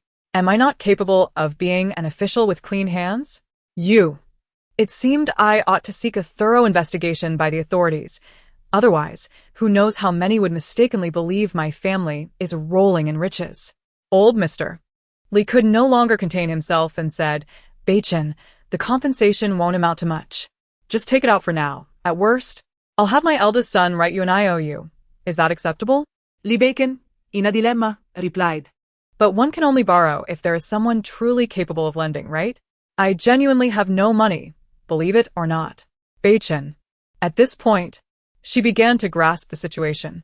Just as she was about to turn away, Zhu Saixia, with keen eyes, spotted him and hurriedly approached, exclaiming, "This gentleman must be our Beichen's colleague, right? Indeed, he is exceptionally handsome." Yi Qingluo could not help but chuckle. Zhu Saixia truly had a knack for seizing opportunities. Xia Yanling, blushing from the praise, said, "Ah, I happened to pass by and thought I would visit Beichen for a couple of days. How can that be considered a disturbance? Your presence in our home is a blessing. By the way, you haven't visited our Li family residence, have you? If not, I can take you to see it." Li Beichen did not intervene, and Xia Yanling, buoyed by the enthusiastic atmosphere, readily agreed. "All right, I shall go take a look." Once the person departed, the household felt significantly quieter. Xiaobao, with an expression of disdain, remarked, "Are they here to extort money again? When will it end?" Li Beichen beckoned Xiaobao over and, observing his proud demeanor, inquired, "Xiaobao, I have heard that you used a whip on Auntie the other day?" Xiaobao, assuming he was about to be reprimanded, immediately retorted, "She bullied my mother, so I had to hit her. Do you have a problem with that?" Li Beichen chuckled softly. "Why would I have a problem? You did splendidly. In the future, when father is not home, you shall be the man of the house." Xiaobao's expression darkened slightly. "So, you are leaving again, aren't you?" Chapter 76. No idle people. Dachuan's mother summoned her brother from her natal family. Lu Shuishan, a robust farmer with considerable strength, was initially reluctant to assist in roasting chestnuts. However, upon hearing the generous pay, he was tempted. Dachuan's mother introduced him to Qingluo. "My brother has previously studied cooking for a short while, but he had to abandon it to care for the elderly at home. Nevertheless, I believe he has a foundation, and learning to roast chestnuts should not pose a problem." Yi Qingluo nodded in satisfaction. "Very well, it is advantageous to have someone with a known background. The large boiler will arrive tomorrow, so today you should use a small pot to teach him how to roast. Once he masters the skill, both she and Dachuan's mother will find their burdens eased, especially as they have been striving to save money and would rather divide themselves into two to manage their tasks. With the business now stable, the subsequent steps shall not be as arduous." De Chunyang assured, "Rest assured, I will teach him swiftly." Qingluo, "Perhaps you should take a couple of days to rest at home. You truly do not appear well." Previously, her pallor would only manifest for a couple of days each month, yet now it has persisted for several days without improvement. She responded dismissively, "All right, I understand." Zico was too fatigued to come. Had it not been for his wife's insistence, he would have preferred to remain at home, given the numerous matters to attend to. De Chunyang exhibited clear discontent. "There is no one in the world who dotes on their wife more than you do. Her elder brother, though outwardly fierce and imposing, is a complete henpecked husband at home. His sister-in-law has been so spoiled by him that she scarcely knows how to manage anything." Lu Shuishan scratched his head and chuckled. "In any case, I will only be delayed for a few days during the autumn harvest." "All right, understood." With more hands around, the workload has indeed lessened. De Chunyang recalled the roasted duck prepared by Yi Qingluo and suggested, "Qingluo, since you possess the skill to roast duck, why not open a roasted duck shop? I am certain it would thrive far more than the chestnut sold." She shook her head. "I have taken a look. The living conditions in the nearby counties are not particularly affluent. They may occasionally indulge in snacks like roasted chestnuts, but roasted duck, the audience is simply too limited. Moreover, there exists competition from two renowned time-honored establishments. Gaining acceptance for their roasted duck will undoubtedly require a year or two, a duration she cannot afford to wait. Furthermore, she has other aspirations beyond merely selling candied chestnuts. However, should an opportunity arise to venture into a major city in the future, she may consider trying her hand at roasted duck. For now, sustaining her own livelihood remains paramount." As for Yi Qingluo, she mused over the household matters, when suddenly an altercation broke out. What do you mean by that?" "I warn you, utter another word, and I shall take action," he exclaimed, brandishing an axe as he pursued the instigator. Observing the scene, Zhu Saixia immediately fled with the speed of a hare. Yi Qingluo watched in bemusement, while Li Beichen remained composed, engaging the two children in a game of checkers. Li Beichen, without lifting his gaze, remarked, "It seems you have overstayed your welcome in my home. A change of scenery might do you well, yet you have only just begun your stay." Li Beichen smilat silanli. While Xiao Bao interjected, "Do you think the food is served for free?" Li Beichen concurred, "Xiao Bao is correct. Now that you have decided to extend your stay, it is only fitting that you find a way to contribute some funds to support my wife." Xia Yanling appeared incredulous. "What did you just say? Is that unclear?" You replied innocently, "Mother said our family does not support idlers." She glanced at him, noting his impressive recovery. "Indeed, with both children personally delivering my medicine, my recovery is assuredly expedited." You, in a playful tone, urged, "Father, please recover swiftly so you can accompany us to catch rabbits. I wish to eat rabbit meat." Upon the mention of a feast, Xia Yanling's interest was immediately piqued. "Do you still have rabbits to catch here? Where can I try to catch one?" He was genuinely intrigued. Little Bao was also eager to venture out and promptly volunteered, "Let us go. I'll take you to find them. I want to go too. I want to go too." As Xia Yanling led the two children outside, only the two of them remained in the courtyard. Li Beichen kautios li inkiret, Qingluo. "Could you assist me in applying some more medicine to my wound? Can't you do it yourself?" "No, I simply cannot manage it well. The wound seems to be inflaming." He understood that Qingluo was still concerned for him. Indeed, after a brief hesitation, she acquiesced, "All right. Then you should lie down on the bed." However, the man who had just claimed he could cook for her now found himself unable to rise, weakly extending his hand. "Qingluo, could you help me up, please? I lack the strength." She felt somewhat exasperated but still stepped forward, intending merely to lend a hand.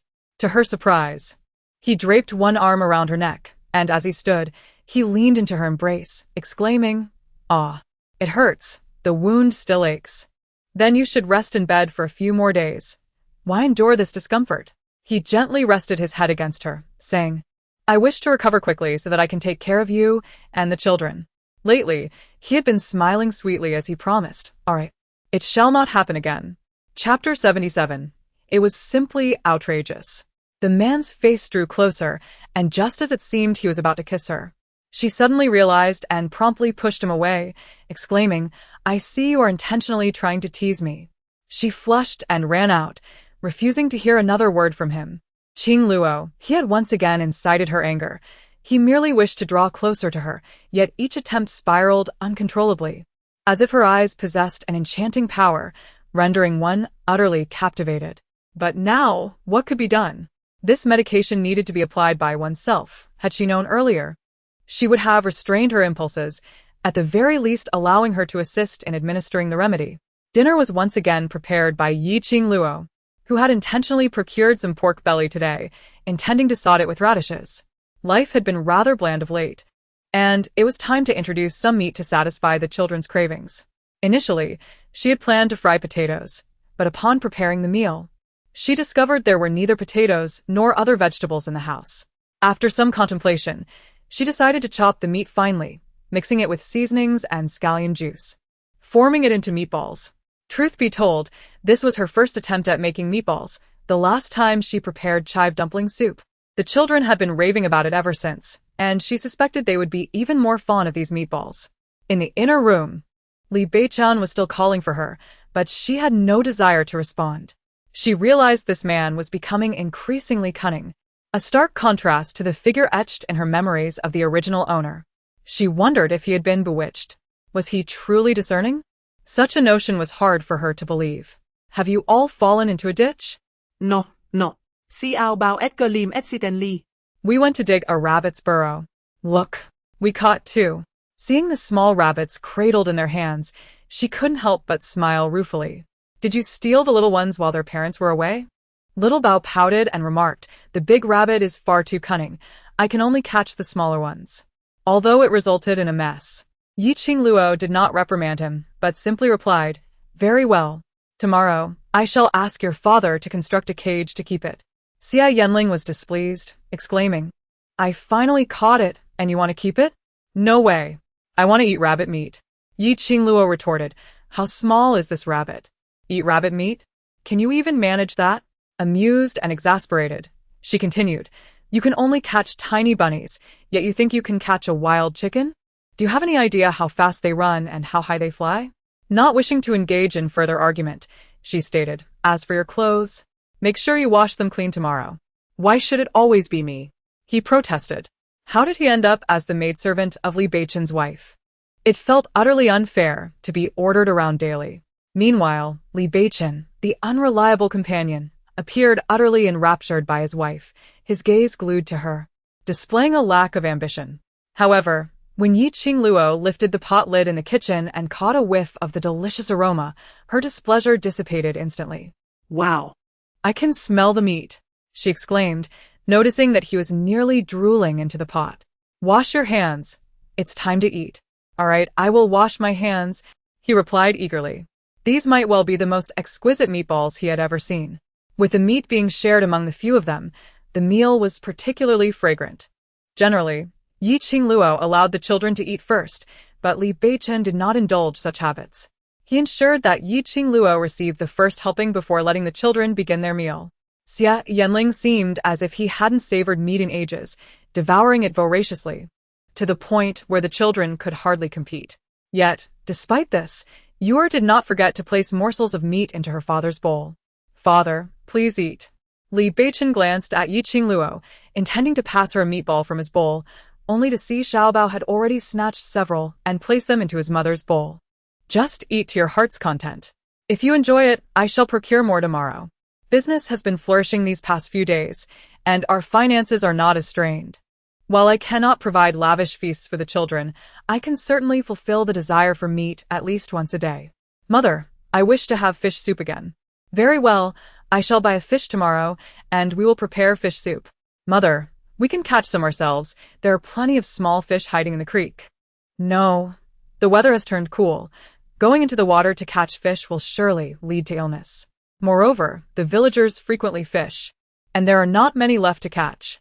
Unexpectedly, Xia Yanling volunteered. "Isn't it just catching fish? I will do it. I will catch fish in the morning for you to make soup, and in the afternoon, I will catch wild chickens.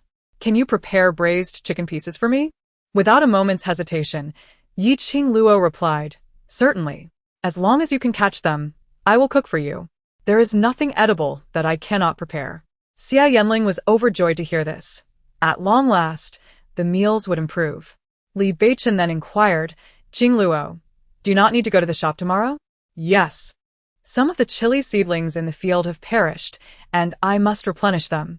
Additionally, there are weeds that require removal. After all, in this day and age, powerful herbicides are scarce, and the only way to eradicate weeds is through manual labor. Please wait for me to finish, as it won't take long. I will be done in half a day. Your wound hasn't healed yet, so you should rest well." I am suddenly frustrated with my own body for not cooperating. Nonetheless, I could at least help Qingluo share some burdens, couldn't I? While we were halfway through dinner, I overheard a group of women outside discussing, "The Su family truly possesses some skill. They come to cause a commotion every day. I believe the Li family is struggling to cope. It's deserved. People like them should be dealt with accordingly. Just look at Li Yunlang. He has created such a mess. Yet they dare not utter a single curse, instead blaming others' children. It's simply outrageous. Indeed, I think she should be made to compensate properly. Only then will she learn her lesson." "Huh. I find that hard to believe. Just observe that child, so unrepentant, even exclaiming that others deserve their fate. A child like this will surely grow into something frightening. Yes, Li Yunling looks like he is destined to become a bandit. This family is truly something." Chapter 78.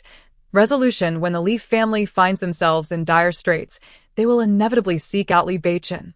This is a certainty. Qingluo mused that Li Beichen would likely put up a tough front for a moment, but ultimately, he would yield to the family. After all, he shares their surname.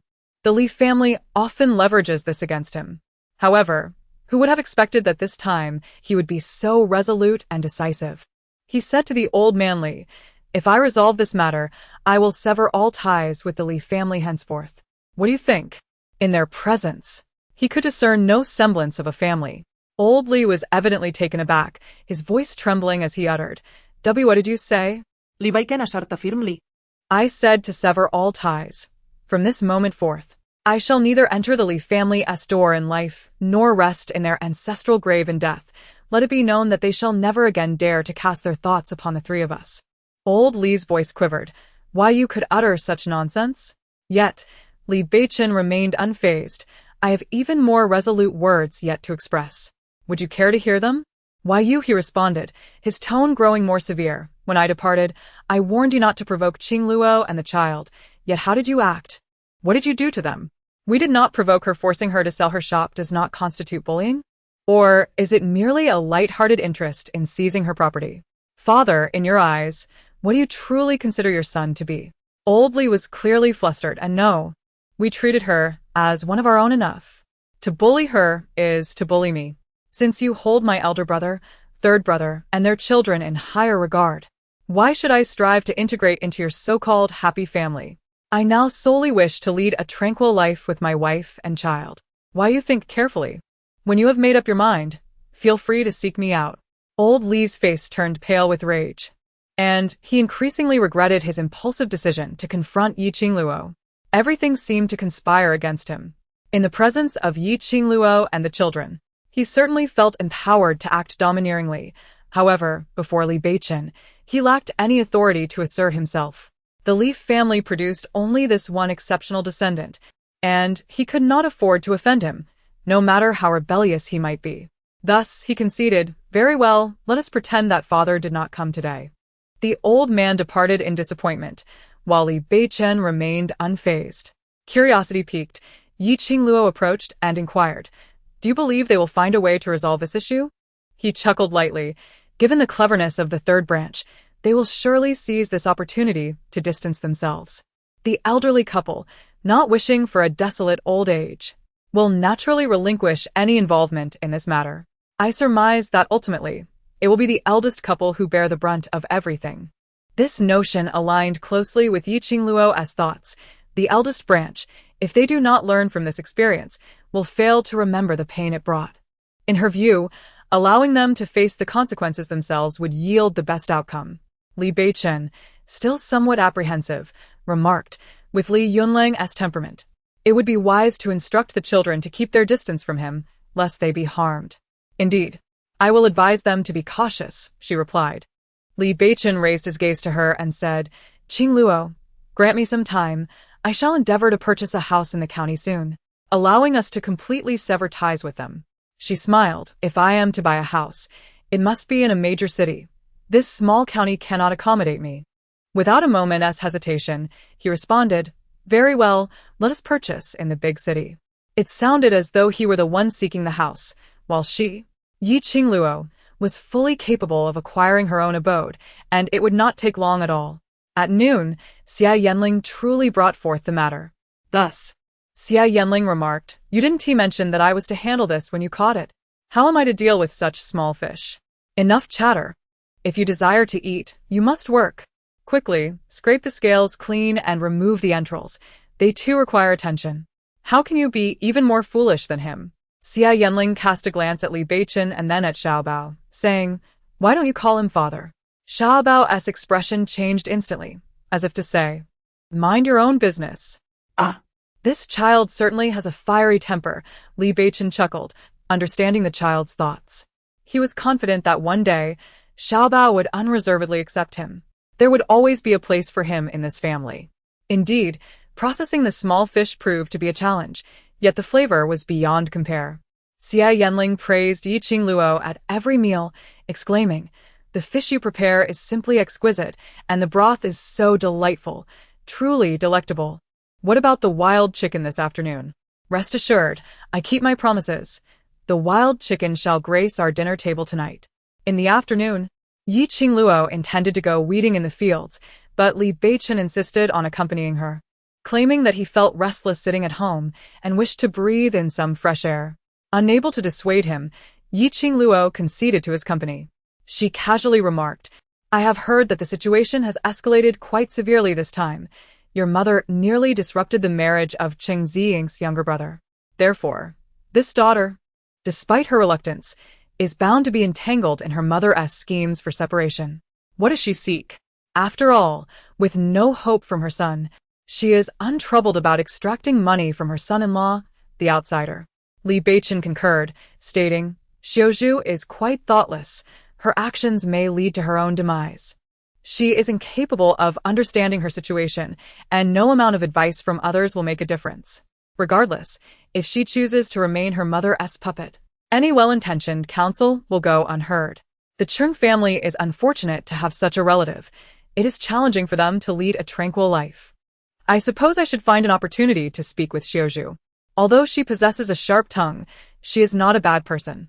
As her elder brother, I sincerely hope she refrains from making misguided choices. As for the Li family, I could sever ties with anyone without concern, but I still wish to persuade Xiaozhu. After all, she is my only sister and has been the closest to me since childhood.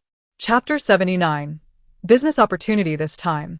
Qingluo was working in the fields while Li Beichen sat at the edge, observing her. Yet, he was hardly idle himself, preparing her herbal tea and handing her towels. Feeling busier than those laboring in the field.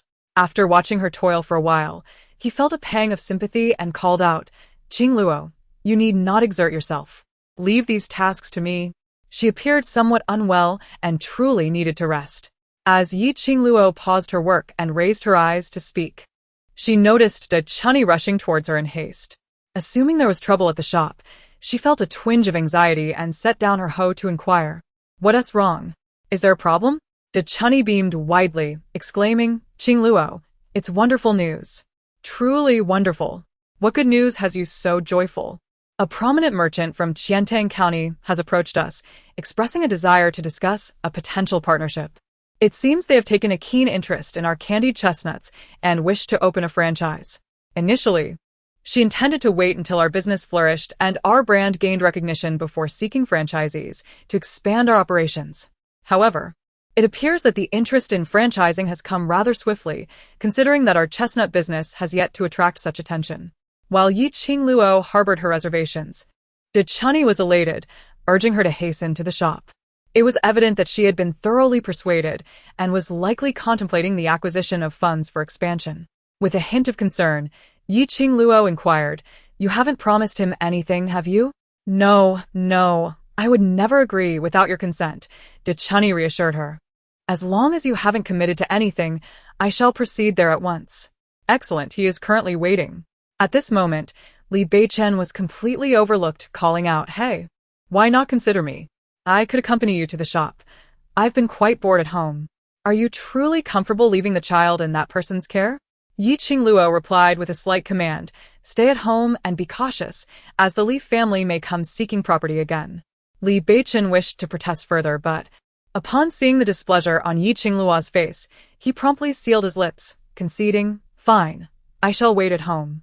On the way to the store, Dachuan's mother inquired with a sense of perplexity, Qingluo, it seems that Li Beichen is intent on winning your favor. He must be wishing to atone for his past mistakes. Yet why do you refuse him an opportunity? Do you not find men troublesome? Life is so much more carefree when one is alone. From what I can see, Li Beichen indeed possesses admirable qualities. Choosing him would ensure a life free from financial concerns.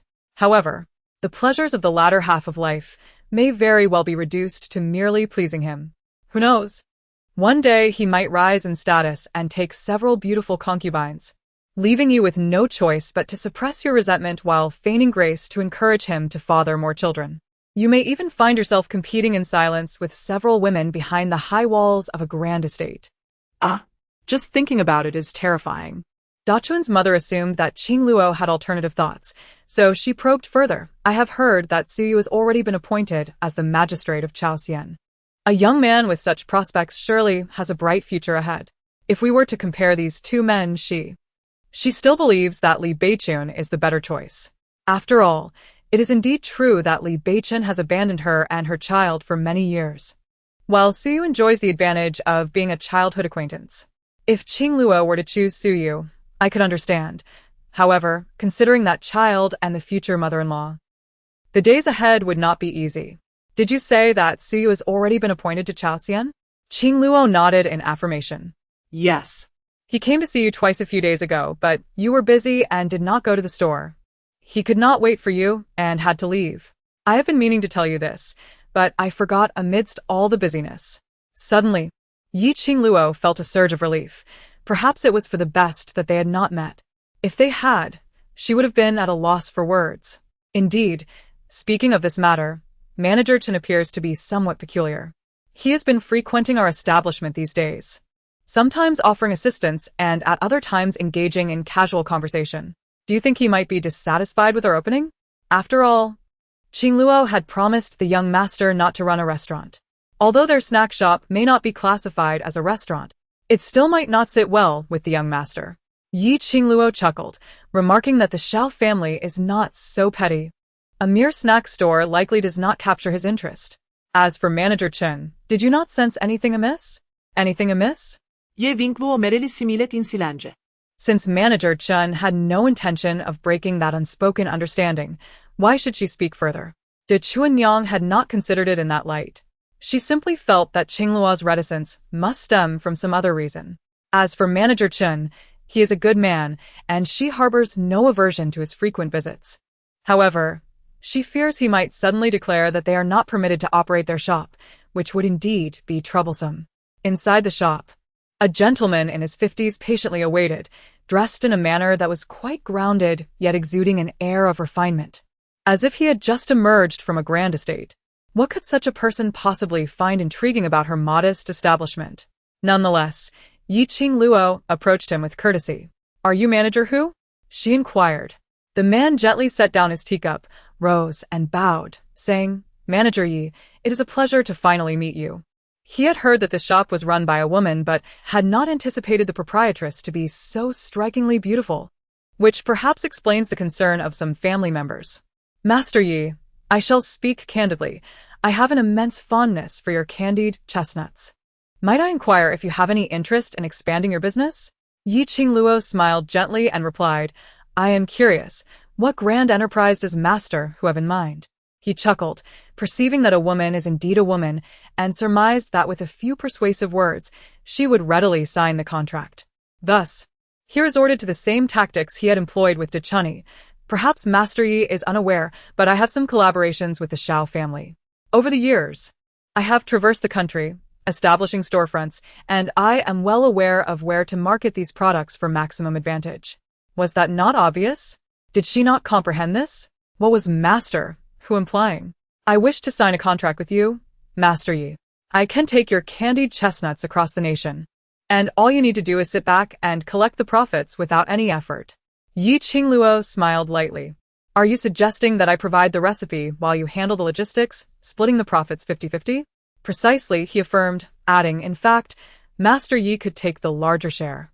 If this venture were to falter, it would mean ruin for Qingluo, as she would bear the brunt of the losses, ultimately receiving a greater share of the profits, but also a heavier burden of the debts. Signing such a contract would effectively ensnare her in a trap of his making." This man was quite amusing.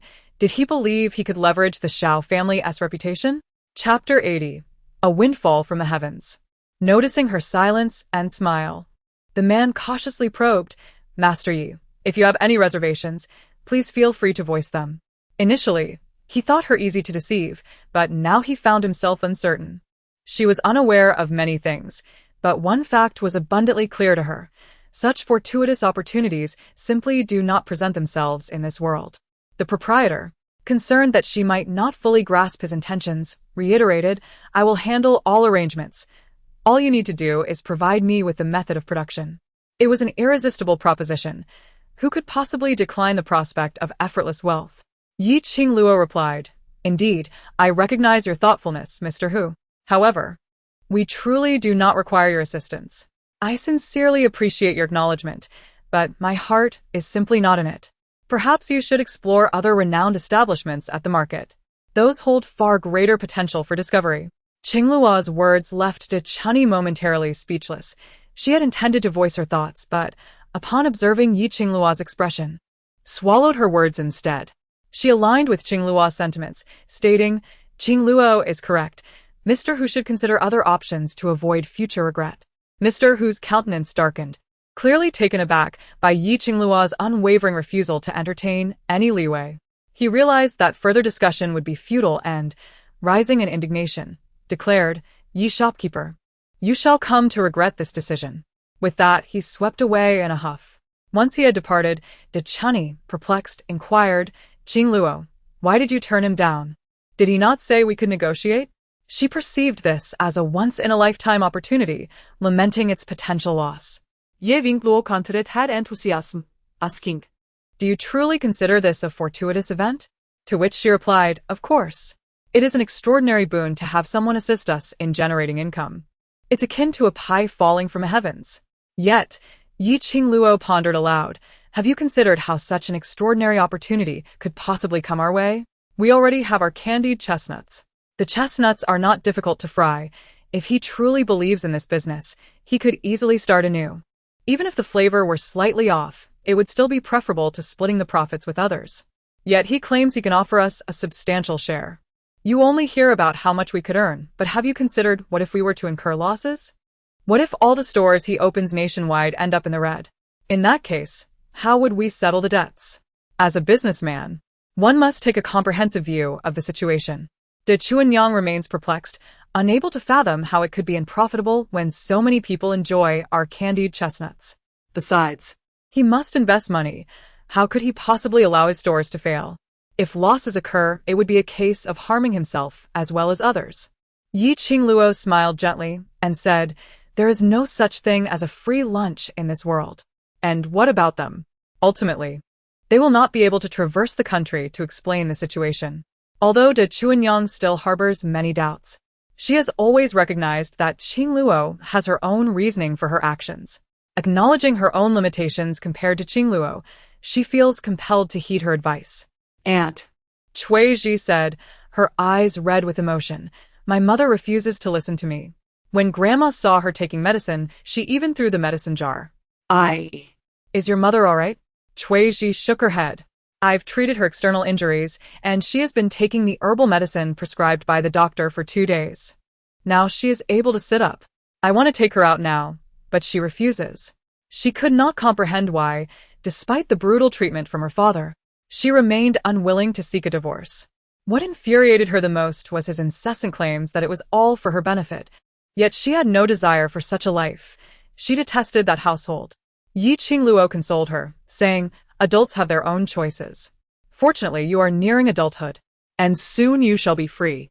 Cui Ji wiped her tears, responding, "I can leave, but what about my mother?" Qingluo pondered for a moment and suggested, "Cui Ji, why not talk to your mother? Inform her that I have found her a dishwashing job that pays a silver coin each month. With that income, she can support your grandmother, and she will surely agree to come out." Qingluo sighed, knowing that it would require communication between the two of them. At the very least, working outside could alleviate some burdens, allowing your mother to toil less in the fields. In the fields of the Yi family, one could always see the shadow of the elder sister-in-law, toiling tirelessly year after year without ever winning the family's affection. At times, she felt that although Cui Ji was young, she possessed far greater insight than the elder sister-in-law. The greatest fear for a person was to be too weak. Once one lacked boundaries, they could only be trampled upon. Qingluo handed Cui Ji some money, advising, "Do not let anyone in your family know about this. Take good care of your mother. And I no longer want your money. In our household, no one can hide money under their noses. The last time you gave me money, I had to throw it into the latrine to avoid being discovered, or else I would have faced another beating." She had seen through that household, which was nothing but a source of exploitation.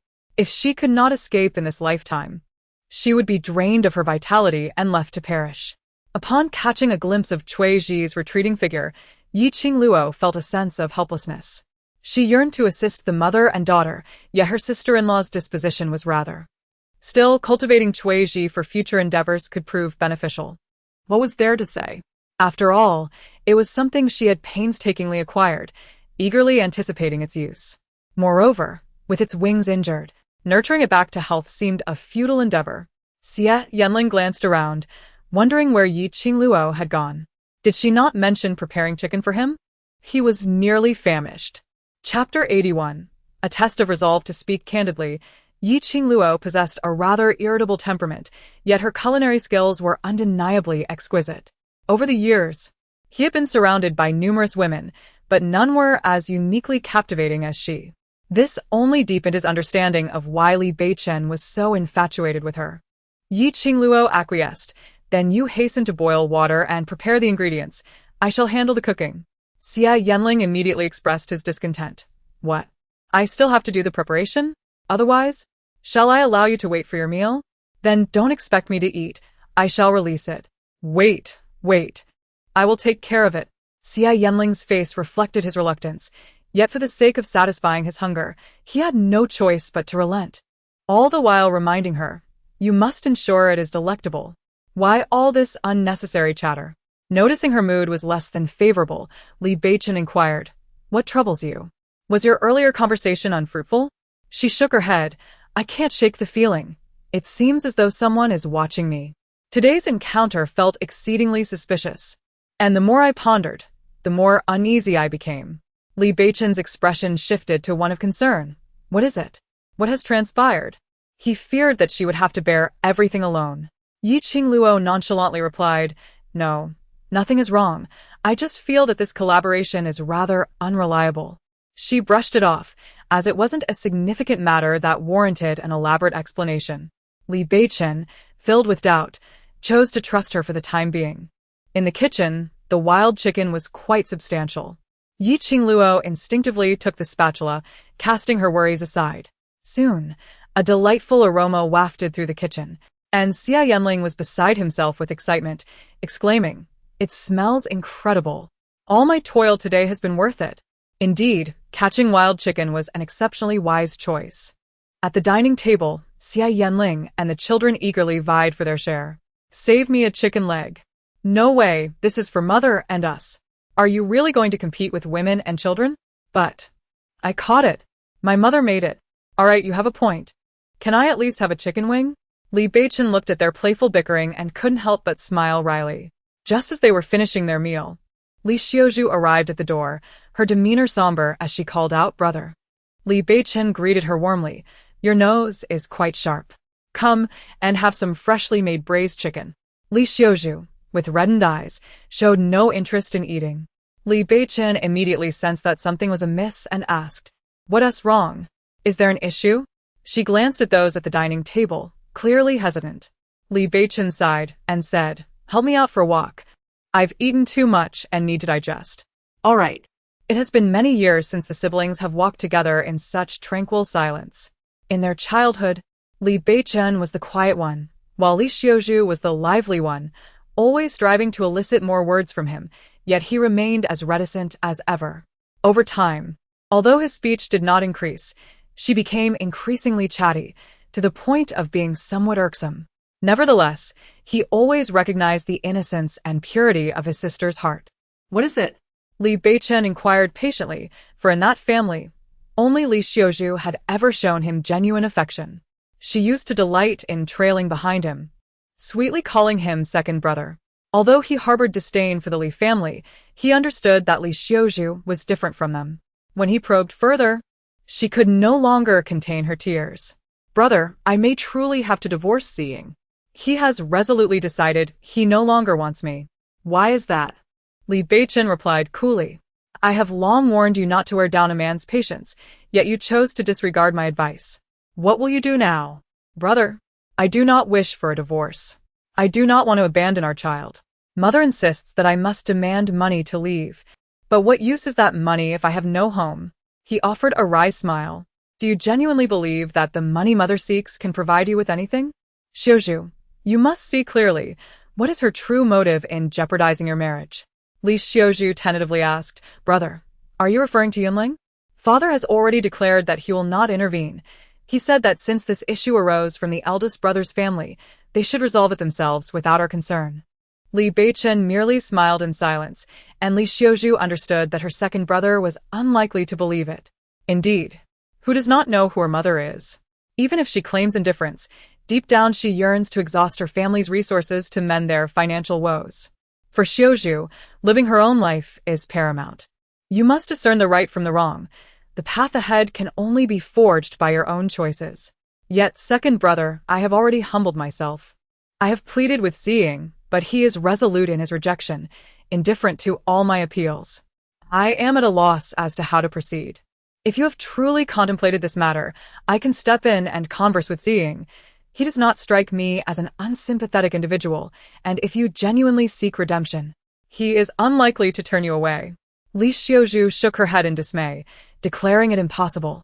I implore you, can you relinquish everything from your maternal family for him? This question is one you must ponder deeply. Once resolved, all other concerns will pale in comparison. If her marriage necessitates her mother's intervention, then a harmonious future is unattainable. Given the multitude of conflicts between their families, it would be more prudent for them to live independently, focusing solely on their own lives, believing that this approach will lead to a brighter existence. Though somewhat naive, Li Xiaozhu grasped his meaning, yet she remained hopeful and inquired, "Second brother, are you soon to journey to the capital? If so, might you consider taking me along?" She yearned to escape her current home. "I do not intend to travel to the capital right now, but if you wish to go, I can assist in making arrangements. However, establishing a foothold in the capital will be exceedingly difficult. For common folk like us, survival in such a place is a formidable challenge. What should I do? What should I do, brother?" She tentatively inquired, "Do you have any spare money?" Li Beichen's expression darkened. She had ultimately made such a choice. He had always hoped that the Li family could possess at least one pure-hearted individual, yet he replied with a semblance of calm, "Xiaozhu, do you understand why I am eager to assist you even before you voice your needs? It is because, in my eyes, you are the most innocent person in the entire Li family. Although your temper may be fierce, your heart remains untainted. For all these years, I've cherished the memory of that naive sister, but please, do not compel me to abandon her." Primarily, he felt a sense of disappointment after she had persistently played the emotional card and revealed her suffering, only to pursue these matters. "Brother, the situation at home truly. Please do not seek me out for trivial matters in the future. I merely wish to lead a good life with my own family. Brother." Chapter 82. Do not be reckless. As Li Beichen's health gradually improved, the two children grew increasingly anxious. Little Bao dared not ask him directly, and instead quietly inquired of Yi Qingluo, "Mother, are they going to leave again soon?" For the past few days, those two individuals had been huddled together in discussion. Although he could not hear their words, he sensed that departure was imminent. Most importantly, without him at home, those individuals would relentlessly bully Mother. He longed for her to have a source of support. Clearly, Li Beichen was not a reliable figure. Yi Qingluo found herself in a difficult position, yet Xiaobao, being inherently thoughtful, understood that they would eventually have to confront this matter. Thus she spoke, "Xiaobao, your mother hopes that regardless of the choices your father makes, we shall harbor no resentment. You must recognize that he loves you, though he is also bound by his own circumstances. From the very beginning, it was fated that he could not remain by our side." Xiaobao shook her head and replied, "I do not harbor any resentment towards him. I have long pondered this. Having you by my side is sufficient, and everything else pales in comparison." She contemplated that since he was destined to leave, certain truths needed to be articulated clearly. She could not allow her mother to remain in confusion. Yue, not as resilient as Xiaobao, felt a deep reluctance to part with their father and tearfully inquired, "Mother, may I plead with father to stay?" Yi Qingluo comforted her, saying, "Where, dear, your father has his own mission. He cannot remain with us indefinitely. However, we can strive diligently, and perhaps one day, we may find ourselves by his side." She understood the children's sorrow at parting from their father. Yet it seemed they had no better alternatives for the time being. "Mother!" Yue continued to cry, unable to let go no matter what. At that moment, Li Beichen called for them. "Xiaobao, Yue, come here. Your father wishes to speak with you." Though he did not overhear their exchange, he could surmise their sentiments. After all, his wounds had indeed healed. Yue's eyes grew redder as she innocently asked, "Is it truly happening so soon? Is he really leaving again?" Xiaobao had long been prepared. Since they had no choice from the very beginning, it was better to face the situation head-on. After all, they had managed well all these years without him by their side. He tightened his grip on Yi Qingluo's hand, as if to impart courage to her, while simultaneously bolstering his own resolve. Li Beichen cradled Yue in his arms and lifted his gaze to her. Though he remained silent, it was evident he wished to convey a few words, likely concerned for the child. Thus, She allowed him to enter the room, prepared to listen to his ramblings. Father, you are hesitated, her question lingering on the tip of her tongue, yet she could not voice it. She feared that he might actually apologize to them, and she did not want his apology. Qingluo, and both of you, I have something to say to you. Xiao Bao interjected, stating, we understand your intentions. Mother has expressed her aspirations, and we should comprehend that. We promised her not to harbor resentment towards you, but there is one thing you must agree to. Li Baiken, Slightly taken aback, inquired, what do you desire? Xiao Bao replied resolutely, I want you to grant my mother her freedom, since she can no longer be your wife. You should make this matter known to everyone. Otherwise, it will only cause her distress in the future. Li Beichun could hardly believe his ears. You wish for me to part ways with your mother? Precisely. If you choose to leave so nonchalantly, you should not expect her to remain in longing. Moreover, you are not worthy of her devotion. Therefore, we have decided that once you depart, we will seek a stepfather. Our only requirement is that he treats our mother well. When the time comes, we shall send you an invitation. Li Beichun was infuriated. Still sending invitations? He had not even departed yet. Was he so eager to find a successor? Did treating his mother well mean he would acknowledge anyone as his father? What a true filial son he was. He glared at Yi Qingluo, grinding his teeth as he asked if this was her idea as well. Yi Qingluo nodded, stating that if the child had needs, she would certainly accommodate them. Her intention was merely to alleviate any burden on Li Beichun's conscience. After all, he already had a share of romantic entanglements outside. And when it came time for him to live with someone else, their past connections should not interfere. Her goodwill, however, thoroughly enraged Li Beichun, whose face turned ashen. Oh, so you seek fathers for yourselves and suitors for others, truly believing I am dead. Little Bao, unfazed, retorted, what do you wish for? You indulge in your pleasures outside, while my mother endures a lonely life. I assure you, we will not allow her to suffer. Li Baiken, Taet Guansha Was at a loss for words. If it were inconvenient, they would certainly refrain from such actions. Yet the children raised by Yi Qingluo would never reach the point of seeking refuge with anyone. Just then, Xia Yanling rushed in, inquiring, how are your discussions going? Noticing the somber expressions on their faces, he remarked, indeed, I also mentioned that a teacher earns very little. It is a pity for someone of his talent to be relegated to teaching. Don't you agree? Teaching? A teacher? The three of them stared at him in bewilderment, utterly perplexed by his meaning. Li Beichun remained silent in his fury, while Xia Yanling continued. What? Did he not inform you? He is already enrolled in a private school. And once the term begins, he will commence his teaching duties. It is such a waste for someone of his caliber to teach the village children. You are, with a face full of surprise, exclaimed, Father, does this mean you are not leaving? She nearly leaped with joy. This is wonderful.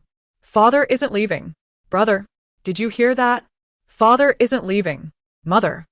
Yi Qingluo smiled, albeit with a hint of reluctance, and called out, Li Beichun, come out. I have something to discuss with you. To become a teacher, wouldn't that be a mere waste of his potential? She did not wish for him to sacrifice his aspirations because of them. Li Beichun could likely anticipate her intentions, so he interrupted her before she could speak, saying, Yi Qingluo, please do not deprive me of my right to care for the children. Or are you worried that my presence will hinder your search for a more suitable partner? She replied, somewhat perplexed, Li Beichun, spare me your cryptic remarks. I merely wish to advise you against making a regrettable decision based on a moment of whimsy. I understand your attachment to the child. I can assure you that I will bring the child to you as soon as possible. Chapter 83. I do not regret. He gazed at her with unwavering determination and declared, but Yi Qingluo, I do not regret my decision to stay. I am an adult, and I believe I know better than anyone else what I truly desire. Therefore, Yi Qingluo, do not attempt to alter my resolve. I have made my choice. His tone was resolute, leaving no room for negotiation. Yi Qingluo, unable to sway him, simply remarked, one day, you will regret this. Although she did not know much about Li Beichun, she was aware of the tremendous effort he had exerted throughout his life to pursue education and achieve success. His journey to reach this point had certainly not been easy. Moreover, it seemed a pity for someone so talented and ambitious to remain in such a small mountain village. She had always been one to appreciate talent, which made her even more reluctant to see him make such an irrational decision. As he watched her leave in anger, a bitter smile crept upon his lips, and he murmured, "Yi Qingluo, I will not regret it, never." It was only now that he realized what should truly matter in his life. If he chose to leave, that would be a decision he would regret for a lifetime. He had long since resolved to stay by their side. Yi Qingluo was unsure how to explain things to the children. One thing he said was undeniably true. The decision of his departure or stay was his own to make. And he would have to face the consequences of his choices regarding the children. She had said all that she needed to say. From now on, It was up to him. she could only hope that if he were to regret his decision in the future, the children would not hold it against him. Yi Qingluo ignored him, but this did not hinder his determination to become a teacher. The day for the private school to commence was drawing near, and he was preparing earnestly. Not only he, but Xia Yanling also seemed disinclined to leave, choosing instead to teach alongside him, albeit temporarily. While Li Beichen intended to teach for the long haul, the village was small, and news of any family's plans would spread quickly. Upon hearing that his son wished to abandon an official position to become a teacher, old Li could hardly sit still. Halfway through his meal, he rushed in, questioning, "Li Beichen, are you serious? If you dare to abandon the official seal, I will no longer acknowledge you as a member of the Li family." Unfazed, he replied, "I have never possessed the official seal, and as for being a member of the Li family, it holds no significance for me." The old man trembled with anger, exclaiming, "Well, it appears that the Li family has produced a great filial son. What sins have I committed?" As he spoke, tears began to flow. He had longed for his son to achieve great things, only to see him consider such a forsaking of family honor. Witnessing his father's profound sorrow, who could barely rise from the ground, Li Beichen felt a twinge of empathy. He approached and said, "Father, every individual has the right to choose their own path. What you deem good, I do not necessarily view as such, and I hope you will no longer press me." The old man ceased his harsh words and began to weep. "Beichen, you have always had a passion for learning, and you have worked tirelessly to reach this position. Abandoning your future is tantamount to forsaking yourself. You are digging at the heart of our ancestors." This was no longer merely about his own honor or disgrace. It was a matter that affected future generations. Even if it meant coercion, he felt compelled to ensure his son took up the mantle of office. Li Beichen felt a headache coming on. He knew that family matters could be troublesome, but he had not anticipated such difficulty. Xia Yanling, unable to bear the scene, remarked, "Is it just a 6-month leave? Must it be treated as a matter of life and death?" The old man abruptly halted his tears, asking in disbelief, "What did you just say? Your son has taken a 6-month leave, and teaching is merely a means to earn a modest living. There is no need for such agitation." Yanling, he did not intend to take a leave. He has been aware of this from the very moment he made his decision, and that path was one he was destined to avoid.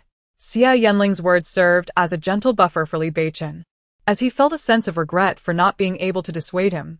Since his family was unwilling, it seemed prudent to set a 6-month limit, which should suffice. Upon hearing of his son's leave, old Li indeed ceased his lamentations, rising from the ground and saying, "You, my child, should communicate more clearly. It causes great concern for the family. If it is a leave, then make the most of it. Teaching in the village is also commendable." With this, he felt reassured, and a thought crossed his mind about whether Beichen's role as a teacher might allow Yunlang to return to the private academy. However, he recognized that his son was not in the best of spirits at that moment, and he chose not to burden him further, deciding instead to wait until the child resumed classes. Content, old Li departed, while Yi Qingluo observed his retreat with a sense of helplessness. She had never witnessed old Li in such a state. Despite his usual stoicism, he had never shown such vulnerability, not even shedding tears. At that moment, she found herself questioning whether his actions were truly for the future of the Li family, or if they stemmed from a genuine concern for his son. It was only when Yi Qingluo's mood had somewhat settled that Li Beichen spoke up, "Qingluo, I wish for our child to accompany me to study this year." Originally, the private academy was reluctant to accept children so young, but now that Li Beichen can personally take them for instruction, it is indeed a fortunate development. "Very well. Let us proceed with their studies together. Qingluo, she interjected, saying, "There is no need for you to explain anything to me. As you mentioned, everyone has their own path to traverse. You only need to be clear in your own mind." "Thank you, Qingluo." She felt a profound sense of contentment simply by not expelling him from their home. As for the future, he would surely find a way to make amends for the deficiencies he once inflicted upon them. By the way, does it matter if that person does not leave? How long do you intend to keep him here? His presence brings her a constant sense of unease. That fellow is quite particularly fond of the dishes prepared by Qingluo. Since you have made the arrangements, I shall refrain from asking further questions.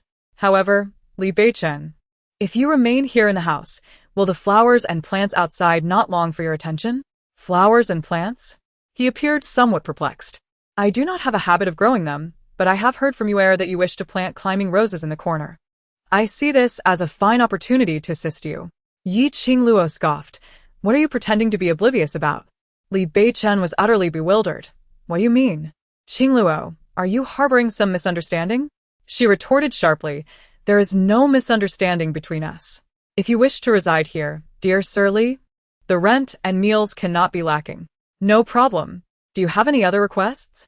"Nothing comes to mind at the moment, but I shall mention anything else as it arises." Yet, why is he smiling so broadly? Is it really such a big deal to let him stay here to teach for half a year? Is he truly intent on fostering a closer relationship with the child, perhaps with the ulterior motive of taking the child away in the future? Chapter 84. Because you are the father of the child. With someone caring for the child, Yi Qingluo could focus her thoughts on managing the business. She initially planned to expand the store in the future, so she wished to prepare some plans in advance. While they were still immersed in the bustling business surrounding them, the newly renovated snack shop across the street began stocking its shelves. Upon seeing the shop opposite, Did Chuanyang felt a surge of annoyance and remarked, "Do you think that person is doing this on purpose?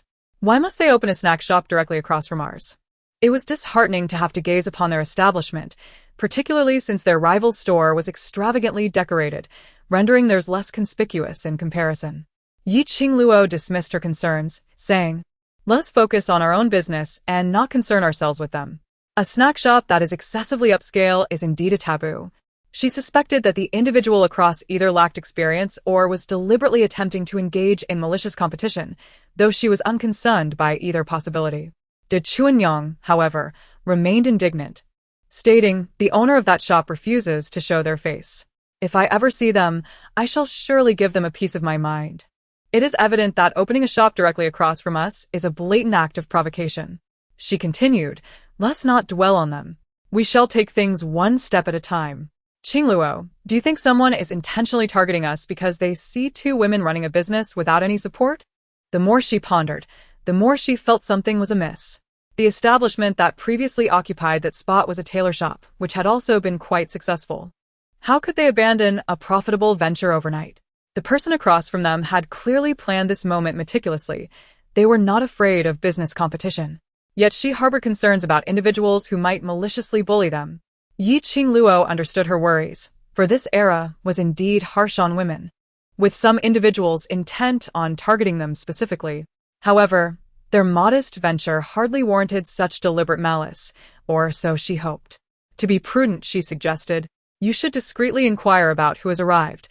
We ought to ascertain the intentions of our counterparts before proceeding." Da Xuangniang nodded in agreement. "I will find out for certain." As they conversed, Sueji arrived with Dajia, who bore visible bruises and appeared rather unwell, needing Sueji's gentle support to walk. It was evident to any observer just how ruthlessly the Yi family had treated her. Yi Qingluo hurried over to assist her into the shop, exclaiming, "Dajia, you haven't fully recovered yet. What brings you out?" "I'm fine," she replied with a forced smile, struggling to articulate what was on her mind. It was Sueji who spoke up, explaining, "Grandmother cannot stand to see us idling, so she has sent us to ask you to arrange some work for us." Last time, Auntie had mentioned the prospect of employment for them, and upon hearing of the potential earnings, their grandmother readily agreed. Yi Qingluo expressed her concern, "While arranging work is commendable. Your health, Dajia." "I'm perfectly fine," she insisted. "I feel more at ease being out than cooped up at home."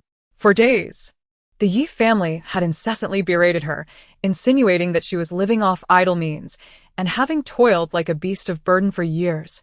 She had grown accustomed to their disdain whenever she was not engaged in work. Qingluo gently advised, "Sister-in-law, why must you burden yourself like this? What harm is there in bringing Sueji along?" She shook her head, assuring, "It will be fine in the future." Fine? Qingluo thought it might only worsen. She could not bear to see the mother and daughter subjected to such indignities, yet she understood her sister-in-law's temperament. Her words would be futile. It was up to her to come to terms with it herself. Qingluo led her to find Manager Chen. The restaurant was not currently short of staff, but as the days grew colder, the task of washing dishes would soon deter many. It would be wise to secure someone in advance. Upon entering, they saw Li Beichen busily cooking in the kitchen, while Xia Yanling, with a disgruntled expression, stoked the fire. "I say, a grown man like you spends all day in the kitchen. What prospects do you have? Be quiet. Are you expecting Qingluo to cater to your whims every day?" He couldn't bear to see Qingluo overworked, let alone anyone else. Xia Yanling sighed and nodded, all right, considering that she selflessly donated blood to you that day. "I suppose it's only fair you cook for her." Li Beichen paused, holding the spatula. "What did you say?" He was so engrossed in his task that he failed to notice Li Beichen's changing expression. It was only when the scent of burning food wafted through the air that Xia Yanling shouted, "It's burnt! It's burnt!" At that moment, Qingluo entered, asking, "What has burned?" Li Beichen stood frozen, while Xia Yanling replied, "He said you love braised pork, so he went out of his way to buy the meat." "Look at your good fortune. Did you go to the market? Why didn't you check the store?" Qingluo, anxious about the pot of braised pork, hurried to the stove, determined not to let the fine meat spoil. Although it bore a slight burn aroma, she believed it could still be salvaged. As she busied herself with a spatula, she glanced up to find Li Beichen staring at her, his expression frozen in time. When she spoke to him, he remained silent. It was not until they were alone on an empty path that he released her hand, only to realize the redness around her wrist, a testament to his earlier grip. Regret flickered in his eyes as he inquired, "Qingluo, why do you push me away while simultaneously risking everything to save me? What exactly do I mean to you?"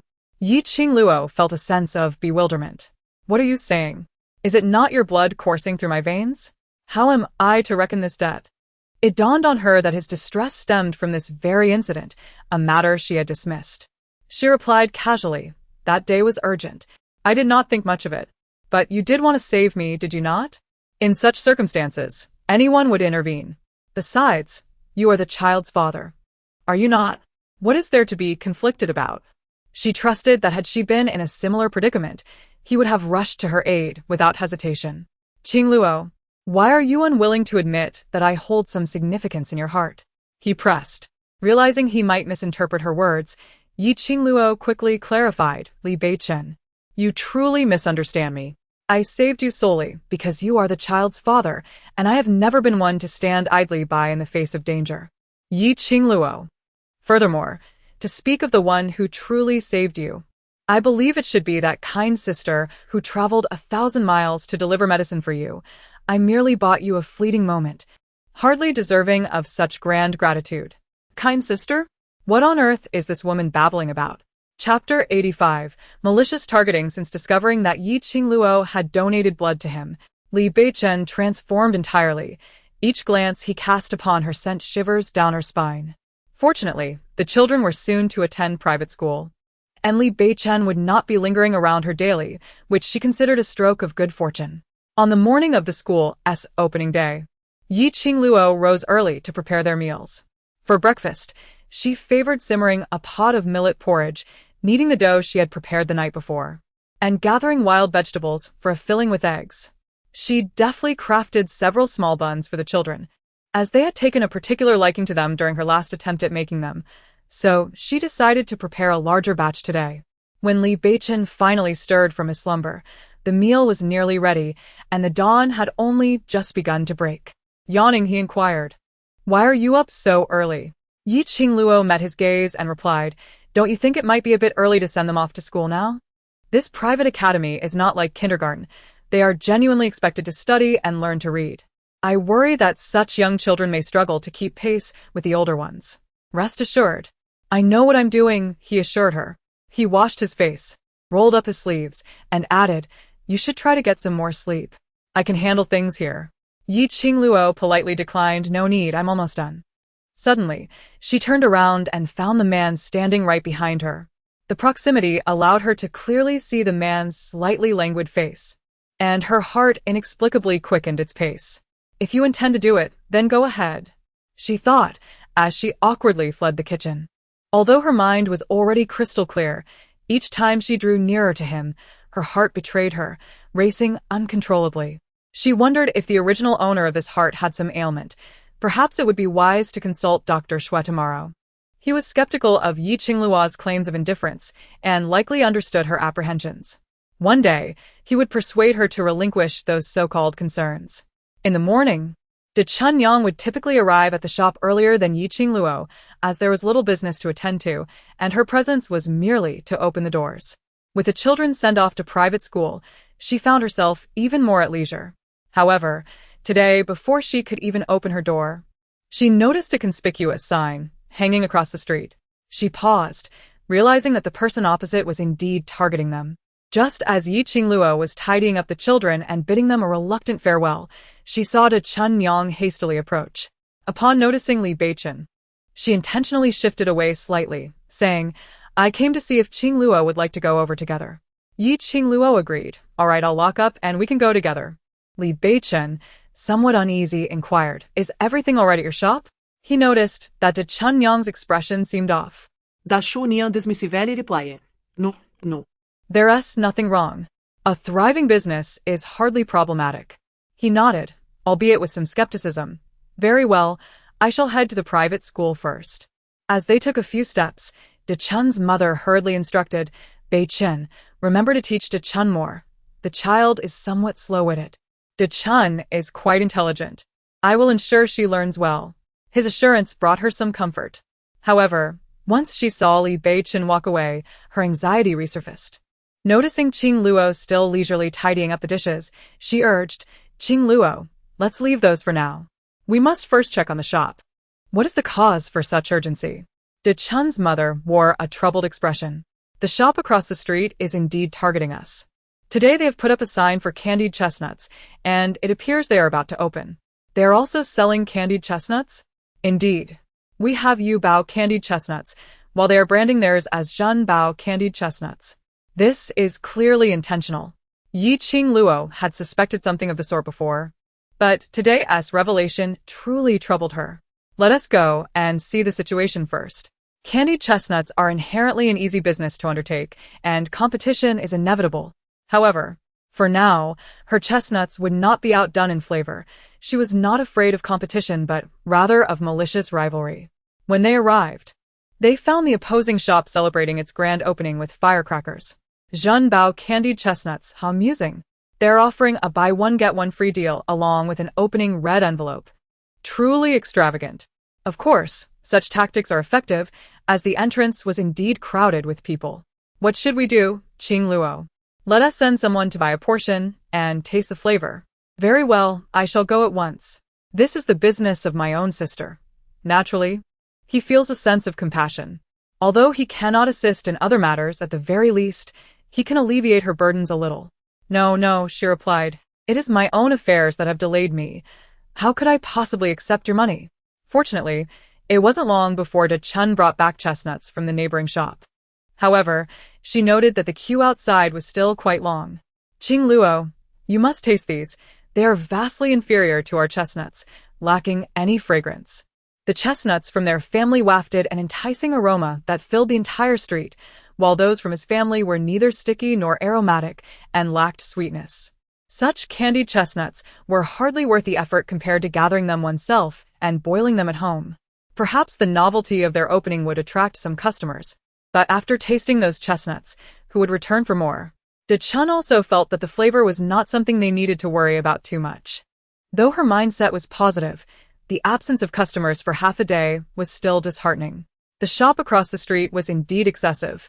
At times, when they clearly saw customers approaching, their staff would rush out to lure them in, claiming that their chestnuts were the authentic ones and cheaper besides. De Chun, exasperated, contemplated confronting them several times, but Qingluo restrained her, advising, "Chun, we must learn to maintain our composure in business. Let them revel in their fleeting triumph for now. The true flow of customers will reveal itself in due time." In the afternoon, Cui Ji came over. Upon observing the situation on her aunt's side, she felt even more hesitant to approach. Just as she was about to slip away quietly, Qingluo spotted her and called out, "Cui Ji, why don't you come in?" "Aunt." Her voice was somewhat hoarse. "What has transpired?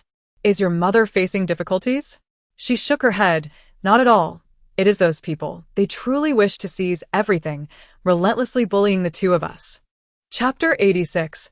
Surprise. Qingluo accompanied Cui Ji to Tianlai restaurant, where she beheld her second sister-in-law, Ma Xiaohong, in the kitchen, in a fit of hysteria, vehemently exclaiming, "Why can't I do it? It's merely a task of washing dishes. If she can manage, so can I. I am more than capable of handling this." Cui Ji observed the scene with exasperation, explaining, "Auntie is reluctant to engage in the farm work, hence she wishes to exchange roles with my mother, and surprisingly, both grandmother and father are agreeable. Naturally, they would acquiesce. Ma Xiaohong has a tendency to cut corners in her work, lacking the industriousness and resilience of the elder sister-in-law."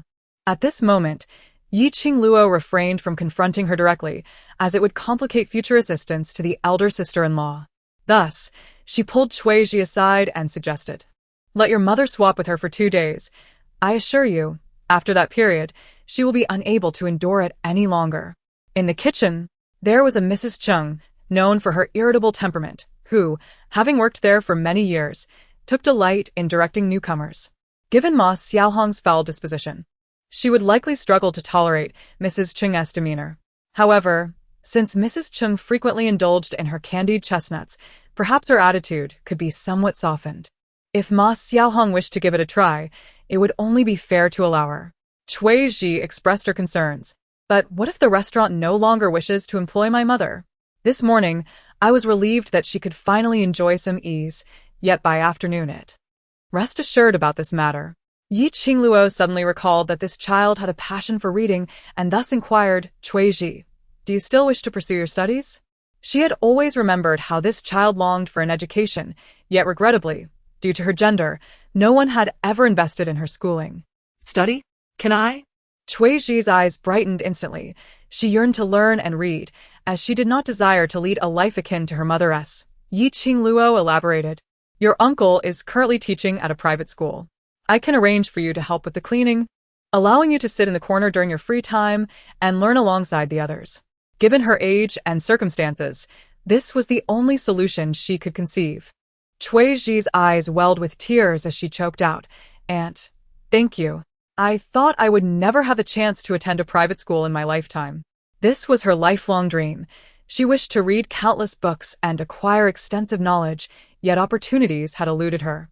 Qingluo gently tousled her hair and said, "Well, my abilities are limited. How much you learn depends on your own fortune. However, Cui Ji, you must remember that your destiny is always in your own hands. Do not follow in your mother's footsteps. Life devoid of light, like that of your sister-in-law, is truly bleak." Cui Ji nodded, her gaze resolute. "I will not be like my mother, I promise." She knew better than anyone what she desired for her future.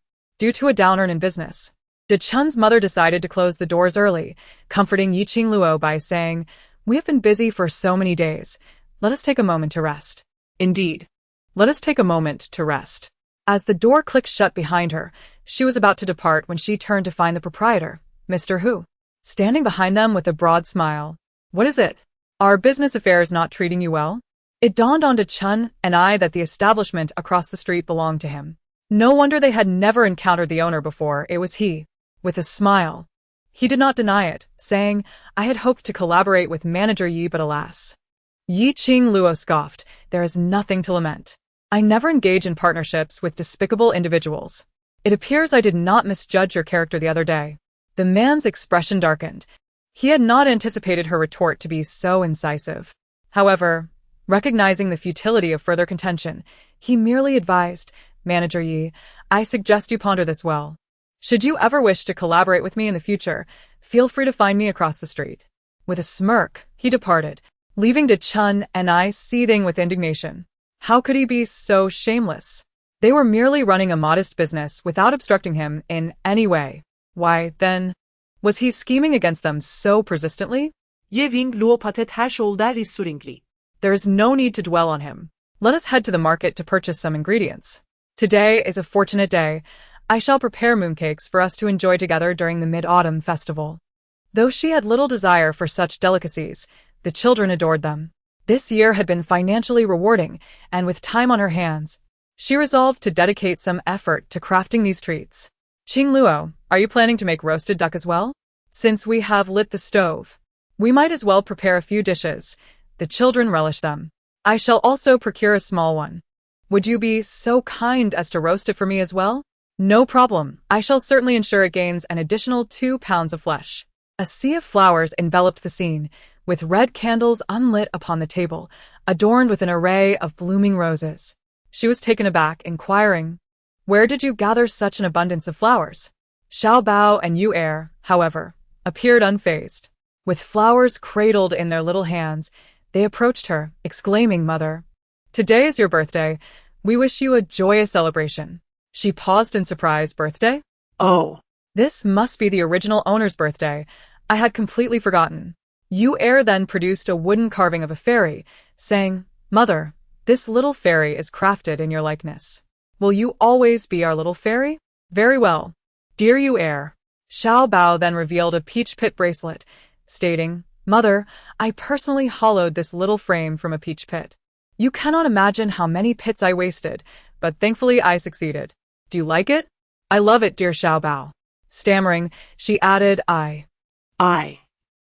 Yi Qingluo, not wishing to cause him distress, remarked, "Having you both is more than enough for me."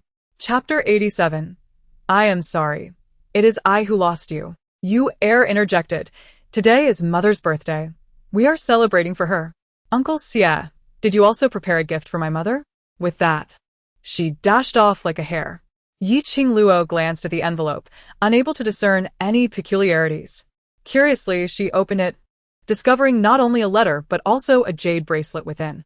Upon opening the letter, she quickly discerned its origin. It was from Suyu, who expressed a hope that the cherished family jade bracelet would grace her wrist on her birthday. She glanced between the letter and the bracelet, her expression a tapestry of emotions as she retreated into the house, completely oblivious to the darkening countenance of Li Beichen. Was he to remain silent while another man lingered in his wife's thoughts? This was utterly humiliating.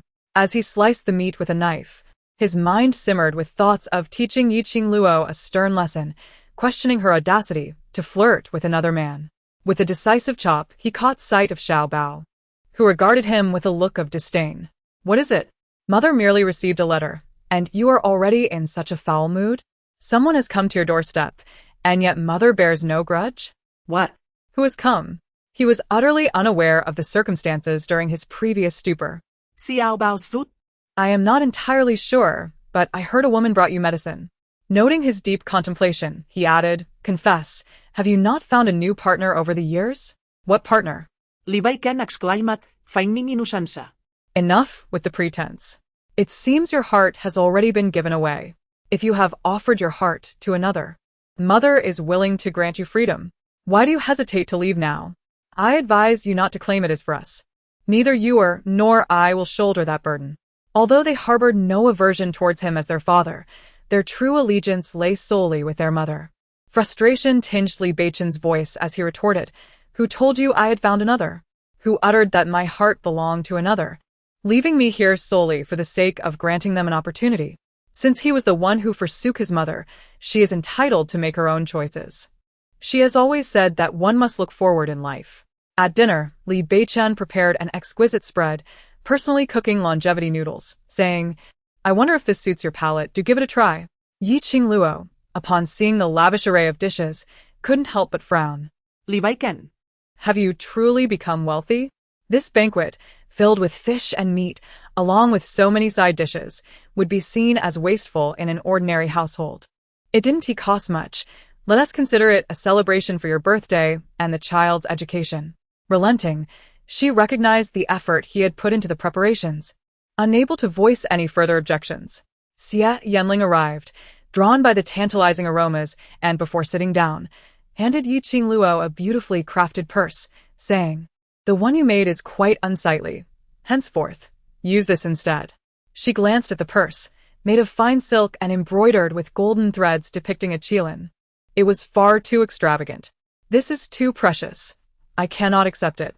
Fearing that carrying such a valuable item would only attract danger, she insisted, "You should keep it. If you feel guilty, simply waive my living expenses for the next 2 months." Left with no recourse, Qingluo reluctantly accepted the gift, while Li Beichen, clutching the hairpin in his hand, ultimately could not bring himself to present it. That evening, Li Beichen insisted on coaxing the child to sleep with him, claiming that he must not disturb Qingluo's slumber. However, she had grown accustomed to having both children nestled beside her, suddenly finding herself alone. She struggled to drift off. Thus, she donned a coat and decided to step outside for a breath of fresh air. With her business faltering and unrest at home, her heart was indeed heavy with anxiety. Settling onto the bamboo chair beneath the trees, she barely took a moment before hearing footsteps approaching from behind. Without needing to glance back, she knew who it was. Gazing into the luminous moonlight, she inquired, "Do you think the moon will be rounder and brighter on the 15th of August?" He nodded, responding, "Indeed. How about we all sit in the courtyard together to admire the moon?" It took him considerable courage to utter those words. He was weary of this muddled existence. He cherished Qingluo and longed to spend his life with her, a sentiment that bore no shame, and he was determined she would come to know it. Qingluo blinked in surprise, looking at him with disbelief. What did you say?" "I said, I like you, and I won't wait." Qingluo abruptly rose from the bamboo chair, casting him an incredulous glance. That. "You're afraid." He calmly retrieved a hairpin he had purchased earlier and gently placed it in her hair, whispering softly in her ear, "It suits you perfectly." Under the moonlight, a faint blush crept onto her cheeks. She was utterly unaccustomed to being so near him, feeling as if her heart might falter from proximity. It seemed as though this man was weeping, his tears soaking her garment. A wave of compassion surged within her, urging her to reach out and embrace him. But could they truly cross that line? Did he really intend to forsake his future for her? Or was she to relinquish the path she so desired, following in his footsteps to become the wife of a high-ranking official in a grand estate? Would she become accustomed to such a life of deceit and treachery? No, she could not. Her upbringing instilled in her the belief that a woman must be self-reliant. She could not spend her entire life depending on a man. She yearned to carve out her own niche in the world. Ultimately, there existed an insurmountable chasm between them. Chapter 88. No man is worthy. After her birthday, Qingluo noticeably began to evade Li Beichen. Even when conversing with him, her words were curt and devoid of superfluous chatter. This left Li Beichen somewhat disheartened. Seizing the opportunity while Qingluo was absent from home, he lamented helplessly to Xiaobao, "Xiaobao, why does your mother find me so bothersome?" He acknowledged that he had been somewhat hasty that day, but when he beheld her standing so near, within reach, he felt compelled to express his feelings. Xiaobao doused his hopes with cold reality. "My mother has always found you bothersome. You think that after only a couple of days, you can rush to confess? If she doesn't reject you, who else would she turn away?" This man exhibited no patience. He believed a few mere flowers could win her forgiveness, which was utterly implausible. Feeling somewhat aggrieved, he stammered, "Well, then I know. You must have seen that letter and feared that someone might steal my mother away. But what can be done? She is exceptionally remarkable, and many will surely covet her. If you do not cherish her, you naturally leave the door ajar for others. From my perspective, you have brought this upon yourself today." Having been thoroughly consoled by his eldest son, he suddenly felt even more like a wretch. Yet, still unwilling to give up, he inquired, "Do you think my chances are at all better than that fellow surnamed Su? The proximity to water allows one to obtain the moon first. Ponder that for yourself." He felt a sense of relief. "Does this imply that my chances are greater? Does he still have an opportunity?" Xiaobao replied leisurely, "Do not rejoice too soon. My mother has high standards for men, and you must still strive." Ah. Is this son actually assisting him? Yes. It should be considered as such. In the following 2 days, however, after they had busied themselves for morning, the establishment across the street launched another vigorous promotion, even offering 2 bowls with the purchase of chestnuts, which attracted a throng of women. De Chunnyang was utterly perplexed. What is his intention? Is he deliberately incurring losses to challenge us? Yi Qingluo, feeling helpless, thought to let him be. How long can he persist in this manner? Yet, Qingluo, we too cannot endure this for long. But Qingluo, we lack the financial means to compete with others. Clearly, they are engaging in a loss-making venture to attract attention. We cannot withstand such turmoil. They offer bowls, while we provide mooncakes, I fear. It is not about the quantity of offerings. As long as our intentions are conveyed, it suffices. If we cannot give them out, we shall simply consume them ourselves. In any case, she has come to terms with this. In such circumstances, haste is of no use. De Chunnyang sighed once more, lamenting. Why is it so difficult for us to earn a little extra money? And that who fellow behaves as if he is unwell, what could he possibly gain by opposing us? This operation is truly perplexing. Indeed, this is also a matter that Yi Qingluo finds difficult to comprehend. The man named who does not seem like someone engaged in petty commerce, so why is he fixated on them? Is it simply because he enjoys eating? Her life has been solely focused on food and money, which is why she has delved deeply into these 2 realms. De Chun and I sighed. Imagine if we could open a restaurant, with your culinary skills, who would dare to compete with us? She shook her head, remarking that running a restaurant is exhausting and difficult to expand in the long run. Thus, even if young Master Xiao did not request it, she would not attempt to pursue such a venture. De Chun and I lacked deeper understanding. She simply accepted whatever Qingluo stated as fact. Making mooncakes is simple, but carving the molds is quite a challenge. Yi Qingluo slapped her forehead in realization. I completely forgot to buy the molds earlier, since we can't carve them. What should we do now? No worries, let us make some without molds first to taste, and we can buy them tomorrow, came the reply. All right, let us give it a try ourselves. To be honest, this was her first attempt at making them. She had only watched tutorials previously and was uncertain of the taste outcome. The 2 eagerly awaited the results. And De Chun and I examined the oven Yi Qingluo had constructed, saying, Qingluo, I must say you are truly a jack of all trades. If you were to teach me, I fear I wouldn't even be able to assemble this properly. This is easy, Qingluo responded. What is difficult for you? Just then, they heard the children's voices, and De Chun and I exclaimed with delight. The children are out of class. I must return to check on De Chun. He must be anxious if he cannot find me. I will bring him over shortly for a taste. Sounds good. Yi Qingluo gazed at the oven, unsure of how to determine the right cooking time, as she had somewhat forgotten the specifics from the tutorial. Today, I will prepare mooncakes for you. So, what did you learn in the private school today? We have read the 3-character classic, and after we finish our meal, we shall recite it for Mother. Indeed. Li Beichen approached slowly, remarking, Qingluo, the cooling you arranged is indeed a remarkable talent. With proper nurturing, her intellect will surely blossom. Yes, she replied. She was unfortunately born in the wrong circumstances. Had she been a boy, her grandmother would have eagerly taken her to study. Compared to someone like Yi Xiaoyu, who lacks innate talent yet was still supported to pursue her education, it is all the more evident how exceptional cooling is. I have also observed that the villagers are excessively harsh towards girls. In the private school, there are only boys attending.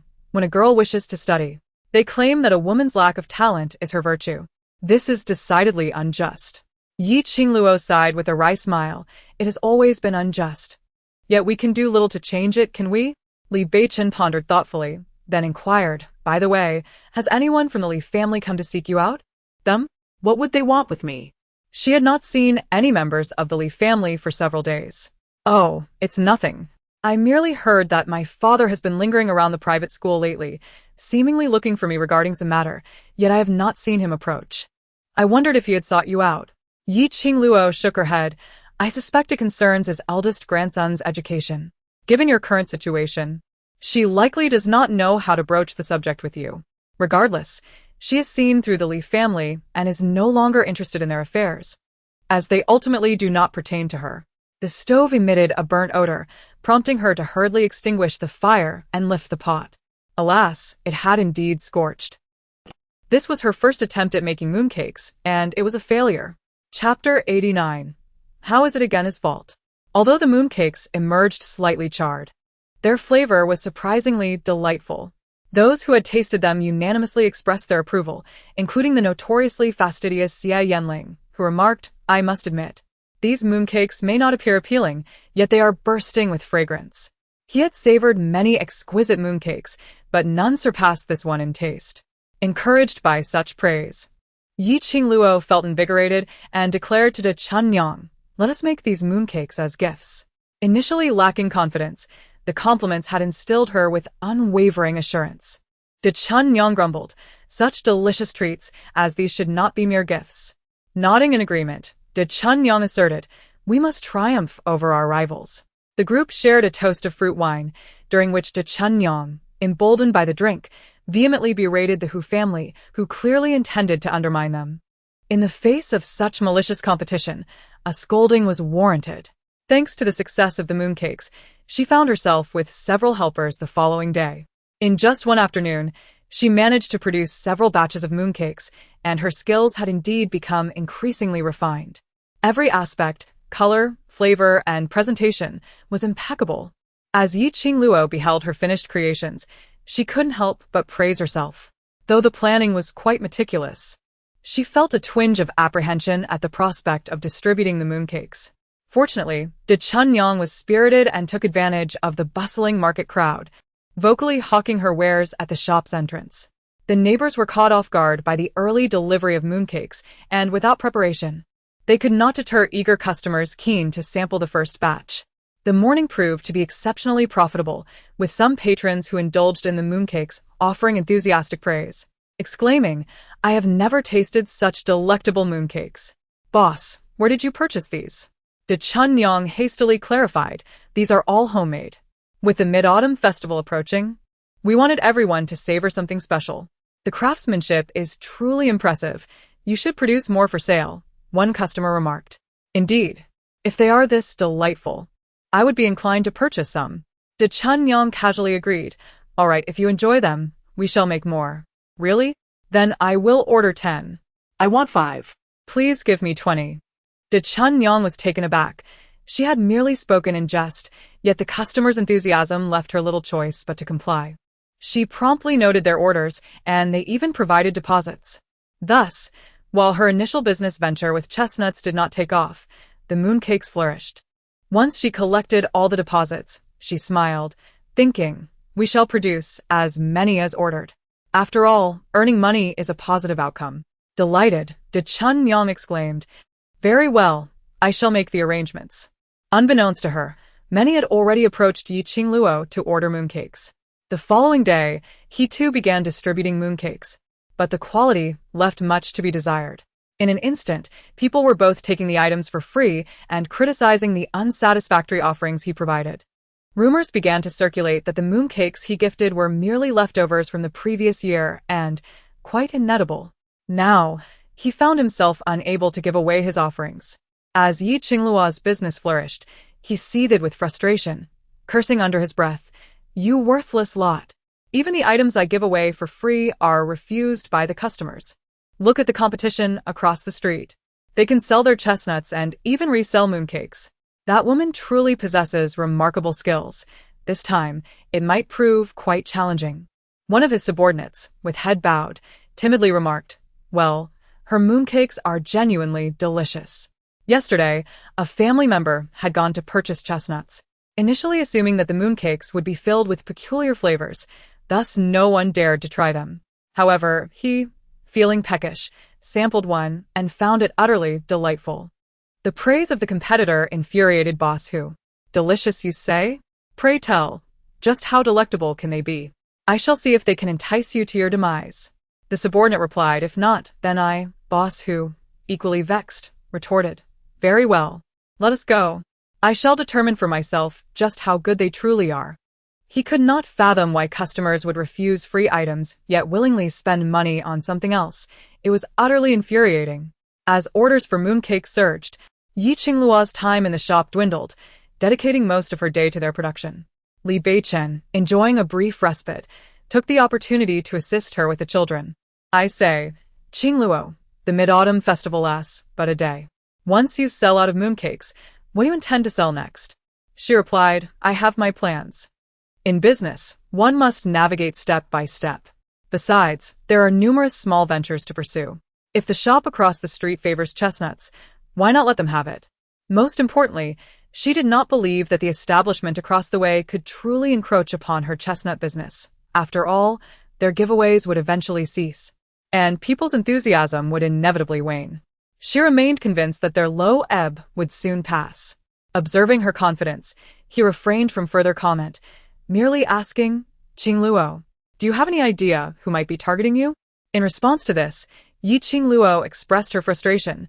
Dachuan has indeed made inquiries, and the identity of the adversary remains rather enigmatic. However, it seems they have engaged in substantial business in the capital. Yet I cannot fathom why they would set their sights on our modest enterprise.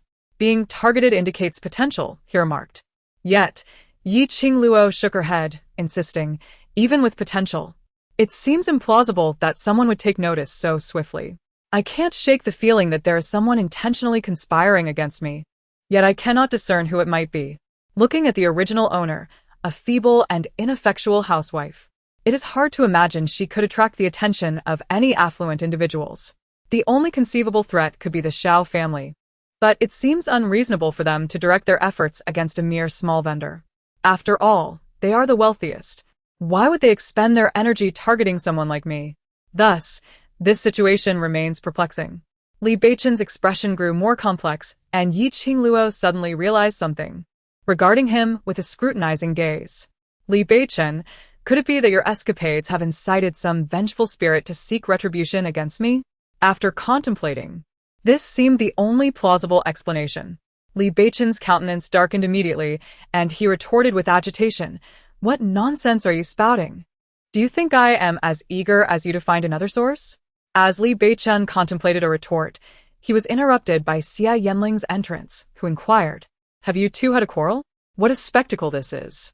He wondered how it was that she had once again found herself displeased. In Chapter 90, The Loquacious. The initial batch of orders had just been completed when Qingluo barely had a moment to catch her breath before De Chuanyang arrived with the next round of orders. Beaming with delight, she exclaimed, Qingluo, this time it's a significant client who has ordered 5 boxes of mooncakes, intending them as gifts. Mooncakes are traditionally given during the Mid-Autumn Festival, yet it was unexpected that they would seek out an amateur like her instead of a professional mooncake maker. However, the prospect of earning money was certainly a positive development, so she replied, all right. With just 2 days left until the festival, I believe this will suffice. If mooncakes are in constant demand, I shall be utterly elated. Delighted, De Chuanyang added, I am indeed content. Seeing who from across the way fuming is enough to make me want to leap for joy. Now, you focus on managing the shop and strive to ensure that the sales of mooncakes bolster the chestnuts. Rest assured, that is a certainty. The chestnuts are incredibly fragrant and sticky, making them the perfect accompaniment to mooncakes during the Mid-Autumn Festival. This is the best news I have heard in days. Qingluo responded with a smile, that is splendid. Furthermore, although your earnings at school are modest, do set aside a little. You have seen your mother's condition. She will undoubtedly be unable to prepare your dowry in the future, so you must plan accordingly. In this era, a girl with a meager dowry is often looked down upon. Cui Ji's expression darkened as she proclaimed, I shall not marry when I grow up. There's not a single good man among them. Her words rendered the men present somewhat uncomfortable, prompting Xia Yanling to be the first to retort. What? Is your uncle not a good man? The young lady replied dismissively, he has abandoned his family for years, neglecting my aunt and younger siblings. How can such a man be deemed good? You seem oblivious to the suffering my aunt endured during those years, only noticing his insincere attempts at flattery now. You little girl, how is your tongue sharper than Qingluo's? Xia Yanling interjected. Cui Ji, relentless in her stance, countered, am I wrong? Each time I visited my aunt, I witnessed that family tormenting her and the younger ones. Where was this man during those times? Her argument only darkened Li Beichen's expression further, as he retorted, you should refrain from speaking so much. Am I mistaken? Kuitsi challenged. So many exceptional women would have gladly accepted you as a concubine, yet you. He bit back his words, shoving a mooncake into his mouth. muttering, "Be quiet." Yi Qingluo, with a smile that did not reach her eyes, remarked, "Why is Lord Li so agitated?" Young Master Xie has not erred in his words. Xie Yanling, feeling aggrieved, added, "Indeed, I spoke no falsehood. You yourself remarked on the beauty of those women." With a sudden clap, Xie Yanling fell silent. What did I say that was incorrect? He pondered, bewildered by Li Beichen's lack of appreciation. Li Beichen, forcing a smile, urged, "Please eat. Today's roast duck is particularly delectable." Cui Ji wore a look of disdain, declaring that men were indeed worthless. "Aunt, I shall not eat any longer. I feel nauseated. If they catch sight of us, we would not even be able to partake of Mother's cooking." Take it. "I trust you will find a way." With that, Cui Ji no longer hesitated and departed with the items in hand. Li Beichen felt a tinge of awkwardness, as the guest he had painstakingly invited was driven away by his own actions, and notably, he had done nothing to provoke it. Meanwhile, Xiao Bao, seizing the moment while Yi Qingluo went to escort a guest, cast a disdainful glance at him and remarked, "It seems that the world you have witnessed outside is rather splendid, isn't it?" Just as Xie Yanling was about to respond, he caught a warning glance from Li Beichen and promptly fell silent, opting instead to enjoy his roast duck. Li Beichen attempted to clarify, "It is not as you think. In truth, my lord, there is no need for you to explain. We have no interest in hearing it," Yu Er interjected, her dissatisfaction apparent. "Mother suffers at home, while father cavorts with other women outside. I no longer like father." "That is not true, Yu Er. Father is not with anyone else, father." Xiao Bao? "Pray tell, my lord, what are your intentions once you have deceived my mother? Will you purchase her a grand residence to raise your children? Or will you compel her to accept your numerous beautiful concubines?" Xiao Bao, "Cease this at once." His voice rose in agitation, startling Yu Er into tears, while Xiao Bao, with reddened eyes, stubbornly retorted, "What? Are you no longer pretending? If you dislike it, you are free to leave. We have never forced you to remain here, Li Beichen. You shall not inflict further harm upon my mother." He wished to explain, yet found himself at a loss for words. He believed that by simply avoiding the topic, it would eventually fade, yet it was evident that it would not. Chapter 91. This is my home. The Mid-Autumn Festival dinner ended in discord. Yi Qingluo comforted the two children before they reluctantly resumed their meal, but they continued to disregard Li Beichen. Caught in the middle, Yi Qingluo found herself in a difficult position. She struggled to comprehend Li Beichen's intentions. He sought to cultivate a bond with the children, yet his stubborn presence was rather counterproductive. His being there prompted them to reflect on their relationship, and upon realizing that even if they lived together again, they could never truly become a family, they found it hard to accept. Unfortunately, the workings of this man's mind remained inscrutable to her. That evening, the children, still sulking, went to bed early, while Li Beichen sat alone in the courtyard. She knew he was waiting for her to emerge, yet she was at a loss for words. It dawned on her that she hardly understood this man at all, whether during those 6 years or now. He always exuded an air of enigma. She had no desire to delve into his complexities. She simply wished to lead her life peacefully. Thus, she chose to evade him. They remained in this way, one outside the house and the other within, gazing at the same moon, its light pure and beautiful, unlike the convoluted nature of human hearts. Li Beichen had actually made up his mind. Should she step outside, he would recount everything he had endured throughout the years. He had longed to share this with her.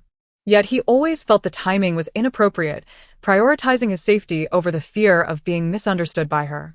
However, at this moment, he no longer wished to wait. He yearned to clarify everything and seize even the faintest opportunity for himself. Yet, she appeared disinclined to listen, unwilling to grant him a chance. That night, he stubbornly sat in the courtyard throughout the night, while she resolutely remained by the window, not stepping outside. Both were acutely aware that once the day passed, the chasm between them would indeed widen. Previously, they could feign ignorance and speak under the guise of their marital status, but such pretense would soon be untenable. Yi Qingluo rose early to prepare breakfast, and he silently assisted her in washing vegetables and lighting the fire. She regarded him, her words caught in her throat. Yet he afforded her no opportunity to voice her refusal.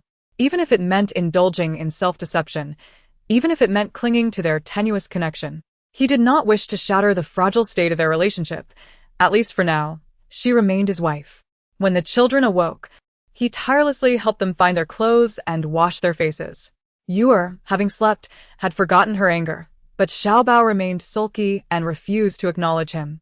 Just as Yi Qingluo arranged breakfast and was about to call the children to eat, a knock echoed at the door.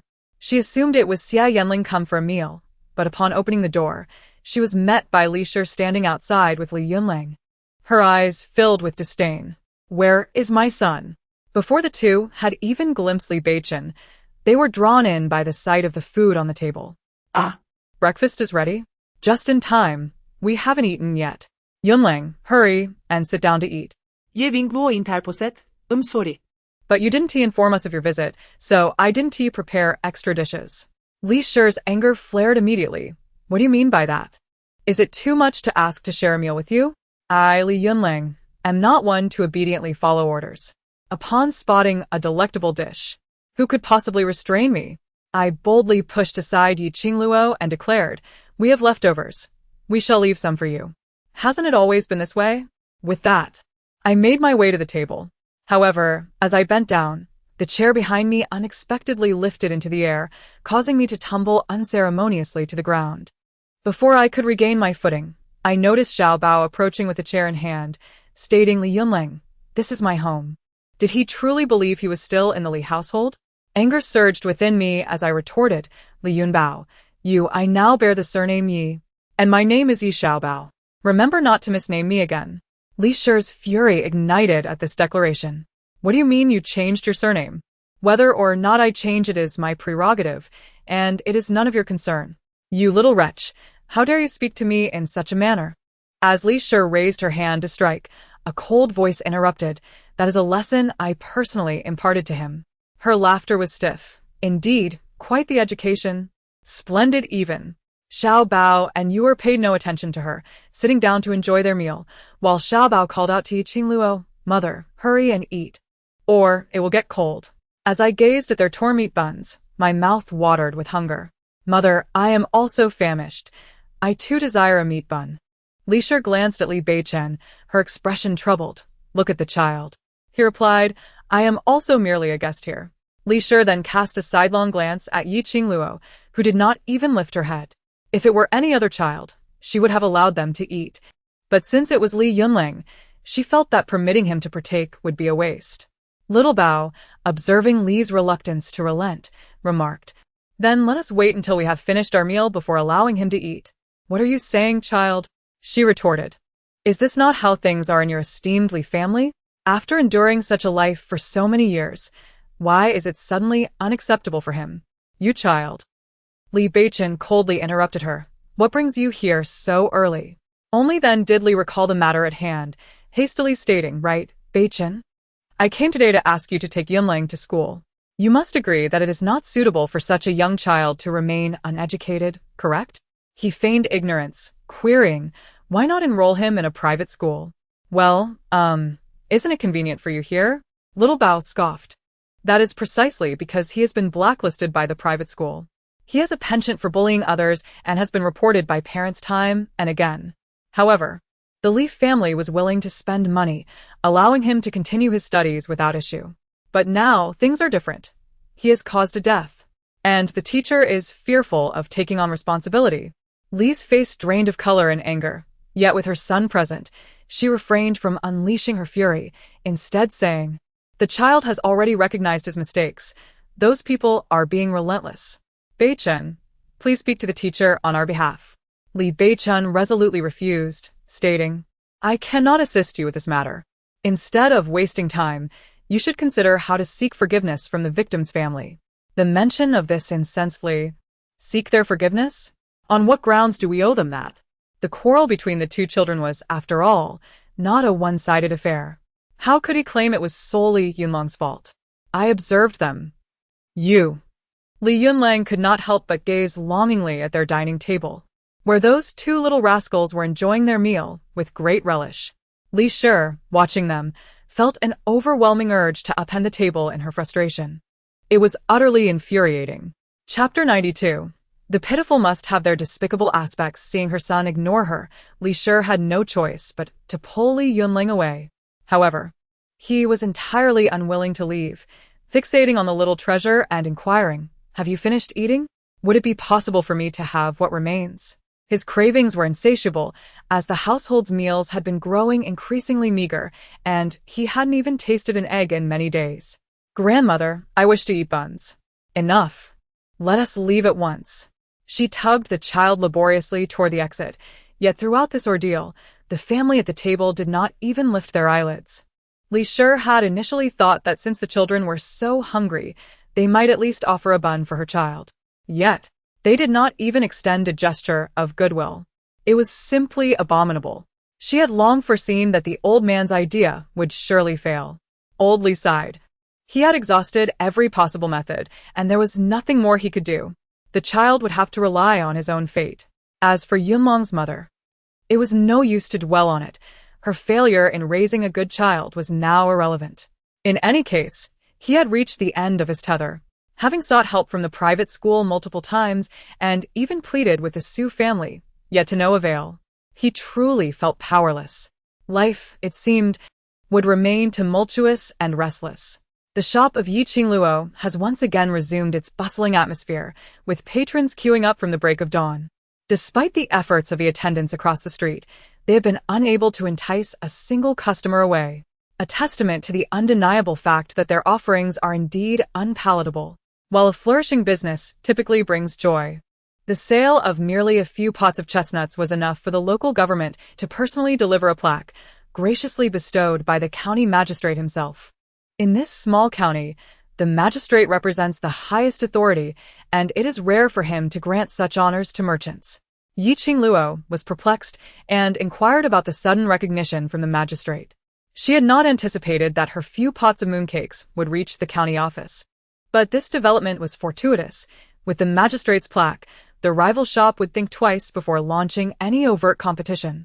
In the afternoon, taking advantage of the new plaque, Qingluo organized a promotional event for her chestnuts, aiming to swiftly establish the reputation of the Yubao brand. This would make it necessary for others to weigh their chances before challenging her. As her shop thrived, the increasingly agitated manager, who across the street felt a pang of frustration. Having tasted Qingluo's chestnuts himself, he had initially assumed that the exaggerated reactions of customers stemmed from their unfamiliarity with quality food. However, upon sampling them, he realized he had underestimated the situation. This could not continue. He had arrived with a firm resolve to undermine her business. A nearby attendant cautiously approached, inquiring, "Boss, the fellows outside who are trying to attract customers are asking when you will pay them their wages?" Originally, the settlement was scheduled for January. However, given the current downturn in business, they have been incurring losses daily. If this continues, it is not merely a matter of profit. One fears that the proprietor's entire fortune may be depleted. Anxious about their financial security, they contemplated leaving to collect their wages sooner. This provoked Mr. Hu, with a glint of irritation in his eyes, demanded, "Are you worried that I might owe you that paltry sum?" "No, not at all," they replied, though fear gnawed at their insides. With the way things were going, it seemed inevitable that he would close shop. Their concern was that he might abscond without paying them a single penny. Mr. Hu's gaze turned icy. "Very well. No more attempts at probing. If you desire your wages, there is a task I need assistance with." What is it?" Upon seeing the man's devious smile, the workers hastily replied, "We will not partake in any illicit activities." They were men of integrity, unwilling to tread the path of crime, particularly with the new county magistrate being a strict and unyielding figure, known for meting out severe punishments for wrongdoing.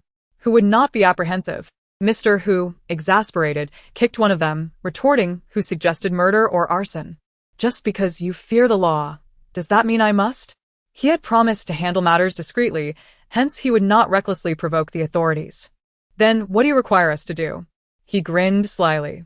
"If they wish to sell candied chestnuts, they naturally need chestnuts. If we gather all the chestnuts, how will they sell any?" One of the workers, with good intentions, cautioned, "But, Master, chestnut trees are abundant in the mountains. Gathering them all will be quite a challenge and costly." He remarked, "Let us spend money to have someone buy and cut down the trees." I refuse to believe we cannot deal with her in this manner. The shopkeeper interjected, "This, my friend, is rather unethical. While it is true that during prosperous times, people seldom consume chestnuts, in times of famine, they rely on this sustenance for survival. These chestnut trees were painstakingly planted by our ancestors, and now, for the sake of mere profit, you wish to destroy them. This is indeed a moral failing." However, the shopkeeper, paid no heed to such sentiments and insisted, "Just get it done. I want every chestnut tree on the mountain of Xiaoxi village gone, and the same for all the surrounding villages." The assistant, caught in a dilemma, pondered whether to proceed with this ignoble task or forfeit his wages. After much deliberation, he decided to inform the villagers, believing that any reasonable person would never consent to sell their trees for destruction. Villagers despise wastefulness above all. Meanwhile, whose business thrived, and Qingluo remained blissfully unaware of the impending trouble. In the afternoon, the elder sister-in-law visited, clearly noticing fresh wounds on her face. Once, she had detested the saying, "There is always a reason behind a person's misfortune," but now she felt that the trials faced by her sister-in-law were indeed a consequence of her own choices. The family had treated her poorly, yet she could have left with her children. However, she stubbornly refused to do so, even if offered money. I truly cannot fathom what lingering attachment she has to that hellish home. Despite nurturing the exceptionally talented Chuiji, ensuring her growth, and knowing her future would undoubtedly surpass the present, she remains obstinately unwilling. Chapter 93. What kind of man are you, sister-in-law? A sense of helplessness enveloped her as she observed the pain in her heart, mingled with a touch of frustration at the utter lack of resolve. With her head bowed, she spoke cautiously, inquiring, "Qingluo, may I ask you to care for Chuiji for a few days?" "What happened?" She evaded, recalling her confrontation with her family the previous day. Qingluo's anger flared instantly. "Did your brother lay a hand on you and the child?" Her silence was a tacit acknowledgement. Enraged, Qingluo exclaimed, "Chuiji has truly suffered a lifetime of misfortune to have parents like you. Sister-in-law, should Chuiji ever experience a life akin to yours, remember that it is all of your making." She did not wish to utter such harsh words, yet witnessing her sister-in-law's impotence ignited her ire. If this woman continued to embody nothing but weakness, she would surely invite scorn and abuse. And how could her daughter thrive in such an environment? How could her future family ever hold her in esteem? Ironically, she constantly professed her sacrifices for her child, but it was merely an excuse for her own inadequacies. Qingluo stated that all she did was weep, knowing further words would be futile. Unless her sister-in-law had an epiphany, no one could assist her. With a sigh, she concluded, "I will arrange for Chuiji to stay with me. It seems there's no need for further words."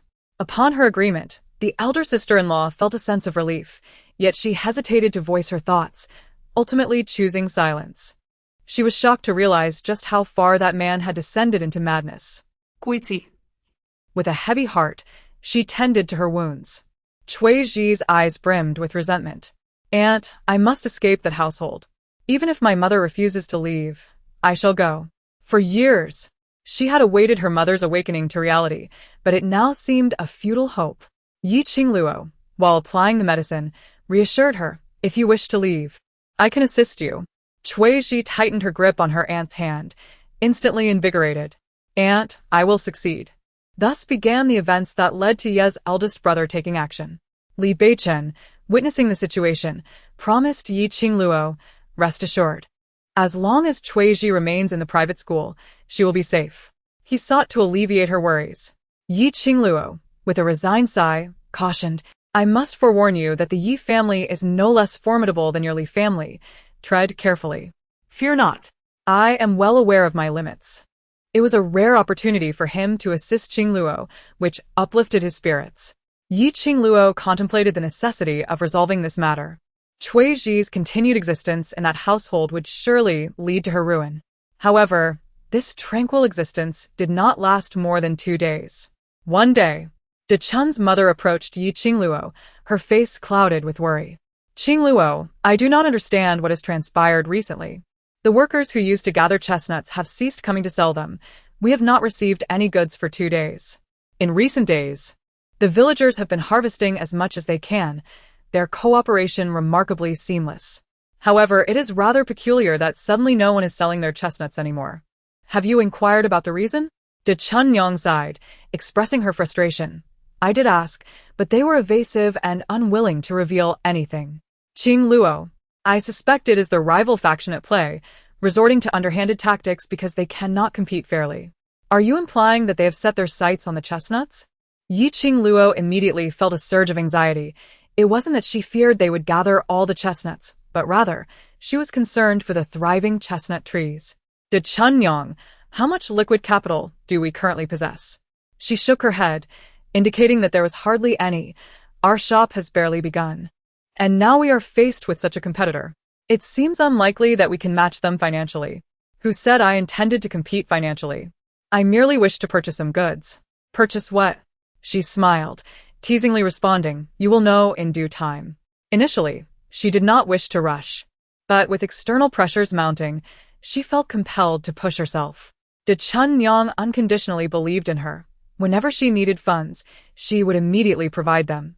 Hoping that under Qingluo's guidance, they could navigate this crisis swiftly. Meanwhile, Manager Hu reveled in the triumphant acquisition of several carts of chestnuts, boasting, once I have gathered all the chestnuts and felled the trees, I anticipate that those across the way will be forced to pay a premium for my chestnuts.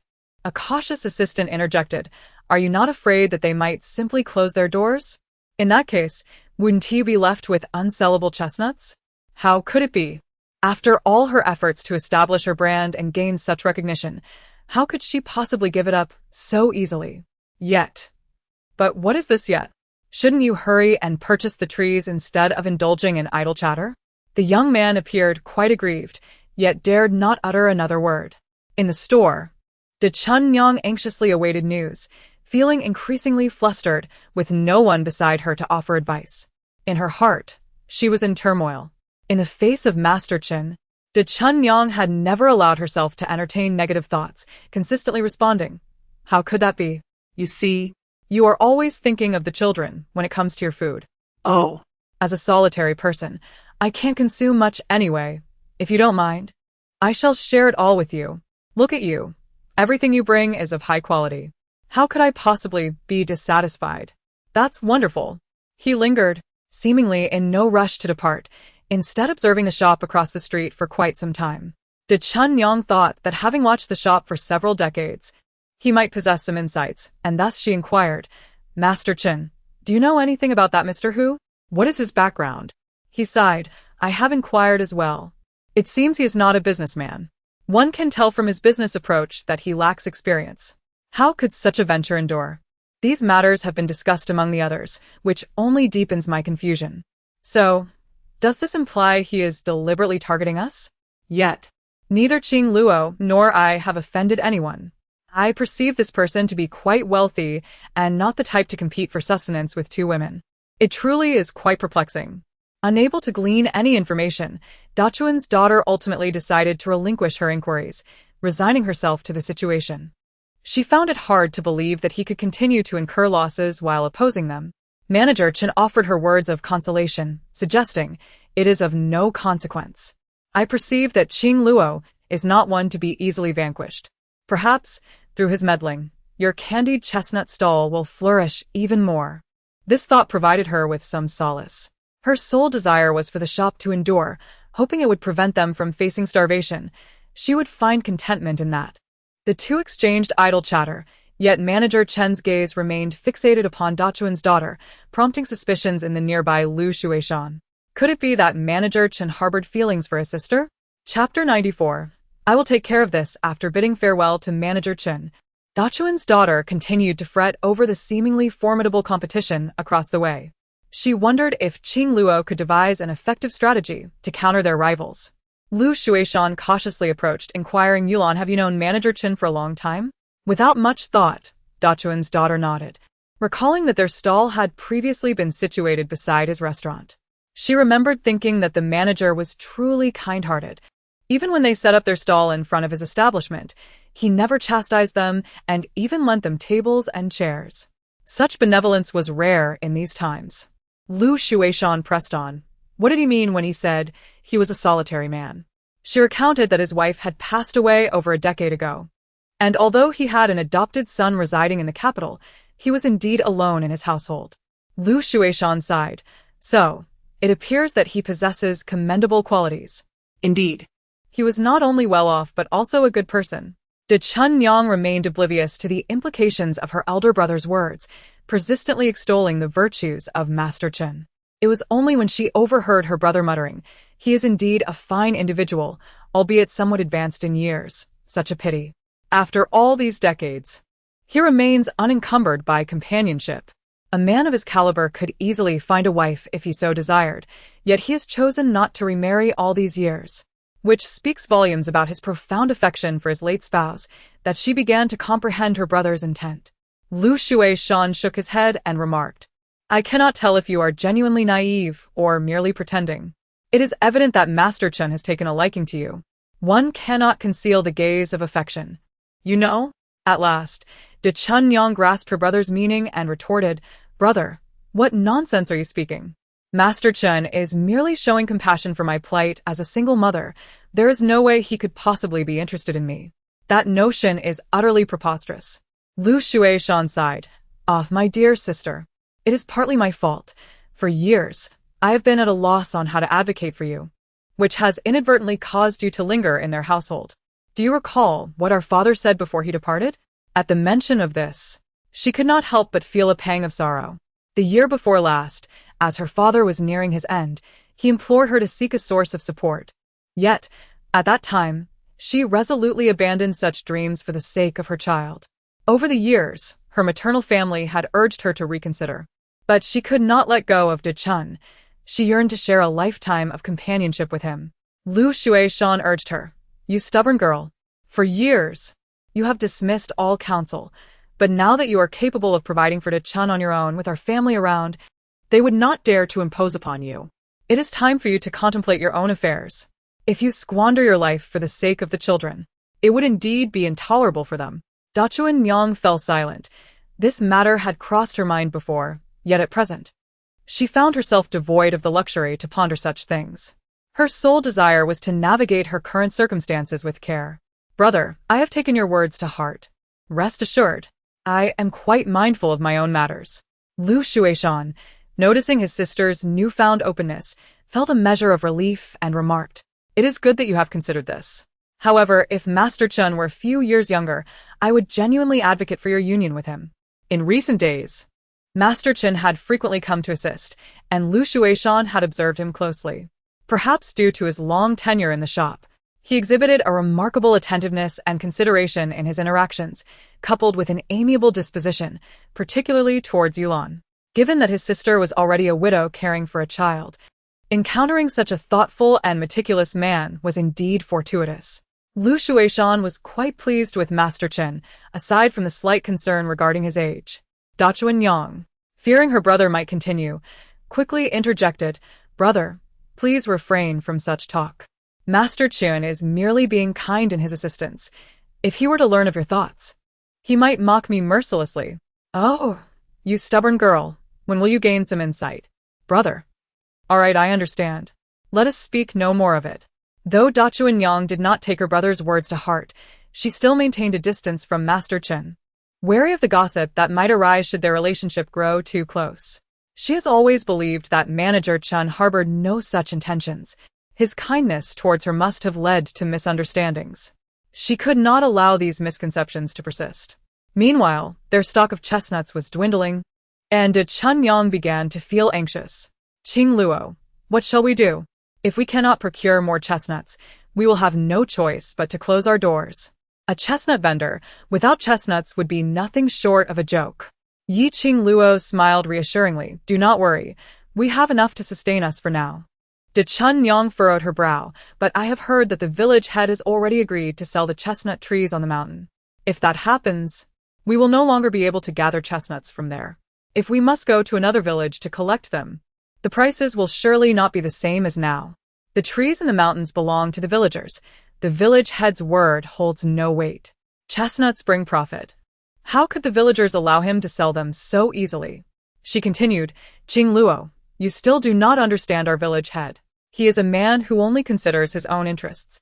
Were it not for his greed, Shaoxi village would not suffer annually while other villages thrive. Qingluo nodded, realizing it was time to take decisive action. Then let us raise the price for chestnuts starting tomorrow. What? Raise the price? Do you not know that the current offer is already half of what we used to receive? If we increase it further, we may not be able to bear the burden. Moreover, roasted chestnuts are not sold at high prices. If our procurement costs escalate, we will incur losses. Let us proceed as I suggest. We cannot afford to lose this covert competition. Since the opponent has made their intentions clear, it is best to decisively overpower them in one fell swoop, leaving them hesitant to re-emerge and cause further annoyance. Upon hearing Qingluo's resolute declaration, De Chuanyang chose not to voice any further objections. Her mind was a blank canvas, and her only course of action was to heed Qingluo's counsel. Suddenly, Qingluo had an idea. You should announce in nearby villages that we are offering a high price for chestnuts. Does he not relish high prices? Let us see how much he can afford to throw around. Very well. I shall attend to it at once. In truth, De Chuanyang's pockets were devoid of funds. The little profit she had earned had already been set aside for Qingluo's turnover, leaving her feeling rather uneasy about proclaiming a high price for chestnuts. Yet, regardless of her apprehension, she resolved to follow Qingluo's directive. They had to overcome this hurdle. Chapter 95. A complete loss. Upon hearing that Qingluo had raised the price for purchasing chestnuts, manager, who was overjoyed. He believed that Qingluo had unwittingly fallen into his trap. All he needed to do next was destroy the trees, forcing Qingluo to procure her supplies from him. At that point, he could inflate the prices at will. The more he contemplated this, the more jubilant he became, instructing his assistants to continue raising the price aggressively. He was convinced that a mere small business owner could not outmaneuver him. It seemed imperative for him to hasten the collection of chestnuts from the surrounding villages. Meanwhile, Qingluo was also cooperating by artificially inflating the prices, although in truth, she had no genuine intention of purchasing the chestnuts at the elevated rates. She was simply playing along with Hu's scheme to drive the prices higher. He wished to acquire them, so he allowed himself to collect as many as he desired, even contemplating selling some of his surplus, for selling to him would yield greater profits than merely roasting them. This opportunity for profit was one she could not afford to overlook. Thus, Mr. Hu devoted himself to gathering chestnuts for 7 or 8 days, only to find that his stockpile had become unwieldy, while he observed that Qingluo's operations showed no signs of abating. This predicament greatly distressed him, prompting him to summon his assistant and inquire why the chestnut trees had not yet been purchased. Once the trees were destroyed, he doubted that Qingluo would still have any chestnuts to roast. The assistant, caught in a quandary, explained that the villagers were unwilling to sell. Especially now that chestnut prices had surged, they were even less inclined to part with the trees. Who among them would be foolish enough to sell such valuable chestnut trees? Indeed, many villages had begun to cultivate chestnut trees in abundance. Infuriated, Mr. Hu scolded, "Useless. Utterly useless." The assistant, though seething with indignation, dared not voice his frustrations. They had witnessed many business practices, yet none had been as ludicrous as this. As Qingluo's business flourished, Mr. Hu could no longer remain passive and resolved to personally procure the chestnut trees. However, the trees on the mountain belonged to a collective village ownership, necessitating unanimous consent from the villagers for any purchase, a challenge of considerable magnitude. Yet, Shao Creek village was different. The village head was rather greedy and had begun inquiring about prices, suggesting that if the offered price was satisfactory, he would be willing to sell the chestnut trees. This delighted Master Hu was naturally willing to spend lavishly on purchasing the trees. He thought that even if he merely destroyed the trees in Xiaoxi village, it would certainly pose a challenge for Qingluo. However, after the deposit was paid and the village chief agreed, when they ventured into the mountains to destroy the trees, they searched high and low yet found not a single chestnut tree.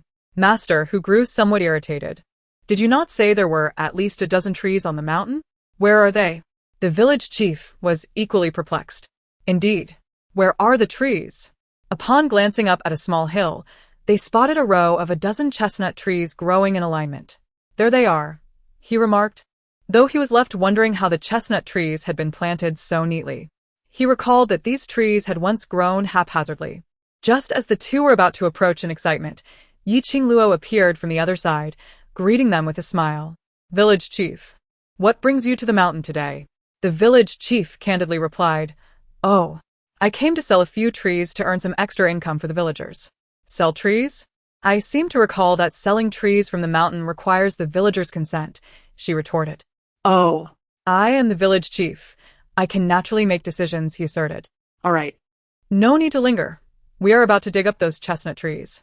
Yi Qingluo did not step aside. Instead, she smiled and said, I cannot stop you from selling other trees, but these chestnut trees are off limits. Before the village chief could respond, Master Hu interjected with a scoff, What? Do you intend to disregard the village chief? I know that no one in this village dares to oppose him. Are you perhaps trying to challenge his authority? Her words were intentionally provocative, and indeed, they struck a chord.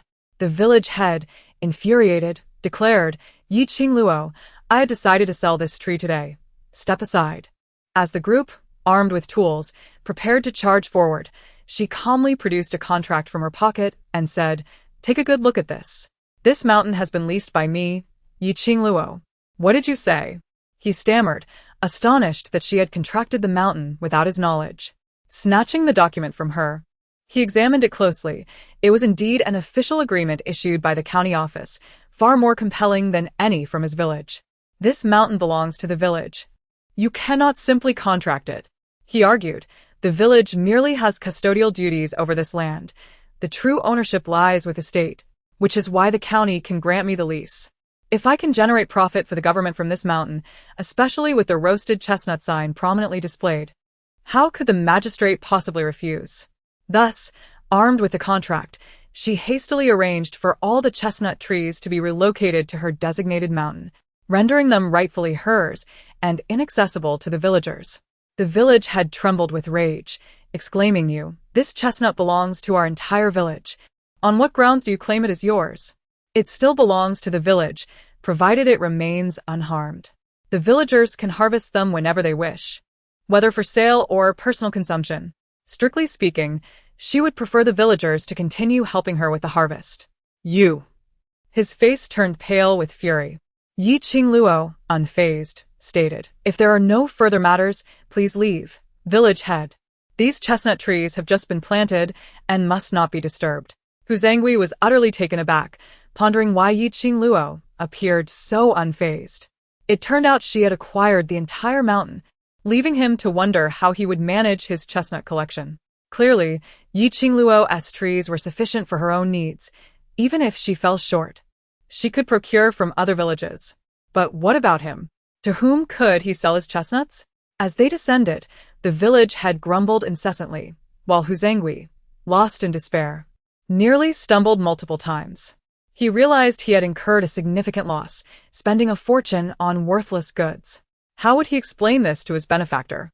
Watching them depart, Yi Qingluo felt an indescribable sense of satisfaction. With the mountain now secured, she could plant more chestnut trees. If she needed to expand her business, she would no longer fear a shortage of chestnuts. De Chunying, astonished by Yi Qingluo's acquisition, rushed over. Qingluo, where did you find the money to lease a mountain? She inquired. Yi Qingluo chuckled helplessly. How could I possibly have the funds? I merely drafted a proposal, demonstrating to the county officials how this land could yield benefits for the community and spur economic development. Fortunately, the current county magistrate is a benevolent official. He merely reviewed my proposal and consented. However, we will still need to pay the leasing fee a year from now. Will we be able to earn that money within a year? De Chunying questioned. Yi Qingluo smiled. Why do you lack confidence? Rest assured, in less than a year, it will be possible. Yi Qingluo was optimistic, yet De Chunying harbored doubts. After all, how could such a small shop, no matter how thriving, generate such substantial profits? However, Yi Qingluo asserted her unwavering belief. Chapter 96. Pitiful, detestable at last, Yi Qingluo's business stabilized, yet tranquility eluded her household. The Yi family, aware that Cui Ji had sought refuge with her, naturally sought to create trouble. This time, her mother did not come, but rather it was Yi Jinshan, a man who utterly reshaped her perception of masculinity. Yi Jinshan brazenly battered her sister-in-law, leaving her bruised and bloodied, and then cast her before Qingluo. Knowing that Qingluo had the support of the Li family, he refrained from confronting her directly. However, he seemed to believe that he could act with impunity against the women. He was eager to witness whether that wretched girl, Cui Ji, could bear to watch her mother suffer a tragic fate. Upon his arrival, he boisterously proclaimed, Qingluo, you had better swiftly summon that girl, Cui Ji. I intend to demonstrate the repercussions of her disobedience. When Qingluo emerged, she was met with the sight of a bloodied woman, barely clinging to life. The man, reveling in his cruelty, stepped on her face and taunted, "Why don't you hurry and call for help? Otherwise, today may witness a tragedy." Unable to restrain herself any longer, Qingluo charged forward and delivered a resounding slap across the man's face, the sound echoing sharply. He stood stunned for a moment, clearly taken aback by her audacity. Once he regained his composure, fury ignited within him as he bellowed, "You wretched girl, are you tired of living? Just wait and see if I don't end your life today." Li Beichen, unhurried and composed, emerged, questioning, "Who dares to wreak havoc in my home?" The man, intimidated, faltered in his bravado, retorting, "I came to find my daughter. Has that become a crime?" As she spoke, she unleashed her anger upon the ground and the woman, delivering a forceful kick to her abdomen. The woman groaned in agony, finding it arduous even to move. Qingluo rushed over and pushed him aside, rebuking Yijinshan. "Are you still a man? Do you realize you are committing a crime?" "Crime?" He laughed mockingly, exclaiming, "What crime is there in beating my own woman? If you have the guts, go ahead and report me." Conversely, if a woman were to file a complaint against a man for domestic violence, she would often endure a beating first before the case could be heard in court. Even if it were ultimately determined that the woman had been severely harmed, the man would seldom face significant penalties. At most, he might receive a reprimand, and in severe cases, a few lashes. Thus, in this era, men faced virtually no consequences for domestic abuse, leading them to become increasingly brazen, viewing women as less than human. Qingluo wished fervently to crush this man, declaring, "You will not take my sister-in-law away today. If you believe the law cannot punish you, my husband has trained in martial arts for several years, and I trust he will make you experience the agony of being utterly broken." She instructed, "Xiaobao, lock the door. No one is to disturb your father's performance today." "Understood." Yi Jinshan felt fear creeping in. Though Li Beichen appeared refined, the malice in his eyes was profoundly intimidating. The sister-in-law, in a state of despair, could only emit muffled cries. Qingluo reassured her, "As long as you are willing, I will take care of you and Chuiji from now on. It is merely a matter of 2 additional voices. Moreover, her shop will require assistance in the future. If my sister-in-law can extricate herself from the Yi family, her life will undoubtedly improve significantly." Observing Qingluo meddling in matters that do not concern her, Yi Jinshan felt a surge of irritation. Qingluo sneered, "If you have nothing else to say, then be on your way. You are not welcome here." Yi Jinshan, trembling with rage, retorted, You shameless wretch, dare to expel me." Before he could finish his sentence, he was met with a powerful blow from Li Beichen, which struck him squarely in the face. Instantly, one of his teeth flew out, and blood trickled from the corner of his mouth. Li Beichen clapped his hands, issuing a warning, "If you dare to speak so freely in front of my wife again, this punch will feel like a mere caress. You, how dare you?" Qingluo, equally incensed, thought to herself that this man, who brutally assaulted his own woman, could hardly be considered human. She proclaimed, "Since he is so defiant, let us simply dislocate his arms and legs and see how he continues to inflict harm." Naturally, Li Beichen heeded his wife's words and promptly approached to twist one of Yi Jinshan's arms. The man immediately howled in agony. At that moment, the sister-in-law rushed forward, shaking her head insistently, "No, Qingluo, please don't." Qingluo's fury erupted in an instant. How could this woman lack any sense of boundaries? "Sister-in-law, you." Even the little one, Xiaobao, could no longer bear to witness the scene and interjected, "Mom and Dad, I believe you should refrain from acting on her behalf. If you injure her man, how will she endure the repercussions?" Qingluo wearily closed her eyes, exhaling deeply as she said, "Sister-in-law, for the sake of Chuiji, I hope you will think carefully about this.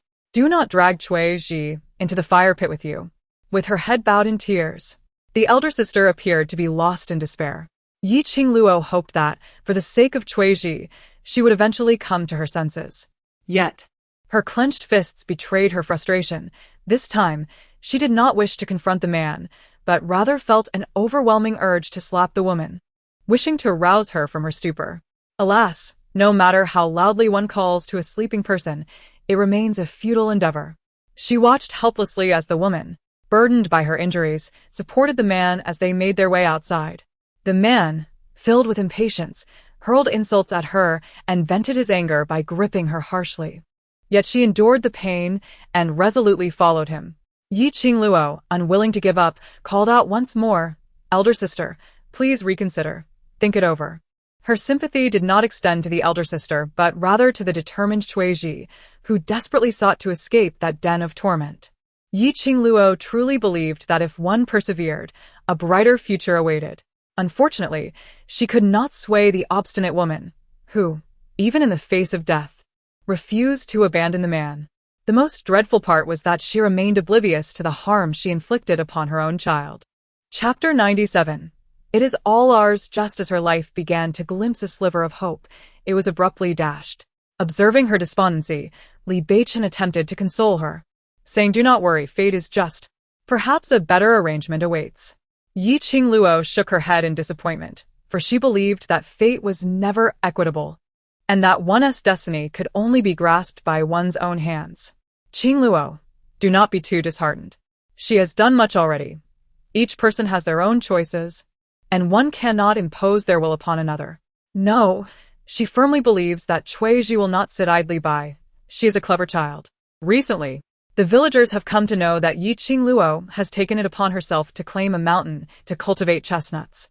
In these times, those who can lay claim to a mountain are typically affluent and influential merchants, while Yi Qingluo is merely a woman engaged in small trades on the street. How could she possibly manage to claim a mountain? Consequently, people speculate that it must be due to her association with Li Beichen. Everyone is aware that Li Beichen is destined for success, and with success comes wealth. Initially as a couple, it is only natural for the woman to utilize her husband's resources, and thus, they only express mild jealousy. However, the Li family is far from placid. The Li family, in a state of exasperation, exclaims, "Our household is on the brink of starvation, yet this woman has the audacity to claim a mountain?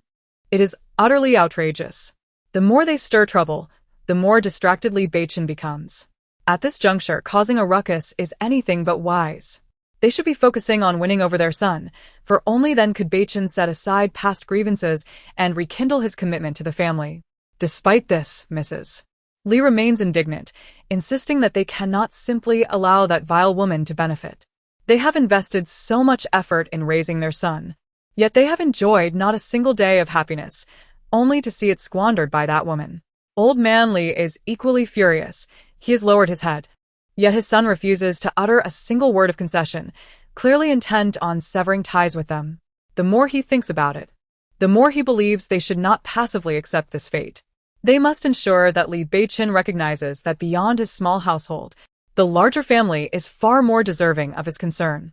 He remarked, "I heard the village head say that a wealthy merchant recently sought to purchase those chestnut trees on the mountain at a high price. However, the deal fell through because the mountain was encased by Yi Qingluo. Humph. Even if she has laid claim to it, it still belongs to the Li family." Upon uttering these words, a smile immediately graced his face.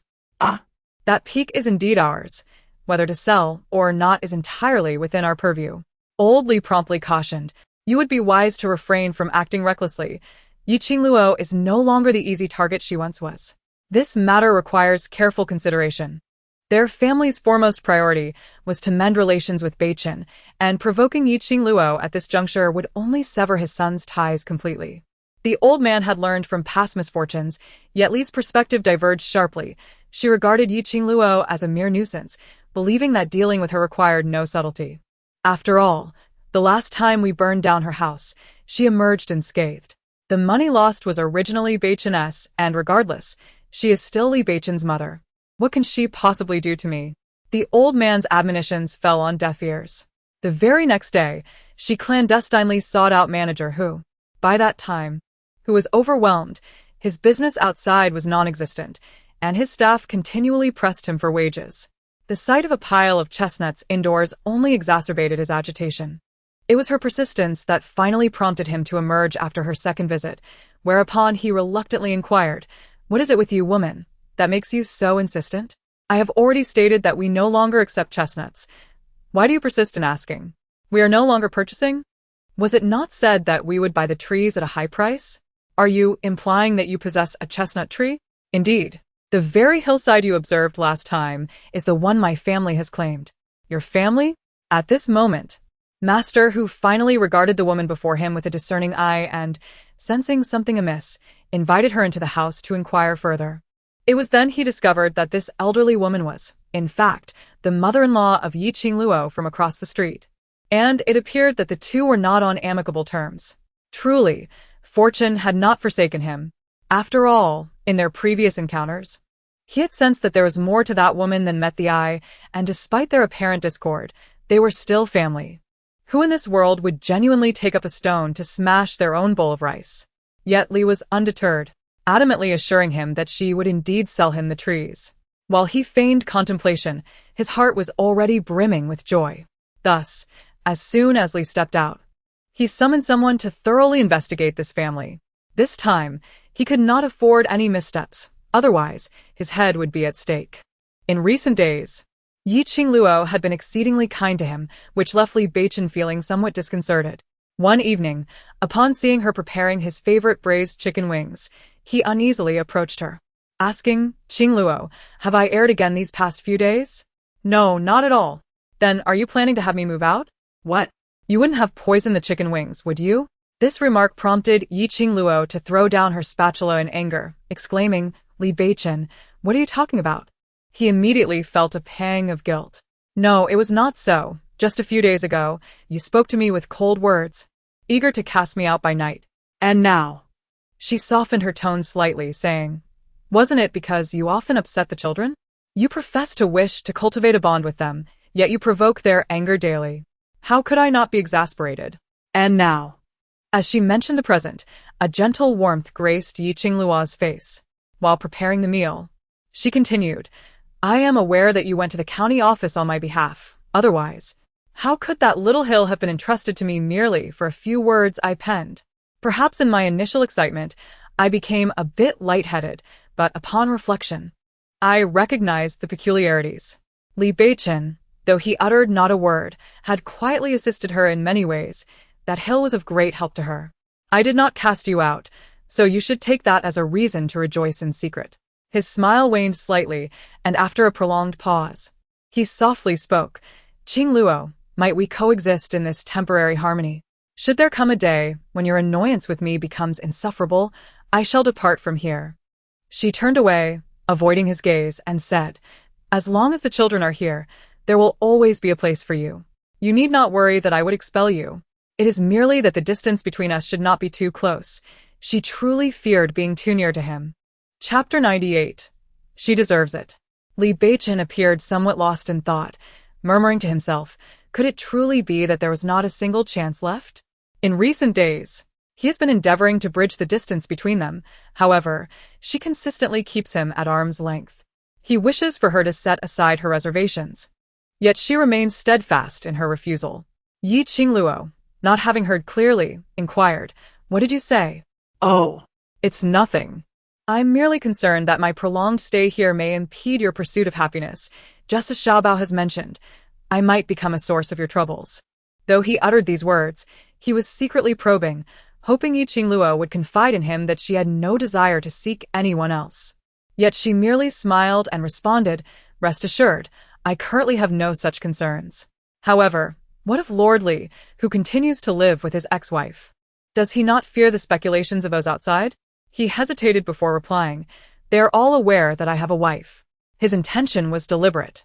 He sought to ascertain whether she would be affected by this knowledge. She merely nodded indifferently, reasoning that if those women were willing to accept being his concubines, they would hardly concern themselves with him being tied to a plain village woman. Unable to restrain himself, he pressed on, "Qingluo, could you perhaps give me some clarity? What do you mean? Do you prefer someone akin to Suyu, your childhood companion, or a wealthy young gentleman like Xiao Gongzi? And what do you favor? With so many charming options available, do you lean towards the lively and spirited or the gentle and amiable? I like. The confession nearly slipped from his lips. But fearing it would anger her and result in his expulsion, he feigned nonchalance, replying, I don't know, what about you? I was referring to your criteria for choosing a partner. However, she had never been in a relationship and truly did not know what standards to hold. Thus, she carelessly remarked, if it's someone I like, I suppose I wouldn't have any standards. No standards? Li Beichen furrowed his brow. What if the other person turned out to be a scoundrel? What if he deceived her for money or affection? How could one not have standards when it comes to men? He was somewhat agitated, while she found his reaction rather perplexing. Isn't it just that she had yet to encounter such a person? Besides, why would she be so unfortunate as to meet an unworthy man? In exasperation, he retorted, with such naivety, of course, you would attract such men. Wait, why is he resorting to personal attacks when we are just having a conversation? She, too weary to engage in a debate, simply stated, if I happen to meet such a man, so be it. As long as I like him, whether he is a scoundrel or deceives me, I will accept it. You, Li Ren, don't you care a bit too much about your ex-wife? Li Weiken. Feigning indifference, scoffed Ha. Care about you? Am I out of my mind? I'm merely concerned about the child. What if you end up with a man who treats him poorly? What if he deceives you and sells the child for profit? Yi Qingluo was momentarily speechless. Hey, do I look like a fool to you? Do you think I am so easily swayed by men? Let me make it clear. Ye Qingluo. Have no intention of relying on a man. Am I not capable of living my life independently? No intention of finding a man? He suddenly chuckled, repeatedly asserting, not looking for a man is quite all right. Let me tell you, there are no good men out there. She attempted to push him away, but this time he held her even tighter, whispering in her ear, Qingluo, it is perfectly fine if you choose to live your life without a man. I will remain by your side, at a distance you deem appropriate. Her heart fluttered in disarray as she urged, Li Beichen, please let me go.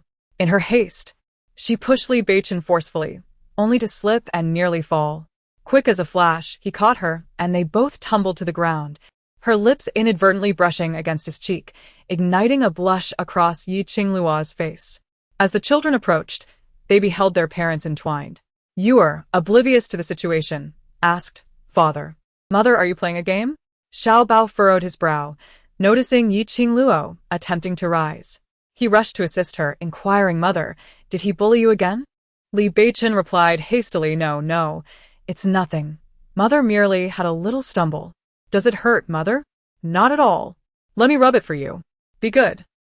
The two children supported Yi Qingluo as she exited, leaving Li Beichen to struggle to rise from the ground. Grasping his aching back, he gazed at the indifferent figures around him, a swell of anger rising within. Yet, the sweetness of her fleeting touch lingered in his mind, stirring his heart. Although persuading Yi Qingluo to accept him would be a challenging journey, he was resolute. In this lifetime, the only person destined to stand by her side would be him. Xie Yanling entered shortly thereafter, having witnessed the earlier scene clearly. He approached Li Beichen, asking, Are you still intent on pursuing this path of stubbornness? Do you know that I still have? He interrupted, saying, Yanling, I will fulfill my promise to you, but I wish to choose my own path for the future. Xie Yanling felt a twinge of urgency, questioning, Is it truly worth it for a woman? Indeed. He replied without hesitation, a reflection of his innermost thoughts. Xie Yanling, still unconvinced, pressed further, Be honest with me, Beichen. Is it out of a sense of debt to her that you feel this way? Despite any lack of love, he would still care for her throughout her life. Yet now, he seemed to find himself in a state of confusion. His desire to remain by her side was unrelated to any sense of obligation. Beichen, I sincerely hope you ponder this deeply. Your life, your ideals, your fervent passions, these have always constituted the essence of your existence. You once declared that without your aspirations, you would not wish to live. Are you certain you wish to relinquish those meanings now?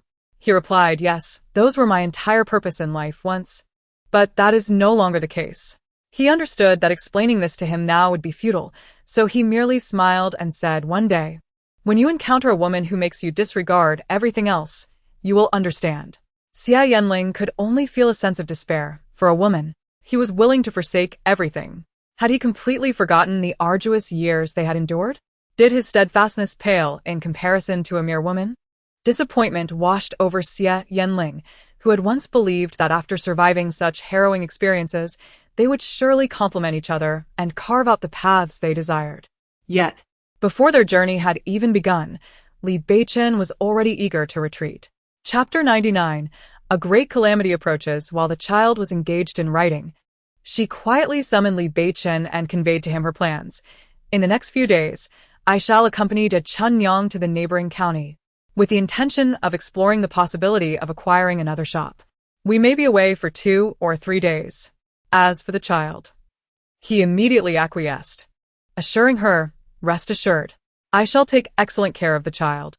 However, do you truly not require my assistance on your end?" Aware of Yi Qingluo's ambitious nature, he never deterred her from pursuing her endeavors. "Very well. But will you manage to handle the expansion of the branch with just the 2 of you? It seems rather overwhelming. It is not merely us opening a new store. We intend to seek franchisees. Once the franchise is established, the burdens will lighten considerably. Of course, gaining acceptance for such a novel approach would pose its challenges, necessitating her personal involvement to gauge its viability." Li Beichen nodded, refraining from further comment. Observing Yi Qingluo's unwavering confidence assured him of her capability to succeed. Unable to offer her any further assistance, he handed over the little money he had left, stating, "Though this amount may not be of great help, it should suffice for some delectable treats while you are out." Yi Qingluo declined, saying, "No need for that. Keep it to buy things for the children. And remember, do not let anyone bully Xiaobao." She emphasized this point. Li Beichen feigned a look of grievance, replying, "As long as he does not bully me, how could I possibly dare to bully him?" His son seemed to revel in creating mischief, and if he did not stir some trouble daily, he felt rather unsettled. "And do not overexert yourself during morning exercises." I understand. Why is she so preoccupied with him after just a couple of days? Yi Qingluo has made all necessary arrangements and is now preparing to depart with De Chunyang.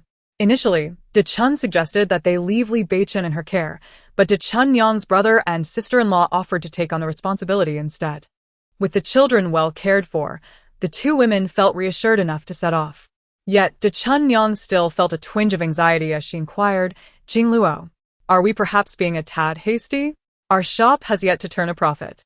Yi Qingluo replied with a smile, "It is precisely because the candied chestnuts have gained popularity thanks to the Hu family that we must seize this opportunity to expand our alliance. Otherwise, we may find ourselves waiting another year or 2. Expanding the snack shop into a larger venture is no simple feat, and as someone lacking in patience, she recognized the importance of grasping every opportunity. Encouraged by Yi Qingluo's words, De Chunyang felt a sense of relief and declared, "No matter what decisions you make, I will support you." "Thank you, De Chunyang." Their journey primarily aims at promotion, and they will see how smoothly it unfolds. Little did Yi Qingluo anticipate that the Hu family would not relent, even attempting to orchestrate significant moves in her absence. It was all too easy to bribe Li Shi, who was desperately in need of money, and the Hu family was willing to pay handsomely. In such circumstances, she would be inclined to commit heinous acts, let alone simply destroy a few chestnut trees. As the 2 individuals engaged in discussions regarding their collaboration, Li expressed her concerns, stating that approaching the chestnut trees was not a daunting task. However, she feared that if Yi Qingluo were to discover their intentions halfway through, it would lead to complications. After all, with so many trees, the effort required for excavation would be considerable. Mr. Hu interjected, suggesting that it was not imperative to uproot the trees entirely. Rather, it would suffice to destroy them. As long as the trees perished, he assured her that the payment would remain intact. Taken aback, Li questioned, "You would spend such a substantial sum merely to destroy the trees?" Mr. Hu, visibly displeased, reminded her of their prior agreement not to pry into each other's affairs. He clarified that if she wished to proceed with the destruction, she should do so without hesitation, asserting that eliminating a few trees was indeed a manageable task. Convinced of the ease with which she could earn this money, and encouraged by Mr. Hu's promptness in payment, Li joyfully used the initial deposit to purchase an abundance of treats for her 2 grandsons. However, with the expenditure made, she was now compelled to devise a method to eliminate the trees. She ventured into the mountains, gathering a few samples and inspecting the chestnut trees closely. She surmised that if she were to strike the trees with a machete, it would surely lead to their demise. Yet, the process would be laborious, and since Mr. Hu had stipulated that full payment would only follow the tree's death, she felt the urgency to act swiftly. In her quest, she studied the trees intently, ensuring that the villagers would draw their own conclusions, as the fate of the chestnut trees intertwined with many interests, and none wished to see them destroyed. Such acts of sabotage were not uncommon, particularly directed towards Qingluo, who had a history of being targeted. With Qingluo absent from her residence, it seemed only fitting that the responsibility fell squarely upon her shoulders. However, after finishing his meal, Li Beichen was unable to locate the Li family. As the afternoon approached and he awaited his class, he instructed Xie Yanling to keep watch on the mountain, ready to intervene at the first sign of any trouble with the Li family. Xie Yanling was utterly disinclined to undertake such a task. He had finally earned a moment of respite and yearned for some rest. The mountain remained rather warm, the sun beating down relentlessly, and the surroundings were eerily quiet. There was not even a single bird in sight. Growing weary of the monotony, Xie Yanling sought refuge in a cool cave where he reclined to rest, inadvertently succumbing to slumber. Unbeknownst to him, time slipped away until he was jolted awake by an acrid smell of smoke. As he coughed and stumbled out, he spied a woman in the chestnut grove, wielding a torch to ignite the chestnut trees. Realizing the gravity of the situation, he rushed forward, shouting, "Hey, Stop. Upon hearing the commotion, the woman discarded the torch and dashed down the mountain. Xie Yanling intended to extinguish the flames, but it was far too late. The fire, fueled by the wind, grew increasingly ferocious. With every passing moment, it became clear that he had no choice but to flee, and he called out as he descended, "Fire! Fire!"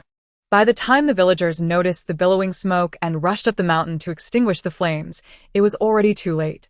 The entire mountain was engulfed in flames, and the people could only stand helplessly, consumed by anxiety.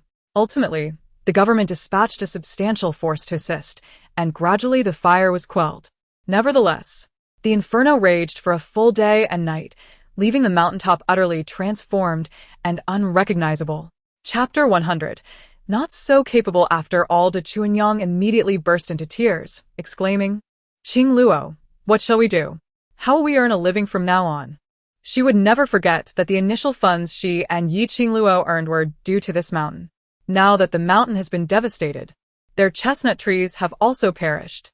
Fortunately, they managed to find franchisees in the neighboring county, but how could they entice anyone to join without chestnuts? Qingluo stood at the foot of the mountain, gazing at the destruction that had claimed most of it, particularly the section she had cultivated, which was utterly obliterated. To say that her heart was unscathed would be a falsehood. It was indeed a pity to see this mountain, which nurtured all living things, laid waste. Beside her, Li Beichen looked at her with a heavy heart and said, "I am sorry, Qingluo. I had been warned long ago. It was my negligence." He never anticipated that she would resort to arson, especially in such dry weather when even a 3-year-old would know better than to set fire to the mountain. He was taken aback by her ignorance. When Qingluo raised her eyes to meet Li Beichen's gaze, she noticed the dust clinging to him. His face haggard from the efforts of rescue, leaving him feeling somewhat ashamed to face her. With a deep sigh, Qingluo, maintaining a semblance of composure, inquired, "Have they apprehended the culprit? No matter how much we lament or how deep our sorrow, it is of no use. At the very least, we must ascertain the cause." He replied, "The situation is under investigation, but it should be resolved soon." He knew who was responsible, yet he felt too embarrassed to disclose it to her. Qingluo pressed her forehead, recalling the immense effort she had invested in cultivating that mountain peak, initially hoping to preserve the chestnut trees for the villagers' benefit. Now, everything had been completely destroyed. The wild fruits meant for brewing, the trees for making jelly, everything was gone. All of it lost.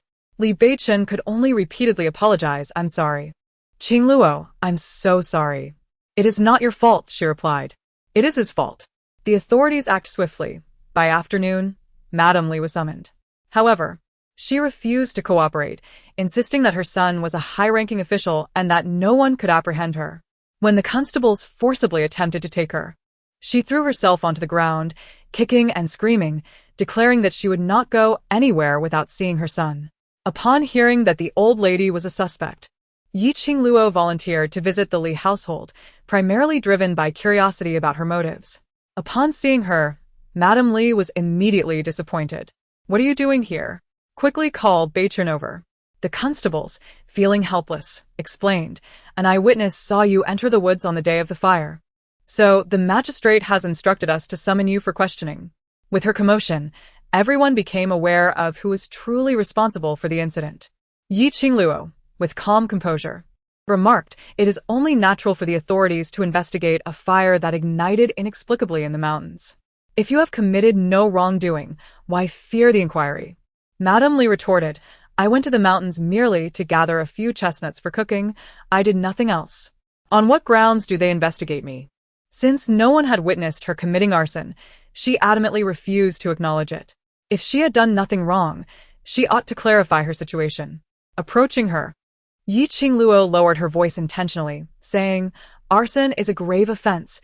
Regardless of who intervenes, the authorities will undoubtedly get to the bottom of it. Madame Li gritted her teeth in anger. You, do not try to intimidate me. My son is a high-ranking official. Who would dare to arrest me with his influence?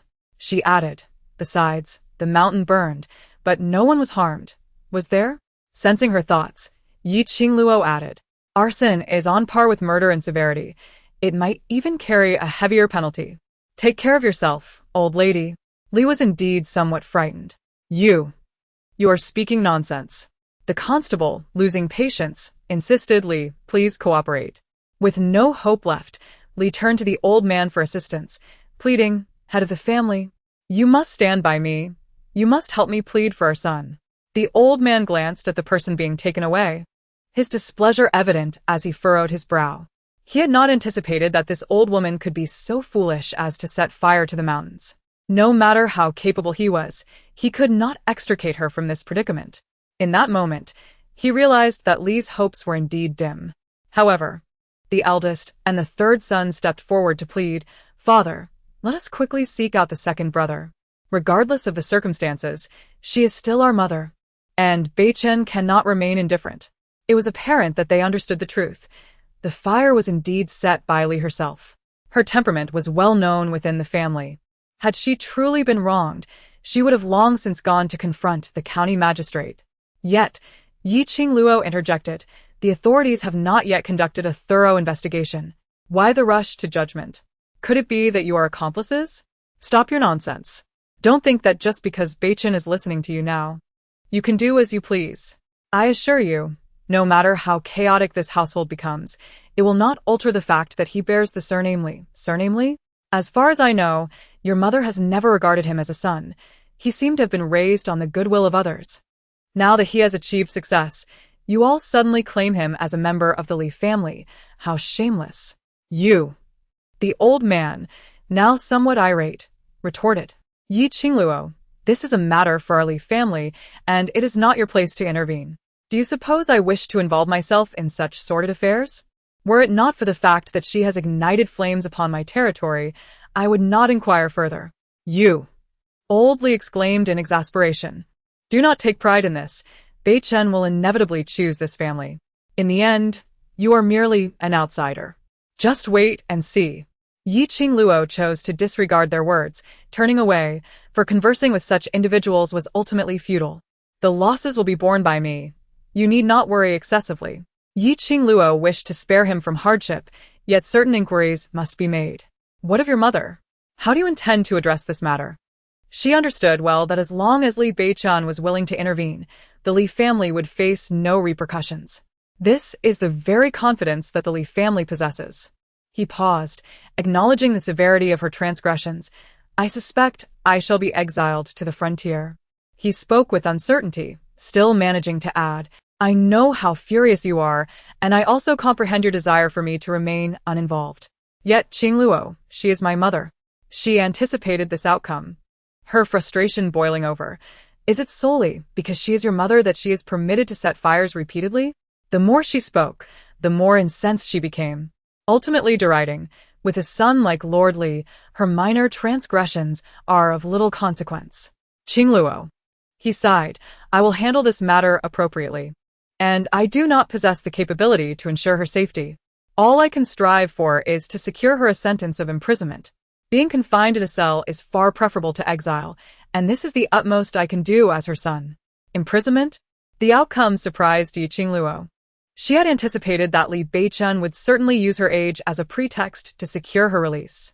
However, to her dismay, the gravity of her crime, setting fire to a mountain, was not trivial, and obtaining bail for such a serious offense proved to be quite arduous. Yet, she remained perplexed as to why this was the case. Was it simply her inability to conform to their expectations by venting her frustrations through arson? Such a notion seemed rather absurd. Chapter 101. Abandoning her nevertheless, the county magistrate paid her no heed, conducting the interrogation as he deemed fit. Her lack of cooperation resulted in her being struck, leaving her mouth bloodied, which finally compelled her to comply somewhat. Meanwhile, as more witnesses emerged, the case grew increasingly clear-cut. The constables even discovered charred clothing in her chicken coop, which happened to be the very attire she wore on that fateful day, confirming that more than one person had seen her. At this point, the evidence appeared irrefutable.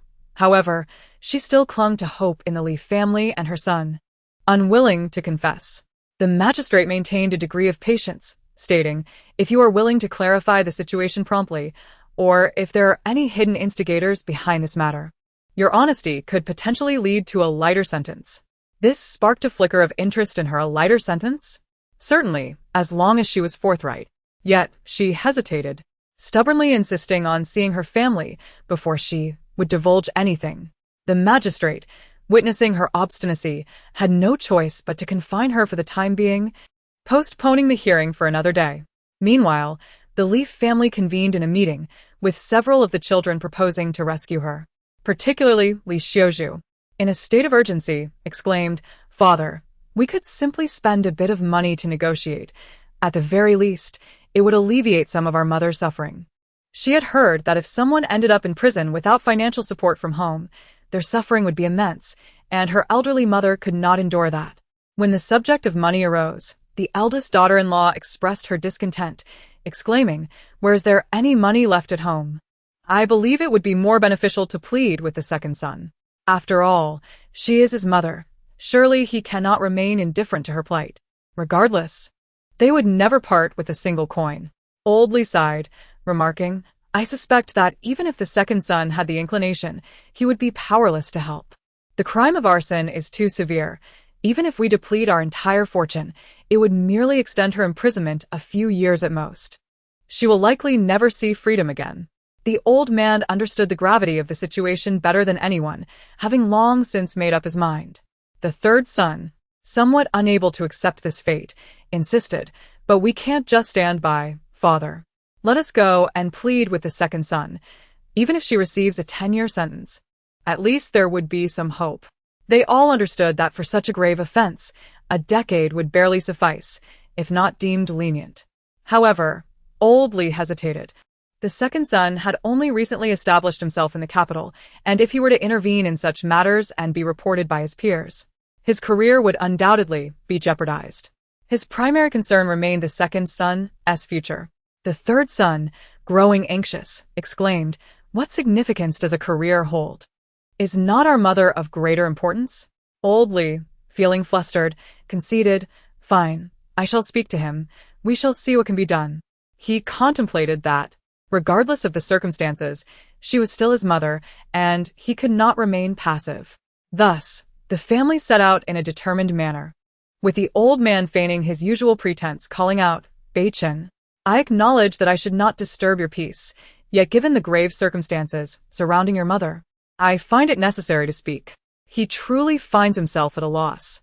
Li Beichen responded calmly, stating that the matter concerning his mother has yet to be thoroughly investigated, and therefore, he hesitated to elaborate. Deep down, they all understand that there is no need for an inquiry into this matter. Beichen, You are well aware of your mother's impulsive nature. She may have unintentionally committed these wrongdoings. I suggest you contemplate a means to resolve the situation, thereby sparing the village from gossip and speculation." Li Beichun let out a bitter smile. How could a mere son possess the capability to settle such a dire affair? The crimes of murder and arson need no further elaboration. Last time, Qingluo showed mercy due to her benevolence, but this time, she has set ablaze the mountains belonging to the state and the village collective. Do you believe these individuals will simply let it go? He hesitated, asserting, regardless of the circumstances, she is still your mother. Is there a son who does not cherish the kindness of their parents? Puffed. Yi Qingluo could not suppress a laugh. Parental kindness? I only recall the saying that a kind mother leads to a filial son. It is essential for a mother to be nurturing in order to elicit filial piety. You might as well ask yourself if she truly embodies the role of a compassionate mother. Has she ever crafted a garment for Li Beichun or prepared a warm meal for him? Is she even aware that he has been labeled as a wild child without a mother since his youth? Does she know? Each pointed question rendered the old man speechless. While Li Beichun noticed the pain in Yi Qingluo's eyes, he had never realized that she understood him so deeply. Li Daji, unwilling to accept defeat, stepped forward. Regardless of her actions, she will always be your mother. Neglecting her is an act of ingratitude. Yi Qingluo did not indulge him, responding directly, if you are so devoted to filial piety, then why not take it upon yourself to manage the situation? Do you not find it laughable? This mere lip service to filial piety. The Li family is destined to return empty-handed. They remain blissfully unaware of the formidable prowess of Yi Qingluo's tongue. Yet, Li Beichun feels a surge of emotion, as he had been at a loss for how to deal with these so-called relatives. Unexpectedly, at a crucial moment, she shielded him behind her. How could he not cherish such a wife? The elder Li, with a heavy heart, lamented their helplessness. Li, the elder brother, undeterred, pressed on. Father, do you mean to say we will utterly disregard my mother's well-being? The elder Li, now vexed, retorted angrily. Do you think I desire to neglect her? I wish to protect her. Yet can we? He sighed deeply before continuing. There is still one way. What way? The old man paused before resolutely declaring, I shall divorce your mother. What? Only by doing so can her transgressions be kept from tainting our family, allowing us to discreetly assist her. As long as she is not a member of the Li family, she will not be pursued relentlessly. But he had long wished to mend the rift with the second branch of the family, and the elder woman's predicament presented a perfect opportunity. If they did not make things difficult for Yi Qingluo, allowing her to vent her grievances, he believed that she would soften, and her stubbornness would wane. This proposal left the children in stunned silence, unable to comprehend. Li Xiuzhu was the first to break the silence, exclaiming, Father, you intend to completely forsake my mother. Do you not? His words, ostensibly for her sake, were in truth a relinquishment of her entirely. Old Li candidly expressed, if I do not abandon her, the Li family will inevitably face repercussions, and besides, this situation is of her own making. The eldest son, though somewhat reluctant, replied, but this seems excessive. Upon hearing this, Zhu Caixia was immediately swayed and remarked, Father, I believe your words hold merit. Regardless, Mother is destined to remain where she is. So, an additional letter of divorce would mean little. Her character had always been one driven by self-interest. Li Xiuzhu, filled with disappointment, lamented, It is regrettable that Mother has always cherished you the most. The money she earned from selling the chestnut trees was entirely spent on Li Yunling. And yet you treat her this way? Unyielding, Zhu Caixia retorted, Xiuzhu, do not speak carelessly. I have not seen any of Mother's money, and moreover, this proposal originated from Father. I merely concurred. When the time comes, Beichun will surely not cast his mother aside, will he? Is it not prudent to divorce her now? Noticing his son's hesitation, the old man stated firmly, Well then, if you do not wish to travel to the capital or experience the world, consider my words as unspoken. Human nature is inherently selfish, and the two sons were indeed persuaded, saying, Let us wait until the county office announces their verdict before informing Mother. We fear she may not handle it well. A hint of relief flickered in the old man's eyes as he said, At that time, you must gently persuade her. For your sake, for the sake of this family, she will acquiesce. Each member of this family harbored their own motives. The eldest and youngest sons yearned to journey to the capital, while the old man dreamt of liberating himself from the Li family. After all, his son is destined to serve in the capital, and when that time comes, his status will be transformed. Having such a sharp-tongued and fierce Li by his side would hardly be advantageous for him. Now that she has sealed her own fate, he might as well consider it a stroke of divine intervention. Chapter 102. The True Face in the Depths of the Prison. Li still harbored hopes for her son and awaited the old man to rescue her. However, after a few days, the only visitor was Qingluo. Upon seeing her, Li's excitement surged. "Why are you here? Have you come to relish my misfortune? I assure you, my son will come to save me soon. No matter how you enchant him, it cannot alter the fact that I am his mother." Qingluo replied with a light laugh, "My dear lady, I advise you to confess honestly. Perhaps you might receive a lighter sentence. This time, no one can come to your aid." Li, of course, was incredulous. "Do not speak such nonsense. Surely my eldest and third sons have come? Are they unable to enter from outside?" She could not fathom that her two most beloved sons would not come to see her. Qingluo chuckled softly, "My lady, you have burned down a large part of the mountain, a crime akin to murder. If you admit your guilt sincerely, you might reduce your sentence by a few years. Do not expect anyone to rescue you. No one possesses the means to do so." She merely wished for the old lady to promptly reveal the mastermind behind this, thus alleviating her own lingering worries. Yet Li remained undeterred. "Even if your man neglects me, I still have the old man and other sons. They will surely devise a plan from outside." Qingluo shook her head, feeling an unwillingness to reveal the truth. "Madam, it is best not to rely on your family. Adjust your attitude and seek leniency from the magistrate. That is your only path forward." Li remained skeptical, imagining that her family would be, in a frenzy, to devise a plan to save her. She believed that, at the very least, her husband would resort to desperate measures to have Beichen rescue her. She resolved to wait a little longer, convinced that she must endure. Believe it or not, confessing early could grant you an earlier release. Otherwise, you may find yourself bidding farewell to the guillotine alongside your kin. For the first time, Li felt a wave of fear. She had underestimated the complexity of her situation. Her initial intent had merely been to destroy a few chestnut trees. Yet the fire had escalated uncontrollably. The guillotine? No, she could not face that fate. Indeed, the magistrate had indicated that revealing the instigator behind her actions could lead to a lighter sentence. If she deduced that it was Mr. who had incited her, perhaps implicating him would lessen her own punishment. With this thought in mind, she immediately called for the jailer, requesting to see the magistrate, declaring her willingness to confess. Though her confession was supposed to wait until the next day's proceedings, her clamorous insistence compelled the magistrate to meet with her. She recounted the entire affair regarding her collusion with Mr. who to destroy the chestnut trees. Consequently, the magistrate promptly ordered the arrest of Mr. Hu for questioning, while the case concerning Li's arson was scheduled for further deliberation the following morning. Having admitted her guilt, Li's assumptions proved accurate. It indeed appeared that Mr. Hu was behind the scheming. She was curious to uncover who was truly targeting her. On the day of the verdict, the Li family had gathered. Anne Li Shi faced her relatives outside the courtroom with an air of composure, even displaying a hint of relief. She believed that if someone shared her burden of guilt, she would escape punishment. However, what? Who has fled? How could he possibly escape? It was he who had incited me, providing the funds for the arson. Yet, there exists no evidence to substantiate that he directed your actions. Moreover, according to the testimony of Hu's assistant, who merely instructed you to destroy the chestnut tree, never once mentioning arson. This realization set off a wave of panic in Li Shi. She firmly asserted that it was who orchestrated everything. Yet her claims were devoid of proof. No matter how vehemently she argued, she could not establish that she was not the principal offender. Ultimately, the verdict was clear. Li Shi was deemed the primary culprit while Hu was classified as an accomplice.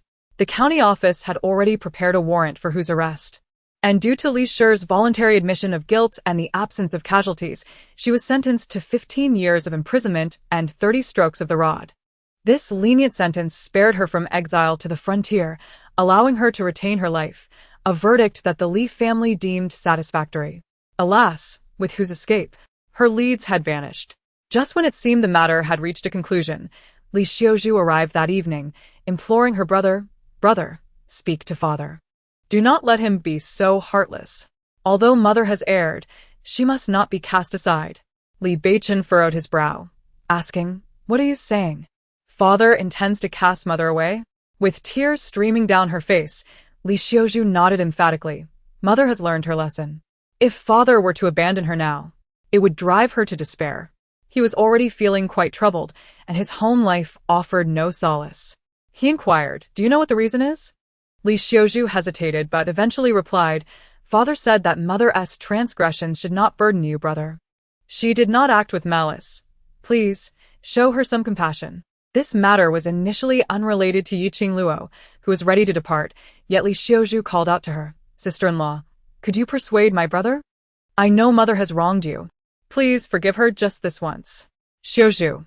Li Beichen, wishing to spare Qingluo any discomfort, interjected, "Xiuzhu, we will manage our family affairs on our own. Your words are unnecessary." He had already done his utmost to secure her confinement and to arrange for a physician to attend to her, and now, with the Li family in turmoil, he felt increasingly powerless. All right. Once Li Beichen had walked away, the child asked, "Mother, are they scheming again?" "Do not concern yourself, your father will handle it." Previously, she had doubted Li Beichen, but now she believed that this man would not compromise without limits for his family. In the Li household, the old man slammed the table and exclaimed, "Isn't everything I do for you? Do you think having a mother branded with a crime will bring you honor? You are destined for a career in the capital. I never claimed I wanted to serve in the capital, and even if I did, I would never disavow my mother. Regardless of her sins, her identity cannot be denied. If I were to forsake her for the sake of my future, that would indeed be a source of ridicule." He held no affection for the Li family, yet he could not alter the fact that she was his mother. Old Li, filled with rage, ground his teeth in determination. "I have made up my mind. I will certainly draft this divorce letter. If you desire such a mother, I certainly do not wish for such a wife. I have endured enough of her over the years." Father, this is the true crux of today's matter. Chapter 103. Selfish Souls. Li Beichen patiently allowed his father to speak. The old man had clearly pondered his words carefully. He began with an apology, acknowledging the years during which his wife had been particularly domineering at home, resulting in their family neglecting Qingluo and the two children. Yet he continued, "Beichen, you must understand that I still care deeply for them. Regardless of circumstances, they are the descendants of the Li family." His intent was unmistakable. However, Li Beichen felt a growing irritation as he listened. "Father, what exactly do you wish to convey? Please, be straightforward." He had no patience for evasiveness, which left no room for outright rejection. The old man persisted in his futile explanation. "No, Beichen, I was completely unaware of your mother's actions at that time. Had I been home, I would never have allowed such absurdity to occur." Li Beichen, unwilling to hear more, interjected, "Enough. The damage has been done. Qingluo will not forgive me, so why do you believe she would ever forgive you? Therefore, it would be best to refrain from voicing such thoughts in the future, lest you become a source of ridicule." The old man was taken aback. What do you mean by that? He could hardly comprehend how his son, now a man of considerable success, could have women vying for his attention. Yet Qingluo seemed intent on pushing him away. He understands the nature of Li, a woman so formidable that enduring a decade in confinement would undoubtedly be unbearable for her.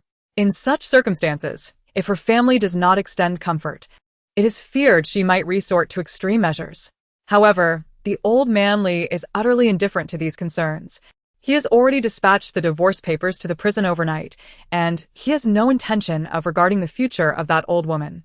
Naturally, his two sons will eventually cease to care as well. Let her fend for herself. This is the final outcome he has chosen for the wife who accompanied him for decades. He earnestly implores Li Beichen, "Our family can only flourish through your capability. Will you not promise your father to let go of the past?" That night marked the last for Li Xiuzhu at the Li household. She remained silent throughout, yet witnessed the family's indifference. Initially, she blamed her second brother for not intervening, but it now seems he is the only one who still remembers their mother fondly, despite her many past transgressions. The following morning, officials from the county came to inform them that Li had attempted to take her own life in prison. Although she was rescued in time, she remained unconscious, and the family was summoned to visit her. This outcome appeared to be anticipated by the Li family. They were well aware of Li's temperament, and the old man's divorce letter was merely the final straw that broke her spirit. They recognized the likely outcome, yet none made an effort to intervene. In their eyes, even if Li were to survive, enduring years of imprisonment would hardly allow her to see the light of day. Since death seemed inevitable, they reasoned that an earlier demise might spare her some suffering. Of course, these were merely excuses the men of the Li family concocted to justify their fears of being burdened by Li. In the face of self-interest, familial bonds can be remarkably fragile. When the officials summoned him, old Li begrudgingly consented to go, while Li Beichen, discontented with their presence, declined to accompany them. The others chastised him for his perceived cruelty, asserting that regardless of the circumstances, he ought to visit his ailing mother. Only Qingluo comprehended that he wished to avoid the insincere platitudes of the Li family. Upon their arrival, Li Shi had just regained consciousness. The magistrate had graciously allotted them time to converse, hoping they might persuade her. Seeing her husband, Li Shi wept in distress, lamenting, "You no longer desire me. You have abandoned me." Though she harbored resentment towards old Li, she felt compelled to display vulnerability, seeking to soften his heart. Yet her attempts were futile. Old Li, maintaining his composure, replied, "You brought this upon yourself. Do you wish to burden our children as well? How can Yunlang and Yunzio face the imperial examinations? What of our eldest and third sons when they venture out to confront the neighbors?" Tears streamed down Li Shi's face as she pleaded, "Is this the reason you intend to divorce me? We have been husband and wife for many years. Do not think I am unaware of your thoughts. You wish for my demise, to clear space for yourself. I can acquiesce to your desires, but must you feign such hypocrisy?" At that moment, the eldest son stepped forward to offer counsel. "Mother, father has stated that the divorce is merely a formality. When you emerge, there will still be a place for you in our home. This course of action is a necessary expedient. Enough. Leave, all of you. Just go." Glancing at Li Xiuzhu, who was weeping in the corner, she called out, "Xiuzhu, stay and keep your mother company." Li understood that her fate was already sealed, and any further words would hold little significance. However, since heaven had spared her life, she felt compelled to arrange everything meticulously, at the very least ensuring that the deceased old man would not enjoy an easy existence. As the Li family departed, Li Xiuzhu wept and approached, "Mother,